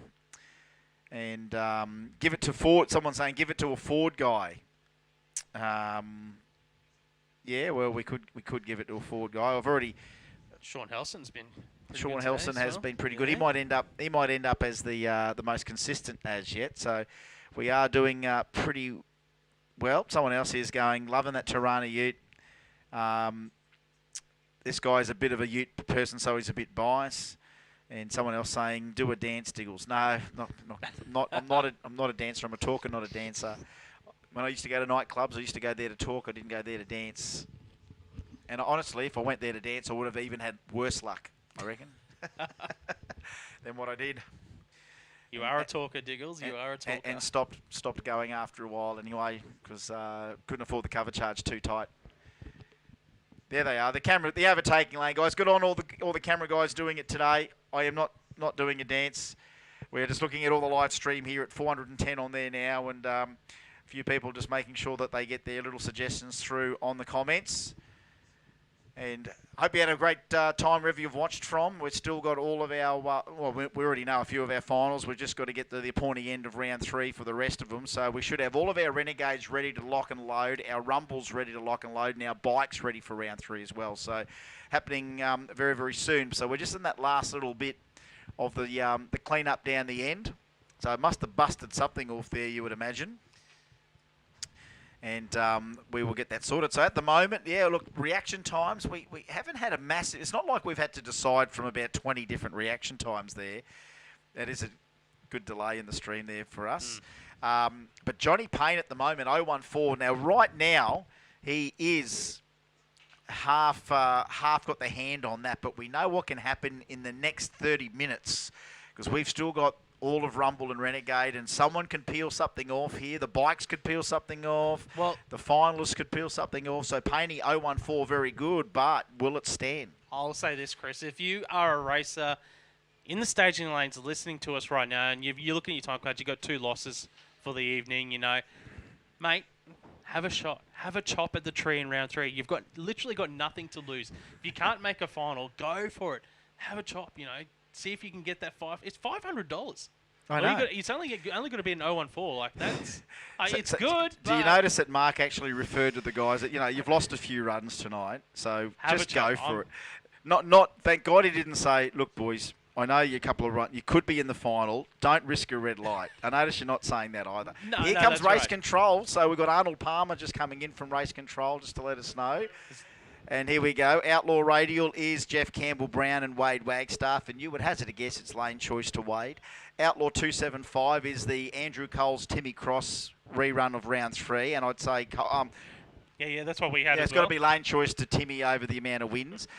And then Outlaw 235, Juan and Jess in the final there. And I think by virtue of ET, I think it was Juan in round 3 for lane choice. 520, yeah. So lane choice and when you have a look at the difference between round 3, the difference of a couple of hundreds in performance. So that's the first 3 finals that we have already determined. Once we get the rest of this cleanup out, we'll be able to find out. But yeah, we take no responsibility for any more red lights tonight. All right. So as much as Mark's just given us a pep talk to say, hey, go for the 500. Remember, that could have ramifications on you making a final if you red light. Just remember that. Oh no, I'm just saying for the guys that have nothing to lose. I'm very much wary now of encouraging people to do anything because I remember that, you know, when in the old days when, you know, Gup used to run the odd pro street event and he'd come up and he'd go, I'm bored. The next best burnout that I see pays 500 and then Joe Dana puts it in the wall on the second attempt. I do remember that, yeah. Yeah, you know what I mean? So I stopped encouraging people after that moment. Well, that's why we don't have the burnout. No more. Anymore, yeah. No. We still do that at Jambo with the Smoking Award, and normally I think Anthony Matook's won it for the last 12 years. This will actually be, I think, the first time that he won't be able to win it because he can't be here. Mind you, I don't know, between now and the end of October, whether or not they can get up will be interesting.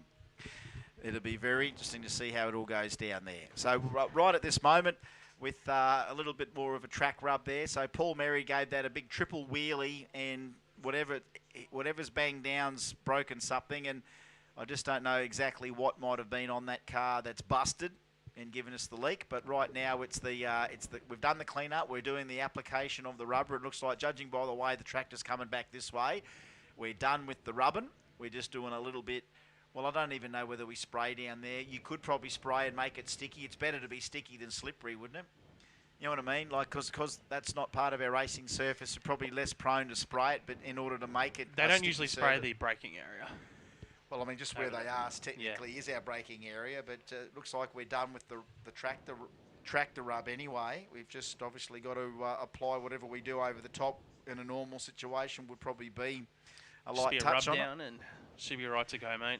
So not long to go now before we get to see the final round of Renegade. One more car, of course, the Tirana Utility. And no, we're still laying that down in this lane. So I thought we were coming. You always hope it's the last lap, you know what I mean? You're always hoping it's the last lap. And in this case, it ain't the last lap.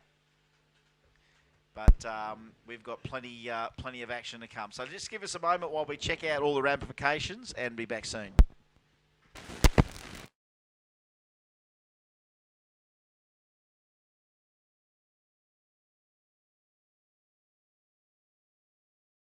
With more than 200 years of total workforce experience in lubricants, High-Tech Oils is thrive on adventure, the thrill,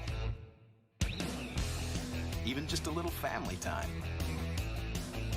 We live for the weekend. Whatever your passion, Kenda Tires is there for you. Kenda Tires, designed for your journey.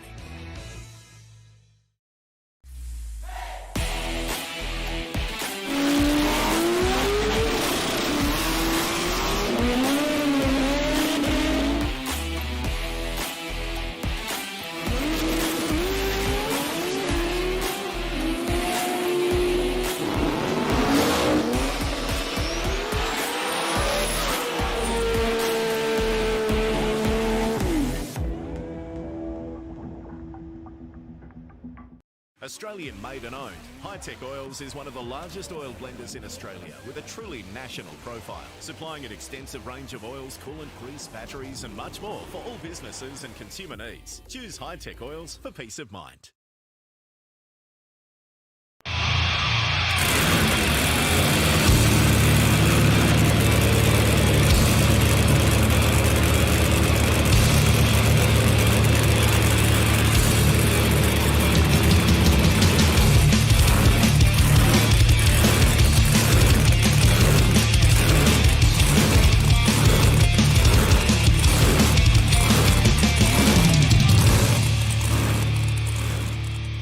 Mate, here we are, Kenda. What do you reckon? Keen as? Oh, it's awesome. Just been awesome. We've already seen the testing day. We've seen the first testing day last night. We saw a little bit of the action, and I think while we were doing our live show last night, there was a 3-second pass. Yeah, Australian record breaker.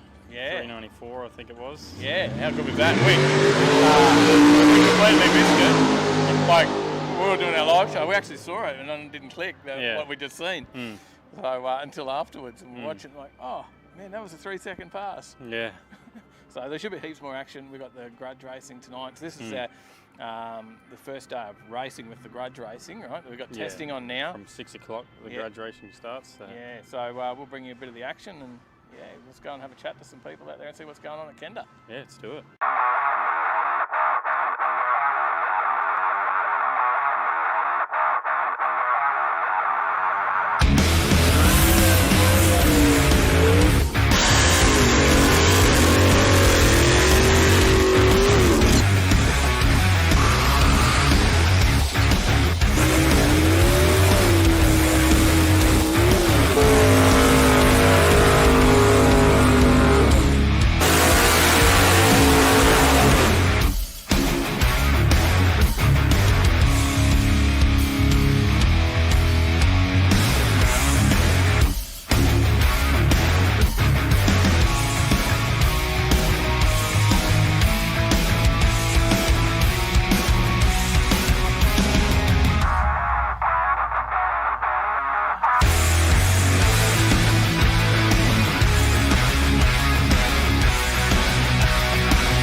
So how you going? You've made the trip over from WA.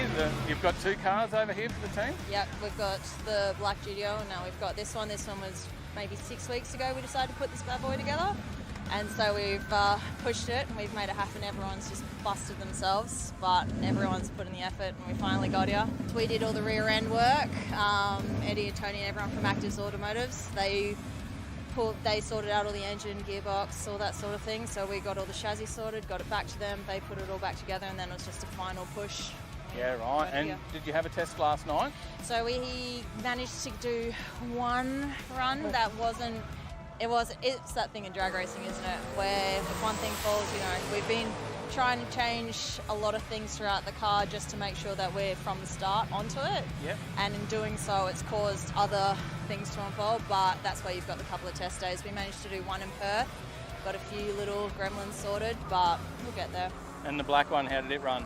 It went okay, but we're in the same thing. We changed some fuel injectors and that's caused another Pandora's box and things. So what we're doing is we're bringing everything back to what we know, where we knew it worked.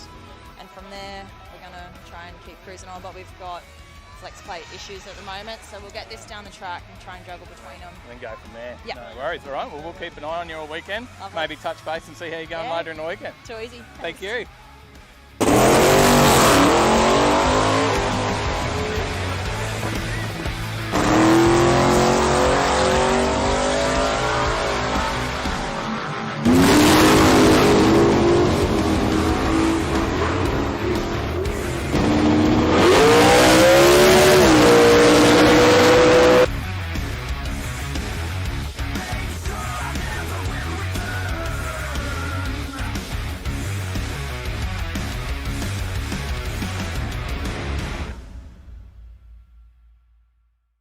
G'day, Kurt. We're here from Overtaking Lane, mate, and I'd like to learn a little bit about what goes into the prep on this track, because you've come all the way from America. Yeah.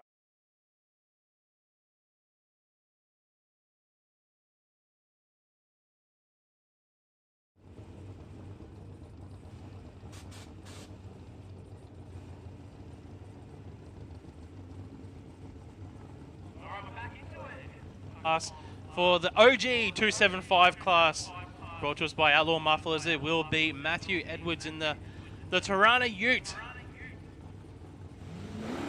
And big wheel stand from this guy. Oh, wheels up again for Matthew Edwards.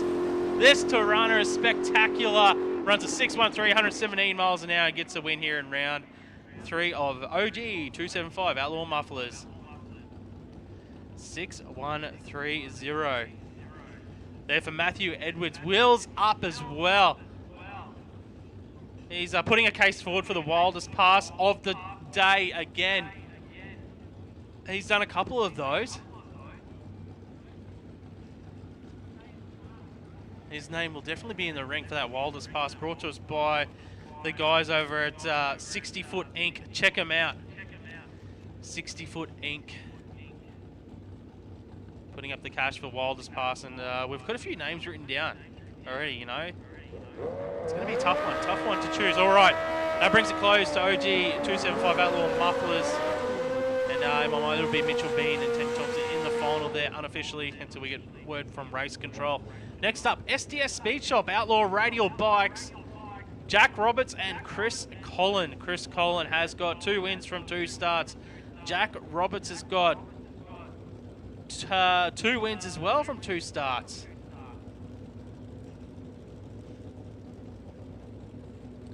Both these guys running in that low 5-second zone on their Hayabusas. Roberts on the white Hayabusa, Chris Collin on the black Hayabusa.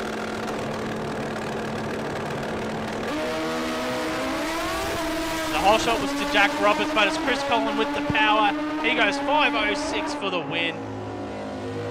5.069. Jack Roberts goes 5.73.9 for the loss.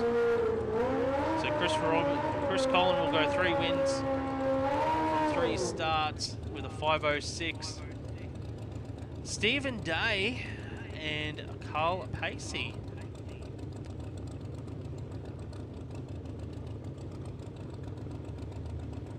Carl Pacey has not got a win yet, and Stephen Day, he's in the same boat as well. So one of these riders is going to get their first win of the day. Will it be the Harley of Stephen Day, or will it be the Suzuki of Carl Pacey? All shot this time to Stephen Day by 100, and he's well in front. As the Suzuki got the legs, it's coming back, but it's going to be the Harley. 622, 108 miles an hour. Carl Pacey goes 680 at 108 miles an hour on the Suzuki, but the win to the Harley.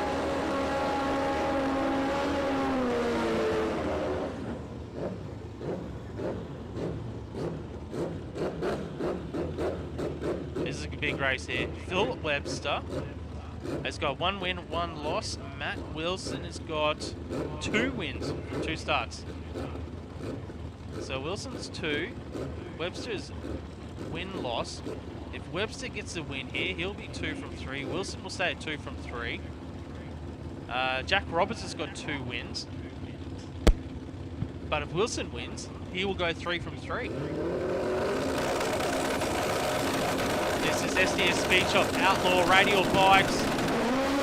Webster, wheel up! Massive wheel step from Webster. He might come back around, he doesn't. It's a 5.41 win for Wilson. He goes 3 from 3 with a 5.41. Webster, though, he was coming back at him. Only lost by 0.03 of a second. Big top end charge. Webster with a 5.51 loss there. Okay, OG 275 final is Mitchell Bean and Tanya Thompson. Is that right? Yep, confirming, that's what I had. thank you. That's confirming that. Race control. Thank you, copy. Over, Renegade. In SDS Speed Shop, Outlaw Radio Box, it'll be Chris Collin and Matt Wilson, unofficially. But that's what I think anyway at the moment. They're both the only 2 riders with 3 wins. Tell me what's going on here between Russell Eckert and Aris Contolian, because this could have some big ramifications. First pairing of round 3, Mark. Russell Eckert has got 2 from 2. Aris Contolian has got 2 from 2. I knew it. Oh, whole shot. 062 Aris has been left asleep. And the only hope is a 540 from Russell. A 52 beats a 51. That was Aris's only hope, as that Eckel went 49. That was the only thing that he could have had happen there, because that's a whole shot and a half. And that's the time. And look at this one. Pair after pair, round 3. We don't write this script. It just happens by itself. Jason Seng versus Dale, the gun. I'm calling him the gun. Duffy. So Duffy's got 2 wins from 2 starts. Sang has got 1 and 1. Oh, there we go. Well, he's got nothing to lose, Jason Seng. He'd love to just take one out on Duffy, put one on his chin. Let's see if he can. Let's see if he can put one on the chin of Dale Duffy, just to say, you know what, Dale? Now we're both 2 from 3. That would give us 3 drivers straight up with 2 from 3. Well, mate, it all comes down to the ETs. We're not writing. We don't have professional writers writing scripts here for this amazing melodrama called Kenda 660. It's redemption in every category, all the way down to Rumble B. Here we are in Renegade, thanks to Simon O'Carroll Swimming Pools. And this is one for Seng. I mean, I love both these guys, but I tell you what, just for the name of drama, and we love drama. Put one on Duffy. He does. He puts one on Dale Duffy. Are they both going to go 2 from 3? No, Duffy, 3 from 3, a 46 from Seng. Dale Duffy overcomes the whole shot, but Jason Seng will just be wishing he did that little click like he did this afternoon. How about this? Dale Duffy, Russell Eckert have both got 3 wins from 3 starts. They're ET in round 3. Both of them are going 5.52 with an 8. Oh, bullshit. Identically. Oh. Who gets lane choice? It'll be the speed, I guess. Really? Yep. I'm sorry I swore there to people on the live stream, but did you just hear what Mark Allen said? That's what we get here when we go back racing with Kenda after a bit of a break of, 8 months, is we give you scenarios like that, Mark Allen. Ashley Pemberton has got 2 wins from 2 starts as well. Well, that's handy info to know as well. So he could go 3 from 3 here, but he needs to run quicker than a 5.52.8. Pemberton's gone back. Pemberton's gone all the way back. Pemberton has gone all the way back, unless, because he is supposed to run this car, Yes, is that yeah, right? yeah, Gridley definitely Drippage maybe. He's gone all the way back. He's been sent to the sin bin. That'll be his night. He's gone to the shed. He's have to go to the sheds, Pemberton. Drama. Dale Gridley, though, on debut. Well, this will be his first win of the day. Well, congratulations to Dale Gridley. You've come the long way round, and this thing's a future Radial Renegade superstar. For all those people that love rust, but they want their rust to be fast, please let that light stay on. Oh, he's going to go anyway. Why not? And whatever that ET was, I hope it was close to the 550 dream. That's the Renegade 550 dream, and hats off to that performance by Dale Gridley on debut. So good to see it. I get so excited when I see new blood come and join and be a part of it. And here he is, Turbo Troy Marshall from Drain Care, the VH Commodore. Okay, the final, Chris Collin and Matt Wilson in Outlaw Bike. There we go. You got that one there, Chris Collin and Matt Wilson. Dale Gridley, Ash Pemberton was supposed to be the last run. Now it is Troy Marshall and the hatchback. Just hold him up for a moment. Yeah, the computer just might be getting reset here quickly. So Troy Marshall ready after the burnout, as is the hatchback. Who was he scheduled to run? Well, 2 paired might be Lucas Jackson, that's right, because Disco's put it away. Yeah, I think... Disco's put it away. This is paired solos. Looking at the rest of the year remaining field, no one else has got 2 wins from 2 starts. So I think, unofficially, that would mean Duffy and Eckert will be in There the you final. go. We probably could have called that straight away, but here they are. We love it. We love it. Troy gets a whole shot on the hatchback as well. I'd love it to be a 69 or a 71. Oh, keep it in the lane, Lucas. He had a bit of movement there at the finish line. Wow, okay, so that's interesting that he's had an issue and no one else had. We had the ute down before it. 575 for Troy. So it's an 81, a 71, a 75. I think he ran another 71 in qualifying. So that's a good day. We'll put it back in the trailer, all in one piece. That's the days you want. That's what we all hope for. And then you've got guys, again, what is it with the utilities racing each other? Archie Utility Ute's been fighting every other ute here today. We have enough cars to have a ute class. Oh, Archie's got the blinker on, so he might have got a bit loose in the burnout, Archie. He's grabbed some blinker. Oh, maybe he's listening to us. Well, if he is, I don't want to get in the way, Archie, but we really do love your style. I really want to talk to the man. I've got so many people to talk to at presentations because I'm sure there's some adrenaline up for Archie racing again like this, and I think it's a great way to keep your hand in, you know what I mean? If you're not got one of the world's top 10 quickest rotary vehicles in the world, being the Mazda 6, the Mazfix work truck goes all right. Go, buddy. Oh, look at him creep that in. Oh, Archie, whole shot. Come on, little guy. Come on, little guy. You got him. You got him. You got him, all right. 67 beats a 68, Mark Allen. 0.04 of a second win margin there to Archie in the Mazfix Performance Ute. He gets 2 from 3 today, so that's a good start for the guys. To all those people that went home, sorry. This happens every time, man. People go home. The people that stay see the very, very best in the very last pass. And hats off, folks. This round's dedicated to you, the diehards. All right, Sean Helson and who we got? It's the Camaro over there, the purple Camaro. I haven't seen something that big, powerful, and purple since I just left the toilets. So, oh, I saw him towing past, ready for the next round. Come on, boys.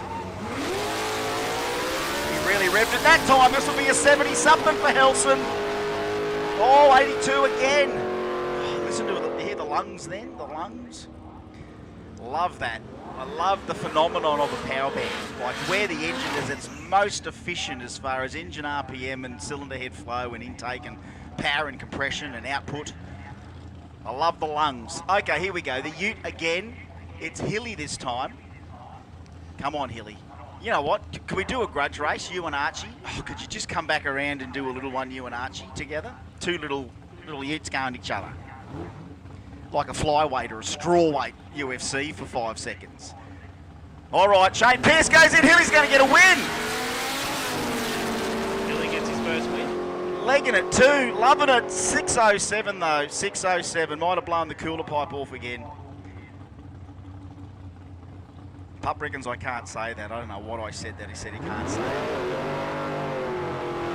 How good's this? Chris Young's on it on the live stream. Chris Young goes, we're just such darned close racing. Awesome. That's at 10:37 p.m. on a Saturday night. That's what we get. This is how we do it. We go late night. It's the late night special. It's called Magic Round, and it's got nothing to do with the NRL. This is where we see pure gold rise to the top. We can't. Pure gold doesn't do that. Cream does that. Pure gold is what's at the bottom of the battle that we're seeing. Oh, Pup heard the purple comment. Good to hear he's listening. He's my media monitor. All right. This race has got some... yes. At the moment. Yeah, no, you know what? Let's just see what happens here in this Renegade one. This is in Renegade B, I think, here. Derek Logan's found the good patch. Scotney 059 there, so here we go. Right to the stripe again. 74 beats a 72. 059, strap on a whole shot on Derek Logan, and Logan, his progress has been thwarted slightly by Craig Scotney's Mitzi. There, see, Renegade B sharpens up when they find their mojo as well, into the 70s. This is either at the bottom of A or the top of B. This is how close the race is. We're into B, yeah. So ramifications. This is the top of B. Ramifications, that's the word I was looking for before. Oh, really? So that race had the ramifications because we've now got 3 drivers with 3 wins, with Scotney winning that race. So we're in the clubhouse. We're in the clubhouse. So at the moment, Scotney and Helson are the quickest cars with 3 wins.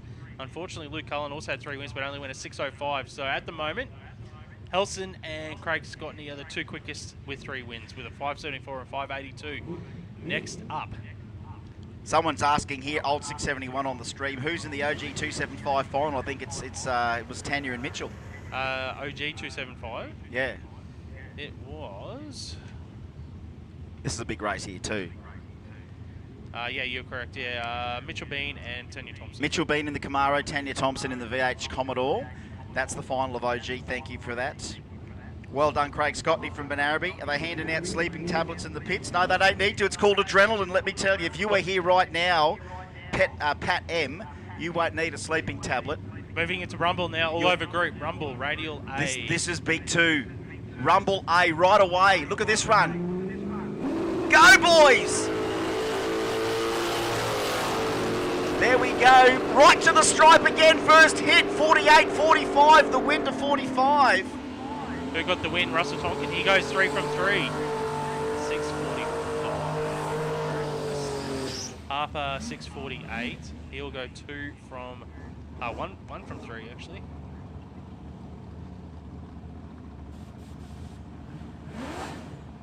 Okay, next pairing up we've got Luke Hauser and Nicholas Ebden. Ebden has gone.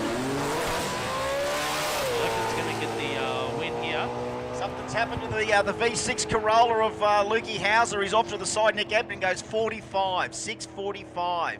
But Luke Hauser has done a fractured something within the internals of that combination, whether or not it's gearbox, differential. I didn't quite get the launch, and even I just missed it again on our live stream. But Nick Ebden, 6:45, finishes the day with the NASCAR-powered Valiant.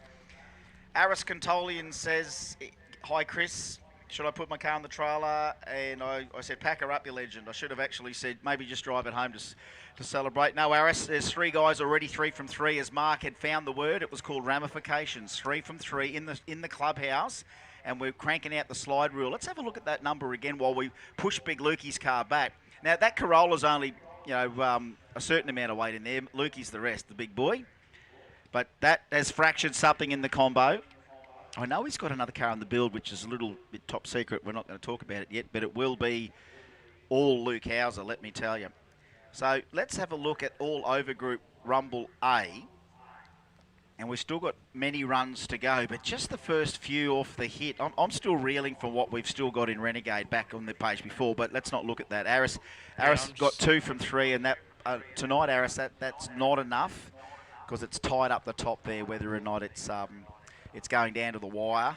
And even here in Rumble, it's going to go down to the wire. But yeah, mate, you can put the beautiful big red beast away and get ready to get the EFI Parts Australia presentations out for this glorious Saturday evening in Queensland, the Radial State. God bless it.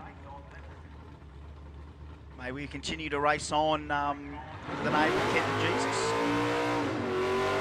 He's been good to us. Got a bunch of drivers on 2 wins. Yeah, Just how having a good's look at that? it, yeah. We've been out of practice for a while, Mark Allen. You're now getting the brain back into order. When you're in Kenda mode, it's like, man, can this get this tight this late in the night? And the answer is yes.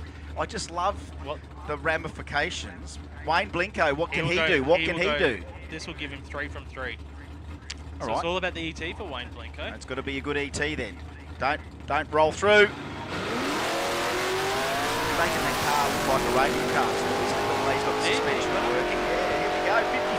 55-5. Will that stand? He's in the clubhouse. Ooh. I love saying this. He's in the clubhouse. 3 from 3 with a 6:55 with a 5. Is he in the final? At the moment, we're at the midpoint for round 3 of Radial Rumble A. We've got 2 drivers now with 3 wins. That's Russell Tonkin and Wayne Blinko. Russell Tonkin has run a 6:45. Blinko's gone a 6:55. Shane Lamb goes, worth staying up just to hear Diggles at his best. Oh, and his purple monster. Oh, my God. It's out there. I hope you're enjoying your Saturday night broadcast with Mark Allen and me. Chris, I don't get out often, Diggles. Here we go, John Oliver. Nathan Peters, it's a Zing Fest. Still loves winding that 355 out. I love hearing Aussie V8s out that hard as well. 6:61 for Nathan Peters. That'll be the end of the night for the Barra-powered VC, you would imagine. Not the perfect day for him, and still a little bit more bump and refinement required on that car to race it pass in, pass out. And that's what we've learnt with what we see every time we turn up, is the guys that have got that part of the deal lined up and they can go racing with that. That's a consistency that they've managed. But Nathan, that thing's a beast. It's just, it's a hard thing to bump in anger. And what he did, he adapted to that. He just went and put it in and got it up anyway. So he didn't try and bump it. Took that part of the game out that maybe he was at a disadvantage at, and just made sure the thing was ready to go. Yep. Here's Reece Carkeet and Shane Locke. Now, again, it's pointy. Sharp end of the spear. Oh, hold shot for Locke. Whatever he runs, it's going to make Carkeet work for it. 43 is good on a 50. 43 is good on a 50, and where does that leave Shane Locke, Mark, after that performance? He's run more 643s than anyone. Again, we're asking these guys to now go and grab your time slips and see if you've got 3 the most consistent during racing, because you might win $500 performance wholesale store credit. All right, the final of Renegade A, Russell Eckert and Dale Duffy. That's it, Russell Eckert and Dale Duffy, the final of Renegade. Thanks to Simon O'Carroll Swimming Pools. Renegade A. Here's Reese Carkeet, or Shane Locke and Reese Carkeet are gone. It's Michael Patinotis, Paul Allen, 632 cubes of Camaro, 658 earlier today, 666 for the Ute, but the Ute has got problems, and that is the end of the night, I'd say, for both competitors. A 59 with a 9 for Paul Allen. 6 hits at the track. Thank you very much. I'll put them in my glove box and we'll go home.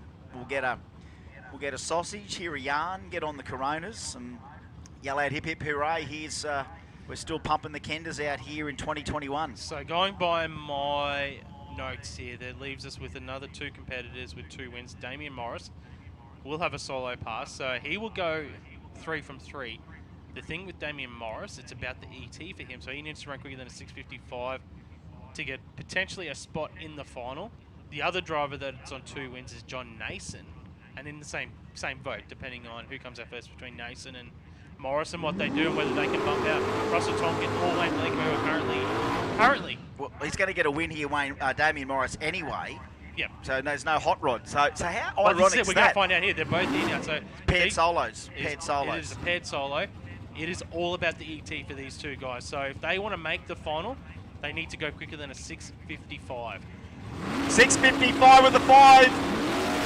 Damien Morris, 1-2-4. Reaction time hits the stripe, goes 42. You'd say that's 1 leg in the final. And isn't that ironic that it was actually the non-appearance of Hot Rod Williams that gave Damien the opportunity, the window to get himself into a final, whether Hot Rod was there or not. He was the second last man standing, and we are still looking for another eligible participant, because in the clubhouse we've got a few players now, and we're seeing how the rest of the course goes. Unofficially, I'm thinking it's Russell Tonkin and Damien Morris in the final for All Over Group Rumble A. That's a big call. 6:45 and 6:42 they ran respectively. You've never been wrong. My missus doesn't say that. Neither does mine. And you know what? It's good to have that sort of feeling in the household, because, you know, it makes us a bit more submissive and cooperative and sensitive. And you know what? That's why we'll be married to these ladies for the rest of our lives. Danny Mullane and Wayne Newman. That's why we go to the drag strip. Clean greens. Nothing to write home about. No one's taking no one from Johnny Payne. He's got very few passes left to make that opportunity a reality. 686. Finishes it with a win, does Danny Mullane, and that copper served him well. Wayne Newman, 699, might be the best for him for today. So Damien Morris in the final so far of Rumble, thanks to All Over Group. A, yep. Rumble We're A. into Rumble B now. Michael Lewis is going to do well here, because he's got no one to race. Who was he going to race? He was on a solo pass. Well, anyway, there we go. So we'll Final run at the track before, again, you put those time slips in the letterbox and write on them. Kenda, October 21, 2021. The final of Renegade B is Craig Scottney and Derek Logan. You got that there, Mark? I don't think we even considered that. Derek Logan and Craig Scottney. So it's the Ute versus the Mitsubishi in the final of Renegade B. Thank you, thank you. So Russell Eckert and Dale Duffy, and now Scottney. Who was the other one they said? Derek Logan, Craig Scottney. Derek Logan. All right, Lee Hill, Lucas Holt's last hit at it. 688, the win there for Lucas. Mark's catching up, that's good. 688. Lucas Holt will go 3 from 3. How good are these Aussie four-doors right now? Let's just take a moment and observe. And again, farewell to these 2 guys tonight, Philip Petrovic and Chris Hankin. The HZ for Hankin, 350 cubes. We don't know the cubes for the XB of Philip Petrovic, but have a look at these Aussie showroom delights from the 1970s. Yep, you certainly would have been a family that had one of either of these 2 cars. Our next door neighbour had an XC, and my grandfather had a HJ. We never had it, we had MGs. Identical to the 60 foot, and 706 to a 730. So that's where it all went wrong for us. We had MGs growing up. Everyone else had Holds and Fords. We had the freak stuff. We had the 8-spline axles and, you know, SU carbies. Nothing wrong with an SU carbie. Michael McMullen and Ian Dusha. So let's have a look how this one turns out. 722 and 730 for the Valiant. So they're both very similar in performance by about a tenth. Will they feature in the pointy end? Ian Dusha, if he gets a win here, he goes 3 from 3. Oh. And would be our second competitor to do that. He's loving this Rumble lead. And Dusha's going to make light work on the Valiant here. In fact, a 23, very consistent with the 22, and shows that about that mark in Rumble B is so tight and competitive as well. And it's certainly not slow. Here's the Utes again. Ute after Ute. Troy Hutton, John Payne. Payne probably not within the mix there. He's gone lost win, so... And Hutton has gone win. So Hutton's 2 from 2. 2 from 2 for Troy Hutton. So Payne, could you put one on the chin of Troy Hutton and ruin his night? Didn't go in. He's gone on deep again there. He loves it. He loves the deep staging, Johnny Payne. 093. Looks like Hutton might be already ahead. He's gone 693 to a 708. The win light going to John Payne there. Got a request from Ash Mason, who's in the final of 235. It was Juan and Jess, wasn't it? Yeah. J and J, double J final. All right, here we go. Another Ute out there. Shane Blinko, Matt Britnell beside the XY Ford.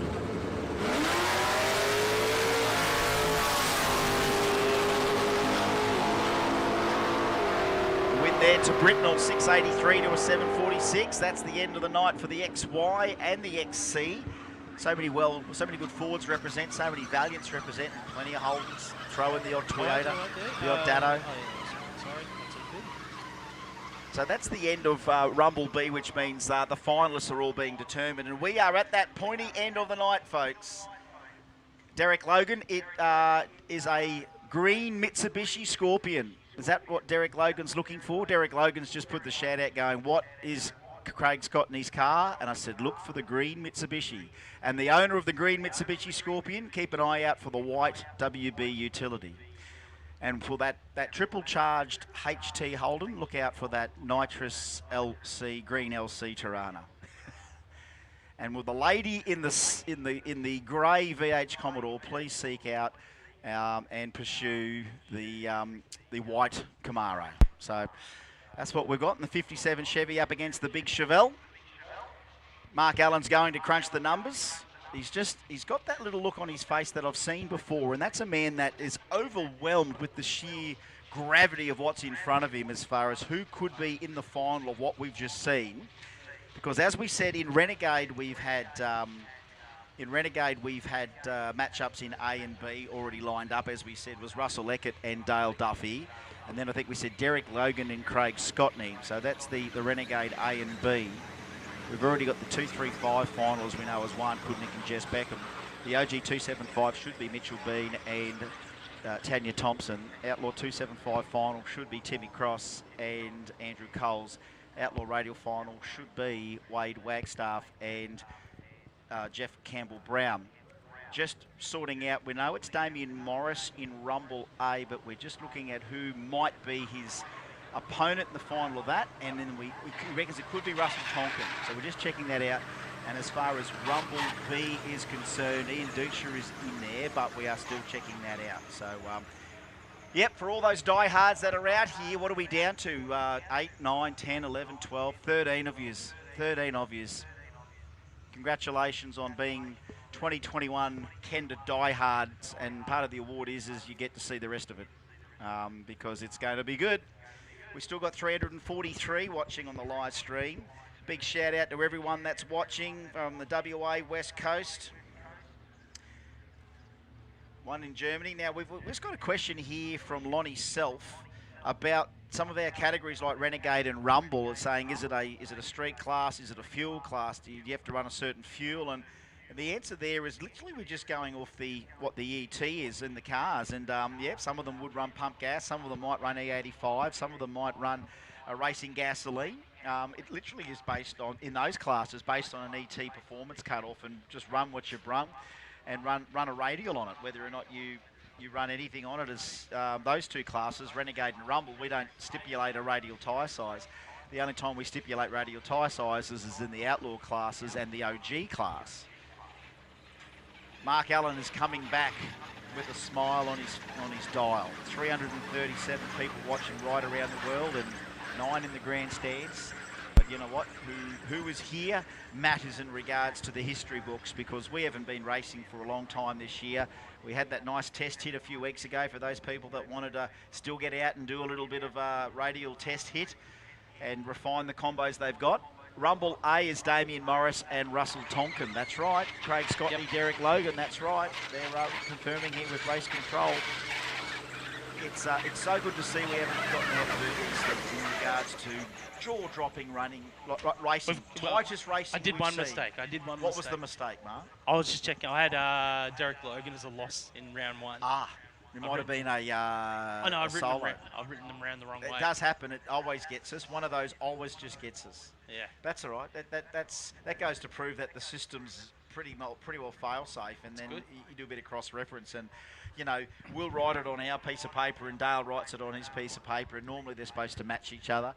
But, you know, we've also found sometimes, you know, we can find out that the CompuLink is wrong in one case as well, because it doesn't pick the dynamic of the paired solo where it's 2 people. Hello, Mr. Mark Vandertocht.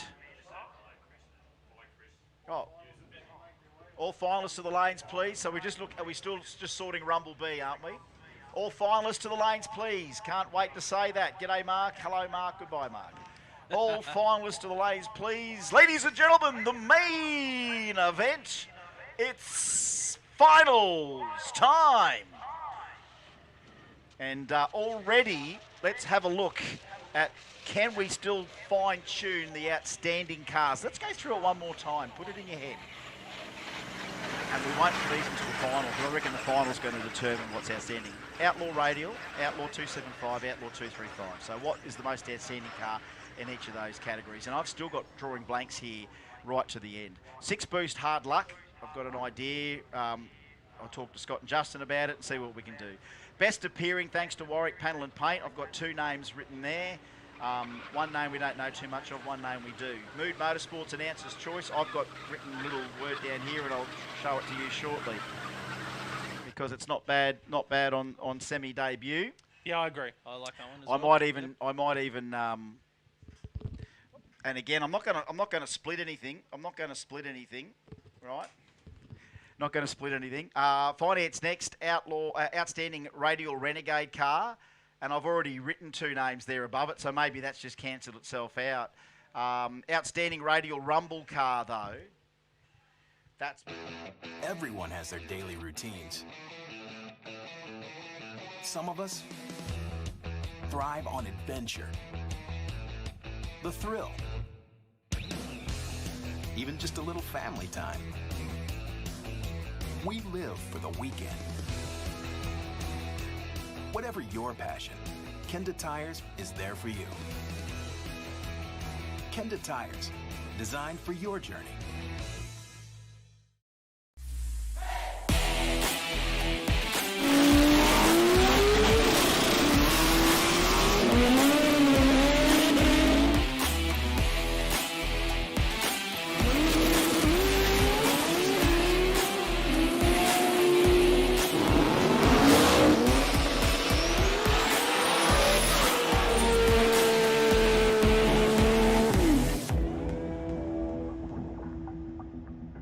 With more than 200 years of total workforce experience in lubricants, Hi-Tech Oils is Australia's largest independent oil manufacturer, developing and producing oils, lubricants and additives. Hi-Tech engines need Hi-Tech Oils.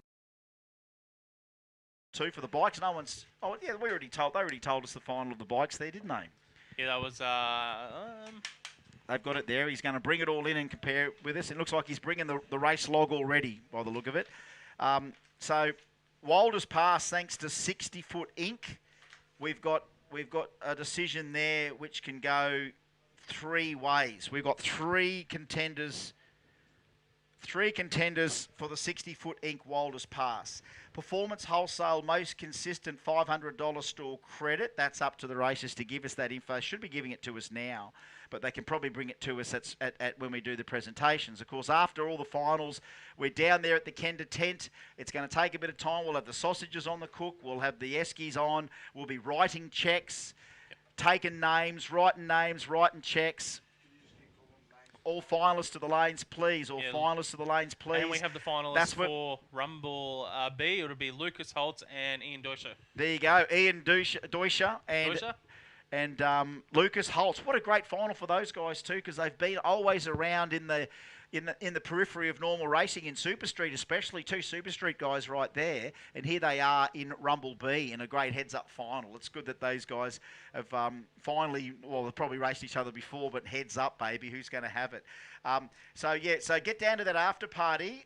Get yourself a beer. We're going to get the sausages on. I think we'll probably be trying to set them up now. Racers, that's the time to come and see us. Bring us your slips if you reckon you're the most consistent, because we can't give that one until we see the spread. Mark needs to see the spread. And you know what? Bring all your slips. Don't just bring 3 and go, oh, I think I've got another one. No. Yeah, just rounds 1, 2, and 3. Well, bring them all anyway, but you've got to only give us the 3 during racing to judge. Only We're through judging racing, it during racing. Best reaction time.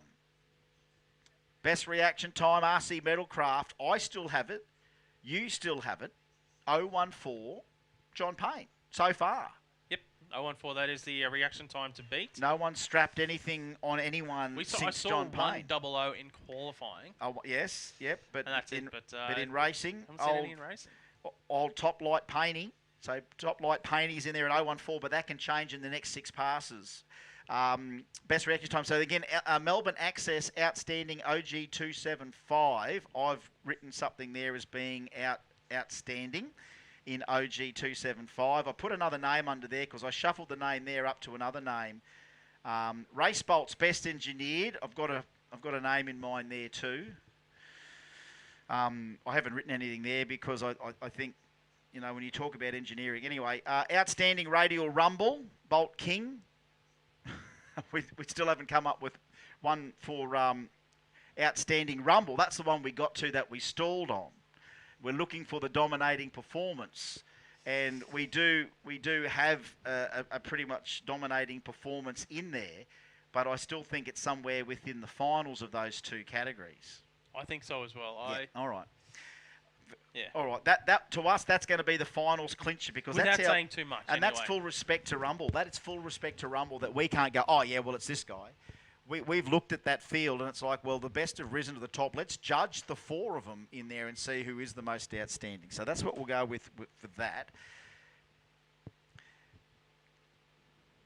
Dave Reed saying we need a fast trophy presentation. Well, yes, I know we do need a fast trophy presentation, but it's only as fast as we can write the checks and get them in order correctly. So yes. Giving out 20 grand takes a bit of time to give it out before we even get into it. And you know how fast we're getting with it. We're getting faster every time. We're learning to go faster every time. So we're constantly refining. Just word on the street that Palage might be trying to close us down because of the too long trophy presentation. I wish someone would tell us some real news so we can, we'll make that the world's fastest one. What we might say is those big checks that are in the mail. Take a roadie and get out of here. I mean, we could do it that way, but, we love to feel the love. We want to hang out. We want to catch up with each other. That's what we normally do. And, we socialise. We get to award the people that have really come and had a good day, made an impact on our lives and everyone else that saw them. That's all you can hope to do with a racing product, no matter what it is. This is way more than a racing product, though. This is kind of a bit of a lifestyle choice. It's definitely got that lifestyle choice about it. It's like you're choosing to build a car a certain way to race with certain people in certain classes. And it just shows that it works nearly every time. Whatever someone's finished and they've brought here, it's everything they wanted it to be because they've seen it before. It justifies the time and the investment. And then that's, in the short term, that's a direct reward because Scott and Justin absolutely feed off that. That they're generating something so living and breathing that it's a phenomenon. Hang on. We have a contender. Time cards up here. We have a contender. What's your name, sir? Troy Hutton. Right, First thing I like to check is the time. Troy, that's Troy in the black ute, is it? Okay, Troy. You've All got to right, look at the Troy. time on the time slips, remember? Because we're going for 3 rounds of 3,000. racing. That's pretty good. That's 10,000 spread. Over 3 runs? Yep, over 3 runs. Yeah, Can you 10,000. rattle out the 3 ETs for us? He's gone 694 with a 3. Yep. 694 with a 6. Right. 693 with a 3. So 13,000, sorry, I should say. Righto. So 13,000 spread between the... Do you want to say it again and let's see whether the spread gets wider? Say it again. 693 with Yep, a 3. Yep. 694 with a 3. Yep. 694 with a 6. So that's 13,000 spread. Oh, well, you're standing here with the pretty first good. claim, Mr. Hutton. Mr. Hutton, is this your first Kenda? Second. He just peace, brother. Second Yeah. one. So at the moment, yeah, the Performance Wholesale $500 store credit is with Hutton at the moment. All right. You Hold are your the cards. only person who's brought time cards up. Hold So your cards close to your chest. 13 thousandths of a second over his 3 runs in racing for Troy Hutton there. So 13,000. So you need to be 12,000 or better to get the 500 from Troy. He's got one hand on it already. All right. Well, take your hand off it, will you, Troy? No. No worries, Troy. We'll keep an eye out for you in Prezzies. And you know what? He's done the right thing, come up and found us, because this is the time, a little bit of time to kill. Mind you, there's not much time after this, because let me tell you, all finalists must be in the lanes, please. All finalists must be in the lanes, please. I think we've got to start writing down like we do in shorthand. Yeah, I'm just going to write it on the back here of this page for Troy. We're doing about 5 different copies here, and we should have been on it earlier, but here we are. And you know what? Mr. Hutton, Troy Hutton, 13,000 spread. It very well could be. It very well could be him, but I do know that you've got to start with something, and 13,000 good spread. So everyone that's finished now packing up, have a look at your 3 time slips over the 3 rounds of racing, and just see what your 3 ETs are, and see how consistent you are. If it's more than a 13,000 spread, it's resting with Troy Hutton at the moment. So that's where we are with that one. I know in the last few Kenda events, the most consistent award has been less than 10,000. It has. It's been down to 3, hasn't it? Yeah, and every time I go, I think that's not going to get beaten. Come and say another guy brings over his time cards, and I'm like, okay, it's been beaten. It happens. It's like reaction times. Like that 014, I think we've gone close to somewhere in a final where one of those comes out. Not too many times. I think it was Wade Wagstaff dropped a double. Oh, eight yeah, you're in right. The final, Yeah, you're right. I think it was. I think it was. Well, we've got another racer coming in, Chris. So I think he's got his time cards ready. 13,000. Yeah,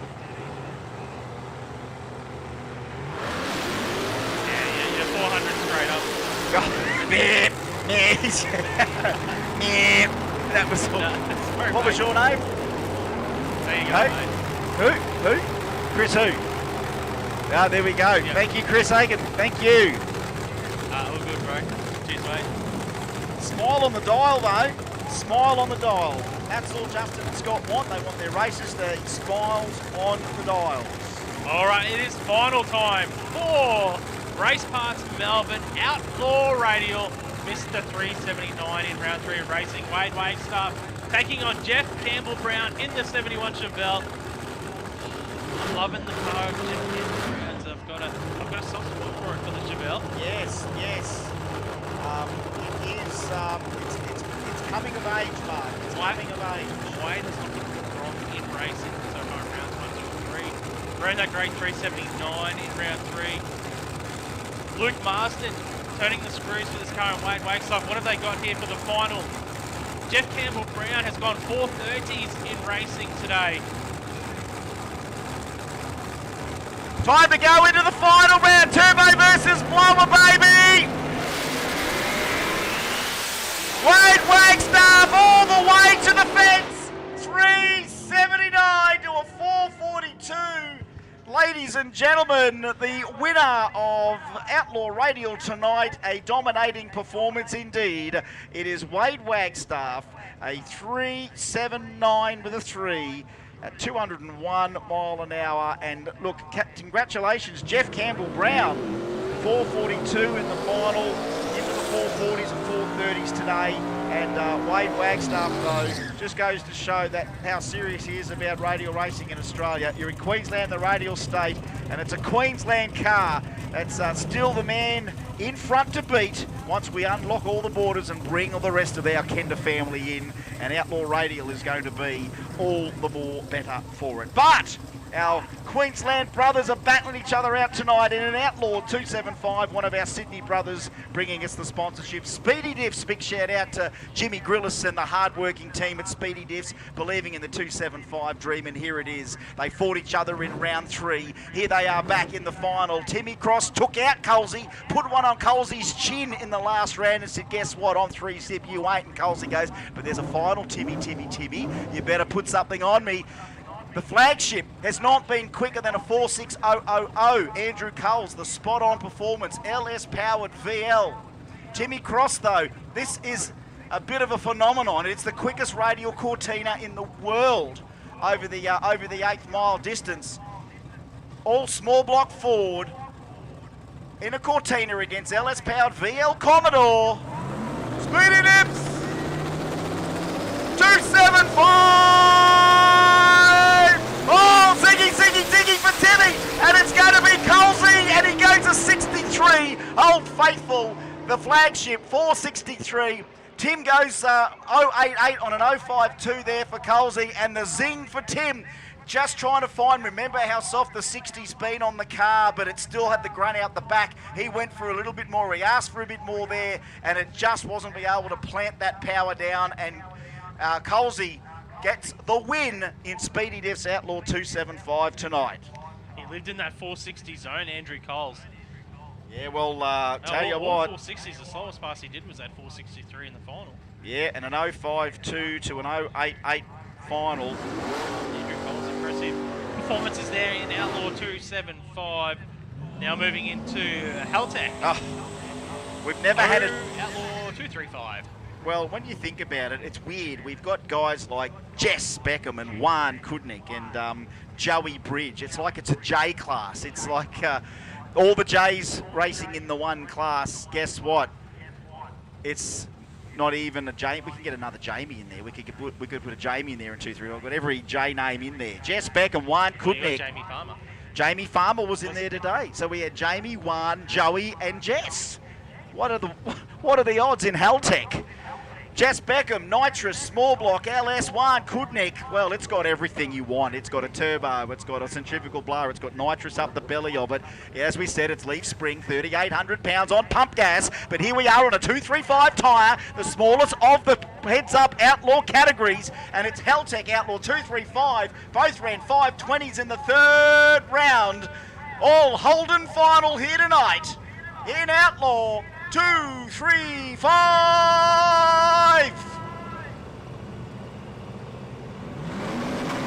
Oh, one a little bit better in the whole shot. Jess Baker making it breathe, but it's the big car of Juan Kudnik, 21 to a 26, and it's 61 thousandths at the end. Wow.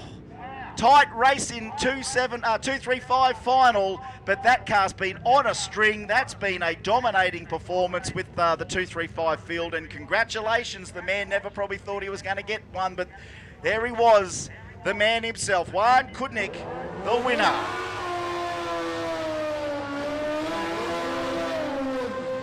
How good were these finals? 521 with a 5, 526 with a 4, and a 118 to a 130. That couldn't have been more tight at the beginning as it was the end. All right, the bikes, thanks to SDS, Matt Wilson and Chris Collin. Outlaw Radial bikes ready to go. Red light. The Phantom Amber. Chris Collin gets the win here in SDS Speed Shop Outlaw Radial bikes. The Phantom Amber strikes again.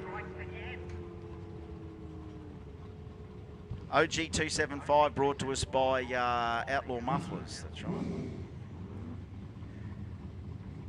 All right, that's those finals.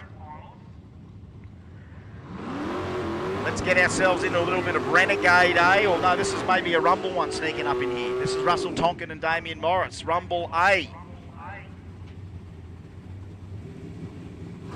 All right, these guys are going to go in deep, these two together. Damien Morris, Russell Tonkin, an all Holden final. Morris went a 6:42 on round 3. Tonkin went a 6:45. Clean greens. Goes to Tonkin. He's got 900 advantage on the reaction time. It is neck and neck. The win goes to Tonkin. A whole shot. 6:47 to a 6:44. Russell Tonkin is your winner here in a Renegade Rumble all over group here for the win. Damien Morris runner up with a 6:44. Wow, runner up there for Morris. He had a good crack at it, but Russell Tonkin just brought out what he needed at the right time.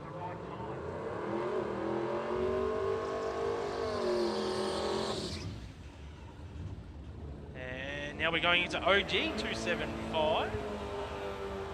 All right. Thanks to Outlaw Mufflers.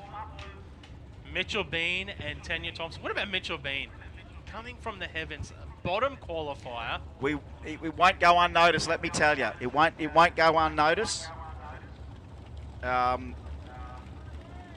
come from there to there, that's a pretty outstanding thing. Depends on what happens here in the final. Tanya Thompson, Mitchell Bean, OG 275 final. Thanks to Outlaw Mufflers.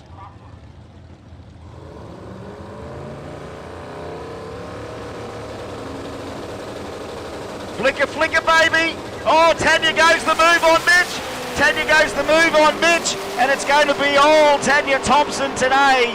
She went 093. Mitch went a 247. So a little bit of sleep on the line, but a 5.009 for Tanya and Mitch a 627. But great performances both sides. OG 275, a great category. And Tanya Thompson with the quickest pass of the day, saving the best for last. I've almost even just changed that one again as well. So we'll see. We'll have a look at that again. That's outstanding performances, though. Outstanding performances. Simon O'Carroll Swimming Pool's final now for the Radial Renegades. The AE class for the Radial Renegades. It'll be Dale Duffy in the Tirana take on Russell Eckert in the Kingswood. Let's have a look in round 3 of racing. These guys made it to the final with identical elapsed times to the thousandth of a second. Yes. Both competitors going 5.528 seconds over the 8th mile here for the Kenda Radial Series. It literally will come down to reaction times, I think, this past. They have both been deadly consistent in the low 550 zone. Both have been sharp on the tree. I don't think it's the first time we've seen this, actually, with the two. I think we've seen them race each other before. You know what I mean? Like, I'm sure we've seen them in a final before. Both these guys go 0 lights on the tree, and they both run 550s. This is about. This could be the race of the day. This could be the race of the day. Now, ET-wise, reaction time-wise, keep an eye on what we're seeing here. Something could happen here. This is pointy-end stuff. Another purge of the nitrous. We do have a 565 cubic inch Tirana on nitrous, a 598 cubic inch Kingswood beside, and I'm sure I saw a sniff. Duffy doesn't take any prisoners. He will have a chop on this tree. We've already seen him go red once today in qualifying, having a shot. Duffy straight in, Eckert straight off, flick of the bulb, Duffy, no!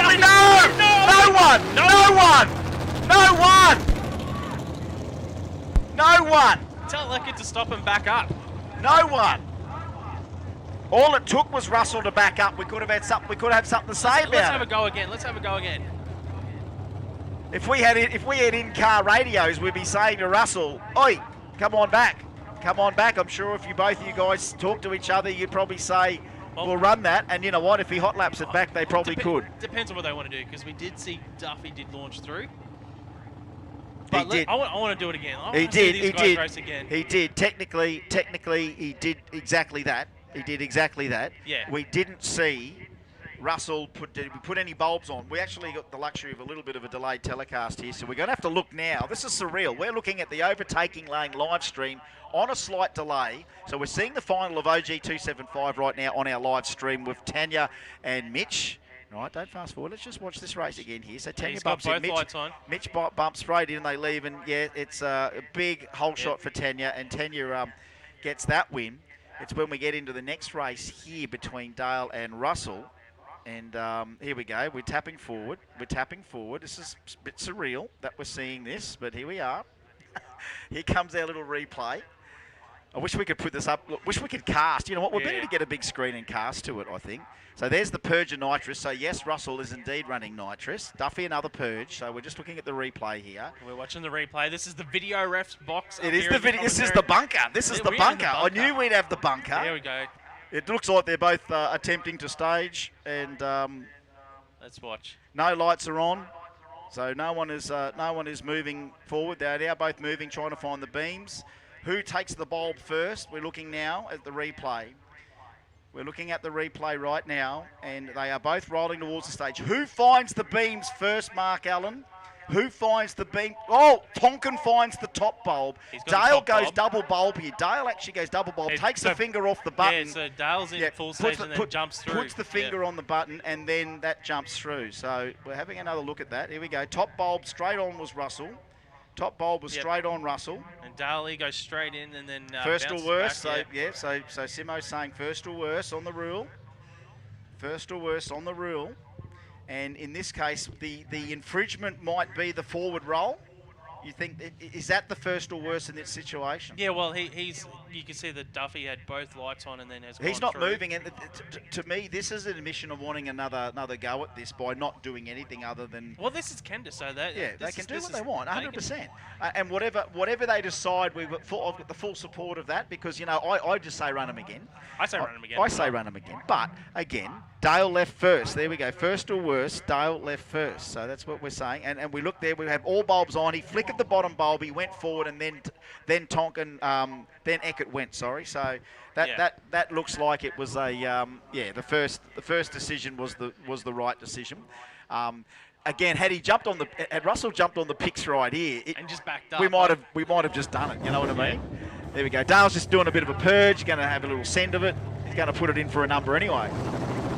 Bit of no prep, bit of test hit, bit of candle, no ET, and we're rolling on through. So there we go. Oh, how about that? You didn't even expect that. That's like saying, well, let's just have one more game of roulette and we roll a 0. That's literally what that was. That's literally saying, let's roll the dice a few more times and then you get snake eyes. What we got there was a freak. Two of the guys who most deserved to be in the final, that's pressure right there. That's huge pressure between the two. That's wide for sound like nothing else wide for sound. And remember, Dale went double bulb. Like his first movement went right in and went bulb. Yeah, and then the car rocked backwards. Then his trans brake, grabbed the trans brake, it's rocked, it flickered the bulb, and then he saw the flicker and thought it was the hammer and off he went. Yeah. Just telling Dale what was in his brain for him. That's kind of what it was like. And you know what? Once in a while, you've got to let a little bit of that psych get in. That was a bit of psych in there. Honestly, that's two guys that really wanted to race each other in the final, shooting at shadows. I love it. Derek Logan, I love that I can do this, right? For the results for that one. Just question marks, right? Well, we'll find out anyway. Craig Scotney and Derek Logan now for Renegade B. Of course, Renegade being supported by Simon O'Carroll Swimming Pools.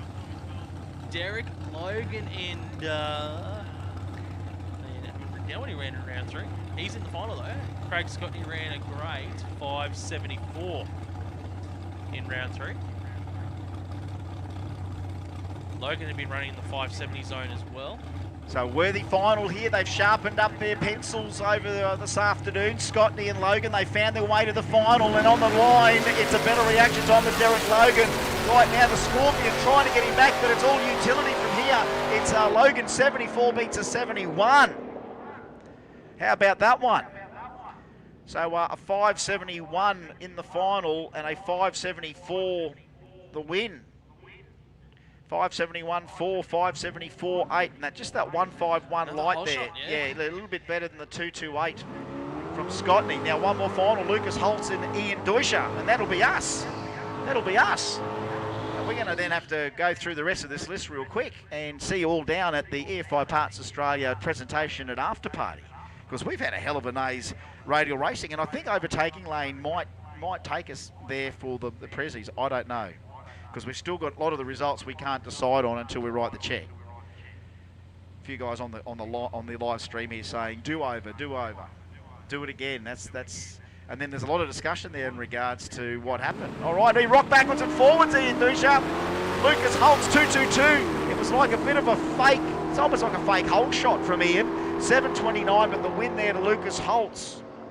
6.87 in the final for Lucas Holtz, and a 7.29 there for Ian Deutscher, 7.29 with a 7. So, yeah, 2-2. Isn't it amazing? 2-2-2. Do you see Ian's little ute rock backwards and forwards then? I did. Yeah, so, but there we go. Lucas has put the performance down and won that. Congratulations to all our finalists, our winners, our runners-up, and to all the potential future outstanding winners that we have that we'll be giving out those presentations shortly. Mark, what do you think, mate? What a nice afternoon of racing did you see, or what? It was a great day, mate. I'm just thinking highlights. I think today my highlights are the closeness of Rumble and Renegade. Just how tight the fields were. When you see how many were on the entry list, you could only hope that it was like we've seen it before, and it just meant it was exactly that. It was pure quality in both categories. It was just a shame about the final. But, well, I'm thinking... It kind of sums up where we're at. Thinking back, though, we did have a few cars jump through, and they didn't get to come back and race again, so they lost. It's good that it's all still in our head how seriously you take it. The emergence of OG 275 with a nice number. Not a lot in Outlaw 275, but look, what was there was good quality. 235, great considering we didn't see really any 4-second runs. Some of our big hitters didn't hit their straps in there, and they weren't all in there. With Mick Arnold going to OG. He went to Outlaw. He went to Outlaw instead of so he could have run OG or Outlaw or 235 and chose to go to Outlaw. So that's on Ash Mason not in there, and Joey not at his game today. No George Zevsky from down south. So and no Grumsy early, which Grumsy would have been right in there. Especially for the Aspo. So Grumsy would have been right in there as well. And had he even put one run down in racing, he might have got that quickest Aspo Carby Radial car, because he's got 2 of those on there. I'm sure he hasn't gone to EFI yet, but Lucas Jackson looks like he may have taken that up. But you know what I mean? So many things that we saw, and then so many things we didn't see. But yet, that's what makes this so great, because what we saw was great, and we just know that when we all get back together and do it again, for Riot, if we can do it all for Riot, I think this is another day of expletives. I think this is just a bit of an entree. Oh, 100%. It's not for what's going to come. I think it's going to create the hunger, and we're going to see some big events coming up here for the Kenda series. And I think if you all agree online now while watching on the live stream that you did agree that it has been pretty good quality and it has been a great appetizer. You've got to wait for the main meal, and I think we've got Riot coming up.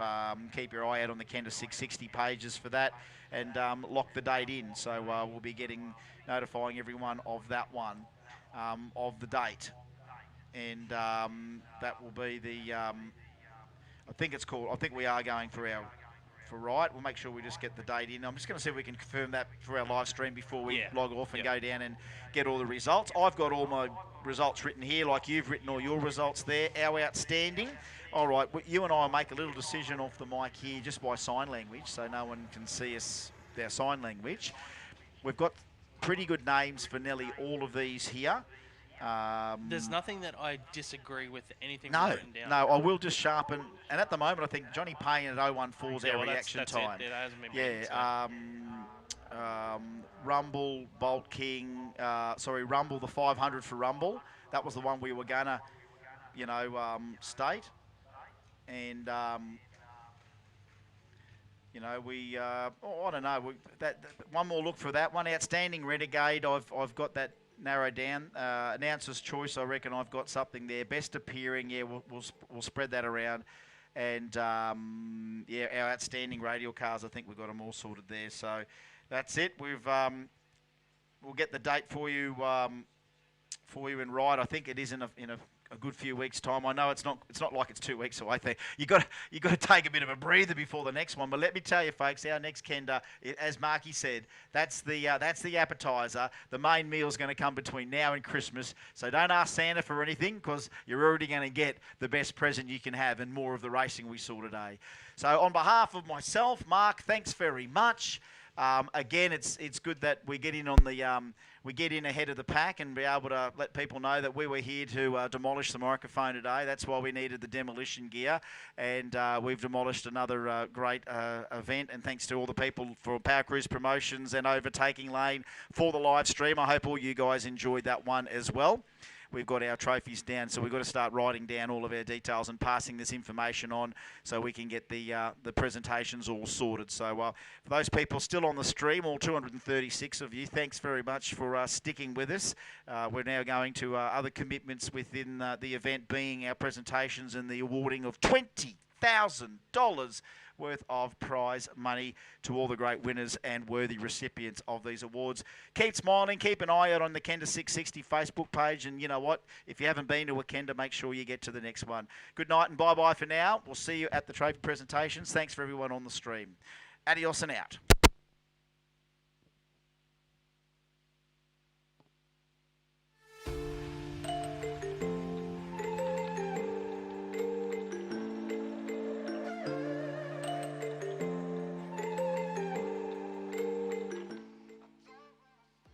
Well, Overtakers, cheers. Thank you for tuning in for the stream. They're just organising themselves for the presentation there now. So I hope you've enjoyed your evening on everything out here. Yep. Tyler, what was your pick of the day? Probably the Tirana Ute and the wheel stands. Multiple wheel stands. Multiple, did a couple. I think we had a few comments in the chat for that one as well. Mm-hmm. I'm just having a look over here on the chat now. Yep. A few seers. Check 1, 2. It's not loud. Oh, there we go. We've got a bit of digs in the background there. Mm-hmm. I think he's going to take that mic down to the presentation. If anyone wants to stick around and see the presentation, drop a comment in there now. Yep. And we'll get that filmed for you as well. Let us know. Mm-hmm. Otherwise, we'll wrap it up. Tell us what you want to do. Do you want to see any more? Or have you had enough and everyone's out of here? Or are you going to watch for the big checks? Watch the big checks. You know who won, but do you want to see those big checks get written tonight? Well, it's not only that. It's like, do you want to see who gets all the other prizes? Well, that's you know it, who won the finals, but you don't know who won anything else. Don't know who did the wildest run. We don't know who had the paint and panel awards. Mm-hmm. There's a few bits and pieces. Yeah, okay, yeah. So presentations. Nothing else better to do. So, there you go. A few people in lockdown are probably, well, we might as well just stick around. What else have we been doing for the last however long they've been stuck? Yep. We'll probably go to a break in a minute then. Dang's keen for another beer. To give them a little bit of time to write the checks. Yeah. So it does take time. So we go through and write all the checks. We can. We'll set up the camera down in the presentation area. We'll maybe play a little clip. Yep. In the meantime, Mm-hmm. Tyler, can you keep that message up there to let them know that the? Yes, it's already there. I've already got it queued. I was ready with this already. Oh, you're already over it. Oh, yeah. I hope you've appreciated it. Thanks for the donations. There's a couple of people sent us some I've been here donations. for 9 hours now, so it should be all over it. Yeah. Doing all these buttons and bits and pieces. Yeah. We'll chuck you over to the video for a little bit while we go set up the cameras in the presentation area, and we'll bring you a bit more footage. So stick around if you want to see it. See you back with Diggle soon.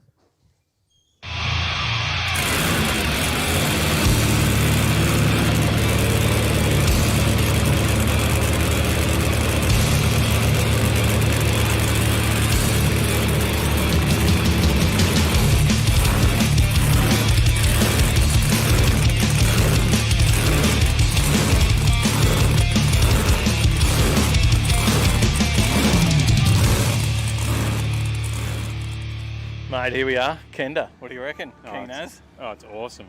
Just been awesome. We've already seen the testing day. We've seen the first testing day last night. We saw a little bit of the action.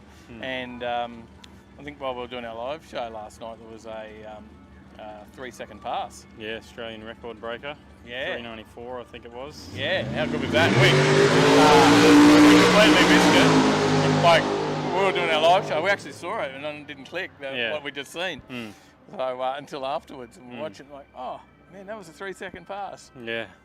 So there should be heaps more action. We've got the grudge racing tonight. So this is the first day of racing with the grudge racing, right? We've got testing on now. From 6 o'clock, the grudge racing starts. So. Yeah, so we'll bring you a bit of the action, and let's go and have a chat to some people out there and see what's going on at Kenda. Yeah, let's do it.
how you going? You've made the trip over from WA. You've got 2 cars over here for the team? Yep, we've got the black GTO and now we've got this one. This one was maybe 6 weeks ago we decided to put this bad boy together. And so we've pushed it and we've made it happen. Everyone's just busted themselves, but everyone's put in the effort and we finally got here. We did all the rear end work. Eddie and Tony and everyone from Actives Automotives, they sorted out all the engine, gearbox, all that sort of thing. So we got all the chassis sorted, got it back to them. They put it all back together and then it was just a final push. Yeah, right. And did you have a test last night? So we managed to do one run that wasn't... It's that thing in drag racing, isn't it? Where if one thing falls, we've been trying to change a lot of things throughout the car just to make sure that we're from the start onto it. Yep. And in doing so, it's caused other things to unfold, but that's why you've got the couple of test days. We managed to do one in Perth, got a few little gremlins sorted, but we'll get there. And the black one, how did it run? It went okay, but we're in the same thing. We changed some fuel injectors and that's caused another Pandora's box and things. So what we're doing is we're bringing everything back to what we know and where we knew it worked. And from there, we're going to try and keep cruising on. But we've got flex plate issues at the moment. So we'll get this down the track and try and juggle between them. And then go from there. Yeah. No worries. All right. Well, we'll keep an eye on you all weekend. Lovely. Maybe touch base and see how you're going later in the weekend. Too easy. Thank you.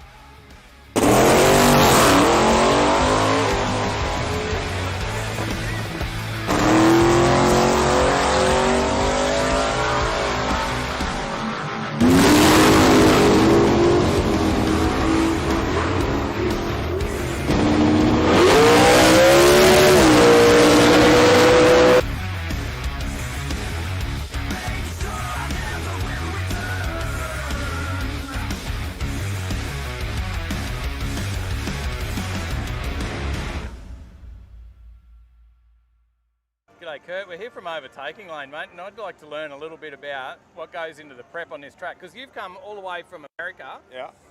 And they've flown you out here, I believe, to do some prep on this track. Yeah. Mate, what goes into it, and what's different to a normal drag race, mate? All right, that's probably let's start with what's different. Yeah. So obviously you got slicks and you got radials. So a slick tire has a lot of sidewall on it, real flexible. Radials do not. They have a very stiff sidewall. Slicks grow, radials don't. Yeah. So those are the two biggest differences in the tires. A slick tire wants to spin. You have to spin a slick. Even though your car's hooking up and you can feel it inside, a slick is spinning. Yeah.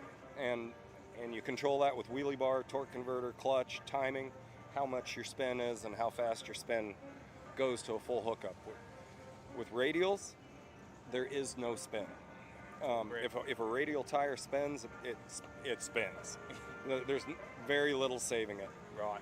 So to combat that, the rubber on a radial track is much, much thinner, probably a 32nd of an inch, and that especially in the daytime, because the main thing is we're putting so much glue on these things. Probably 4 or 5 times the amount of glue that you put on a slick track. Right. And I guess these guys probably spent $14,000 in glue this weekend. Wow, that's amazing, isn't it? And so you'll also see us out there scraping it some to get, whenever you have glue and heat, it kind of creates slime, and you can't hook up on that. Right. And so we need the glue, but we can't have the slime. So we'll go out and we'll scrape it every now and then. We'll just take the top layer off and keep it thin. That's also why you see them when they do their burnouts. You have your funny cars and top fuel cars, they'll do the big long burnouts. Yeah. We don't do that here. The rubber is so thin and there's so much glue on top of it. You do your burnout back here in the rear part of the lanes, get your tires clean, warm, and then you just roll out. You chop the throttle early. You don't want to go over the start line at all with your burnout at all. No, That's not under awesome. power. Yep. But just roll through it and you'll see these tires leave a nice path of rubber. Yep. Back up on that rubber and let it go. Yeah, okay. And, so that's kind of the biggest difference. It takes a whole lot of rotating. They built a rotator here. We licensed a company, Aldridge, Yep. To build our equipment here. And that's brand new, and then we've got a spray rig Yeah, as well. and I mean, look at this spray rig. This thing is... This is brand new? Yeah, it's brand new. This is, and I'm not just saying it. Justin Simpson and Clint here built it. This is the nicest spray rig in the world, not the country. The world. Because you've done some big events. Well, you do big, massive yeah, events, we do big ones, yeah. I'm at pretty much all the big ones. Yeah, right. And This is nice. You guys, I'm not sure I'm not saying it like that, but I'm not sure you know what you got here, because these guys are wholehearted. They built a $30,000 rotator. This thing was probably, who knows how much. I think they had to call NASA to license it. Yeah, right. Probably. And what do you think of this series out here in Australia? Have you enjoyed yourself so far? Absolutely. I mean, there again, this is what I do for a living. I'm at races every weekend. I've got several crews. We're doing 3 races this weekend around the world. This is the most fun I've had doing radial racing in 5 years. Yeah. I mean, it's just a kick. The Australian people are so nice, so friendly, and God, I can't wait to come back down here.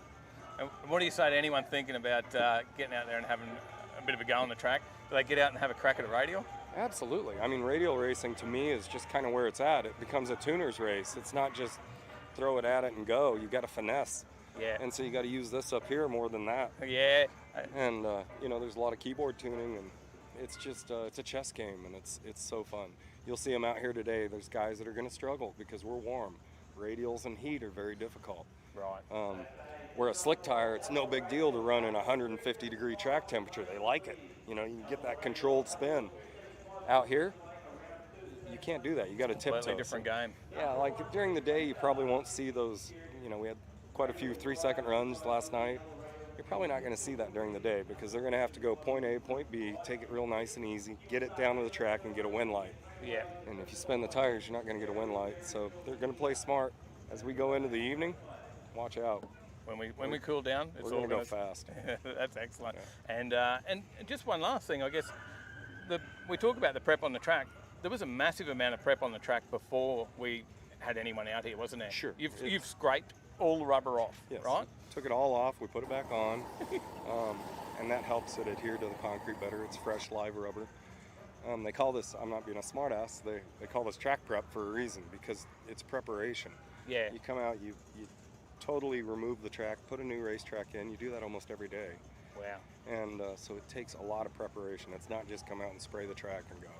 And you're watching really closely every run. You're looking at what's going on, if there's any damage to the track, minute, right? Yeah, because we're so thin on the rubber. When a car spins the tires, it takes the rubber down to the concrete, and then you don't have any adhesion for the next car. So you'll see us out here jumping out and filling those with heat and rubber from back here. The track prep's gone to such a level now that I don't want to say it's difficult to watch because it's exciting, but we're out there working on the track a lot. Well, I'm glad that we were able to catch you now because I know it's about to start and you're going to be full on for the next, 12 hours? 12 hours. And if then not we're done more. and we'll go drink some beer. That sounds good. Mate, thank you. Thanks for everything. No worries. Come Thanks over for to being Lights out here. Let's have fun. Done deal.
Out here to have a run in your XB. We came over because we were impressed by your Chev tow car. Yeah. But it sort of outshines the B a little bit. It does. But how are you going to go? Is this your first test hit today? Yeah, first hit today. We're just running on unleaded fuel, so we're looking for a tune on unleaded. Right. We run last Kenda. Yep. We're about equal fifth, I think, in the points. So right. Oh, good. So we're at the top end. So we just need to be consistent and pull some good times. So yeah. So you just be testing, tuning this afternoon. Yeah, testing, tuning this afternoon. Read the plugs, see how they're looking, see how it's working, and then get ready for tomorrow. Straight to the park tomorrow. Yeah, no worries. We'll keep an eye out. We'll watch you. No, we'll have fun. We'll have the wheels up. No worries. Thanks for having a chat. Yeah, no worries. Thank you.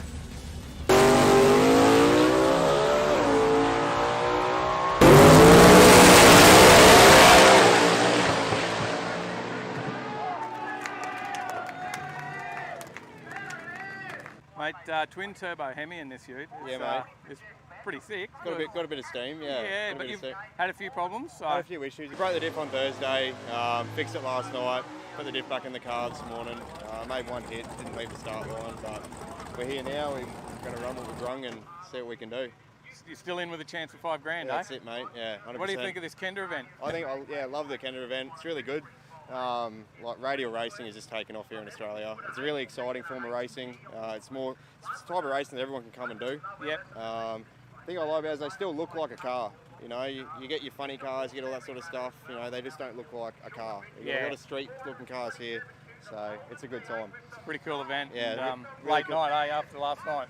Yeah, definitely. So see what we can do, roll out and have a good time. That's what we're here for. No worries. Well, good luck tonight. Thanks, mate. Appreciate it. You're out here in the Mustang? Yep. Yeah, so, and you've, who have you drawn tonight? We've got Wade Wagstaff, so Wade just went 390 last run, so yeah, we'll see if we can give him a run this run. And how did you feel with the testing today? How'd it go?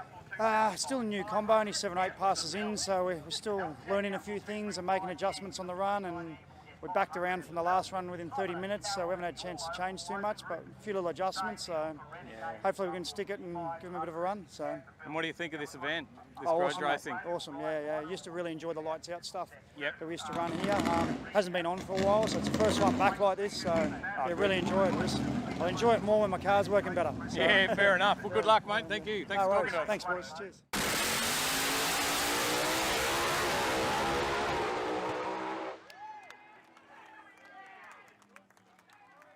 So, 10 o'clock drivers grouping.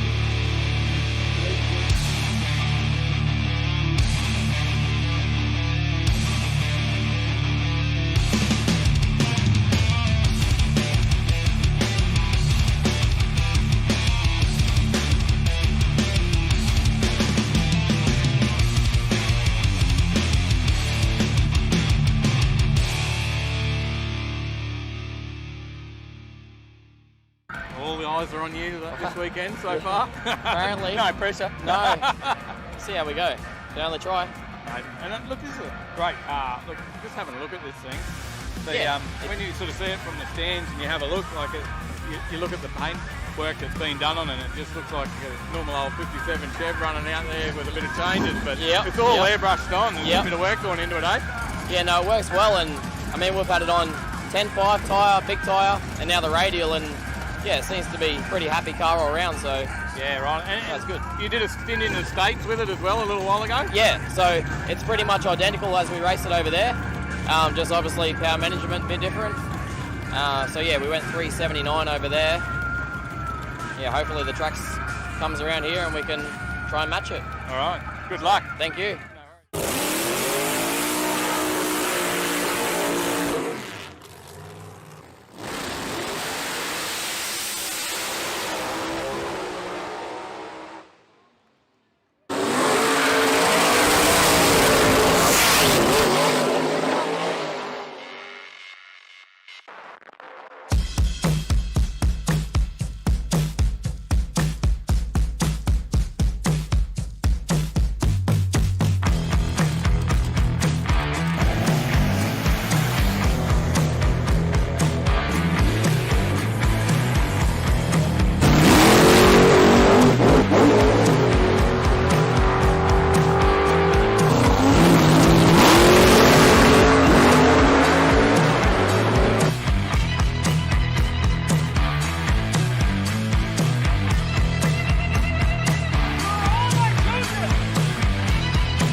Overtakers, how you going? We've got Ben Bray here with us.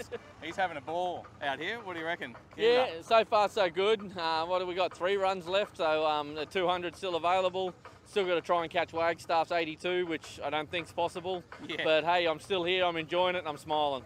And that last run, you weren't too far off the 200, were you? No, 198. So we tricked it up a little bit. I put a little bit of wing on the back of it because it started to move a bit.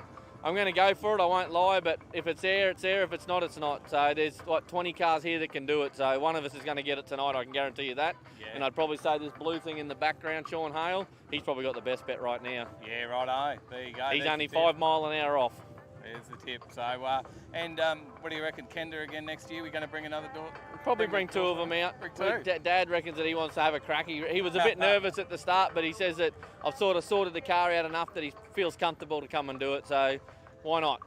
Mate, that was great. Look, it's a real crowd pleaser, and we appreciate you bringing it out here and showing everyone. No, thanks for having me. We've had a live feed going, and Yep. everyone's calling on the live feed wondering when you're coming out next. So. No, well, that's good. Thanks to all the fans. Enjoy it. Thanks to you guys for live feeding it so everyone can watch it, and hopefully next year we come back with something bigger, badder. Perfect. Thank you, mate. Thank you. Guys, we've got Terry Sang here from all the way from Paramount Performance from Toowoomba. Always down here at the track though, aren't you? Yeah, I live here for most weekends. Neat. Are you running 2 cars today? I was trying to run my car as well as Kyle's, but we thrashed to get it done. We literally finished it last night, and we're having some dramas with some throttle bodies, so that's it for it today now. So Yeah, okay. Now, I saw you run 199 mile an hour. Yeah. You're pretty close. Yeah. We're trying to crack that 200, obviously. I reckon it's here right now. Temperature's dropping. This is it, and there's 4 cars capable. Yeah. Unfortunately, we're the 4th car. The other 3 are in front of us. But was there a big so tussle we'll see over what who could get up there first? Was there? Oh, everyone was rushing around here. We got held up as we were towing around. There was a car loading, and we had to turn around and go back. And anyway, that's right. That's how it happens. But hey, you still got to do it. Yeah. It's still got to be done. We've just got to wait and see. It could still be Potential's an there. offer. It's right there now. Nah, for sure. Well, there's a lot of people been on the live feed as well. You're well known out there. So, yeah, it's great to see you and great you come along and have a chat to us. Yeah. So, really No appreciate worries. it. Thanks, Terry. Cheers.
Here we are. We're back with him. He's just done it.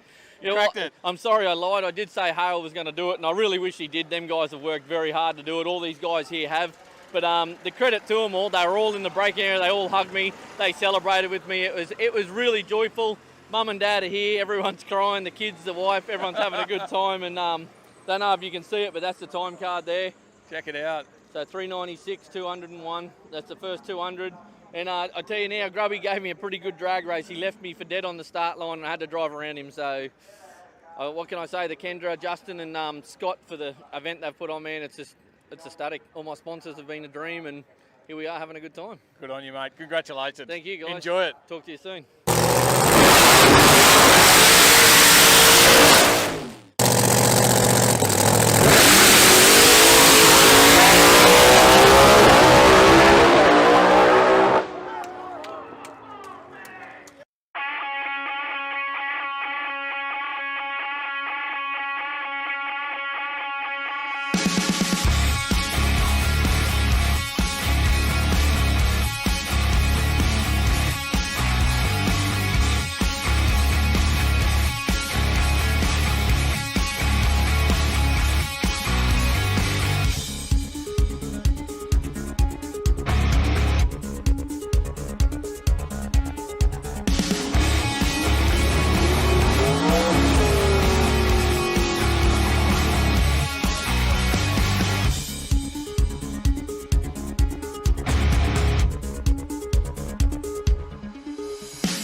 2 seconds.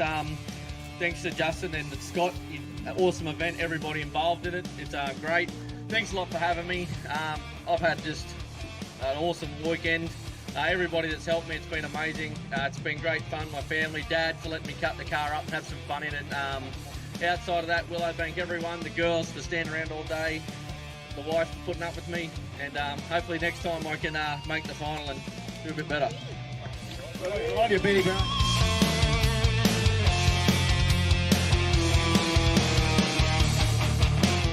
Kenda, what do you reckon?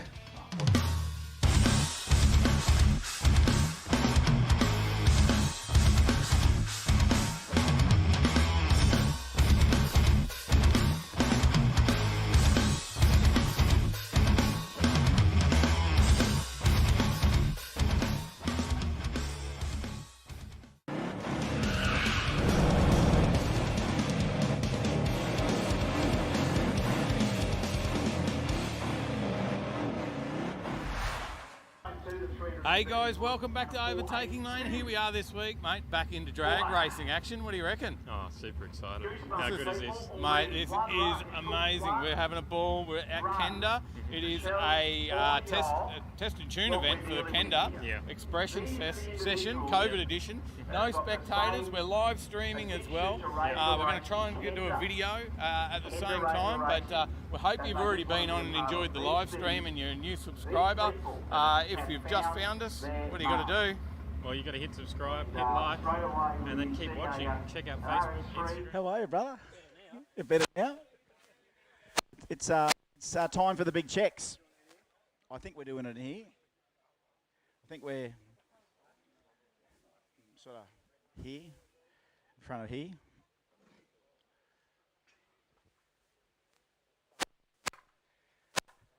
Okay, last chance at the moment for snags. We've got some in the kitchen, Chef. We've got 7 left here. Open that beer for us there, Timmy, or did you just take that for yourself? So, we've got enormous checks. And this is probably going to turn on all by itself, this thing, isn't it?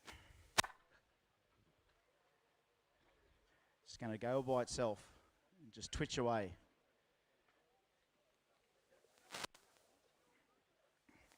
Right, grab yourself something to eat. If you haven't had it, that's the way.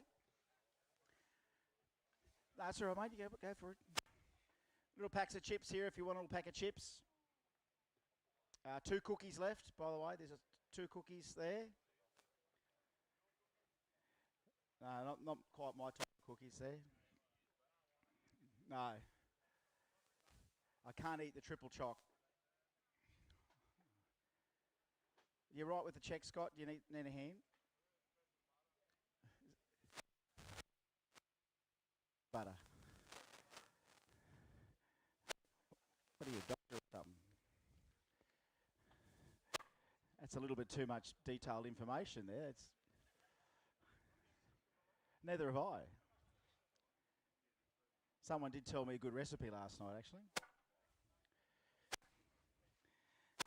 A friend of mine spent 4 days in the Townsville Watch House. He goes, oh, it was pretty rough. I only picked 2 fights and found a new recipe.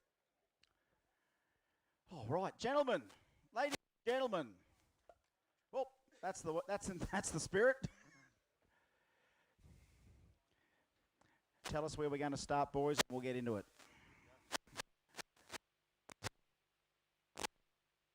Twitching away. There's no point trying to go through the list. We got the checks and the envelopes, and we're just going to line all of that up. So all these great checks that we get done. Thank you, Dave Reed, for the great checks. Drag photos and on point. Thank you, Dave. You don't mind a bit of shameful plugging of yourself from us. I do love the Run K660 stickers as well. It was all a great idea. Now I can just go straight off here. We just put them out random. And then we've got the racing one separate though, don't we? Yep. Okay. These are our outstanding awards for our 2021.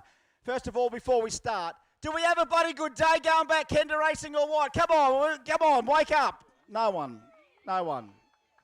It's just trying to muster the last bit of energy, all right? So we're just going to pluck them out of here. STS Speed Shop, the first check off Justin's pile. Outstanding boost. Quiet, please. Will you please be quiet? Thank you. Outstanding boosted Outlaw Radial bike. Phil Webster. You there, Phil? So our first one, outstanding. Congratulations. There's photographers here. There's a live stream. Congratulations. Oh, yes, motorcyclists do have the best handshake. Where you going? Take a bit of that. Yeah, take that. Good on you, Phil.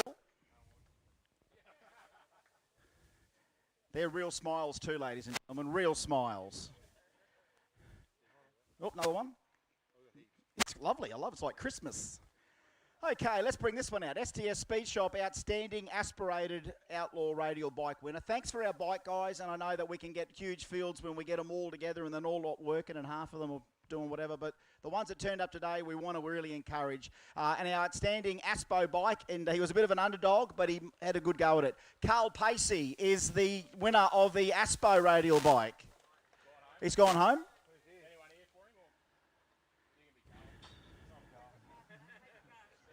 Good on you, Carl. No photos. No photos. Was that a photo? No photos. Quick, take a photo. Yeah.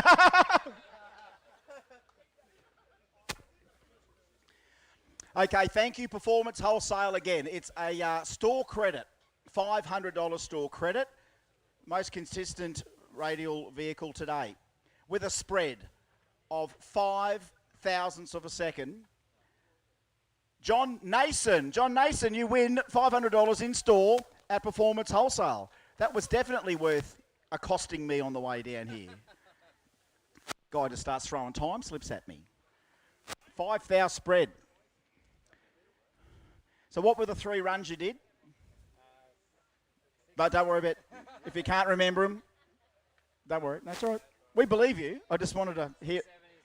Yeah, it's consistent. So there we go. The winner of that most consistent. Enjoyed that at Performance Wholesale, John. Congratulations. Johnny Nason on debut, most consistent.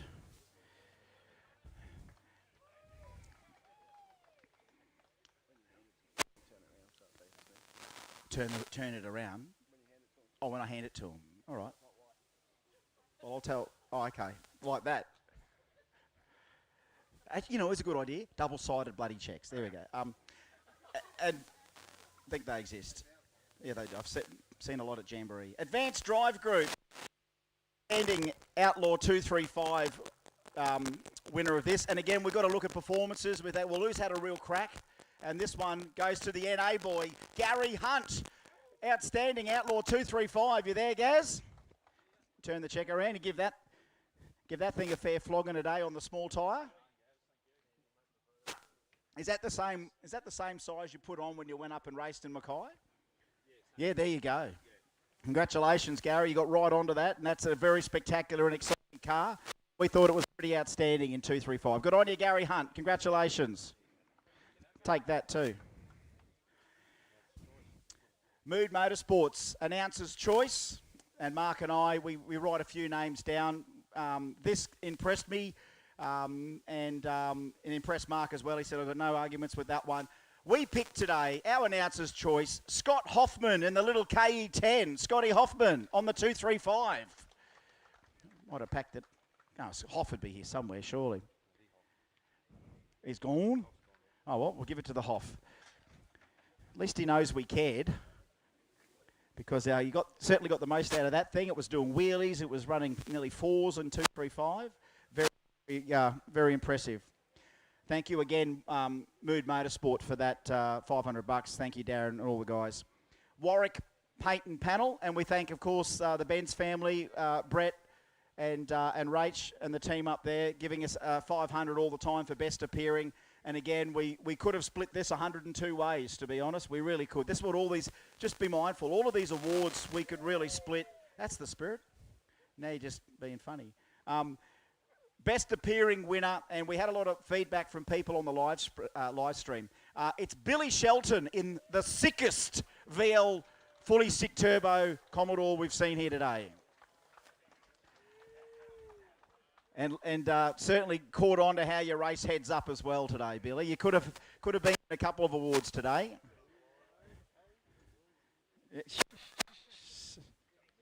Stand there, Billy.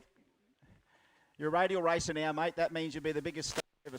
Street Machine of the Year seems like a small award in comparison to this. What else can you do in one bloody year, Billy Shelton? Yeah, mate, that's the way. That's the way. He's building up a slab of awards with that. Get that? Concrete. Yep. 60-foot Inc. Wildest Pass. We had to judge this over a variety of different cars. We saw wild stuff, but we've never seen it done on a ute. Matthew Edwards wins the Wildest Pass. He did it more than once, though. So the Tirana Utility. Yes, now it twigs. Everyone twigs. That's it. We've got a great photo. Dave Reed sent us a photo of it, and it's like, yeah, well, that's pretty wild. He's still smiling from it.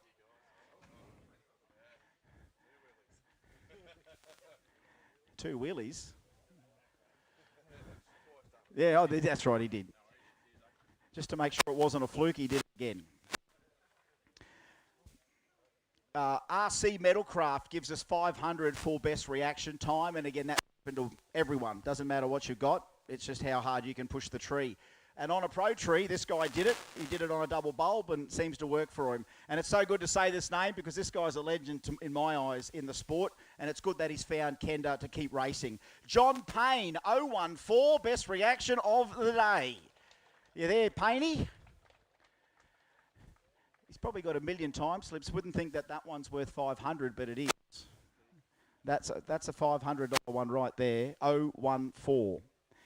Notable mentions, Ben Vlecken, I think, at 029, I think, and an 023 in there as well. Thank you, Coastline Building Co., for outstanding Outlaw car. I mean, we always normally spoiled for choice, and today we just went looking a little bit sideways to see what else we had in the field, and really impressed us with the way that he came up and gave it a crack. In Outlaw Radial today. And go the nitrous boys. Andrew Milford, outstanding Outlaw car today. Keeping the candles in Outlaw Radial. Is this Milford here somewhere? It's feeling there was more and more nitrous going to that thing every run. Is it getting filling the bottles? All right, finance next. Thank you. Standing Radial Renegade car. And again, we went through the whole field, and when you got 30 plus in Renegade and they're all impressive, we thought, well, who really did impress us the most with the way the car behaved and the way the driver behaved? And I love to say this name too. Most outstanding Renegade car today, Archie Kieski in the little Mazda utility. Is Archie there? Past his bedtime? Oh. Changing the apex seals, is he? I would have loved to have talked to Archie. Oh, it was impressive today. Can't miss him, all 4 foot. Worked twice today. Of course, Ray Fuel Systems, of course, Ray Edwards, thank you. Fastest Aspo carburetted radial car. Ray J Carbs. And I think it was a 563. This actually came from the man who's been watching the stream. Lucas Jackson is the quickest carby guy today. 563 with those damn carburetors, eh? My goodness, they're impressive things. How many wires for those things when you hook them up? That's right. Just the throttle cable. Heaven forbid if they do a fly-by-wire carburetor. I'm just walking away. Walking away from it. Castle Hill Exhaust, and again we thank Dale and all of our fellow brethren in the southern states that can't be with us. They still keep giving us the money, and we thank Dale for that. Outstanding Outlaw 275 car. Andrew Coles, the VL Commodore. That's the outstanding 275 Outlaw car today.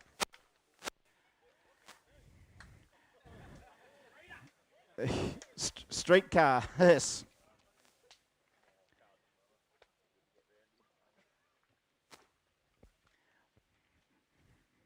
And PB, Andy? 60000. Yeah. So got a PB, cut plenty of lights, and the thing ran all day, and that's pretty outstanding. So congratulations, Andy. Most outstanding 275 Outlaw car today. Okay, the 6 Boost Hard Luck Award. We don't like giving it out, but we do thank Kyle and Peter for making sure that someone gets compensated for their hard luck today. Steve Tatum, very first run in Outlaw Radial, locked the car up, put it into the wall. So fortunately, Tatum wins the Hard Luck Award. So, of course, he runs the Outlaw Exhaust Avenger, had the thing lock up in the first run after the finish line and put it into the wall. So that's pretty much hard luck. It's all over first hit. So thank you, 6 Boost, for that. But unfortunately, he's got some stuff to fix. But we do thank Outlaw Exhaust for their support and keenness to continue on with Kenda Racing, and they'll be back. Bolt King, outstanding Radial Rumble car. And again, a great field to choose from. And we looked through this and we thought this was pretty impressive too today. Shane Locke in the little Chevy Love is the outstanding Rumble car. So Shane in the little Chevy Love. Is he there? Is he somewhere? Anyone? Might have gone. Past the bedtime as well. But again, pretty impressive. You could have given that again to about 6-8 cars easy in there, but that was pretty dominating. Melbourne Access, outstanding OG. Yeah, I know, it's Harley. Melbourne Access, outstanding OG 275 car today. Again, it's a class that's going to get tougher and tougher. It's just one of the best classes emerging. OG 275. Now, this isn't for a guy that won today, but it's for a guy that actually put every run down there very impressively. But didn't get to make a final. Just all-round nice guy and a tough and real OG car. Shane Baker in the VH Commodore. Outstanding OG 275 today. Nothing but 531. I think you're in 531 2 or 3 times. And that's pretty impressive, but he's probably gone up the hill, is he? No one from Warwick here? No Shane taking it back?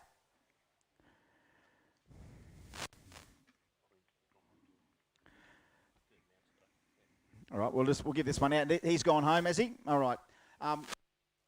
Again, Race Bolt's best engineered.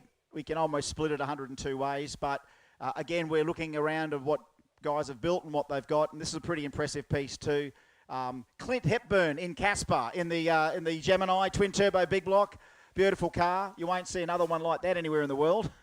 So that's some pretty good engineering. We've got that one for Andrew, have we? So this is the outstanding Outlaw performance. There we go. Where is the man? All right. Andrew Milford comes up and grabs his outstanding Outlaw Radial car today. Nitrous represent.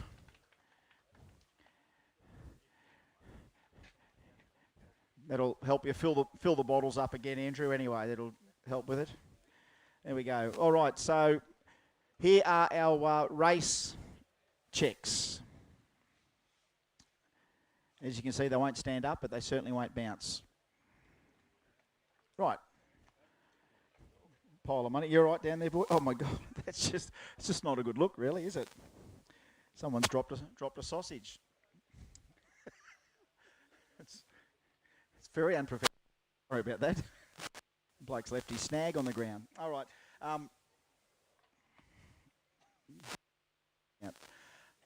All over group. These are our racing classes. Our all over group. Thank you, Shawnee. Radial Rumble B, runner up today. Ian Deutscher in the little Chevy Love.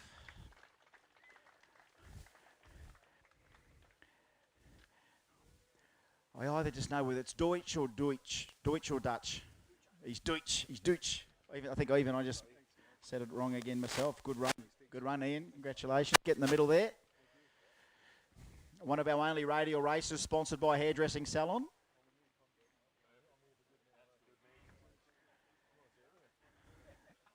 Congratulations. Rumble B, runner-up. Good on you, Ian. First shot at it. Love it.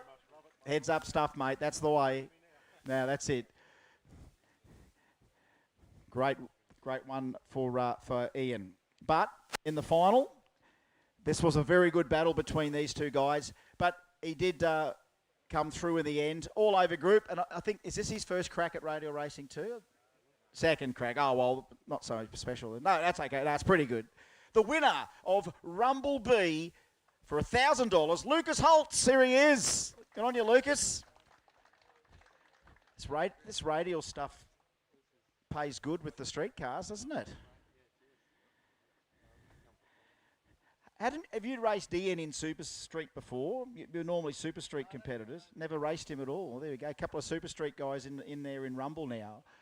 Congratulations. Good on you, Lucas. Good competition. The winner of Rumble B. Right, runner-up in Rumble A. And this guy again at the pointy end. I could think that we put categories together without trying really hard to do it, other than work out that at the end of it, you get racing this tight. I mean, a lot of you guys have raced in various other forms of the sport, and this guy especially, to be like a 640 class and be that in. Runner-up today, Damien Morris in the HQ, the Monaro.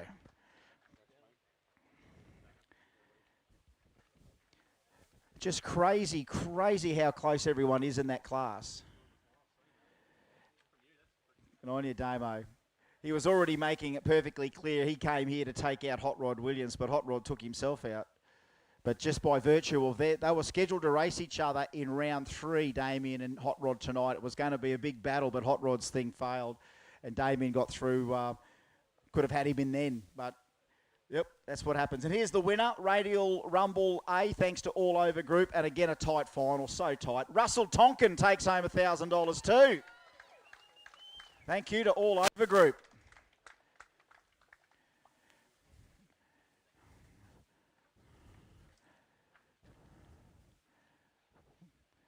Well done, Russ. Yes. Big bucks going out here. Thank you to Pool Jesus, Simon O'Carroll. Where are you, Simon? There's one of the flagships there. There he is. Will the homeless please get away from Mr. O'Carroll's car? Oh, sorry, that is Mr. O'Carroll. Sorry about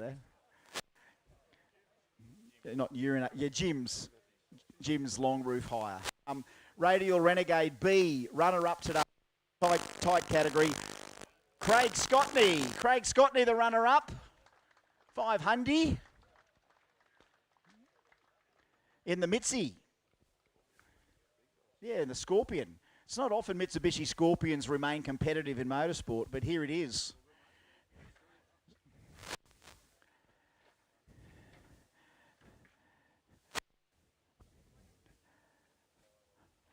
On you, Craig. Well done. Congratulations. Getting to the final, Craig Scottney.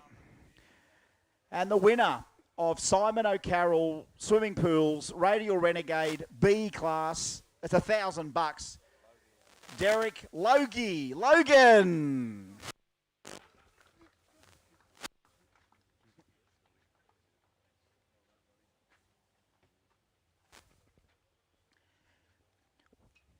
Couldn't buy a good run first up, Derek. Three runs in qualifying there where it was just not finding the niche. And then there, yeah, I know. Well, it was just crazy, wasn't it? Good on you. Congratulations. Simon O'Carroll Pools, Radial Renegade A. Runner-up, Peter Duffy on 550s all day. There he is, 500 runner-up for Dale. Dale, yeah, what did I say? Dale. No, I said Dale. From the loins of Peter Duffy, Dale Duffy. Yeah, from the loins. Dale, where is he? Is he? We're all getting a bit furry, aren't we? Getting a little bit, aren't we? We're getting all a bit wild bushman stuff. You're not, Peter, but you are from the loins. It's no doubt about that, mate. On your Dale-o. Dale Duffy, and again, Renegade, so tight. That first probably 12, 16 cars, just incredible.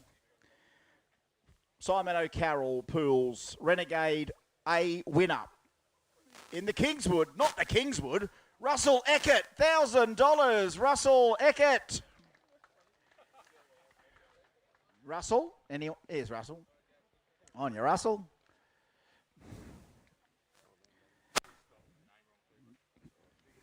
Russell Eckert.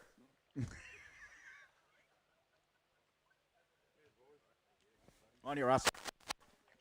Well, OG time. Is it OG? Outlaw bike.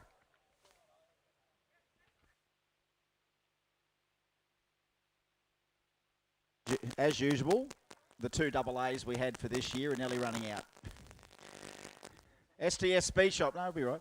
Outlaw Radial bike, runner-up, Matt Wilson, $500, Matt Wilson.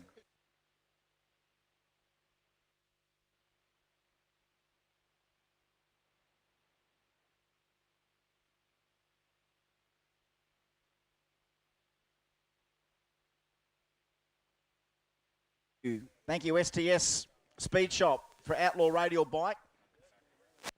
And the track. Thanks for the tractor as well. Thank you, STS, for that. That helps with all that equipment, definitely helps. Thank you very much. Outlaw Radial bike winner today, $1,000, Chris Collins.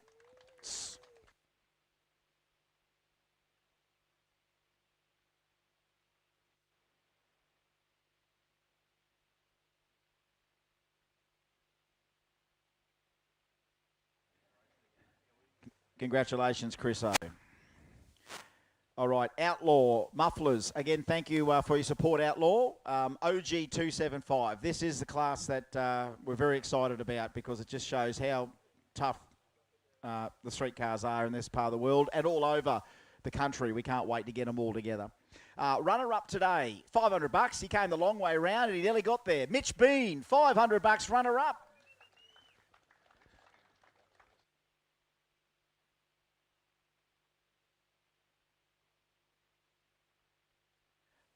Nelly pulled it all out there. I tell you, came from nowhere land to Nelly all the way to the top. So Mitch has still got a smile there for us, don't you, Mitch? There, yeah, righto. Thank you, Mitchell. Nelly got all the way back there to the top, and a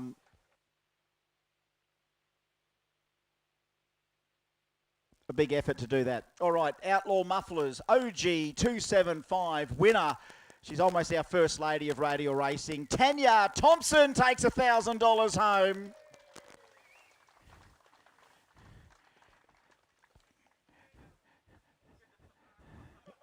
Who was that? Was that? You got to get that support from your husband, you know, and it's good to see. So.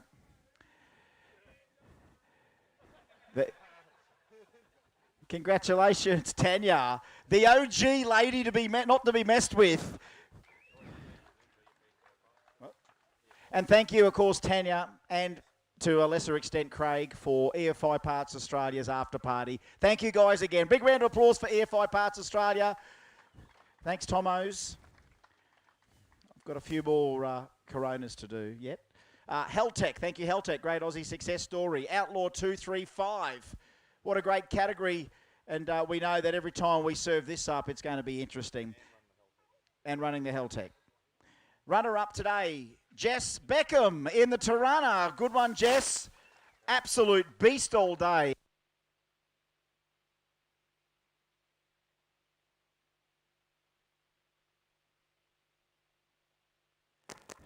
Go the nitrous boys. Bit of nitrous love around. Good on you, Jess.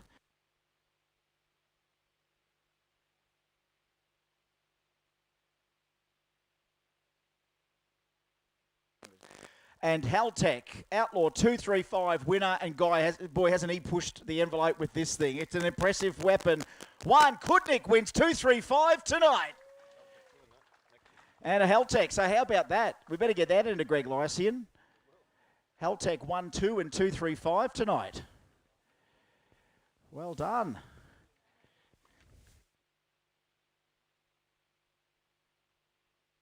At 3,800 pounds odds, 3,800 pounds, leaves.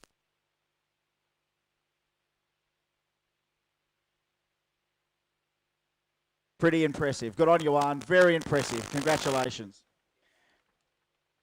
Okay, Speedy Diffs. Thank you, Jimmy. Outlaw 275, runner-up today in the Cortina. Tibby Cross, runner-up today, Tibby. That weapon of a Cortina.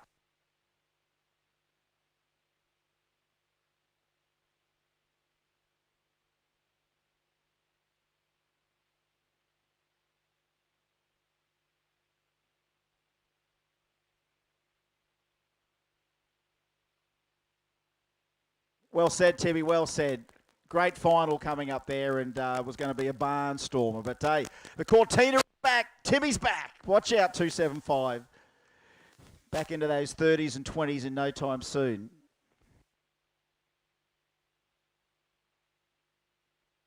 Battery. There we go. There he is. But today in the final, and this guy again took every round.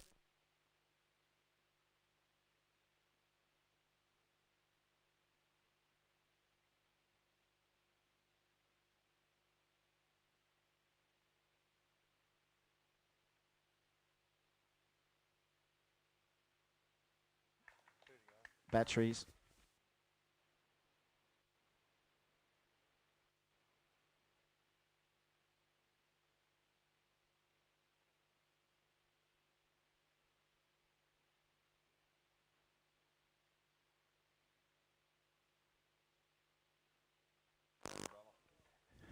Making memories, and the winner today, Outlaw 275, Andrew, it's a streetcar. Coles, spot on, boys. And big shout out to Spot On for the $2,000 that we didn't get to see run last night. But a big round of applause, Spot On, putting up $2K for what was going to be our small tyre shootout to run last night. So thanks for the support, boys. Thanks for Spot On for that. Does that jackpot now? Does that next time we do it? Yeah, it should be. I mean, it's still the same 2K, right? When I said jackpot, it doesn't mean it's 4K, all right? Geniuses. All right. Race Parts Melbourne.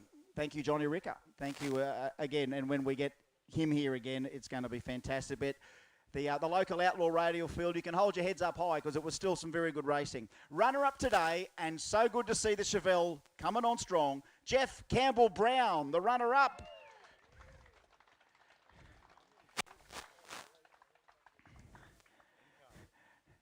And Cara. There we go. And Cara.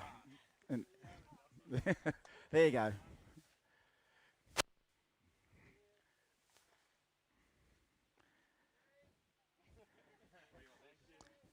Jeff is very appreciative of the support and love that he feels from the crowd. Thank you very much. Jeff Campbell-Brown. What can he say? He's very excited, very chuffed to be part of the Radial family. Race Parts Melbourne, Outlaw Radial winner, and really this is the guy that the whole country wants to try and take down, but he's a Queenslander, he's going to keep doing it for us. Wade Wagstaff, the winner, Race Parts Melbourne, Outlaw 275. We do know, Outlaw Radial, sorry. Newsflash, Wagstaff goes 275. No. So we have that many Outlaw Radial cars that we know are in this country, and it is so good. Oh, he's just gone. And it's so good to see that we've got cars like that in this part of the world doing Queensland proud. So, folks, that's it for the day. We had enough fun for one day. We made enough memories. Do we need to talk to these guys? Are you guys all right? Give them a round of applause. It's Justin and Scott and the whole team from Kenda 660. And, of course, you want to see how a race event should be run. These are the people to see. Just stick with us and all your dreams will become a reality. 3 cheers for Kenda 660, all of our great sponsors, and $20,000 of prize money. Hip, hip! Hip, hip! Hip, hip! Back to your lives, long weekend. Go the Rabbitohs. Come and take some Coronas with you. If you can't drink them here, take them with you. Limit 1 per customer. This is not toilet paper. Well, there you go. That's the end of the evening. Pack up time for us now. And, we hope you enjoyed the live stream. Thanks for those that stuck with us all the way to the end. See the presentations as well. Normally something we don't cover when we do the live streams. We're normally out there probably just having a beer and packing up. But, we'll do the pack up now, guys. And, just thank you very much for viewing. Yes, thanks for tuning in to those that hit like, subscribed, shared it out, and just stuck with us all day. Brilliant job. Much as part of this channel as we all are. So without you, there's really no reason for us to do what we do. So we do appreciate it, and we hope you enjoy Kenda racing. We've got some big streams coming up in the coming weeks as well. Stick with us to see Jamboree, road trip. So Jamboree at the end of October. Yep, road trip, and then also another Kenda. Another Kenda. Yep. whatever else might come up in between. Thank you to the guys at Kenda for having us out here. Yep, and Power Cruise Promotions for helping us to bring the stream to you for free. Yeah, and make sure you go and follow those guys. Independent Drag Racing Promotions. Keep an eye on that page. Look that up on Facebook, and you might see a few more events coming. And in the meantime, stay in that rocket line. We'll see you in the next one. Go and watch some of our other stuff. And roll the credits, Tyler. That's it.